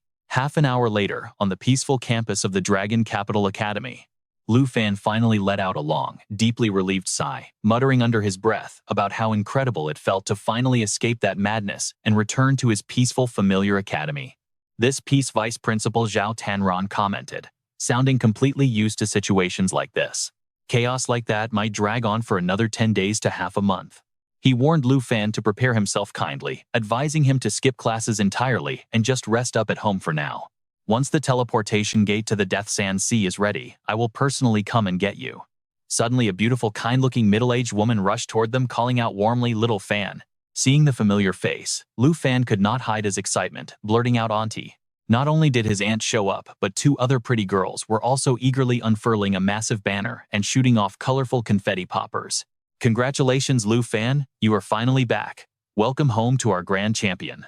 A warm welcome to the representative of the Dragon Kingdom, Lu Fan's glorious victory, his aunt called out affectionately once more. Little Fan, suddenly soft arms wrapped around him from both sides, leaving Lu Fan with no choice but to sigh and complain playfully. "Oh my god, why did you guys have to set up all this drama too?" Wiping away tears of absolute joy, his aunt choked out. "Little Fan, you really worried me half to death. Do you even know that? Every single day, I was glued to the live stream, watching so many people try to kill you." Lu Fan had to play it cool to comfort her. All right, auntie. Look at me, didn't I make it back home completely safe and sound?" Even so, a warm wave of happiness washed over his heart. Seeing his aunt so deeply worried about him made him realize he could finally let his guard down. The long tension melted away because he was truly back home. After waving goodbye to Vice Principal Zhao and heading home with his Aunt Lu, Fan started planning his next moves. Vice Principal Zhao had already rushed back to the academy after handing over those 4 special scrolls. Now was the time to enjoy a warm home-cooked family meal, get some much-needed sleep, tend to his beloved dragon pets, and above all, spend precious time with his closest family and friends. During the feast, Jian Yang, who was usually the most silent one, was actually the first to speak. The official arrival time from the academy was way later than expected. "Did you run into some unexpected trouble on your way back?" Lu Fan smiled and brushed it off. "Oh, it is nothing major. I just met a really interesting guy from the snow country on the way. Before boarding, he warmly dragged me to this quick little drinking party." Hearing that, his aunt immediately began to tease him. "Oh my, our little Fan has picked up some bad habits, even starting to go out drinking already." Qin Qiu giggled and chimed in, "Sister Han, you are being a bit too dramatic about this." Taozi gently swirled her red wine glass, putting on a highly knowledgeable, blissful expression. "It is not dramatic at all. People from the snow country, once they start drinking, they go until they drop." His aunt gasped in absolute shock, her eyes wide. "Is that really true?" Watching everyone joke around in such a warm, cozy atmosphere, Lu Fan felt deeply touched inside. He was finally eating his aunt's amazing home-cooked food while laughing and chatting with the people he loved. All the exhaustion and stress from his long journey seemed to vanish without a trace. Suddenly, he wondered how senior sister Ye was doing right now. Did she already know that he had taken first place? Late that night, deep inside a luxurious yet dimly lit room, a sinister, chilling voice broke the heavy silence. "Is everything you said absolutely true?" Inside the lounge of the Golden Mansion Association in Taicha, Mr. Kim bowed and trembled while reporting to him. "It is absolutely correct. My lord, our spies stationed at Jinyu City Airport have confirmed that Lu Fan is heading straight to the Death Sand Sea realm. Wearing a black robe, Kim Tae-hee slammed his hand onto the table and stood up, his voice low but dripping with malice. He muttered darkly, "The Death Sand Sea is near the Bone God Forest, a critical battlefield between our nation and the Dragon Kingdom. I already ordered both the Black God and Green God Legions, our two elite forces, to station there in secret." Hearing this, Mr. Kim began to stutter in pure shock. What, you deployed 2 out of the 3 ultimate ace legions of our Taich nation? Isn't this a bit too much? Kim Tae, he suddenly growled in a deeply threatening tone. A bit too much? What? Horrifying dark purple tentacles manifested from the void, wrapping tightly around Mr. Kim's neck and hoisting him high into the air. Terrified out of his mind, he shrieked, "Nothing, my lord. This loyal servant will obey your every command without question." A moment later, he was slammed back down onto the floor. Kim Tae-hee spoke coldly, devoid of any human emotion. "To avenge my beloved son, even if we must mobilize the entire strength of our nation, it is not an exaggeration." Mr. Kim gasped for air, struggling to reply in a trembling voice. "Yes, that is correct, my lord." The old man gritted his teeth, issuing a cruel order. "Have those legions wipe out Lu Fan the moment he enters the secret realm. I want the 4 guardian heroes to join forces and beat that Lu Fan to death for me." Early the next morning, at the entrance of the Death Sand Sea dungeon deep in the Divine Bone Forest, bordering the Dragon and Tai Chi kingdoms, inside the dark, dense forest in front of a dimensional portal radiating with mystical light, a massive force of heavily armed guards kept strict watch over the area. Out from the depths of the forest, a group of people emerged. The moment they arrived, Taozi could not hide her excitement, shouting out with pure joy, "I seriously cannot believe that one day I would actually be among the first to challenge a national-level dungeon like this. This is just too epic and absolutely amazing." Chin Chiu, walking right beside her, spoke in a much more practical tone. "If we were not Lu Fan's classmates, we probably would have never gotten such a rare and highly valuable opportunity."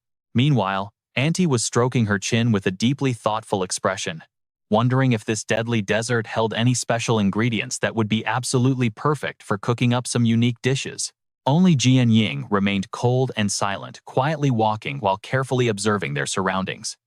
Leading the pack, Lu Fan was filled with a sense of intense and eager anticipation. The Death Sand Sea. Soon he might finally get to lay eyes on the majestic form of the 5th dragon, the final piece of his collection.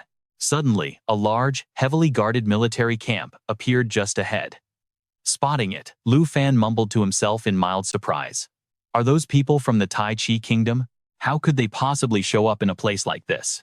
Suddenly, a tall and beautiful woman stepped out from a newly activated teleportation circle, offering a warm and welcoming smile to the entire group.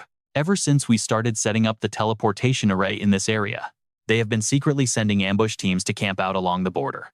However, their numbers are quite small, so you all do not need to worry too much." Hearing that familiar voice, Chin Chiu immediately turned around in delight, greeting her politely. "Hello, Teacher Guxia." Taozi, completely caught off guard by this appearance, gasped in shock. "Miss Gu." Lu Fan was equally surprised and asked with a hint of confusion, "Miss Gu, how did you end up here?" Sensing their anxiety, Miss Gu quickly walked over, resting a hand on Lu Fan's shoulder to gently reassure them, "No need to be so tense. The Academy was worried about potential trouble, so they specifically sent me here to back you guys up. If you run into any trouble or difficulties out here, you can reach out to me for help at any moment." Only then did Lu Fan let out a sigh of relief. The Academy really had thought of everything. Auntie smiled and happily said to Miss Gu, "Thank you so much for taking such good care of our little Fan." Seeing Lu Fan receive such special treatment, Tao Zi could not help but pout her lips and complain playfully, "This is seriously so frustrating. Is this kind of VIP treatment only reserved for the star students?" Chin Chiu could only nudge her helplessly, whispering a warning, "Keep your voice down, or do you want everyone to hear you?" Without another word, Miss Gu simply smiled and started walking, saying, "Follow me, I will lead you all to the official entrance of the dungeon." Following closely in a line, they carefully tracked Miss Gu until they stood before another portal, much larger and far more ancient. Suddenly stopping, Miss Gu turned to Lu Fan and spoke with a meaningful tone. "Now is the time for you to claim your well-deserved reward." Lu Fan remained completely silent, offering only a highly confident smile, before decisively stepping straight through. Early in the morning, inside the Death Sand Sea dungeon, Lu Fan was slightly startled the moment he stepped through the portal. Highly alert, he quietly observed the bizarre giant beast towering right before him, marveling at the fact that he never expected this national-level dungeon to actually have its own gatekeeper. This is clearly no joke. Seeing this from behind, Tao Zi suddenly stepped up and spoke with absolute confidence. No need to lift a finger. Lu Fan, let us handle this gatekeeper monster ourselves. Feeling the terrifying surge of dark energy radiating from the beast, Lu Fan hesitated slightly, asking her with a tone of deep uncertainty, "Are you sure about that?" The system quickly popped up, displaying the beast's detailed information. It is the Tyrant's Skull Retainer, a level 65 elite rank monster. Active skill Underworld Bone Slash. The massive rusty greatsword in the skeleton's grip swings forward, channeling deadly energy to unleash a powerful physical strike, dealing 150% damage, which inflicts a nasty corrosion effect yielding 10,260 experience points upon defeat. Even so, Tao Zi remained incredibly determined, gripping her sword tightly as she boldly charged straight ahead, and confidently shouted back to Lu Fan, "Of course, I am sure. Do not go thinking you are the only one who has been constantly growing over these past 2 months." Alongside Lu Fan was the beautiful Qin Qiu, who turned to him with a radiant smile and spoke with a playful, challenging look on her face. "Just stand there and watch closely," she teased. Instantly, Tao Zi leaped into the air like a tiny whirlwind, unleashing sharp, powerful sword strikes that spread forward like cascading ribbons of pure silver light. Activating Water Divider, she swung her blade to summon 4 gorgeous water lotuses that instantly locked onto the target, ensuring it had absolutely no escape. Any enemy bound by these majestic lotuses is forced to take continuous water element damage while their movement and attack speed are both severely crippled, a devastating effect that lasts for 8 full seconds. At the exact same moment, Jian Ying moved in deadly silence, slipping right behind the beast before launching a sudden unexpected strike. With a massive powerful kick, a freezing wave of frost and ice instantly erupted, locking the giant beast firmly down to the cold ground. This is the Water Frost Sword, a perfect quality level 14 weapon. Exclusive to the Swordmaster class, featuring the powerful frost special effect. Its strikes do not just deal ice damage, they also slow down the target's movement speed by 30%. Standing right in the front, Qin Qiu gently closed her eyes and began whispering ancient incantations, causing the Jade Starlight Holy Scepter in her hands to transition into a brilliant holy golden glow with every single prayer she uttered. Before the gatekeeping monster could even break free from the ice, a blast of holy fire struck it head-on, forcing it to roar in absolute agony and fury. The system immediately explains the mechanics of this Starlight Annihilation skill. It summons a devastating beam of holy light, dealing massive magic damage to all enemies within the area of effect, while also inflicting a devastating holy light burn. Any enemy caught in this burning state will take continuous light element damage with each passing second, and their magic resistance is also severely reduced by 20%. This burning effect lasts for 6 seconds. Witnessing such a smooth and beautiful coordinated attack from the girls, Lu Fan could not help but exclaim in pure admiration. A perfect sequence with 0 openings that was incredible. His aunt standing next to him smiled gently and explained that everyone knew the strength gap between them was growing and nobody wanted to become a burden dragging him down. Because of that, for the past 2 months, they have been working tirelessly and grinding levels every single day. After easily finishing off the beast, Tao Zi turned around with immense pride, puffing her chest out to boast, "Well, what did I tell you? Our team coordination is absolutely seamless, with 0 openings, wouldn't you agree with me?" Jian Ying also let out a rare happy smile, as she chimed in saying they now finally had the strength to fight right by his side, and would absolutely never become a burden. Lu Fan did not hold back his praise generously, telling them they were already incredibly powerful, being only level 30, yet easily taking down a level 65 elite monster without taking a single scratch. With this kind of combat strength, you guys easily deserve the top spot at Longdu Academy. Before he could even finish speaking, Lu Fan suddenly sensed a cold, chilling wave of killing intent. Instantly on high alert, his pupils shrank as he urgently yelled out to them, "Watch out." In that exact moment, he instantly summoned his legendary weapon, the Minza Bow. Even without having to draw the bowstring, the Minza Bow can instantly fire 12 powerful magic arrows at the same time, with each shot having the ability to inflict double critical damage. While Tao Zi was still standing there, dazed and confused, Lu Fan had already stepped forward to shield her completely. A deadly brilliant red beam of light flashed past their previous position in a split second. Without saying a single word, Lu Fan immediately launched a devastating counterattack with just one shot. Utilizing his incredibly overbearing and powerful spiritual energy, he completely enveloped all 8 monsters that had snuck up from behind, instantly crushing them into nothing but ashes. Both Jian Ying and his aunt stood completely frozen, utterly stunned by this shocking display of power. Standing there completely dazed, the exact same thought crossed both of their minds. Wiping out 8 elite monsters in a single split second. Was this the truly unbridgeable gap in strength between them?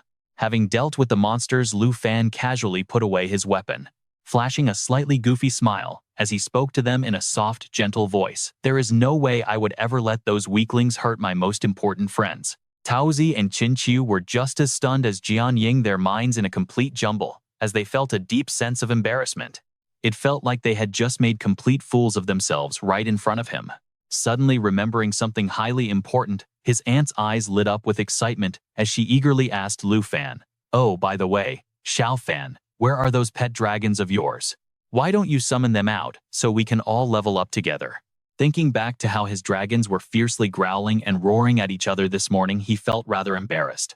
He scratched his head and spoke to them in a slightly sheepish and embarrassed tone. "Well, actually, I recently tamed a brand new dragon, but its temper seems to be quite bad, and it is honestly rather hard to control." Hearing this, Taozi was so utterly shocked, her mouth popped open gasping, "No way, you are kidding, right?" You and I can see her shocked. Did he really have 6 dragons now? It was absolutely unbelievable. His aunt gently linked arms with Lu Fan, her voice filled with trust, as she said they didn't feel a single shred of fear with him around. She eagerly begged him to summon his new friend to see if it was cute. Meanwhile, Jian Ying asked with intense curiosity about what kind of elemental attribute the dragon possessed. Qin Qiu chimed in next, offering his own guess. Could it be the ferocious legendary dragon from the ancient myths? Hearing their endless questions, Lu Fan couldn't help but sigh, feeling completely helpless in his mind. He figured if Abo tried to cause any trouble, he could always just summon him right back into the contract space. Suddenly, the clear blue sky erupted in pure fury, as dark clouds rolled in and lightning began to crackle. And then amidst the deafening thunder, the arrogant blue dragon finally emerged and hovered majestically in the air. Stunned by the dramatic entrance, Taozi could only mutter in sheer disbelief. Does this giant beast really have to shatter the earth every single time he appears? Talk about an incredibly flashy show-off. Jian Ying closed his eyes to sense the atmosphere, marveling in absolute shock at how incredibly pure and overwhelming this magical energy truly was. Watching the blue dragon deliberately flex his might, Lu Fan could only shake his head desperately, wishing they could be just a little more low-key. Right, Abu? Abu remained silent, but suddenly threw his head back and let out a majestic, thunderous roar. That terrifying, earth-shattering roar instantly caused the surrounding skeleton minions to wail in agonizing pain, marking the activation of one of the blue dragon's ultimate signature moves. Thunderbolt Howl, a horrifying shockwave aimed directly at the target zone, raining down devastating bolts of pure lightning, creating a deadly vortex of pure destruction. It deals massive amounts of lightning damage, instantly trapping every single enemy caught within that storm in a state of total paralysis. Lu Fan stood frozen, whispering to himself in complete disbelief as he recognized the move. Without saying another word, he quietly activated an entirely different skill. A skill he had mastered long ago, the Blue Dragon King's Howl. The moment the words left his mouth, Abu's power amplified to insane levels, sending his aura into a violent frenzy. The Blue Dragon King's Howl unleashed a colossal high-voltage wave of lightning directly ahead of them, which not only delivered absolute devastating area of effect damage but also left their enemies completely paralyzed. From there, Abu's subsequent attacks would gain 20 stacks of added lightning damage, consuming 1 stack with every single strike. Furthermore, this passive had a 20% chance to trigger a total paralysis effect on targets, activating the ultimate Blue Dragon King's Draconic Resonance. As soon as the skill was unleashed, the entire horde of skeleton minions was instantly torn apart by that violent energy, dissolving into pure ash. The Draconic Resonance triggers when a dragon tamer and their pet cast the same draconic magic, simultaneously boosting the spell's overall power by a whopping 100%. Lu Fan smirked, feeling incredibly pleased with himself. It turned out, his tactical calculations were absolutely spot on. Since Abu's innate skill was already the Blue Dragon King's Howl, casting it at the exact same time allowed them to activate that ridiculously overpowered Draconic Resonance with absolute ease. Suddenly, the system notification chimed, announcing that Abu had successfully leveled up to level 2. As the smoke cleared from the battlefield, it left behind a barren, ruined landscape resembling a lifeless desert. But get this, the system chimed again, rewarding him with a brand new item. You have received a Tyrant's Escape Route Map fragment, a quest item. This dungeon quest required players to collect enough of these scattered fragments to reconstruct a complete map of the Tyrant's secret escape route. Their ultimate goal was to locate the Tyrant's hidden treasure, with their current progress sitting at just 1 out of 500. Staring at the ancient map piece, glowing softly in Lu Fan's hand, his aunt couldn't help but ask out of worry, "A quest? Does this quest really want us to hunt down some Tyrant's lost treasure?" Jianying calmly muttered, beginning to analyze the situation. It is indeed a Tyrant's escape route map fragment, he noted, confirming it was a quest item. In other words, we need to collect 500 of these pieces just to piece the whole thing together. That map will lead us straight to his secret escape path, and only then can we find the hidden treasure. Hearing this, Tao Zi gasped in utter disbelief. 500 pieces, are you serious? Meanwhile, the quest interface hung right there in front of them. The dungeon quest: collect the scattered map fragments, assemble the Tyrant's escape route map, and locate the Tyrant's legendary hidden treasure. The progress bar still read a miserable 1 out of 500. Fired up, Tao Zi instantly raised her sword high, pointing it forward as she rallied the team with absolute passion. What are we waiting for then? Let's tear this entire damn desert apart and clear this place. Faced with her insane eagerness, Lu Fan desperately tried to calm her down. Stick with me, this is where it gets real. This place is just an endless desert of golden sand, and nobody knows what danger lies beneath. One wrong step and they could easily fall right into an enemy trap. What? Hearing that, she turns to ask him with total trust, "Lu Fan, you already have a plan, right?" Answering with absolute confidence, Lu Fan raises his hand and summons Xiao Fei in a flash. "Of course I have a way. First, we need to find someone to scout ahead and open the path." Xiao Fei, the adorable emerald dragon girl, immediately casts one of her signature spells the moment she materializes. Using her nature assimilation skill, she summons a powerful pair of twin fallen saint dragons, whose level will completely match that of the summoner. These level 35 fallen saint dragons possess the Dragon Breath skill, unleashing a deadly blast of energy at targets to deal massive magic damage. Any target wiped out by this breath is forced to revive, turning into a loyal dragon puppet to fight on their side. Their next skill is Dragon Strike, which coats their body in a sturdy armor made of fallen dragon energy, before they suddenly charge like a storm toward the target to deal fatal damage. At the same time, this skill reduces 99% of incoming damage and is guaranteed to reflect all negative status effects back. Then comes Holy Radiance. The dragons unleash the pure power of the Holy Mountain, creating a sacred aura that boosts all main stats of allies within a 100-meter radius by 30%, while constantly restoring a massive chunk of their maximum health every single second. With Gate of Holy Light, the dragons release the ultimate power of the Holy Mountain, opening a spatial holy portal that can instantly teleport themselves and their entire army of fallen puppets to any target location. This skill has absolutely no limits when it comes to distance, region, magic circles, or even dimensions. Next is Dragon Tongue Release, unlocking the ultimate potential of ancient dragon magic. This replaces Dragon Breath with the ultimate Dragon Tongue forbidden spell of destruction and upgrades Dragon Strike into the terrifying Dragon Tongue magic Doom of Dawn. Fallen Manipulation gives full control to manipulate and transform fallen puppets, allowing the summoner to summon or recall them at will. When a puppet is destroyed, its fallen energy returns to nourish and recharge the fallen Saint Dragon. Lastly, Dragon Bloodline reduces all types of incoming damage from any source by up to 75%. The twin fallen dragons let out a deafening roar that literally shakes the entire space. Instantly, several fierce-looking fallen knights scramble to the front, fully prepared for immediate battle. The Fallen Manipulation skill allows full control to transform and manipulate these puppets, summoning or recalling them whenever they want. And when a puppet falls, its energy immediately flows back to the dragon. These guys are the level 75 Fallen Heavenly Demon Soldiers. Thanks to their amazing Zombie Horde skill, each nearby fallen ally boosts the defense of the entire army by 20%. With Rise from Death, every non-fatal hit they take boosts their defense by another 25%. Their Despair skill ensures that every attack from a fallen puppet has a chance to trigger 1 to 2 extra strikes. The power of this bonus damage is directly scaled based on their current defense stats. Staring at this epic and terrifying sight, Tao Zi cannot help but stammer, her voice filled with pure disbelief. "Am I dreaming right now?" she stammers out. "Did he seriously just bring a whole army of puppets right out of the dungeon like that?" Qinqiu is not doing any better either. Absolutely terrified, she tightly clutches her staff and lets out a shaky, trembling gasp. This presence is just too terrifying and overwhelming. Nearby, Jian Ying can only mumble to himself, completely stunned. "How on earth did you pull this off?" Jian Ying asks. Meanwhile, after successfully acing her job, Xiao Fei happily flies circles around Lu Fan. As for Lu Fan, he proudly explains it to everyone with a completely casual tone. These two fallen saint dragons can open the Gate of Holy Light, which is a special spatial portal that can instantly teleport themselves and their entire army of fallen puppets to any target location imaginable, completely bypassing any limitations like distance, region, magic circles, or even different dimensions. Hearing this, Jian Ying can only sigh in awe, his voice filled with deep respect. This skill is way more broken than anything the strongest necromancer could ever pull off.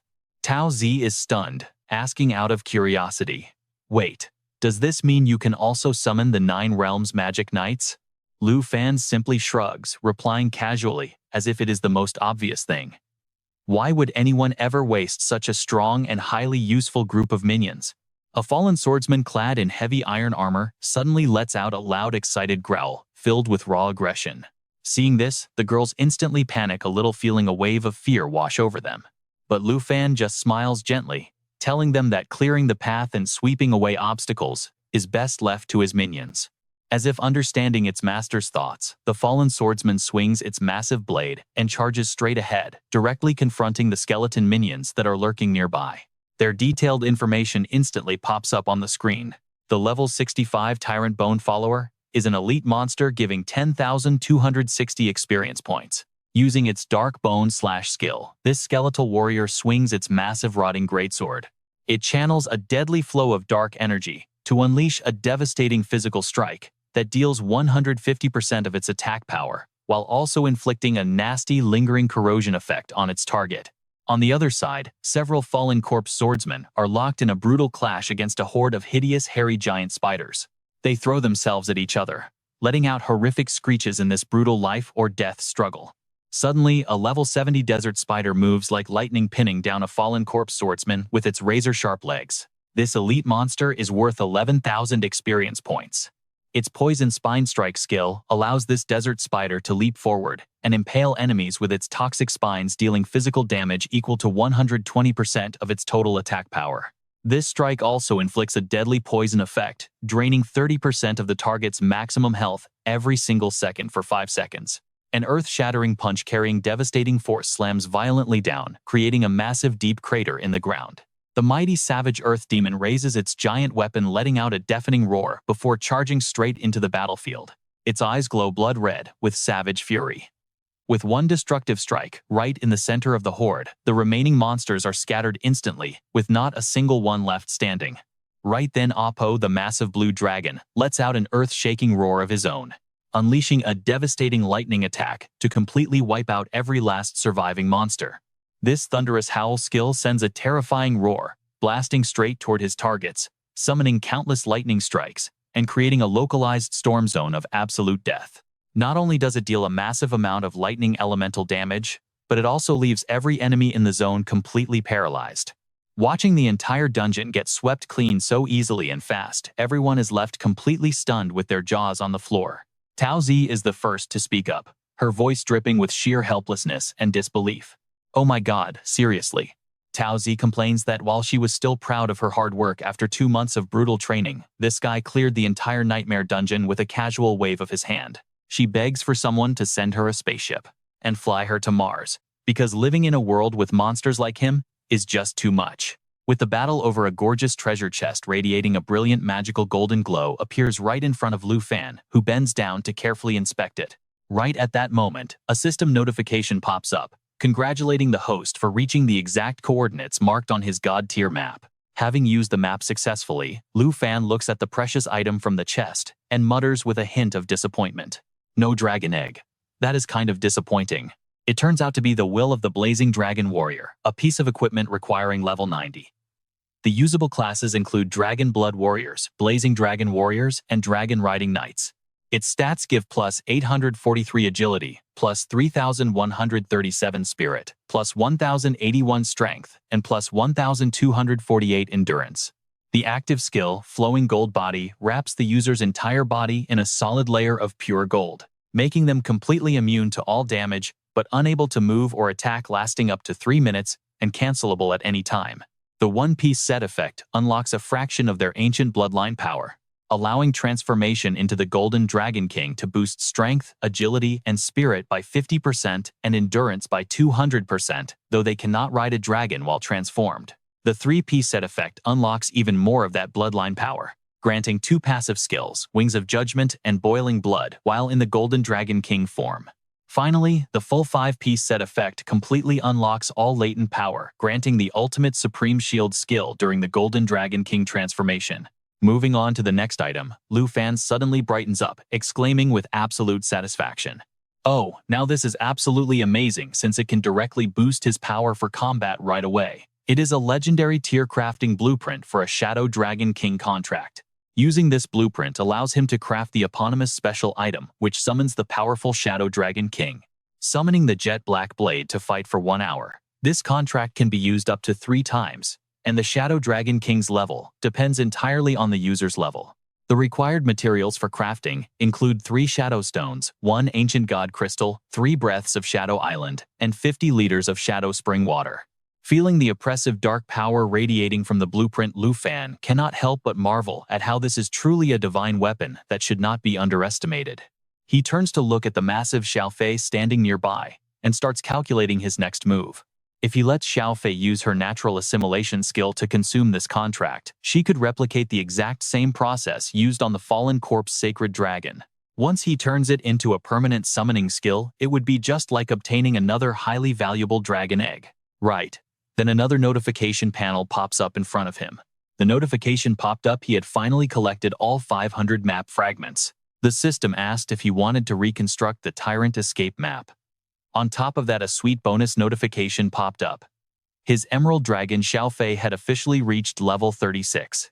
Lu Fan smiled to himself, surprised by how fast it was. Thank goodness.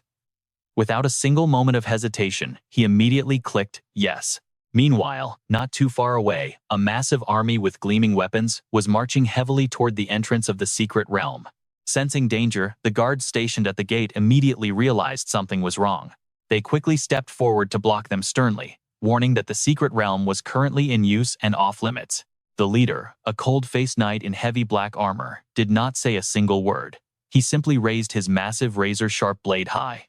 He unleashed a ruthless, fatal strike without a second thought. Before one of the guards could even finish uttering his warning to back off, his head was already rolling on the ground.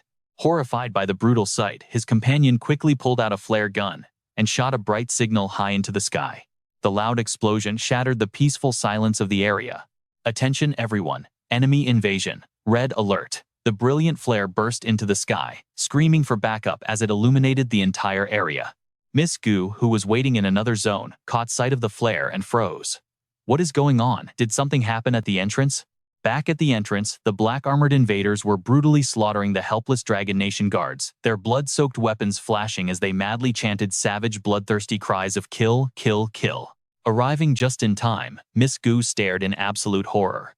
Completely shaken by the brutal, bloody carnage before her eyes, she gasped, what on earth happened here? She quickly caught a badly wounded guard, gently holding him up, while whispering, watch out. Gasping for breath, the guard struggled to get his words out. They are from the Taiki Kingdom. You need to run now. Send word of this attack back to the Dragon Nation. Miss Gu gritted her teeth and nodded. Got it. But looking at the portal, frustration kicked in. Damn it. There was absolutely no way to break through and reach the gateway. With only one random teleportation scroll left in her inventory, what was she supposed to do now? Meanwhile, the knight leading the Taiki forces crept up silently behind her, his gaze ice cold. He prepared to eliminate Miss Gu to keep her quiet, but she had already sensed his murderous intent. Moving like lightning, she dodged to the side cleanly, evading his deadly strike. The system screen popped up showing that the random teleportation scroll was a single-use item. It would immediately warp the user to a completely random spot on the current map. Without wasting a single second, Miss Gu activated it and vanished into thin air. Staring at the empty space, the knight stood frozen in silence. He slowly removed his heavy dark iron helmet. He revealed a cold face, muttering with a hint of regret, she got away. Impressive speed. This man was actually the commander of the Lushan Legion, one of the most elite forces in the Taiki Kingdom. Meanwhile, the system suddenly sent a fresh notification to Lu Fan. You have successfully obtained a brand new skill, Emerald Mirror Image. Lu Fan was pleasantly surprised. Did Xiao Fei actually unlock another skill already? Incredible. The blue system interface quickly displayed all the details about the skill. Emerald Mirror Image allowed him to target an ally and create 2 identical clone projections. The clones would inherit every single skill and 30% of the original's attributes, with a hard limit of 2 projections per unit at any given time. Best of all, this effect would be doubled when used on dragons or allies with dragon bloodlines. Lu Fan was thrilled plotting his next move. A skill that actually creates clones. That is absolutely insane. Just imagining 15 massive elemental dragons launching a coordinated, devastating onslaught at the exact same time. He smiled smugly, absolutely convinced that even the gods themselves would run away, screaming in terror. Patting Xiao Fei gently, Lu Fan did some quick math. At just level 20-something, the dragon already had powerhouse skills like Dragon Domain and Emerald Mirror Image. Both of these could massively boost the entire team's combat capabilities. In a way, Xiao Fei was turning out to be the ultimate support dragon in his entire lineup. Suddenly, the quiet desert began to shake violently. A whole swarm of high-level tyrant followers suddenly burst right through the dry sand, radiating a terrifyingly hostile aura. These guys were level 70 tyrant elites worth 14,253 experience points each. Their signature Nether Shadow Dance skill let them channel deadly decay energy directly into their massive swords, dealing 200% physical damage while inflicting a nasty, long-lasting corrosion effect over time. Their heavy, thunderous footsteps literally shook the earth beneath them. Jian Ying frowned, questioning if completing the map had actually triggered the final boss to spawn already. Lu Fan, on the other hand, just smiled casually, completely unbothered, as if everything was going according to plan. Honestly, this is pretty convenient. Saves me the trouble of searching, and it cuts out so much extra effort. Trailing behind the horde was a giant, towering monster, carrying a luxurious yet deeply unsettling ominous palanquin on its back. On the palanquin sits a massive figure cloaked in black, looking incredibly majestic. That is the final boss, the level 80 Desert Tyrant, a nightmare tier leader. Its stats are 20,951 strength, 27,582 spirit, 28,034 agility, and 10,658 endurance. Jian Ying looked incredibly intrigued, turning to him and asking how he planned on taking down this boss Lu Fan. Tao Zi quickly jumped in with a suggestion, proposing they let his heavenly demon army lead the charge as the vanguard to clear the way. To clear the path first, then let his dragons wipe the rest of them out. Lu Fan tilted his head, slightly deep in thought, before replying in a calm, confident voice that there was no need for such trouble, as the Earth Berserk Demon alone would be more than enough to handle everything. Hearing this, Tao Zi turned dead serious and tried to persuade him, arguing that while his Earth Berserk Demon was undeniably powerful, they were not just facing a single level 80 nightmare tier boss here, but also countless level 70 elite commanders who possessed absolutely terrifying strength. Was he really and truly planning to do this?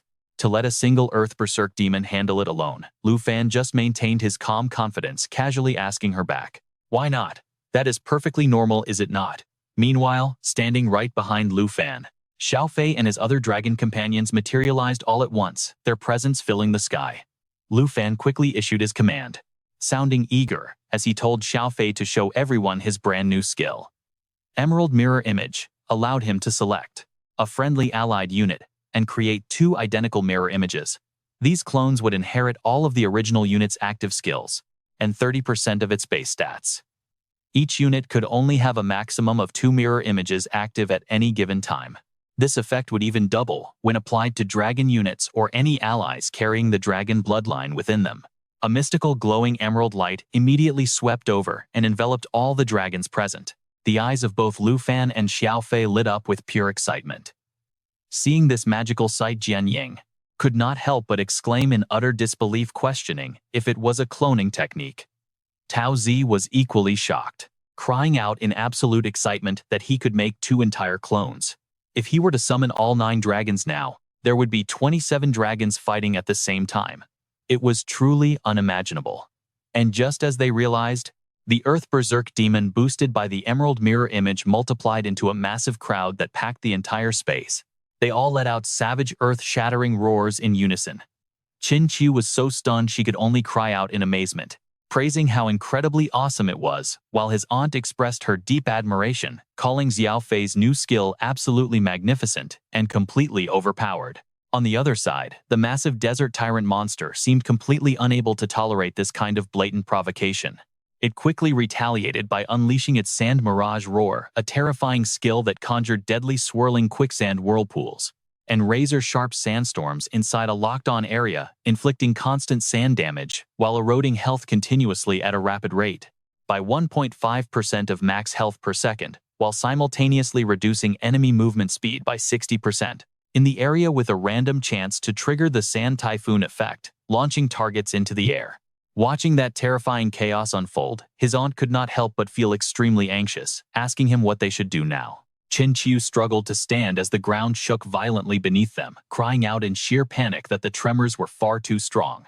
Taozi fell flat on the ground, unable to balance, shouting in terror that she could not stay upright with the ground shaking like this. Seeing their panic, Lu Fan simply smiled and calmly told them to stay relaxed and treat this as a perfect opportunity to sit back, relax, and unwind. Suddenly, a massive box fell right out of the sky, slamming straight into the face of the tyrant's lead minion and making it scream in agony. Seizing the moment, the pack of Earth Berserk demons rushed forward to launch a ferocious storm-like assault. Lu Fan confidently spoke in an incredibly casual tone, inviting them to sit back and enjoy the Earth Berserk demons' one-of-a-kind show. They charged forward like a raging storm, raising their massive crude weapons high in the air. Suddenly, those weapons gathered together in the sky, and the eyes of every single Earth Berserk demon immediately flashed a terrifying blood-red color. Countless gathered weapons completely surrounded the tyrant's minion from every direction. The 8,000 Chaotic Staff skill was finally activated, creating an incredibly devastating weapon storm inside the locked-on zone. With every single passing second, all enemies caught within range would suffer 36 consecutive strikes of damage with each strike, equaling 100% of attack power. This terrifying effect could not be interrupted or dodged. Throughout the attack, it also reduced the defense stats of all enemies by 40%, and their attack speed by 30%. Once again, another massive box plummeted down directly from the high sky, striking the poor tyrant minion right in the face. Without even a chance to scream, his minions were slowly sucked into the vortex of weapons, vanishing without a trace. Even Lu Fan stood there in sheer disbelief, muttering, "Wait, they died just like that." Jian Ying could only shake his head helplessly, his voice dripping with absolute admiration, as he admitted that Lu Fan never failed to deliver one shocking surprise after another. Once Taozi finally snapped out of it, she scratched her head with a dazed expression, asking, "So is that really it? Is it over?" That was too fast, she did not even catch what happened. Just then, the system rang out with a victory notification. "You have successfully cleared the Death Sand dungeon." Hearing this, Lu Fan mumbled to himself with eyes full of pure anticipation. He wanted to see what kind of juicy rewards the system would drop this time. Suddenly, a series of blue holographic screens popped up. First up, Lu Fan leaped to level 42. Next came the level requirement removal scroll, a rare legendary tier consumable item. Its broken effect completely eliminated any level requirements for any targeted weapon or piece of gear. Lu Fan could not hide his excitement, realizing that this level requirement removal scroll was exactly what he needed most. This would save him an absolute fortune compared to buying one on the black market. But the next reward was just as fascinating. The Seeking Paper Doll was a highly specialized item designed exclusively for those who had undergone class awakening. It could be used up to 3 times. Once activated, the player would receive immediate clues pointing to the current location of any designated target. He smiled, muttering to himself with sheer satisfaction, "Absolutely amazing." With this, he could just have Xiao Fei use her natural assimilation skill to bypass that annoying usage limit. That would give him a broken cheat item, allowing him to basically sit back and print money forever.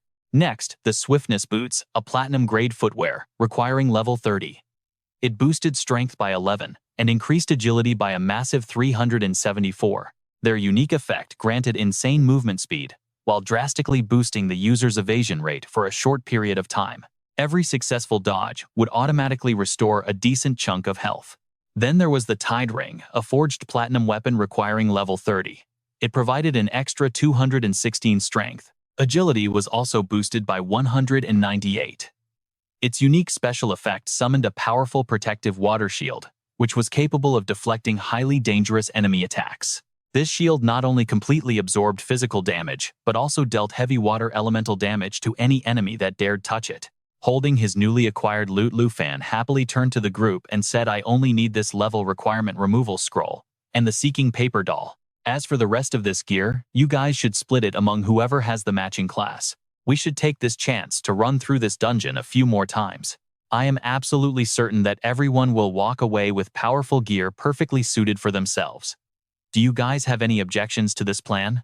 Jian Ying kept his usual cold composure, but a spark of joy flashed in his eyes as he quietly nodded in agreement. "Let us go with your plan, Lu Fan." Meanwhile, Tao Zi was practically bursting with excitement, shouting enthusiastically, "Well, what are we waiting for then? Let us conquer this place again." Move out back to the entrance area. Right outside the dungeon entrance, a soldier was respectfully reporting to his commander saying, "Sir, we have already dispatched men to hunt down that woman who just escaped."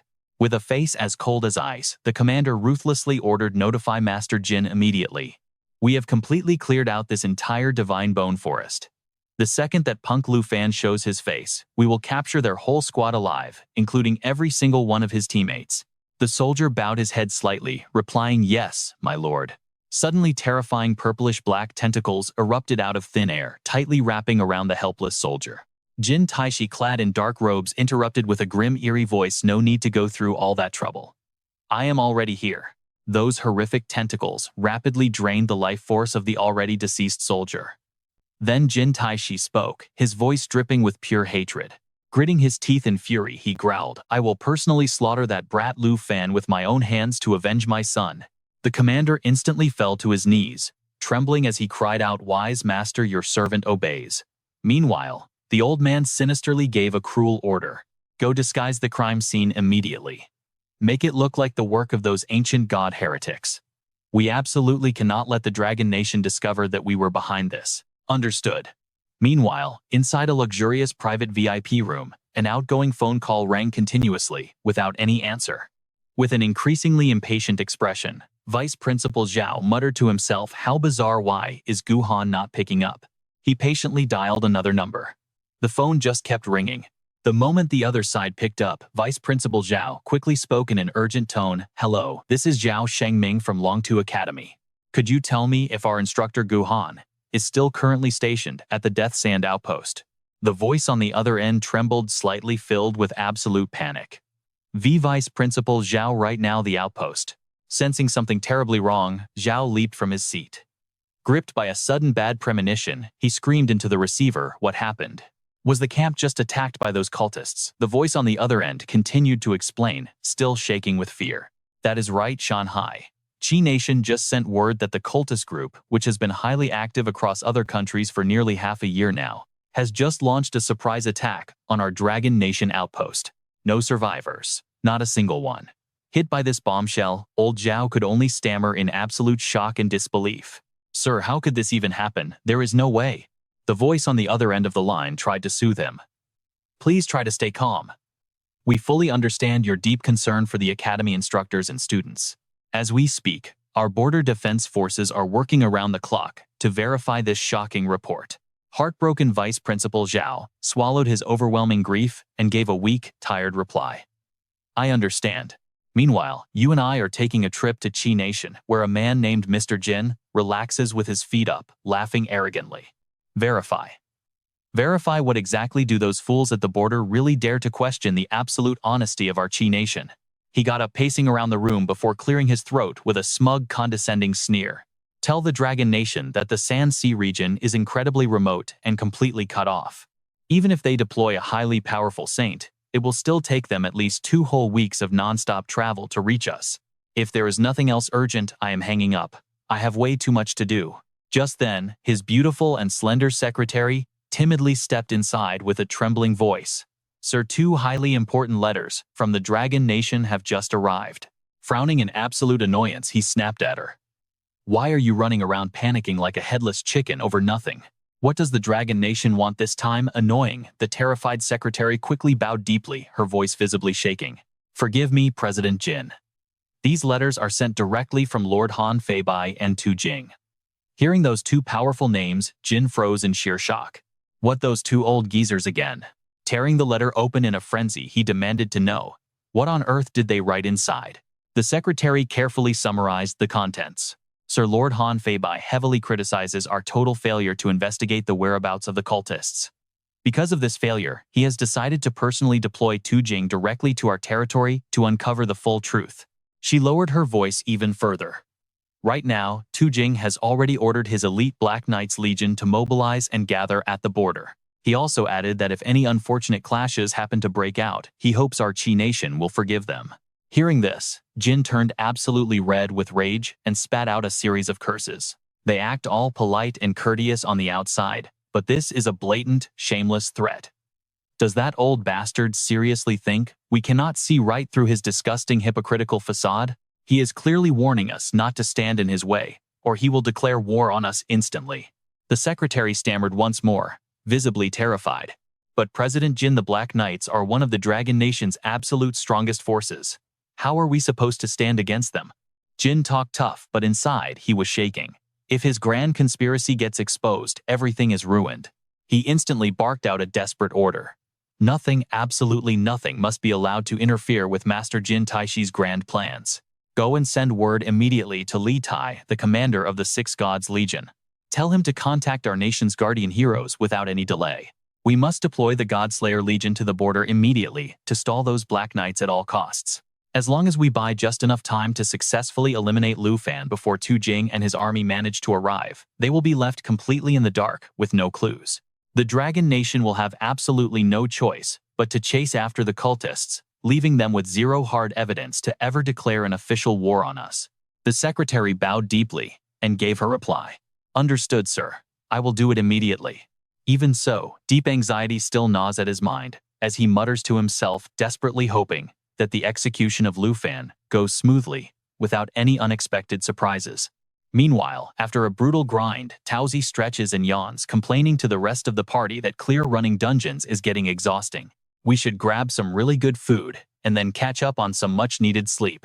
Hearing this, Qin Qiu can only roll her eyes and tease him, pointing out that Lu Fan did all the heavy lifting, while he barely even lifted a single finger. Amused by their banter, Lu Fan chuckles and steps in to defend Taozi. Cut him some slack, Qin Qiu. Just keeping up with us is exhausting enough. Laughing together, the team heads toward the exit. But as they step through the portal, a horrific sight stops them dead, and trust me, you are not going to believe what happens next. With screams echoing all around them, they look at each other in sheer panic, asking what on earth just happened. Is everyone really dead? Relying on her razor-sharp assassin reflexes, Jianying quickly crouched down to perform a thorough inspection on the lifeless bodies. Then, she turned to Lu Fan, her voice incredibly grave. Lu Fan, look at this. Their cause of death is identical to that class awakened you defeated in our previous battle. They have all been completely drained of their life force, leaving behind nothing but shriveled husks. Taozi trembled, stammering out in fear. Could they have been slaughtered by the ancient god cultists? However, Lu Fan shook his head immediately and replied with absolute certainty, no, it was not the cultists. I do not sense even a trace of the ancient god's energy here. On the contrary, I feel a dark power extremely similar to what Kim Sung Han possessed. Hearing this, Jianying immediately spoke up to object. But Kim Sung Han Before she could finish, a dark figure draped in a black robe slowly emerged from the distance. A deep, mysterious voice echoed, cutting Jianying off. As expected of a champion, you are incredibly sharp and highly intelligent. Jianying gasped in alarm, demandingly asking who it was, as she instantly summoned her sword and entered a battle stance. The mysterious figure remained utterly calm, speaking in a highly patronizing tone. It is a pity that your cleverness will not save your life today. This intimidating figure was King Kim Jae-hee, a level 97 abyssal lord with a B+ hidden combat class. Without hesitation, Lu Fan stepped in front of Jianying, shielding her as he told her in a low voice to stay calm. That man's level is 97. Just like Kim Sung Han, his entire body is radiating a heavy, suffocating dark aura straight from the depths of the abyss. Hearing this, she was so shocked that she could only stammer out level 97. Standing nearby, Qin Qiu was equally horrified, quickly shouting out, Lu Fan, my father once mentioned him before. He is King Kim Jae-hee, known as one of the most powerful national guardian heroes of the Taichi nation. This shocking news startled Lu Fan, who gasped in utter disbelief. What? So this guy is actually the father of that shameless prince Kim Sung-han. Meanwhile, another arrogant figure was seen lounging lazily on a high tree branch nearby. Finding the situation highly amusing, he spoke with a mocking sneer. King Kim, oh King Kim, I honestly thought we were dealing with some legendary powerhouse here. Did you seriously have to summon all of us here just to deal with a wet behind the ears kid who looks like he barely graduated? What an overreaction. He was the young demon Park Jae-hyuk, a level 95 wandering sword saint of the 4th rank. With lightning speed, he dropped gracefully from the high tree branch to the ground, continuing in a highly disdainful tone. No matter how I look at it, this kid cannot possibly be a 3rd rank class transitioner. We could have just let Lee Tae handle it and kill him off easily, so why make such a huge fuss? A woman with snow-white hair riding atop a massive flying sword followed closely behind, coldly offering a warning with a hint of irritation. Do not dare to underestimate your enemy. His level might not be high, but he actually managed to defeat our entire 9 Realms demon squad. He cannot be taken lightly. She was the White Tiger Lee In-young, a level 95 windrunner of the 4th rank. Suddenly, a violent tremor shook the very ground beneath them, causing everyone present to lose their balance and stagger in shock. They cried out in panic. Wait, another earthquake. Chin Chiu rushed over to support her aunt, anxiously warning her Aunt Han. Please be careful. Meanwhile, Taozi's eyes widened in sheer shock as she gasped, what on earth is happening? A colossal hairy foot stomped violently onto the ground, causing the earth to fracture and split open. A hulking brutal giant appeared, bellowing in a deep aggressive voice. Who gives a damn about the 9 Realms demons? If we could slaughter them once, we can easily kill them again and again. The only thing that matters is the rumor that this kid owns a real dragon. My battle axe has been itching to be drenched in fresh dragon blood for a very long time now. This was the beast, known as Choi Hun Suk, a level 96 Hell Blood Axe of the 4th rank. Thunder and lightning crackled violently across the sky as pitch-black clouds rolled in, intensifying their panic. What on earth is it this time? An exquisite gem-encrusted staff, crackling with terrifying bursts of lightning, materialized from high above, slowly descending toward the ground. An old man in a black cloak with a concealed face descended in silence, yet his aura was absolutely terrifying. This was Black Robe Yu Song-hyun, a level 95 B rank lightning mage. Taking another casual sip of alcohol, the brat Park Ji-hyuk laughed mockingly. Old Black is still the same as always, isn't he? Always silent as a grave, acting like he is completely mute. Landing on the ground, White Tiger Lee In-young chimed in, saying he is Black Robe after all, just ignore him. I have never seen him say a word, what a boring old man. Jian Ying frowned slightly, whispering in concern, Are they all national guardian heroes, just like King Kim Jae-hee over there? Chin Chiu, standing right beside her, confirmed with a trembling voice, Yeah, there is no doubt about it. There they are, the 5 strongest guardian heroes of Taejae Kingdom. Lu Fan's allies panic, wondering what they should do now. Facing 5 powerful enemies, Lu Fan steps forward without hesitation. His eyes turn ice cold as he speaks in a low, furious tone. So, it turns out these so-called heroes were the ones who slaughtered everyone at the Dragon Nation's camp. Such a heinous crime is completely unforgivable. Not a single one of them is getting away alive. He will absolutely make them pay back this blood debt in full with their own blood. Instantly, an incredibly oppressive aura erupts from his body, causing the surrounding air to completely freeze up. Xiao Fei also appears right behind him in his massive emerald dragon form, letting out a majestic roar. With eyes burning with pure rage, Lu Fan dares them to come at him all at once, challenging Taejae's guardians to try and kill him right here. Otherwise, they had better prepare to be buried alongside the innocent Dragon Nation soldiers who died so miserably by their hands. Sensing the immense danger of the situation, his aunt panics and cries out in fear. She warns Lu Fan that they are all high-level experts over level 90, urging him to be extremely careful. But his expression remains dead cold, resolutely marching forward without showing even a shred of fear. He turns back and calmly instructs Jian Ying and Chin Chiu to guard his aunt with everything they have. Suddenly, he mutters to himself, as if realizing something, saying he finally gets it, leaving Chin Chiu completely bewildered. Chin Chiu anxiously asks what exactly Lu Fan figured out. Losing all composure, Kim Jae-hee snaps in absolute rage, demanding that this arrogant brat pay for his son's life. All 5 guardian heroes of the Taejae Kingdom charge forward, simultaneously launching a massive attack at Lu Fan. The young brat Park Ji-hyuk squeals in excitement, screaming for him to die, while the beast Choi Hun-sok roars like a savage. With a thunderous roar, the massive beast slams a devastating punch straight into the ground. The sheer force of his strike shatters the earth, creating a massive, deep crater. Meanwhile, White Tiger Li In-young leaps high into the air, raining down lethal poison-tipped arrows directly at Lu Fan and his allies. At the same time, Kim Jae-hee's grotesque, dark purple tentacles lash out from every possible direction. Confronted by this relentless barrage of deadly attacks, Lu Fan remains completely unfazed, calmly telling Xiao Fei to get ready. Instantly, the Emerald Dragon's eyes flash as it quickly shifts into its unstoppable Eternal One form. In this state, the dragon's power spikes to the absolute maximum, creating a massive, unbreakable barrier that completely shields everyone inside. This legendary Emerald Dragon bloodline doubles every single skill effect for both the beast and anyone linked to its power. It grants absolute immunity to all negative debuffs, while their passive health regeneration skyrockets by 5,000%. The skill Eternal Protection deploys a flawless, indestructible barrier, keeping everyone underneath it perfectly safe from harm. The amount of raw damage this shield can absorb scales directly with the maximum health and insane regeneration of the Eternal One. Seeing her deadly arrows swatted away so effortlessly, White Tiger Li In-young is left completely stunned. They actually blocked it. What kind of power is this? Lu Fan slowly unleashes a terrifying wave of energy that covers his body, asking coldly if they really want him dead. If so, they should have come straight for him rather than cowardly slaughtering innocent people from the Dragon Nation. With eyes blazing, he delivers a chilling threat in a voice that sounds straight from the abyss. He promises to make these guardians watch with their own eyes as he massacres every single arrogant soldier serving under them, leaving absolutely no survivors. The annoying brat Park Ji-hyuk casually charges in with his sword sounding incredibly arrogant and dismissive. He mocks the kid for talking so big when he is on the verge of death, especially in front of Sovereign Kim. Activating Penetrating Sword, the Wandering Sword Saint unleashes a highly concentrated single strike. This deadly skill has a 90% chance to bypass all defenses, dealing double damage and freezing the target solid for 3 seconds. He delivers a blindingly fast slash straight at Lu Fan, but the attack is effortlessly blocked by an invisible wall of force.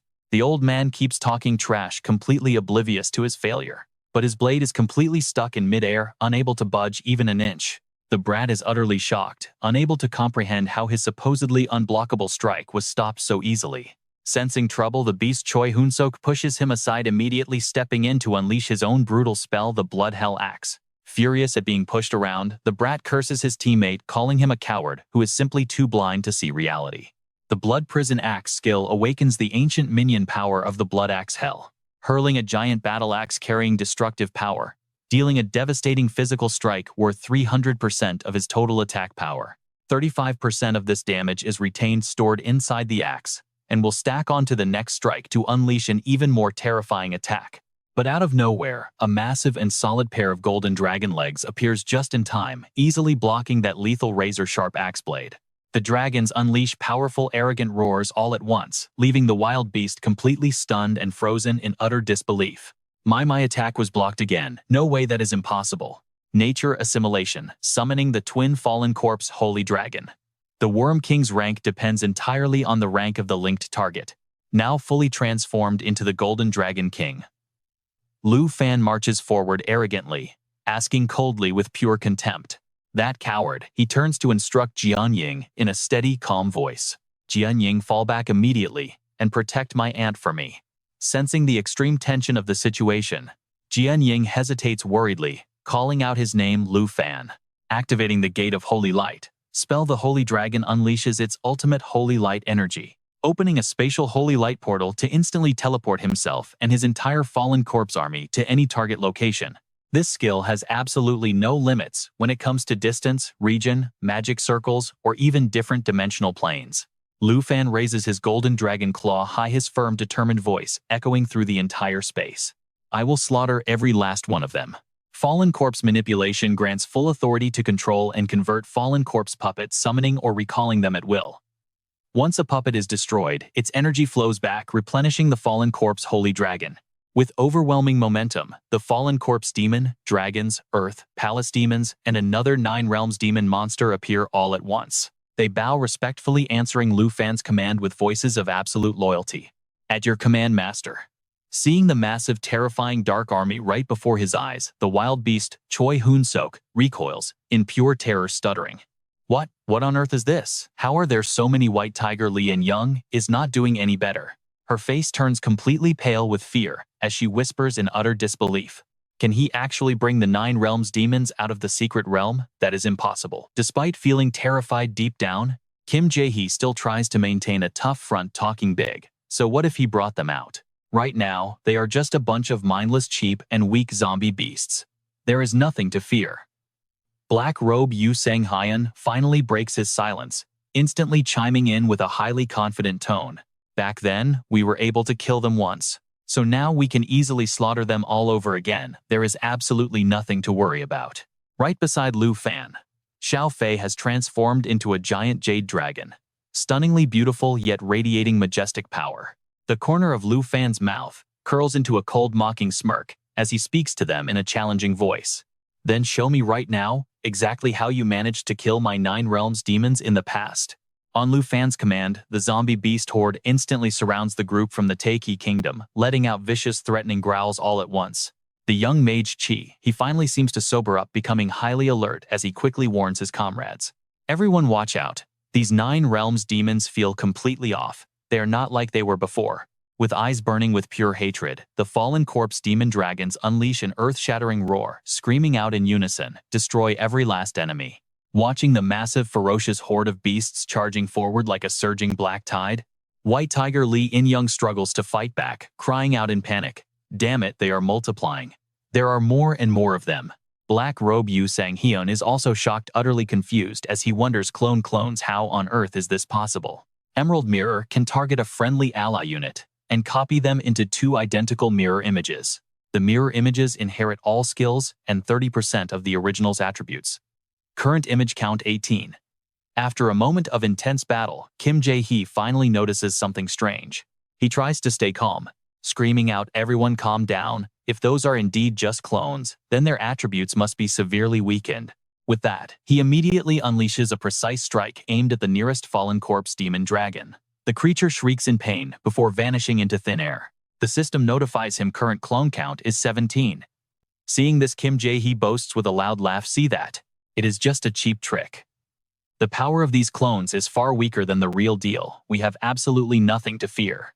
The wild beast Choi Hoon-sok, standing behind, quickly agrees, his voice filled with pure excitement. "Our leader is absolutely right. Let us focus on wiping out these annoying clones first."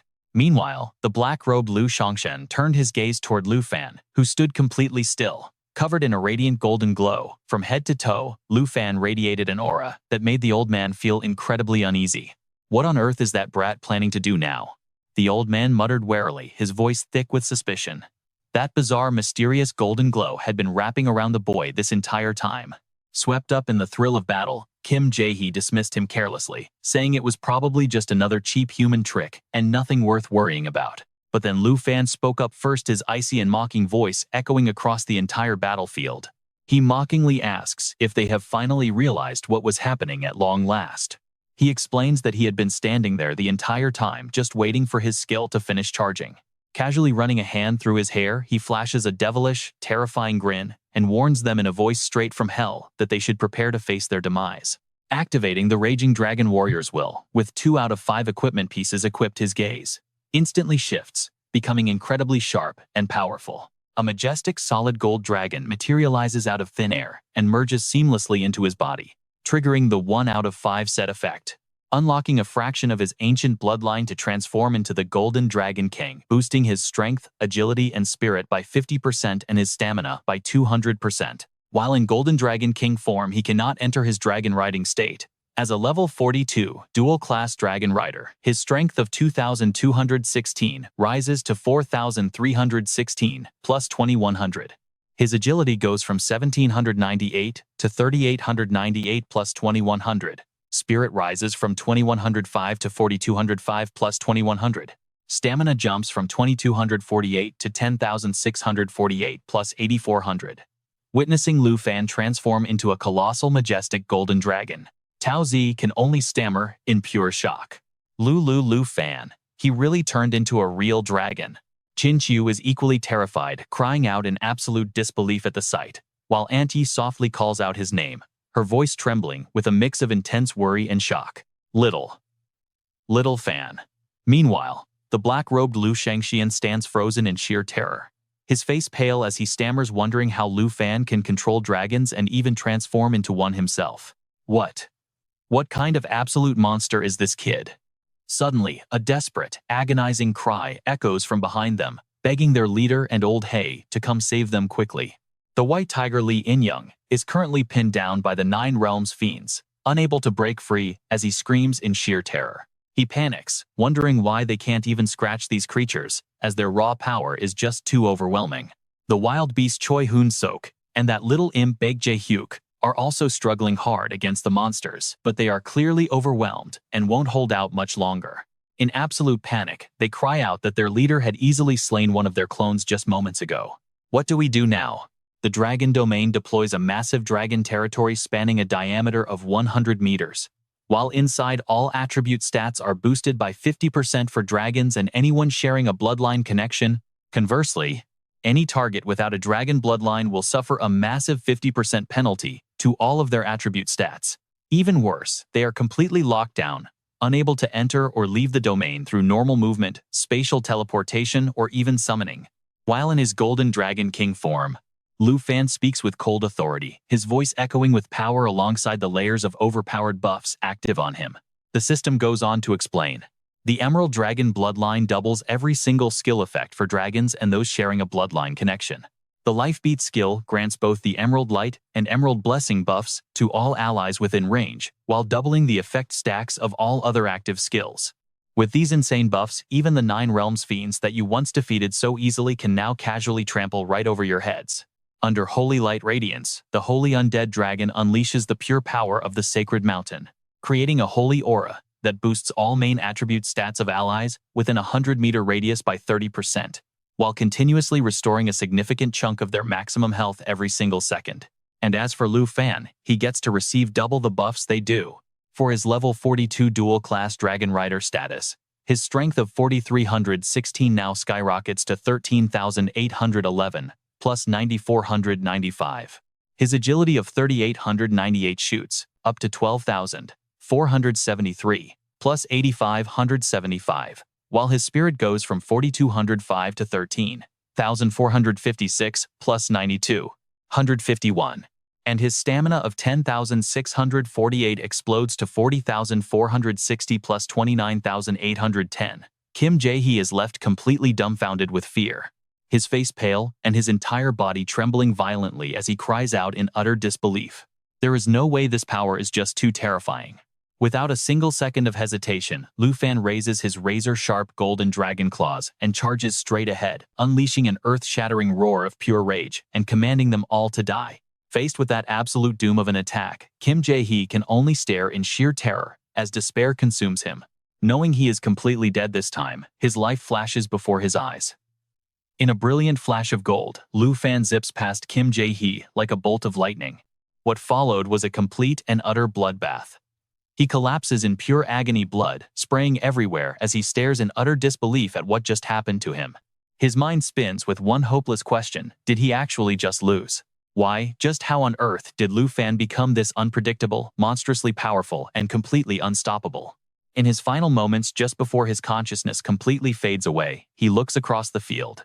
Over there, White Tiger Li In-young is being ruthlessly crushed by the beast Choi Hoon-suk, who has now been turned into a giant, mindless undead puppet, squeezing her with massive hands. She can only shriek in absolute agony, screaming that it hurts so much, begging her sovereign to quickly come and save her life. At this moment, Kim Jae-hee finally understands, asking himself in utter despair, is this the true monstrous power of a real dragon tamer? Meanwhile, the black-robed Ryu Sang-hyun is pinned under the foot of a massive undead dragon, desperately whimpering for someone to save him. Sovereign, please save me. Only now, at the very end, does he feel true, deep regret. He thinks bitterly to himself that they should have never ever messed with a monster like this in the first place. As for the beast Choi Hoon-suk, after getting destroyed, his mangled body was converted into a mindless undead puppet. In his final moments on Earth, he can only blame himself. They should have never made such a foolish move in the first place. What a massive, fatal mistake. Kim Jae-hee's broken body coughs up a mouthful of dark blood before being violently sent flying backward, Trembling in absolute despair, he gasps out that he underestimated Lu Fan. But Lu Fan just stares down coldly, his voice completely devoid of emotion. The dragon domain is still active, you know. Now you have no choice but to die here just like all the rest. Unable to take the agony anymore, the old man pathetically begs Lu Fan to just end his life and finish it. Lu Fan suddenly recalls his blazing cosmic sword, staring down with ice-cold eyes as he speaks. Killing all 5 of your nation's legendary heroes means your country won't let this go. They will definitely keep causing trouble for me. But tell me, do you still remember what I promised you earlier? Kim Jae-hee's eyes widen in sheer terror. Shaking, he stammers out, wondering what on earth this monster plans to do next. Raising his blade like a demon fresh out of the depths of hell, Lu Fan whispers, in a chilling dark voice that echoes through the quiet ruins. I want you to watch with your own eyes as I slaughter every single one of your soldiers under your command. As his blade is about to fall, he suddenly pauses. Behind him, the others finally catch their breath and rush over to check on things. Looking over the carnage, Jian Ying asks with deep concern if all 5 of the legendary national heroes are truly dead. If so, how on earth are we going to explain this to their nation? His aunt runs over, looking incredibly worried, as she fussed over him, asking if he is all right and how he is holding up. Does your body hurt anywhere, or is something feeling off right now? Qin Qiu makes a much more practical suggestion, pointing out that they should probably clean up this absolute mess before anyone else arrives. Driven by sheer curiosity, Taozi leans down to inspect the corpse of Kim Jae-hee, muttering in complete disbelief about who could have ever predicted this. To think that Kim Jae-hee, the highly renowned leader of their 5 legendary guardian heroes, could actually be taken down this effortlessly. To their surprise, Lu Fan flashes a mysterious smile and asks who told them that these 5 are actually dead. Hearing this, Qin Qiu gasps in pure shock, looking at him with absolute uncertainty. Before she can even finish her sentence, another giant jade dragon, Little Fei, suddenly materializes out of thin air. The lifeless bodies of the fallen heroes lying scattered across the ground are suddenly lifted into the air by surges of dark purple energy. In a freezing voice, completely devoid of any human emotion, Lu Fan mutters that since they slaughtered so many of his country's innocent people, they don't deserve a quick or peaceful death.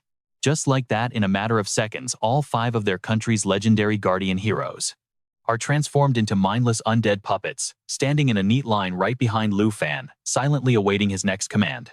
Meanwhile, a massive cavalry unit charges like a fierce storm toward the teleportation gate, led by the commander of the 6 Gods Legion and his elite troops. As he gallops forward at full speed, he suddenly senses something incredibly off just up ahead.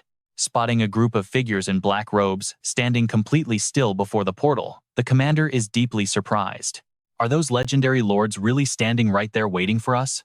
They immediately pull back their reins, jump down to kneel on one knee, and report with deep respect. My lord Kim Taeon just sent word that the Dragon Nation has already discovered that our portal was destroyed. Han Feibai and Marquis Tu Jing have already dispatched their elite forces directly toward the border area. But only a chilling silence answered his report. Feeling a sudden wave of dread, he wondered if the lords were angry, thinking he had been far too slow in delivering the news.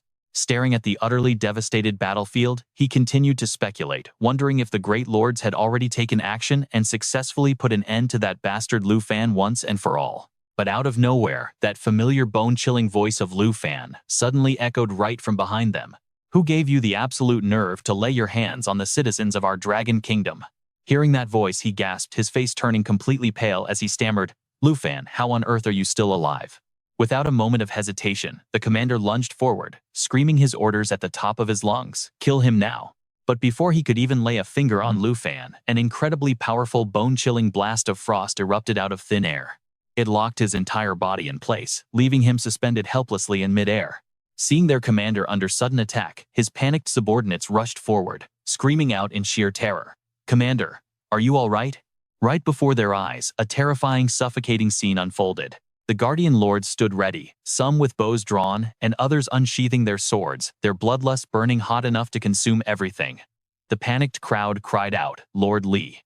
The commander struggled to his feet, wobbling as his panicked subordinates crowded around him. They asked him anxiously, Commander, are you okay? Suddenly, those razor-sharp blade-like tentacles of Kim Jae-hee shot forward with blinding speed repeatedly, piercing through the defensive barriers of the Taichi Kingdom soldiers. Horrific, agonizing screams tore through the silent air, instantly echoing all across the battlefield. The blood-soaked crimson tentacles began to constrict, slowly slithering toward the dazed commander. He trembled violently from head to toe, his voice completely cracking with terror. Lord Kim, why are you doing this? Lu Fan stepped forward casually, a mocking, contemptuous smirk playing on his lips. He casually adjusted his cloak, his tone completely indifferent and cold. But of course, because they have already fallen beneath my boots, turning into nothing but my loyal, obedient hunting dogs. With eyes red with fury, the commander roared like a beast and charged at Lu Fan. You dare kill Lord Kim? You bastard, you're dead. Lu Fan kept his sinister smile, dodging effortlessly as if light as a feather, before dropping a bone-chilling question. Kim Jae-hee. Even if he were fully alive, he wouldn't last 2 moves against me. A towering beast wielding a massive battle axe slowly stepped out from behind Lu Fan. Lu Fan looked down at the commander with eyes full of absolute contempt. What makes you think you can fight me? With one lightning strike, the beast sent the commander flying. He struggled to crawl back up, his voice hoarse with hatred. Just kill me if you want. Stop talking. Before he could even finish those words, a lightning-fast tentacle tightly constricted his throat. Lu Fan offered a gentle smile, but his voice sent shivers down everyone's spine. Better save your remaining breath. Lifted high into the air, his limbs flailing helplessly, the commander was terrified to his core. Lu Fan, what are you trying to do? Lu Fan replied emotionlessly. I am giving you one chance to tell the truth. Facing his imminent death, the terrified commander had absolutely no choice but to nod in compliance.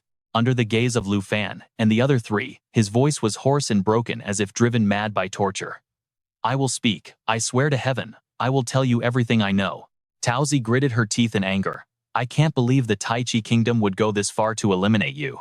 Not only deploying their national heroes but even sending out their 2 strongest trump card legions.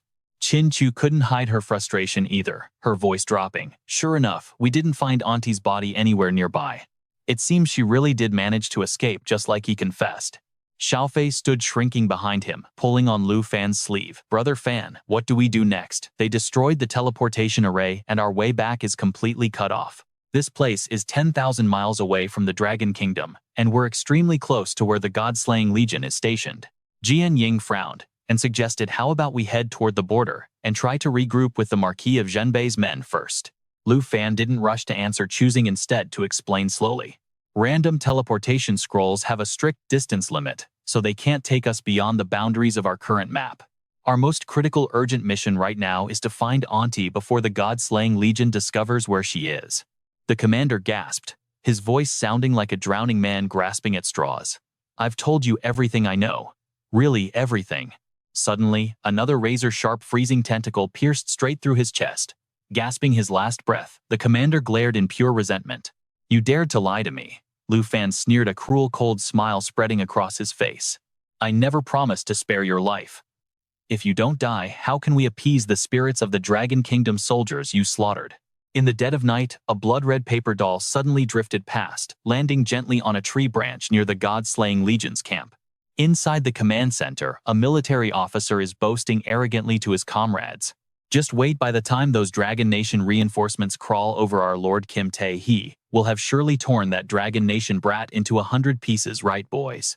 Another officer standing nearby joins in, his face lit up with a smug grin.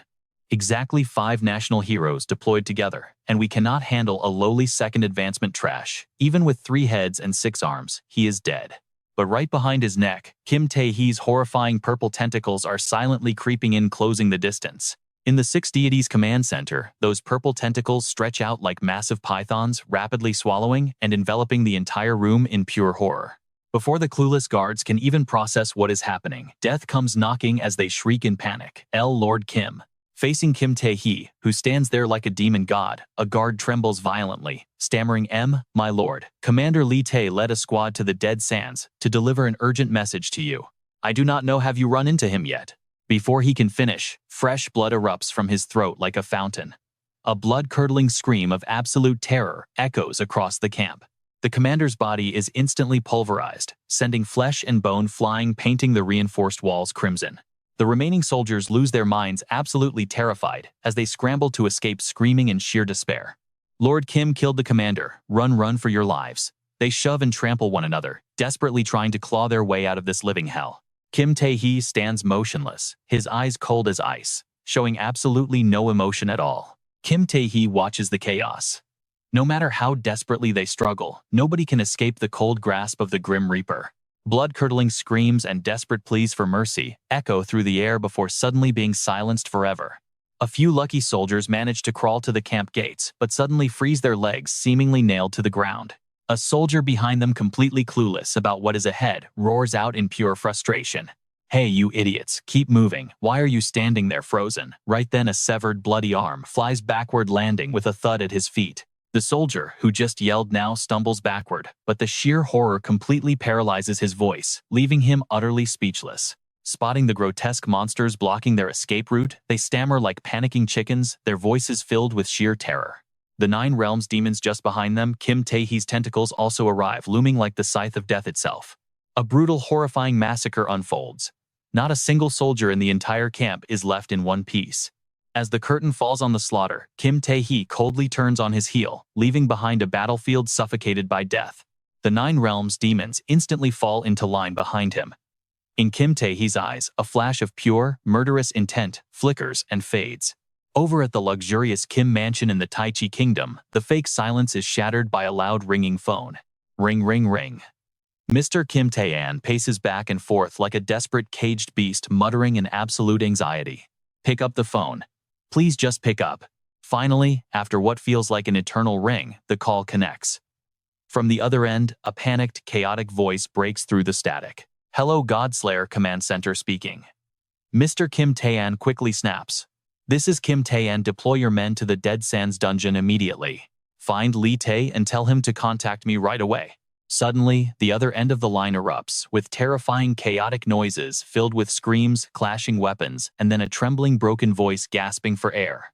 "See, Commander, it is bad. The Nine Realms demons are outside." This garbled, frantic message sends a jolt of panic through Mr. Kim Tae, and his heart hammering. "Hello, what the hell is going on over there? Talk to me, explain clearly." But his only response is a cold, hollow dial tone. The call has ended, leaving him with an overwhelming sense of dread. Could something completely unexpected have actually happened? He realizes he must send a trusted ally to check the situation immediately. Just then, the frantic clicks of high heels echo outside his door. She bursts in, without even knocking, her face pale as a sheet as she pants. "President Kim, we have a major problem. The God Destroyer Legion is having a terrible time trying to hold back the Dragon Nation forces. An incredibly powerful Dragon Nation expert is breaking through the defense lines, charging straight toward the Sacred Bone Forest." Mr. Kim Tae, and freezes, his jaw dropping in pure disbelief as he stammers, What did you say?" Meanwhile, at the crucial border between the Taichi Kingdom and the Dragon Nation, the Taichi soldiers are on edge, bows drawn and arrows ready. Up in the sky, countless giant warbirds of the Dragon Nation circle, menacingly casting a massive, terrifying shadow below. Old Lu, leading the charge with absolute authority, speaks through the loudspeaker, his voice echoing across the battlefield. "Squad 78 of the Dragon Nation's Xin Legion acting on supreme orders to investigate a cultist attack on our camp. Let us pass immediately." The Taichi commander snapped back over the radio, his voice dripping with pure defiance. "This is the sacred territory of the Taichi Kingdom. Any intrusion, no matter how minor, is an act of war, and we will answer it with deadly force." But his own adjutant looked terrified, nervously whispering a warning. "Commander, that is the Xin Legion, one of the most elite forces in the entire Dragon Empire. Blocking them like this will trigger a catastrophe, dragging us into a battle we simply cannot win." The commander just let out a cold, sinister smirk. "Everyone knows how powerful the Xin Legion is. But if they fall to us, our Godslayer Legion will instantly become the supreme military force ruling all main armies while our fame echoes across the land." He immediately barked out an order. "Battle stations, everyone. If they make a single move, open fire and wipe them out without waiting for reports." Elder Lu did not flinch. He spoke again, his voice cold and hard as clashing steel. "The Dragon Empire's 3 elders and the Marquis of Zhenbei have sent an official decree directly to your Jin mansion. If you do not clear the path immediately, you alone will bear the devastating consequences of what comes next." The commander did not hesitate. Roaring like a cornered beast, he ordered a massive artillery barrage that tore through the sky, raining fiery death down on the Legion's vanguard. In an instant, the sky was dyed blood red by deadly beams of light. The Xin commander did not even flinch. With cold, lethal eyes, he calmly whispered a death sentence. "You brought this on yourselves." Elder Lu raised his giant sword high, his energy skyrocketing as he ordered, "I will handle defense. Everyone else focus, fire and crush their front line." The giant warbirds of the Xin Legion swooped in skillfully, dodging the relentless rain of enemy fire. Blasts of intense lava-like red energy erupted from the birds, utterly obliterating the heavily armored Taiki battleships.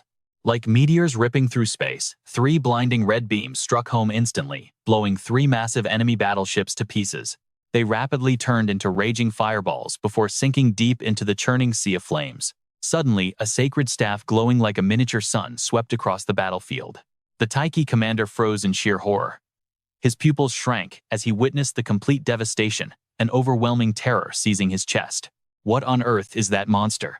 3 heavy battleships wiped out in a single strike. On the deck, panicking soldiers completely lost their minds and began to flee. Screaming at the top of their lungs, "The ship is sinking. Run for your lives. Save us." Meanwhile, the commander suddenly remembered something terrifying, turning pale as a ghost. Wait, hold on. That is the legendary heaven-burning holy staff. Could it be? Is he actually here? His power is said to rival a national guardian hero. How could our God-Slayer Legion ever hope to stand a chance against someone like that? The newly arrived warrior tightly gripped the staff, clad from head to toe in pristine white battle armor. His voice boomed across the area, like thunder, carrying an absolute crushing authority. Listen closely, Taichi forces ahead. If you stubbornly choose to block our path, I will not hesitate to paint this land red with your blood. Decide your fate before it is too late. The very next day in the bustling Taiki city of Jinyu, emergency broadcasts played on every screen while the news anchor delivered a report with a trembling voice. This is a critical breaking news update we have just received. The Yang Divine Bone region on our border, along with numerous neighboring towns, has suddenly been devastated by an unprecedented and utterly terrifying beast tide. The screen displayed horrifying footage of 9 worlds demons slaughtering innocent people, turning the streets into rivers of blood. Bodies piled high as shocked citizens gathered in terror, whispering nervously, "A beast tide? No way." These monsters look exactly like the evil 9 worlds demons that were sealed away years ago. Someone held their head in disbelief, asking, but the 9 worlds demons were sealed by our great national guardian heroes long ago. How could they possibly break free from their prison and return?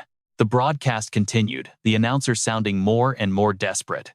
Amidst this horrifying beast tide, an entity closely resembling one of our legendary national guardian heroes has been spotted. The Jin Mansion has officially declared emergency martial law nationwide. A passerby froze on the street, whispering in utter despair. A national guardian hero. And they even declared martial law. What will happen to all the innocent people living around the Divine Bone Forest? Who on earth is going to step up and save them? Another person holding their phone with a face pale, as death cried out in sheer terror.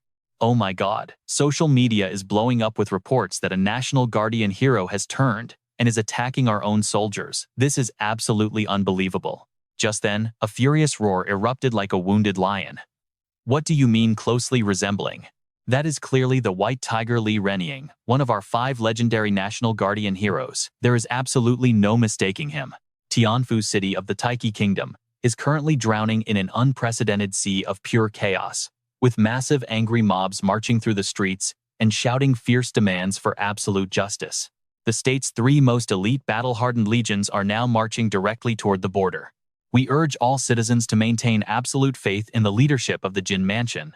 Until official confirmation is released, please refrain from spreading baseless rumors about our national guardians that only cause widespread public panic. Even though official announcements blare relentlessly from every public speaker, the raging fire of the crowd's fury shows absolutely no signs of dying down.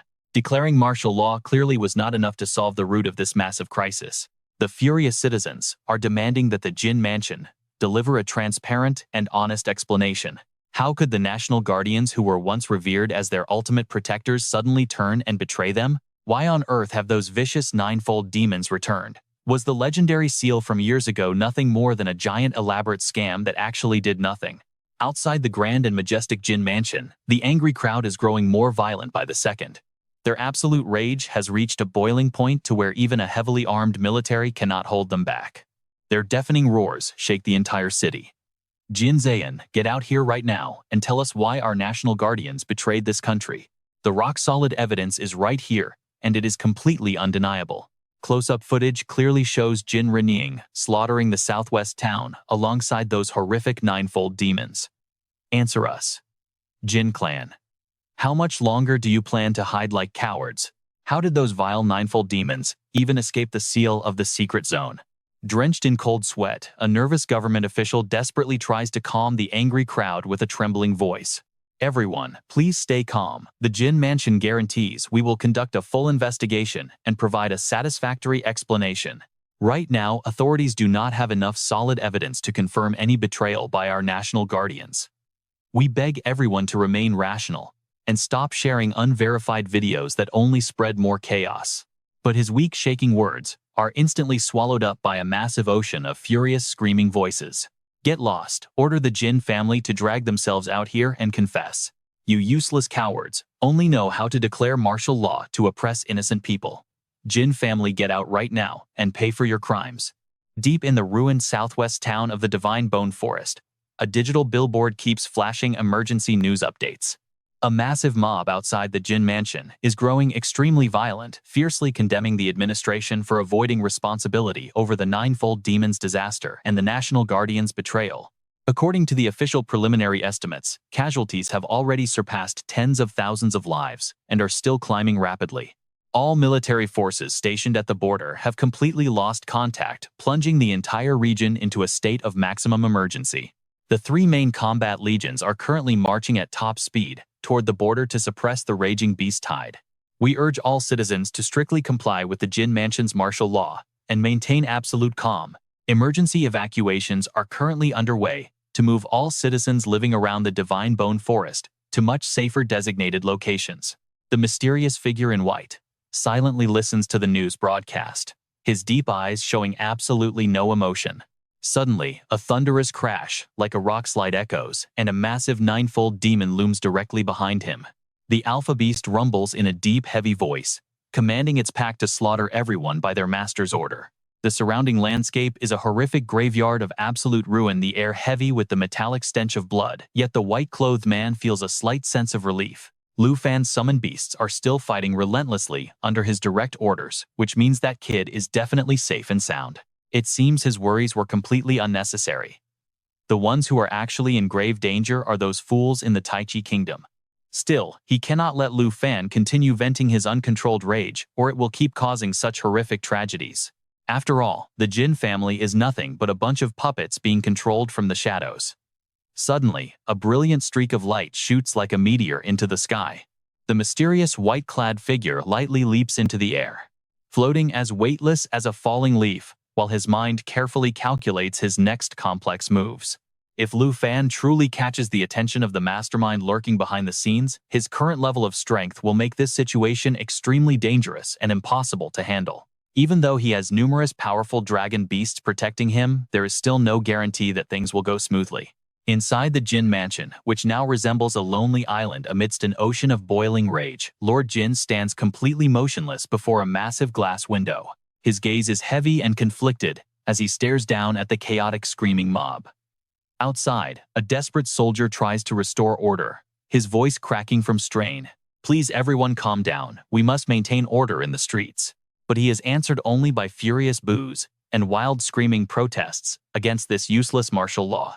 The Jin family lied to us. Face your crimes, get down here. The National Guardians are traitors, and they are in league with those brutal ninefold demons. Back inside, the female secretary speaks softly, trying to hide her obvious anxiety. Master Jin, the number of angry protesters is skyrocketing, and social media is absolutely losing its mind. Things are spiraling completely out of control. Although the Mo Mansion announced 3 armies are heading to the border, the Lu Chen and Dai Chen armies have actually already. She pauses, her throat tightening, too terrified to speak the horrifying truth. Deep in thought, the wrinkles on Mr. Kim's forehead grow even deeper. He curses under his breath, damn it, who could have guessed that punk Lu Fan would bring the 9 realm demons out of the dungeon for revenge. According to the historical records, the national hero had completely defeated the 9 realm demons. How on earth did that punk Lu Fan control the esteemed White Tiger Lord so easily? His secretary's anxious voice suddenly snaps him back to reality, asking President Kim. President Kim? Can you hear me? But his mind only spins around one brutal question. Did the national hero actually suffer a crushing defeat? If so, does that mean the great Lord Kim has also met a terrible fate? Mr. Kim suddenly spins around, a cold flash of determination gleaming in his eyes. He barks out a ruthless, non-negotiable order, commanding the entire guard force to be notified immediately and to strictly enforce martial law across the territory. Suppress all rallies, protests, and demonstrations immediately no matter the cost. The secretary paled in absolute panic, whispering, "But President Kim, doing this goes way beyond your authorized power. It will cause catastrophic consequences." Suddenly, Mr. Kim reaches out and violently grips the secretary's delicate chin with his fingers. His voice is low but carries a deadly pressure. Lord Kim has vanished without a trace, and he is even suspected of treason. Right now inside this Kim mansion, I am the one with absolute power, understand? His ruthless, triumphant face leaves the trembling secretary with no choice but to timidly reply, "Yes, yes, I understand." He shoves her away and snarls, "Then why are you still standing here? Execute the order." Terrified, she bows and mutters, "Yes, right away." Resting both hands on the polished mahogany desk, Mr. Kim wears a wicked, highly ambitious smile. This is truly a golden heaven-sent opportunity. Next, all he needs is to find a new national hero and use them to execute Lu Fan. While martial law is active, he can completely wipe out both the Nine-Realm demons and the old generation of national heroes. Then, he will pin all the blame, even deliberately releasing the Nine-Realm demons into the national trial onto Jin Jixi and his faction. Finally, he will officially sentence them for treason and execute their entire bloodline. He gloats internally, his eyes gleaming with mad obsession. This Taiki kingdom, this Kim mansion will soon belong entirely to me. Back in the shaking Divine Bone Forest, a bizarre blue light suddenly tears through the sky, flashing wildly like space itself is seizing. Below, absolute chaos erupts as everyone scatters in panic like a disturbed hornet's nest. Screaming over the deafening thunder, Lu Fan yells out, "Bao, get back here right now, behave yourself." Behind him, Tao Zi almost trips and falls, but thankfully, Jian Ying's quick reflexes save her just in time. She warns her, unable to hide the deep worry in her voice, "Tao Zi, please be careful." Xiao Fei is so terrified she clings tightly to Lu Fan's pants, screaming at the top of her lungs as a massive bolt of lightning, bright as a miniature sun, suddenly strikes right where they are standing. The blue dragon A Bao has successfully broken through to level 10. After causing an earth-shattering commotion, this mischievous little dragon giggles non-stop with delight, driving Lu Fan so crazy the veins on his forehead pop. Lu Fan roars, "A Bao, get back here. If you keep acting up, I will spank you, hear me?" Suddenly, a brilliant sphere of blue light condenses in A Bao's tiny claws. Sensing danger, Lu Fan tenses up, his heart pounding in alarm. Suddenly, A Bao undergoes a transformation, his body growing exponentially larger and far more formidable. Qin Qiu screams, "Tao Zi, get over here, look out." Lunging out of the way, just in time, a pale Tao Zi gasps, "Ah, that was way too close." The system solemnly sends a notification announcing that a new skill has been acquired, Form Shift. Staring at A Bao's powerful new form, Lu Fan is slightly confused before suddenly realizing, wait, could it be? A Bao throws his head back, letting out a majestic roar that shakes the entire forest, leaving Lu Fan to gasp, "No way. Did A Bao unlock his giant dragon form at level 10 just like Xiao Ye did before?" The proud dragon responds with a long roar, as if to assert his raw power. The system continuously sends alerts, with golden text flashing across the screen.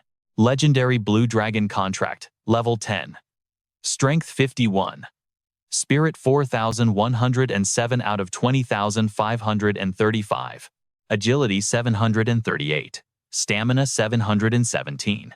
Skills: Thunderous Roar, Heaven's Judgment, Lightning Element, Blue Dragon Bloodline, and Form Shift. The Blue Dragon officially enters its growth phase, capable of shifting between both forms at will. 3,300,000 world-ending lightning strikes.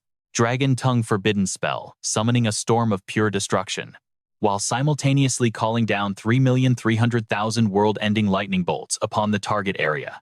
This skill is directly scaled, with Thunderous Purification remaining untouched by the basic lightning element.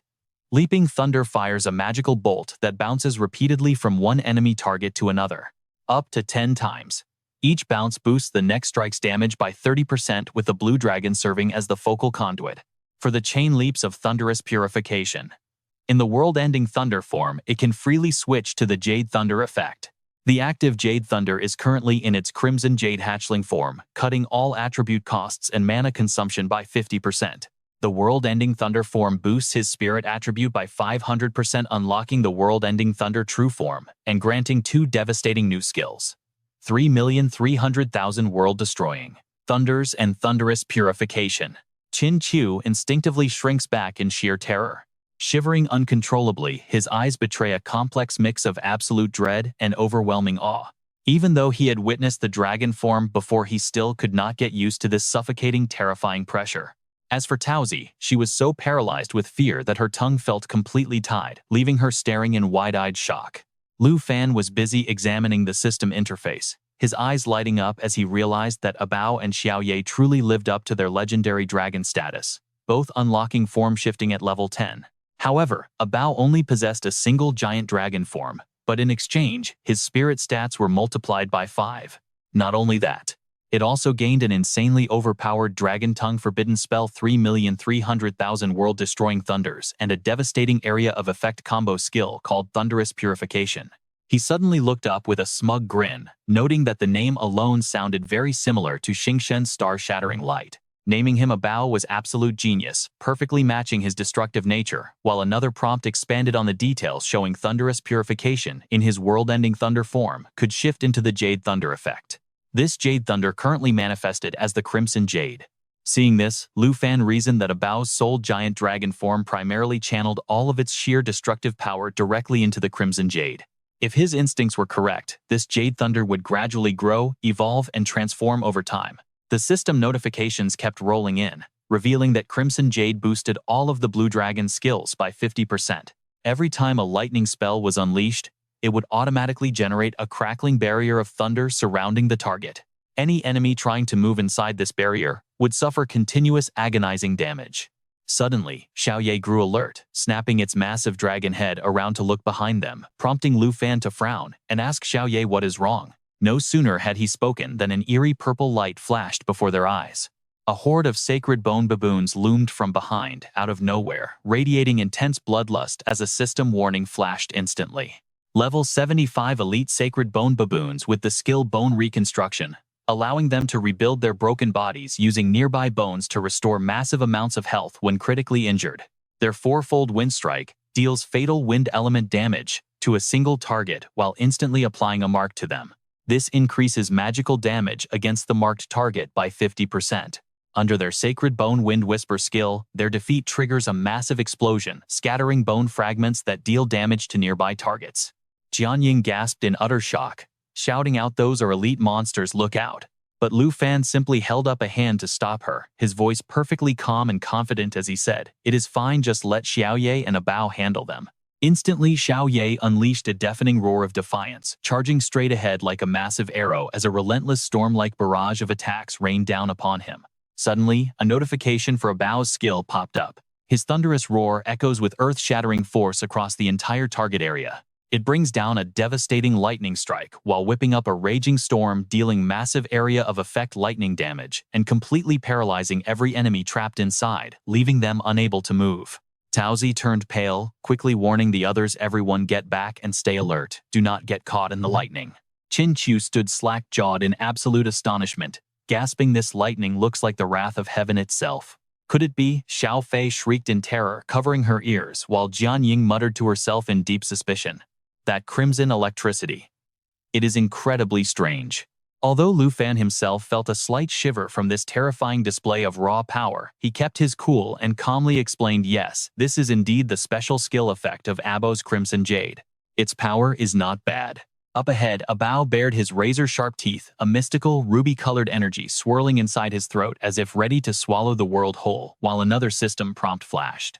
Crimson Jade boosts all of the Blue Dragon's skills by 50%, and every lightning spell cast automatically forms a lightning barrier around the target. Any enemy moving inside this barrier will suffer additional continuous elemental damage. The moment he glared down at them, the sacred bone baboons scattered in utter panic, desperately fleeing in every direction.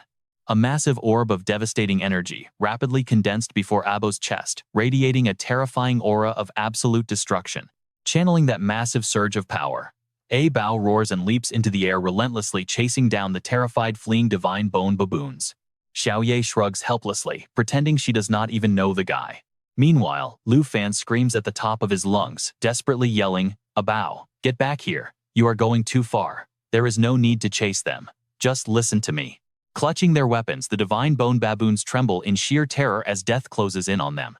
Suddenly, a devastating bolt of lightning strikes right into their ranks, and another skill notification rings out. Heaven's Wrath. It locks onto a target, unleashing a relentless barrage of bright lightning bolts at a terrifying speed. It deals massive lightning damage that is completely unavoidable. Meanwhile, Abao keeps raining down devastating blood-red lightning bolts on his foes, transforming the entire battlefield into a blazing sea of thunder and fire. A giant divine bone creature, likely their leader, suddenly emerges and lets out an earth-shaking roar directly at Abao.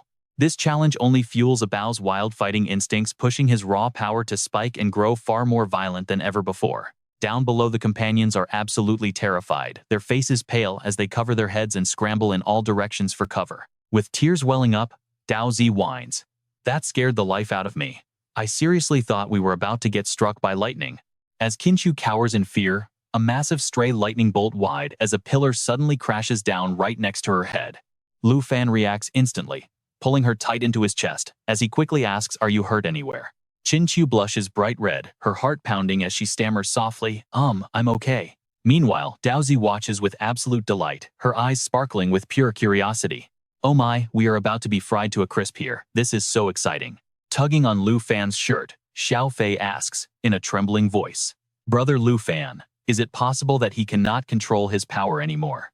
Daozi chimes in with excitement, "No way, it looks more like he is just trying to show off to me. Look how cool he is." But Lu Fan sighs, realizing that if Abao keeps going wild like this, it will definitely delay their search for Auntie. Suddenly, on the narrow trail covered in decaying leaves, two eerie rows of pale white bones rise up, looking like milestones leading straight to hell.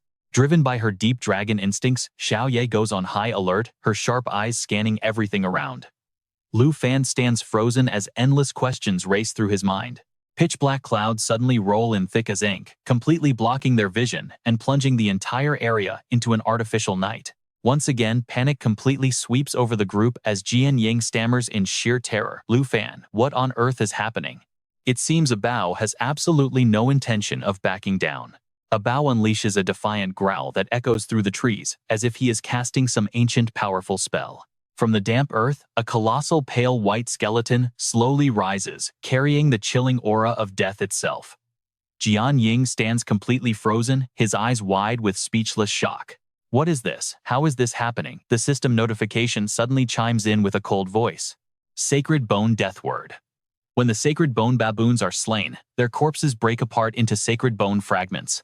Though Lu Fan does not say it out loud, he quickly realizes that these are the scattered bone fragments of the sacred bone baboons they just defeated. They are merging and twisting together, slowly assembling into a massive, terrifying, and incredibly majestic bone dragon. Abao reacts, instantly baring his razor-sharp teeth and letting out a menacing, challenging roar. Just as he prepares to launch another devastating attack, Lu Fan shouts out in time to stop him. "Abao, do not act recklessly. Get back here right now." The deathward bone dragon suddenly begins to flap its hollow, decaying wings made of bone. Unleashing a massive whirlwind, the creature flies off at a terrifying speed, vanishing deep into the dark night. Frustrated by his escaped prey, Abao roars in anger as crackling lightning surges around his entire body.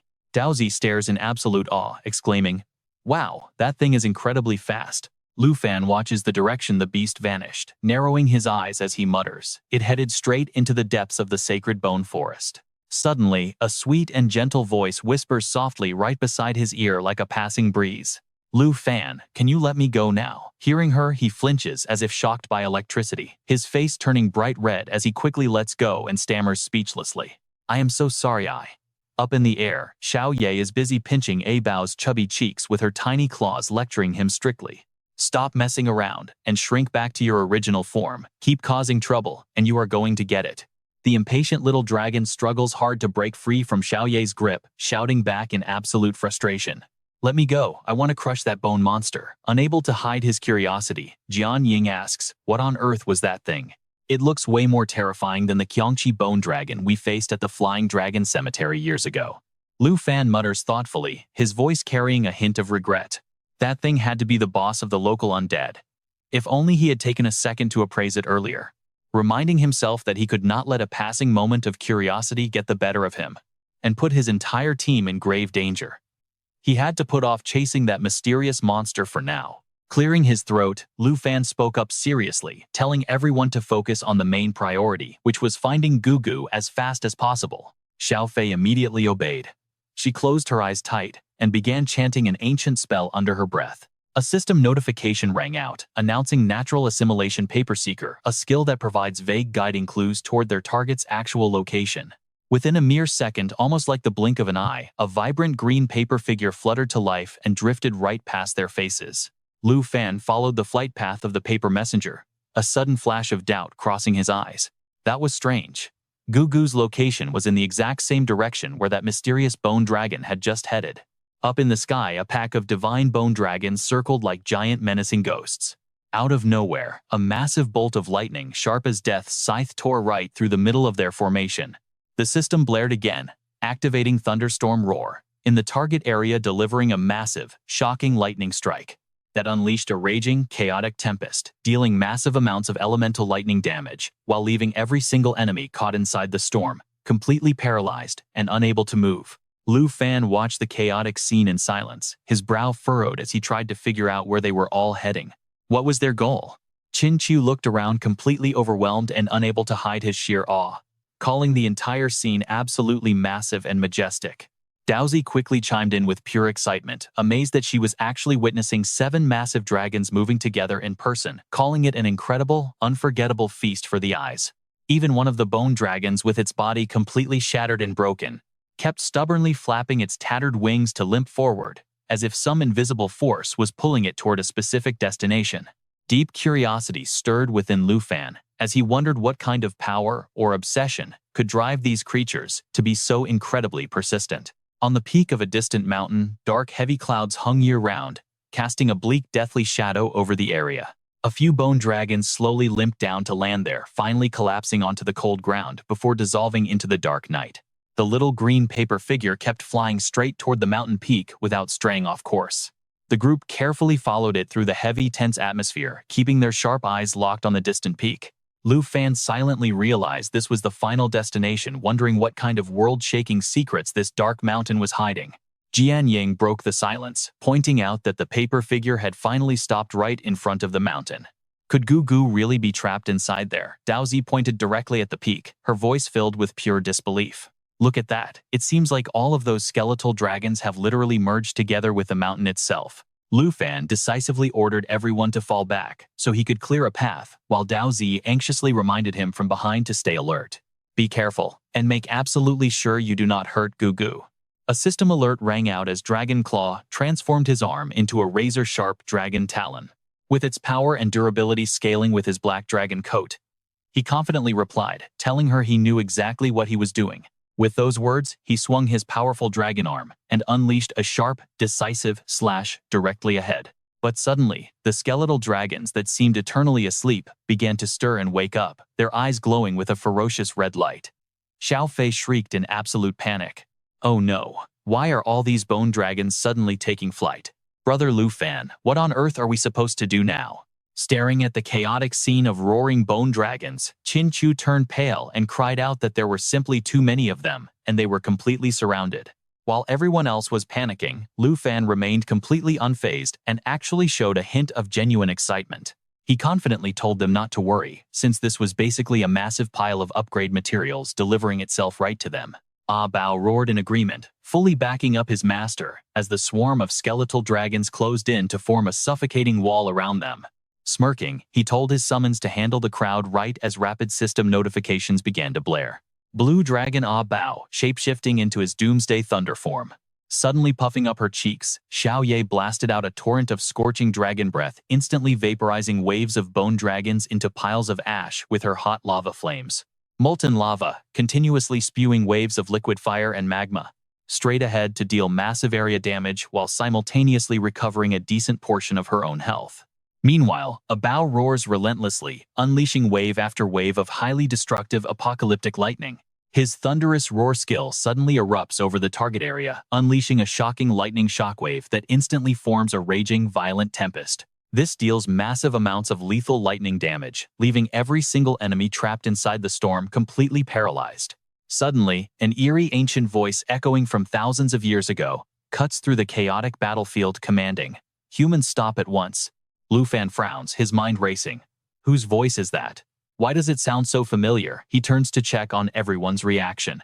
Looking at their blank expressions, he realizes that nobody else can hear it. The voice is speaking only to him.